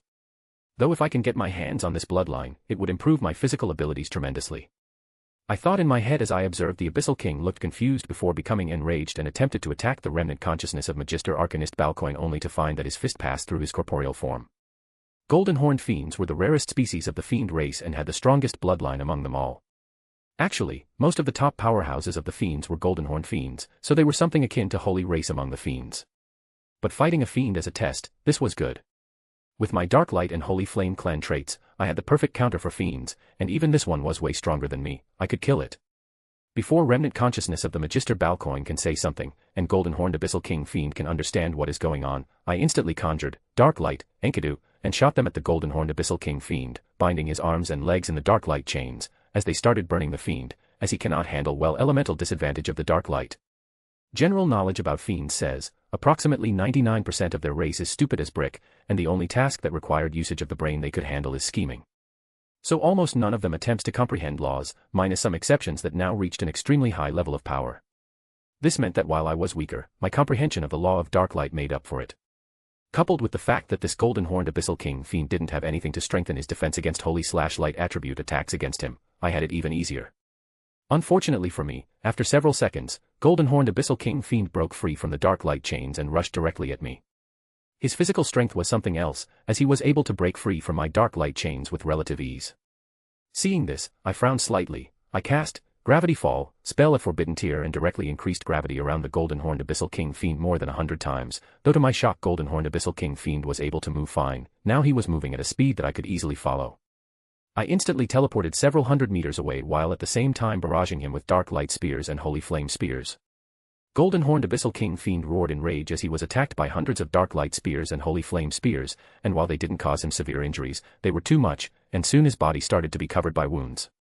I flew high in the air and started casting more spells at the golden-horned Abyssal King Fiend, who now started releasing his aura in full mode, and it was really something terrifying. For the first time in my life, I felt excitement during the fight. Good. I grinned with a bloodthirsty smile. Chapter 194, Killing the Golden-horned Abyssal King Fiend. When golden-horned Abyssal King Fiend started using its full power, he instantly appeared before me and threw a punch at me that shattered my protective spell like glass and shot me to the ground as I crashed. I felt my body sore and hurt like hell as I stood up and used Rosenkreuz to support myself as I coughed blood. This is good. I shouted as I used Dark Light Gate of Babylon style at full power, and over 1,000 Dark Light portals appeared behind me as all of them started shooting Dark Light Spears enveloped in Holy Flame at the golden-horned Abyssal King Fiend like mad. Instantly the golden-horned Abyssal King Fiend was barraged with an enormous amount of dark light attacks. But now that he was using his full power, even under extremely heightened gravity, he was able to dodge the majority of them while suffering minor injuries. I cannot let him close distance between us. His physique is far superior to anyone I have ever seen. I thought in my head as I cast several Forbidden Tier spells at the same time. While this may be impossible for anyone else, it was possible for me, with my mastery and abilities, as I can cast 4 of them simultaneously. Soon enough, 4 blue lightning bolts were conjured and hit the golden-horned Abyssal King Fiend in the center of his chest, sending him flying, crashing into the nearby wall behind him. I conjured several defensive barriers around me and even deployed supportive Arcantoec devices to strengthen the power of those barriers so they would withstand the impact of the golden-horned Abyssal King Fiend's full power. Before they broke out, these barriers should withstand several attacks from the golden-horned Abyssal King Fiend. Instantly an illusion of me appeared next to me, and I disappeared from the place. When golden-horned Abyssal King Fiend attacked again, he would attack the barrier where my illusion was, while I would be attacking him from ambush. Fiends are generally stupid, and while I wasn't proficient in illusion magic, I copied something from my familiar Isla and used Arcanotech to power up the illusion with additional demonic energy to make it solid. When golden-horned Abyssal King Fiend notices that he is attacking illusion, it would be too late for him. When golden-horned Abyssal King Fiend recovered from the attack, he immediately attacked my illusion and madly punched at the protective barrier that withstood the attack, though some cracks started appearing on the bluish barrier. When he attacked a second time, the barrier still stood still, but it was crumbling away, and upon the third attack, it was shattered. At that moment, I finished casting the new Forbidden Tier spell, Holy Judgment Sword, as a corporeal sword shot towards the golden-horned Abyssal King Fiend, piercing through its chest from behind. To my surprise, it didn't kill the golden-horned Abyssal King Fiend immediately, but that was expected. This golden-horned fiend was at the Abyssal King level and was as strong as mighty stage god. From what I have noticed, he was probably as strong as Indra right now, and at his peak, he was around Shiva's level. Fortunately, he was sealed for a long time, so he was weakened, and his mind was a mess. In reality, while Indra was mighty stage god, he wasn't exactly that strong one, as his combat prowess was relatively weak. So, I could take him head-on, but I don't think if I would be able to kill him. While this golden-horned Abyssal King Fiend had around the same combat prowess, deciding factor in my success in this fight was that this fiend had a broken mind, and he didn't think, just attacks.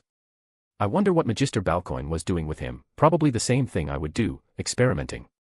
It was a rare specimen, after all. I conjured more dark light chains and bonded the golden-horned Abyssal King Fiend in one place while giving him a nice shower of holy flame. This time, fortunately for me, due to his injuries, golden-horned Abyssal King Fiend didn't break out from the binding of the dark light chains no matter how he tried and was slowly roasted to death. Within the next 10 minutes, the only thing heard screams of pain from golden-horned Abyssal King Fiend, until it slowly quieted down, as he was burned to death by my holy flames. After the golden-horned Abyssal King Fiend died and I extinguished the holy flames, I could see that the corpse was still in a pretty good state even though it was a bit charred but still usable. I stored it in my storage, as I would need to extract its bloodline, but I still took 1 drop of blood from it and studied it for a second before I revealed a surprised smile. No wonder you experimented on this one, it is natural born. Fiends were born usually directed by the Infinity Abyss universe by negative energy. Of course, this didn't stop them from procreating. Natural-born friends were born directly from the Infinite Abyss universe by the accumulation of negative energy. Most of the golden-horned fiends that were born these days in the Infinite Abyss universe were born through copulation between golden-horned fiends and were usually descendants of abyssal primogenitors, great old ones, and divine thrones. Because of that, their bloodline would be basically useless for me, as it would be still under the control of the originator of the bloodline. But this fiend was naturally birthed by the Infinite Abyss universe, meaning he had no bloodline shackles or control from the ancestral-level figure. This meant I could safely use his bloodline and modify my own without any consequences. Yes, golden-horned fiend may not be born even in tens of eras through their natural way. Those who are born through reproduction between golden-horned fiends have lower talent, and their bloodline is usually heavily restricted by the originator of their bloodline. Currently, all golden-horned fiends at top ranks are naturally born. Chapter 195, Inheritance of the Magister Arcanist. Now that you have passed my test, but don't grow arrogant from defeating weakened Abyssal King Fiend. Now come, you will get my inheritance. Said remnant consciousness of the Magister Balcoin, as he led me to the altar, which was located on the pedestal, as I walked stairs leading to the altar. Upon the altar, I saw a pitch-black crystal. This is it. All of what I have left and that I managed to leave after my death. It is law crystal filled with comprehension of my dominant law, though it is not complete, and you will need to comprehend the remaining part by yourself, if not, it would be too easy. You need to know that everyone among warlocks or arcanists that reaches Holy Spirit Warlock or Magister Arcanist receives a title, though it is already common among warlock monarchs and archmagister that their titles are already common not taken seriously. Allow me to reintroduce. I am devouring Magister Barthrogan of the High Lord family of Balcoin, he stated with a regal aura around him. While I was taken aback. Law of Devour. Probably I got some kind of universe favor, as I inherited his comprehension of the Law of Devour. Even though it won't be complete, it should be around 90% of the comprehension rate, meaning that my breakthrough to the Apocalypse class would be sooner than initially planned. You can now absorb the Inheritance Crystal. I see that you have some ability linked to the Law of Devour, so you can use it on the Inheritance Crystal, he said as I moved to the crystal and used the Devour on the Inheritance Crystal. Law of Devour has been detected entering the host's body. Law of Devour comprehension has reached 10%. 25%, 30%, 40%, 47%, 48%, 49%, 49, 99%. Law of Devour comprehension rate has reached 50%. Law baptism has begun. Evolution has already started. Suddenly I felt immense pain spreading through my body when the comprehension of the Law of Devour has reached 50%. This was the law of baptism that happened when one crossed the 50% comprehension rate. Suddenly, I felt that the energy of law was reshaping my entire body, as my physical body was being strengthened at tremendous speed, already crossing to the Superdevil class by pure physique alone. Beings of law are called that because their body is created by the laws they comprehended, and my body was becoming that. After several minutes it has stooped when I have felt once again Architect's voice in my head. Law baptism has been successful. Demonic energy has reached a limit of 15,000. Physical aspects have been greatly strengthened. One could say that after crossing the 50% of the law comprehension and succeeding in the law baptism that reaching being of law level was just a matter of time and nothing else. The most challenging obstacle in reaching being of law was surviving law baptism. Many arcanists that undergone it died, while even more didn't have the courage to undergo law baptism for fear of death, forever remaining at sacred arcanist rank. Law of Devour has reached 60% of comprehension rate. 75%, 80%, 85%, 90%, 95%, 96%, 97%, 98%, 99%. The process of devouring the Inheritance Crystal of Devouring Magister was complete. Architect, scan me. As you wish. Class, Superdevil. Soul Aptitude, Level 9, Superior. Laws, Dark Light, 38%, Devour, 99%. Demonic Energy, 15,000. Strength, 3,150. Agility, 3,410. Vitality, 2,789. Underworld Command Sequence, 75%. I now felt many times stronger now that my physique reached Superdevil class. This would greatly increase my combat capabilities in a fight. I hope to push my body to Apocalypse class, too, as this was the weakness of Arcanists against Warlocks, as Warlock Monarch had a far stronger body than the Arch-Arcanist, giving them better survivability.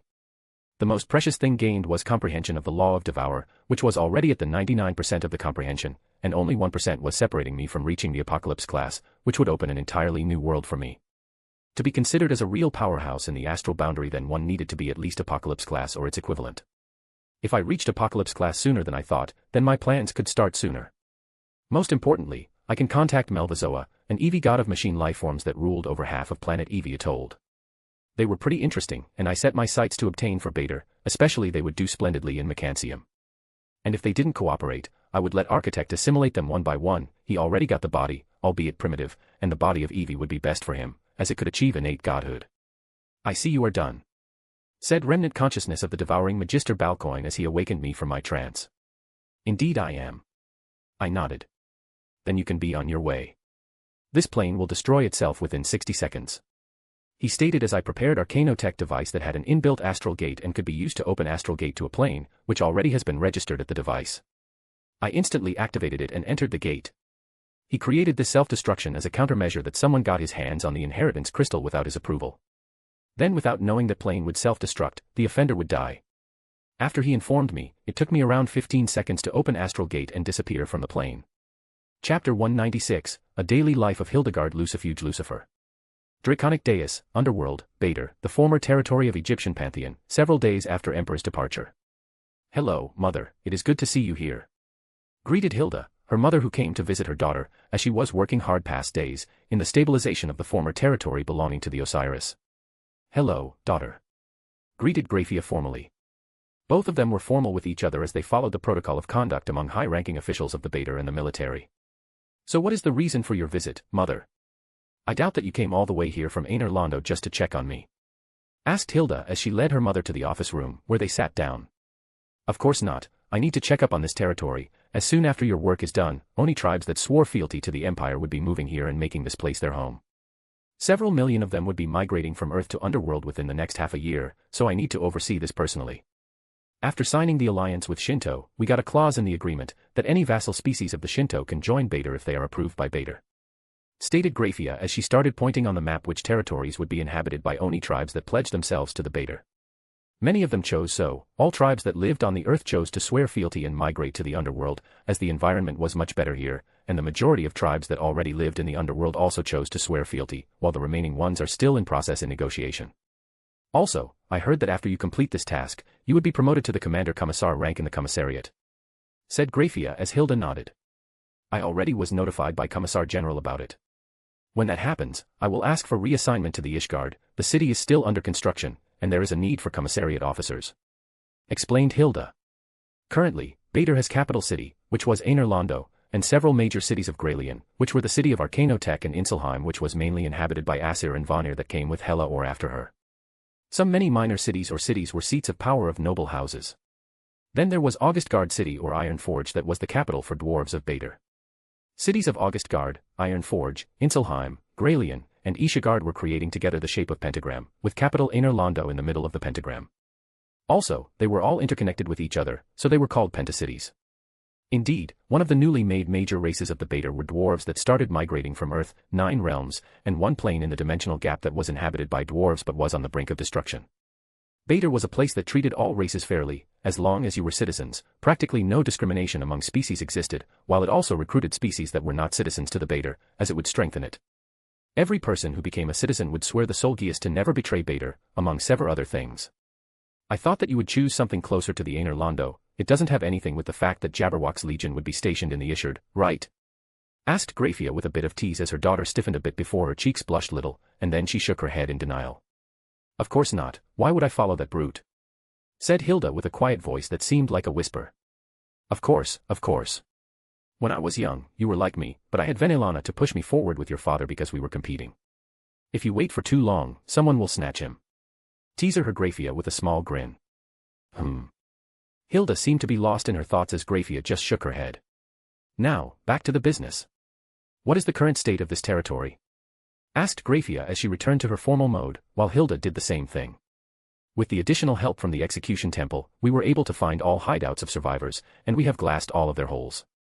Now only a few are moving in the outskirts while forming bandit groups and attacking transports with weapons and food. Fortunately, they didn't manage to obtain even one transport, as guards and mechs always dispose of them. Apparently, they have found some abandoned fortress in the mountain range in the outskirts, which is hardly accessible by mechs and mechanized divisions. I already requested to send Satan-class magician to cast ultra-order spells on them to destroy it or glass it. After that, the entire territory should be clean. Right now, in safe parts, Mechanicum and people from Magisterium of DATM are doing their job while constructing outposts, towns, and getting it back to the shape. Explained Hilda the state of this territory. Splendid, when the first defensive structures are completed, we can start with the migration process. Every territory of Baator was required to have a defensive line of Arcanotech towers that shielded and protected the entire territory, which could make even a border town with a small population, heavily fortified bastion. It was called Baatorian Fortification Protocol, which consisted of a combination of Arcanotech tower, spell defensive formation, usage of barrier and wards, fortresses, and other Arachnotech gadgets to create stable and defensive fortification around every city, town, or village and other strategical points. For example, pinnacle of this was the Territorial Arcanotech Tower Defensive Formation, which could create enormous barriers enveloping the entire territory in case of need. Chapter 197, A Daily Life of Sigmar Helison Lucifer. Draconic Dais, Underworld, Baator, the former territory of Egyptian Pantheon, several days after Emperor's departure. Today was another usual day in the Imperialis Militarum. General Sigmar Helison Lucifer was inspecting his legion, the 7th Legion of the 2nd Army, the Luna Wolves. Imperialis Militarum was divided into 10 armies and altogether had 1 billion soldiers. Each army was commanded by Lord General, though currently there were only 4 Lord Generals as Imperialis Militarum still cultivated competent people for the post. Then each army was divided into 10 legions, each legion numbering 10 million soldiers and commanded by the general. Sigmar was commanding the 7th Legion of the 2nd Army. 2nd Army, the Luna Wolves Army was consisting mainly of Aesir Einherjar and Berserkers that followed Hela, and some devils and others that preferred brutal close combat. Each army of the Imperialis Militarum had headquarters in a major city, and Luna Wolves' army was stationed in the Inselheim. Currently, Sigmar was training with his warhammer in his personal training yard in headquarters of the 7th Legion. "General, there is a command for you from Lord General Ragnar," said officer wearing the military uniform of the 2nd Army as he gave him the message from the Lord General Ragnar. "Being mobilization of the Legion. We are reassigned to the former territory of Osiris until the Yaxaki city is built and fortified completely," shouted Sigmar as the officer saluted him and went to pass down orders. "Damn, this means I would be working with Hilda. Shit, my training is over," said Sigmar angrily as he strikes ground which cracked with his warhammer. If he worked with Hilda, it meant one thing. He would need to deal with more administrative aspects of being a high-ranking official than now. Right now, Sigmar spent his days training, sparring, or dealing with only the most important paperwork that needed his attention, while rest was dealt with by his adjutants. Right now, he just ended his time with Lord General Behemoth, who was breathing on his neck, his mother Lord Marshal Militant was always breathing on his neck, and now his sister would be doing the same thing and report him instantly if he neglected his duties. "I should have joined Custodes," complained Sigmar. Even though custodian officers were dealing with administrative work, but even Surzex could handle that, and T was not much compared to high-ranking officers of the Imperialis Militarum, which was more of an administrative position than combat-related. Especially generals and lord generals were administrative workers that dealt more with paperwork than with weapons. "Hopefully, it won't be so bad. It could be worse. Father could name me as acting emperor," muttered Sigmar with a shudder as he just thought about being locked in the office and dealing with the meeting, administration, reading through hordes of governmental files, negotiations, and similar things. Just by thinking about it, he was scared shitless. Several days later, former Egyptian territory, now future Yaxaki city.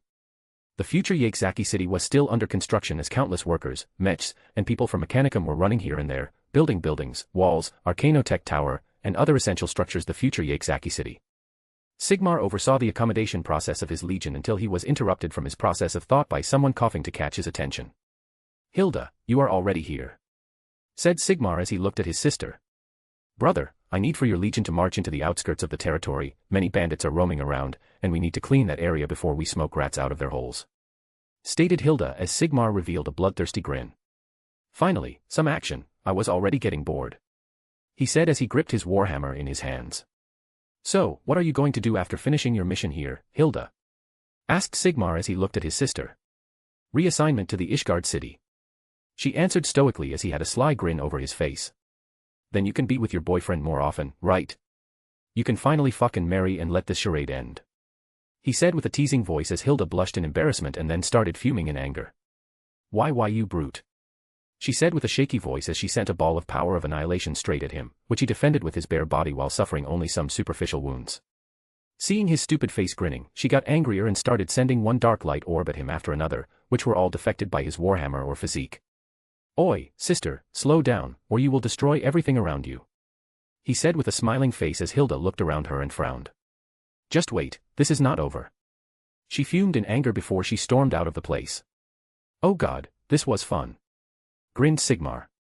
Since they were little, Hilda was always the object of his teasing, especially when they were in their teens. She was very easily embarrassed by more intimate topics about relationships between men and women. "Now, let's get to the job. Enemies are waiting to be killed by glorious me." Chapter 198, Evolved Bloodline. Several years later. Several years have passed since I obtained inheritance of the Devouring Magister, and soon the deadline for departure for the Doolo Universe was nearing by. During the past years, I have been studying the bloodline of the Golden Horned Fiend at the Abyssal King level. I already depicted basic genetic code and found a way to fuse the bloodline origin of the Golden Horned Fiend with my own, even further advancing my own bloodline. I have planned to do the procedure before departing for the Doolo Universe, and that day was today, right now, and here. "Architect, what is the stability rate of the genetic sequence?"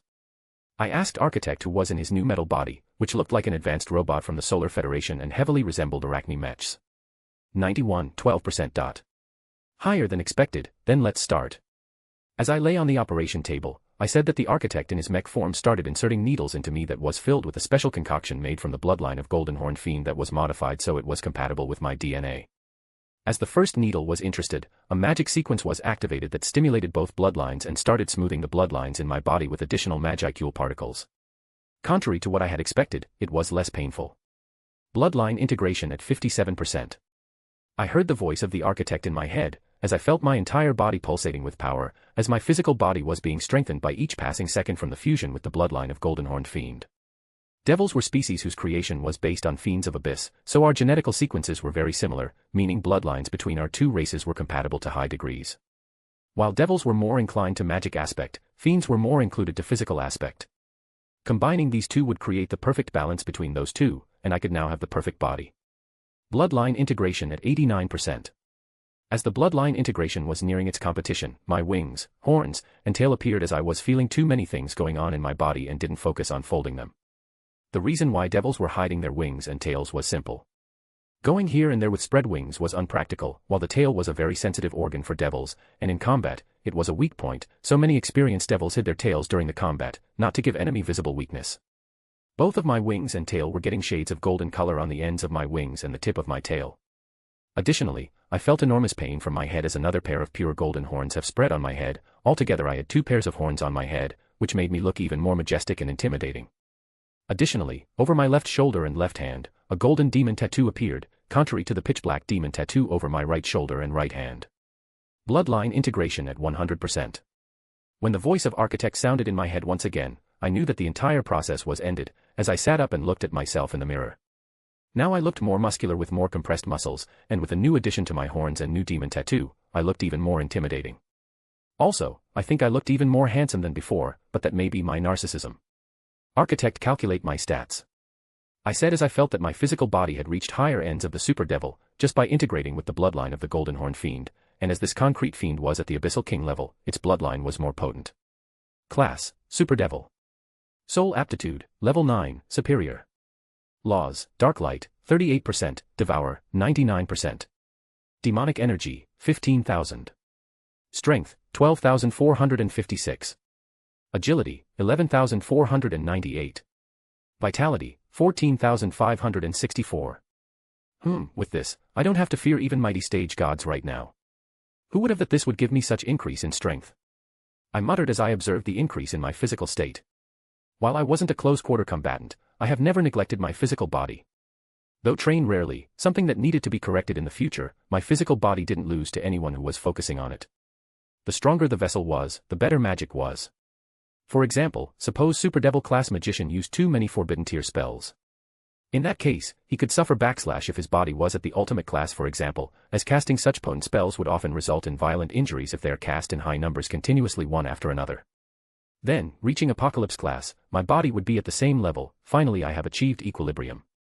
I grinned just by thinking this. Architect, how is the construction of the Universal Gate going? I asked Architect. It is done. Now only waiting for the activation. Traveling between 2 universes for low-ranking people was troublesome. Several common methods could be used, and first was to find a natural gate or some kind of artifact that every universe had. Second was to reach Exarch level, and one could create a gate on his own. Third was to build 2 universal gates. One would be in a destination where you want to go, and the other is one from which you are departing, but this method is rather unreal as you need someone on the other side to do the same thing, as the gates needs to be built in a specific way. Fortunately, I could contact Bibi Dong through the tarot card and give her instructions on what to do, which made things very easy. Then call everyone involved and inform them that we are departing. I commanded as Architect departed away. Sir Zex did an excellent job as the acting emperor, and I believe that he would do a good job in these 200 years that I would be away. Time lapse between 2 universes was problematic, but that was due to fact that Doolo Universe never had a great old one powerhouse that could adjust certain aspects of the universe to some degree. Chapter 199, Doolo Universe, 1. Third POV. Doolo Plain, Unnamed Continent, Spirit Fortress. The Universal Gate is activating, Your Holiness. Said man dressed in black and his face is covered in a black mask to beautiful woman, who was Supreme Pontiff of the Spirit Hall, Bibi Dong. Behind her stood another man who had an extremely feminine voice and a feminine appearance and wore black golden armor, while his hair is tied into a high ponytail. Good, Ghost Doolo. Said Bibi Dong as she watched the gate activating, and after it activated soon enough, several golden-clad figures walked out of the gate. At the same time, each lacking spirit energy, every person here sensed an overwhelming amount of power from them, comparable to the spirit saints, while several of them with more decorated armors were comparable to pinnacle spirit Doolo. Soon enough, a handsome dark-haired man appeared, whom pressure made every person hard to breathe. This pressure is stronger than that of limit Doolo rank 99. Probably already demigod. After this figure walked out, then another man in crimson black armor appeared, and compared to the tens of golden-clad figures he seemed like nothing. Absolutely nothing. No matter how Bibi Dong or her two retainers, Ghost Doolua or Chrysanthemum Daluo, looked at him, he was no different from the commoner just wearing fancy armor. But their instincts were screaming at them to run away as soon as possible. He is probably as strong as third-class god already, muttered Bibi Dong silently. She knew that Samuel Zentor's power system was about comprehending laws of the universe, meaning in later stages, they had extremely high combat prowess. In Doolo Universe, when one wanted to ascend as god, one needed three things: God's position, strength, and immortal chi. Then the ranks of gods were divided into the god officer, third-class god, second-class god, first-class god, and above them were god kings. Comprehending the laws in his power system was basically getting his own god position and immortal chi in one go, and one wasn't tied by god position. Then there were, of course, wild gods that were mentioned in ancient records. They were people who reached spirit ranks corresponding to the god ranks but lacked god position and immortal chi and were confined to the mortal plane. MCPOV. I looked around and looked at my custodians, exactly 500 of them, half of the entire Adeptus Custodes that I have brought with me. All of them have reached legendary class. I didn't know why, but probably because this universe had more complete laws, which dimensional gap didn't. Now I got this, which was a great boost for the forces of the Baator. Leonard August. I greeted her. Samuel Zentor. She greeted me back. Now you have made here a nice place for us. Ajuka comes here. I shouted as Ajuka came here with 4 custodians surrounding him, as I assigned him guards. Even though he was already Super Devil class, but alas, this was still hostile territory as the Spirit Hall didn't control the entire plane, and there were gods out of there and some very dangerous humans too. Bibi Dong, allow me to introduce Ajuka Beelzebub, current Magister of the Arcanotechnology of Baator, and one of the biggest genius Baator for centuries to come. He is in charge of constructing spirit technology and battle armors together with me. He was also studying your cultivation system and has found several interesting things. I hope you can show him his laboratory while we would have our chat somewhere in a nice place over a cup of tea. I said, as Bibi Dong nodded and soon Chrysanthemum Daluo came here. It is my pleasure, Magister Beelzebub, I hope we get along. Here Chrysanthemum will show you your place, which was prepared according to His Highness' requests. Said Bibi Dong as Chrysanthemum led Ajuka and 4 custodians away while talking with Ajuka about spirit herbs, which Ajuka was genuinely interested in. He was practically interested in everything as he wished to uncover secrets to everything. In a way, Ajuka was my scientific protege. Your Majesties, please this way. Said a man whom I recognized as the Ghost Doolua, while several custodians in perfectly orderly formation surrounded us under the leadership of Diablo and marched. Every member of the Spirit Hall that was here was a member of Bibi Dong's faction, and all were scared shitless seeing custodians marching, and even more when they saw people in the middle of the protective formation. Soon enough, we have arrived at a nice place with several chairs, and I sat down with Diablo standing behind me, while Bibi Dong sat opposite to me and Ghost Doolua stood behind her. Now, what is the state of things we have talked about last time, Zeoticus? She called me by my name, as I didn't mind it too much. Everything is done. Creation of the battle armor was far easier than I had initially thought, and I have brought with me 1,000 battle armors of various tiers. More precise information about them, you will find in guidelines. I also have brought custom-made battle armor for you and your loyal retainers. If something is wrong with them, Ajuka can adjust them. I said as Bibi Dong was almost speechless, and even Ghost Doolua, who was apparently a though guy, was frozen in shock. Here, look at this and use this. Ajuka said it should work even for you. I said as I threw several things to Ghost Doolua, who started reading the paper I threw him, as his hands trembled and soon Bibi Dong stood up and too started reading the paper before her eyes widened in shock. You should try it, that thing in the potion should greatly benefit your body, allowing it to bypass the age rule and form your first soul core even after you are way older than 40 years. I said casually as I started brewing the tea, while Ghost Doolua and Bibi Dong discussed what to do. Chapter 200, Doolo Universe, 2. Ghost, try this method. Instructed Bibi Dong, as Ghost Doolua followed the procedure that was written on the piece of paper I gave him. Ajuka was really genius to find such things. Among all researchers in Baator, he was most fascinated by human cultivators, as they were his beloved subject of research. When I gave him an opportunity to study the cultivation system of the humans in the Doolo universe, he was instantly hooked up and quickly found out similarities between several systems. Bibi Dong was kind enough to send some deceased specimens through the tarot card, so his progress was even faster than initially predicted.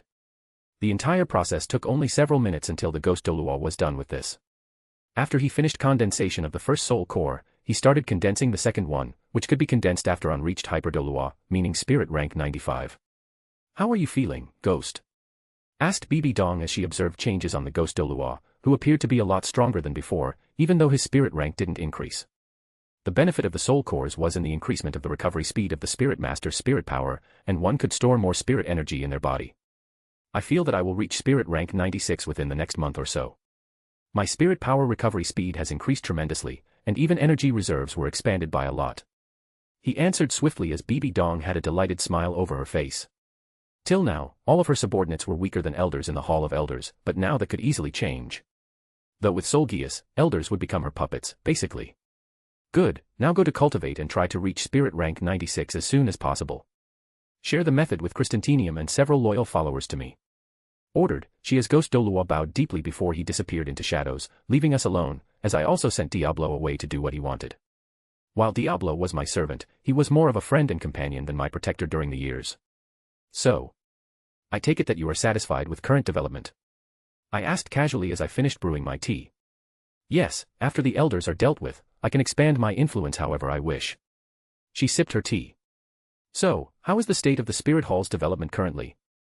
I greatly enjoyed my tea, and apparently, even Supreme Pontiff of the Spirit Hall enjoyed it too. I have started the exploration process, and currently, the Spirit Hall has found another continent and several subcontinents and large islands, where we have started constructing fortresses and cities. Also, I have invested a lot into recruiting orphans and people into Spirit Hall as the foundation for our new future army. That was a good strategy for a start. How about 2 empires? Did they notice anything? I asked about Star Luo Empire and Heaven Do Empire. No. How could they? Star Luo is eyeing Heaven Do Empire and has wanted to attack it for decades, as the Heaven Do Empire has been on a slow decline for a very long time. While Heaven Do Empire is a place where nobility is running rampant, and they are scheming against each other, while the imperial family is slowly losing their authority. Explained Bibi Dong. Of course, on the Doolo continent, several smaller kingdoms and nations existed, but they were completely insignificant and useless, not worthy of any kind of attention. Empires had the protection of several titled Dooluos, while smaller nations didn't have any, or in the rare cases may have a maximum of one. So the Heaven Do Empire is a place where nobles have a free playground. I asked with a grin and knew this was the chance. Yeah, in past years the Imperial Shui family started losing power and in turn, many noble families and clans started gaining massive influence in the empire. Especially the 7 sects of the empire. This then created a big conflict among several imperial generals and nobles which are still ongoing. Yeah, the typical scenario that could have happened in Baator if I was not cautious. Then this is going to be an excellent opportunity. Wait and let the Heaven Do Empire decline, afterwards, you can probably recruit several high-ranking generals to your cause. I said, to which she grinned. While systematically bribing anonymously nobles to cause disputes between army and nobles, while assassinating secretly who could be considered a threat and blaming it on either nobles or army. She finished my words, as I was amazed by her. She was really profound schemer and dangerous person, as she instantly saw the exact thing I wanted her to see and wanted to say. Exactly, but the real problem is the clans. While the noble has high political powers, the majority of them should be weak, right? I asked as she nodded. Then how do you want to deal with them? Especially with those 3. How were they called? I asked, not quite remembering some names. Blue Lightning Dragon Clan, 7 Treasure Glazed Clan, and Clear Sky Clan. As she said the words of Clear Sky Clan I started getting very uncomfortable, as my entire body was shaking violently and I knew what was happening. As the Fateless One, any kind of fate cannot be tied to me, but now, the universal fate in some way wanted to impose itself on me. Suddenly the fate algorithm activated out of nowhere, and I saw several visions of the possible future, as I coughed blood violently, as my demonic energy exploded and was depleted completely in several seconds. Zeoticus! Shouted Bibi Dong before I fell unconscious.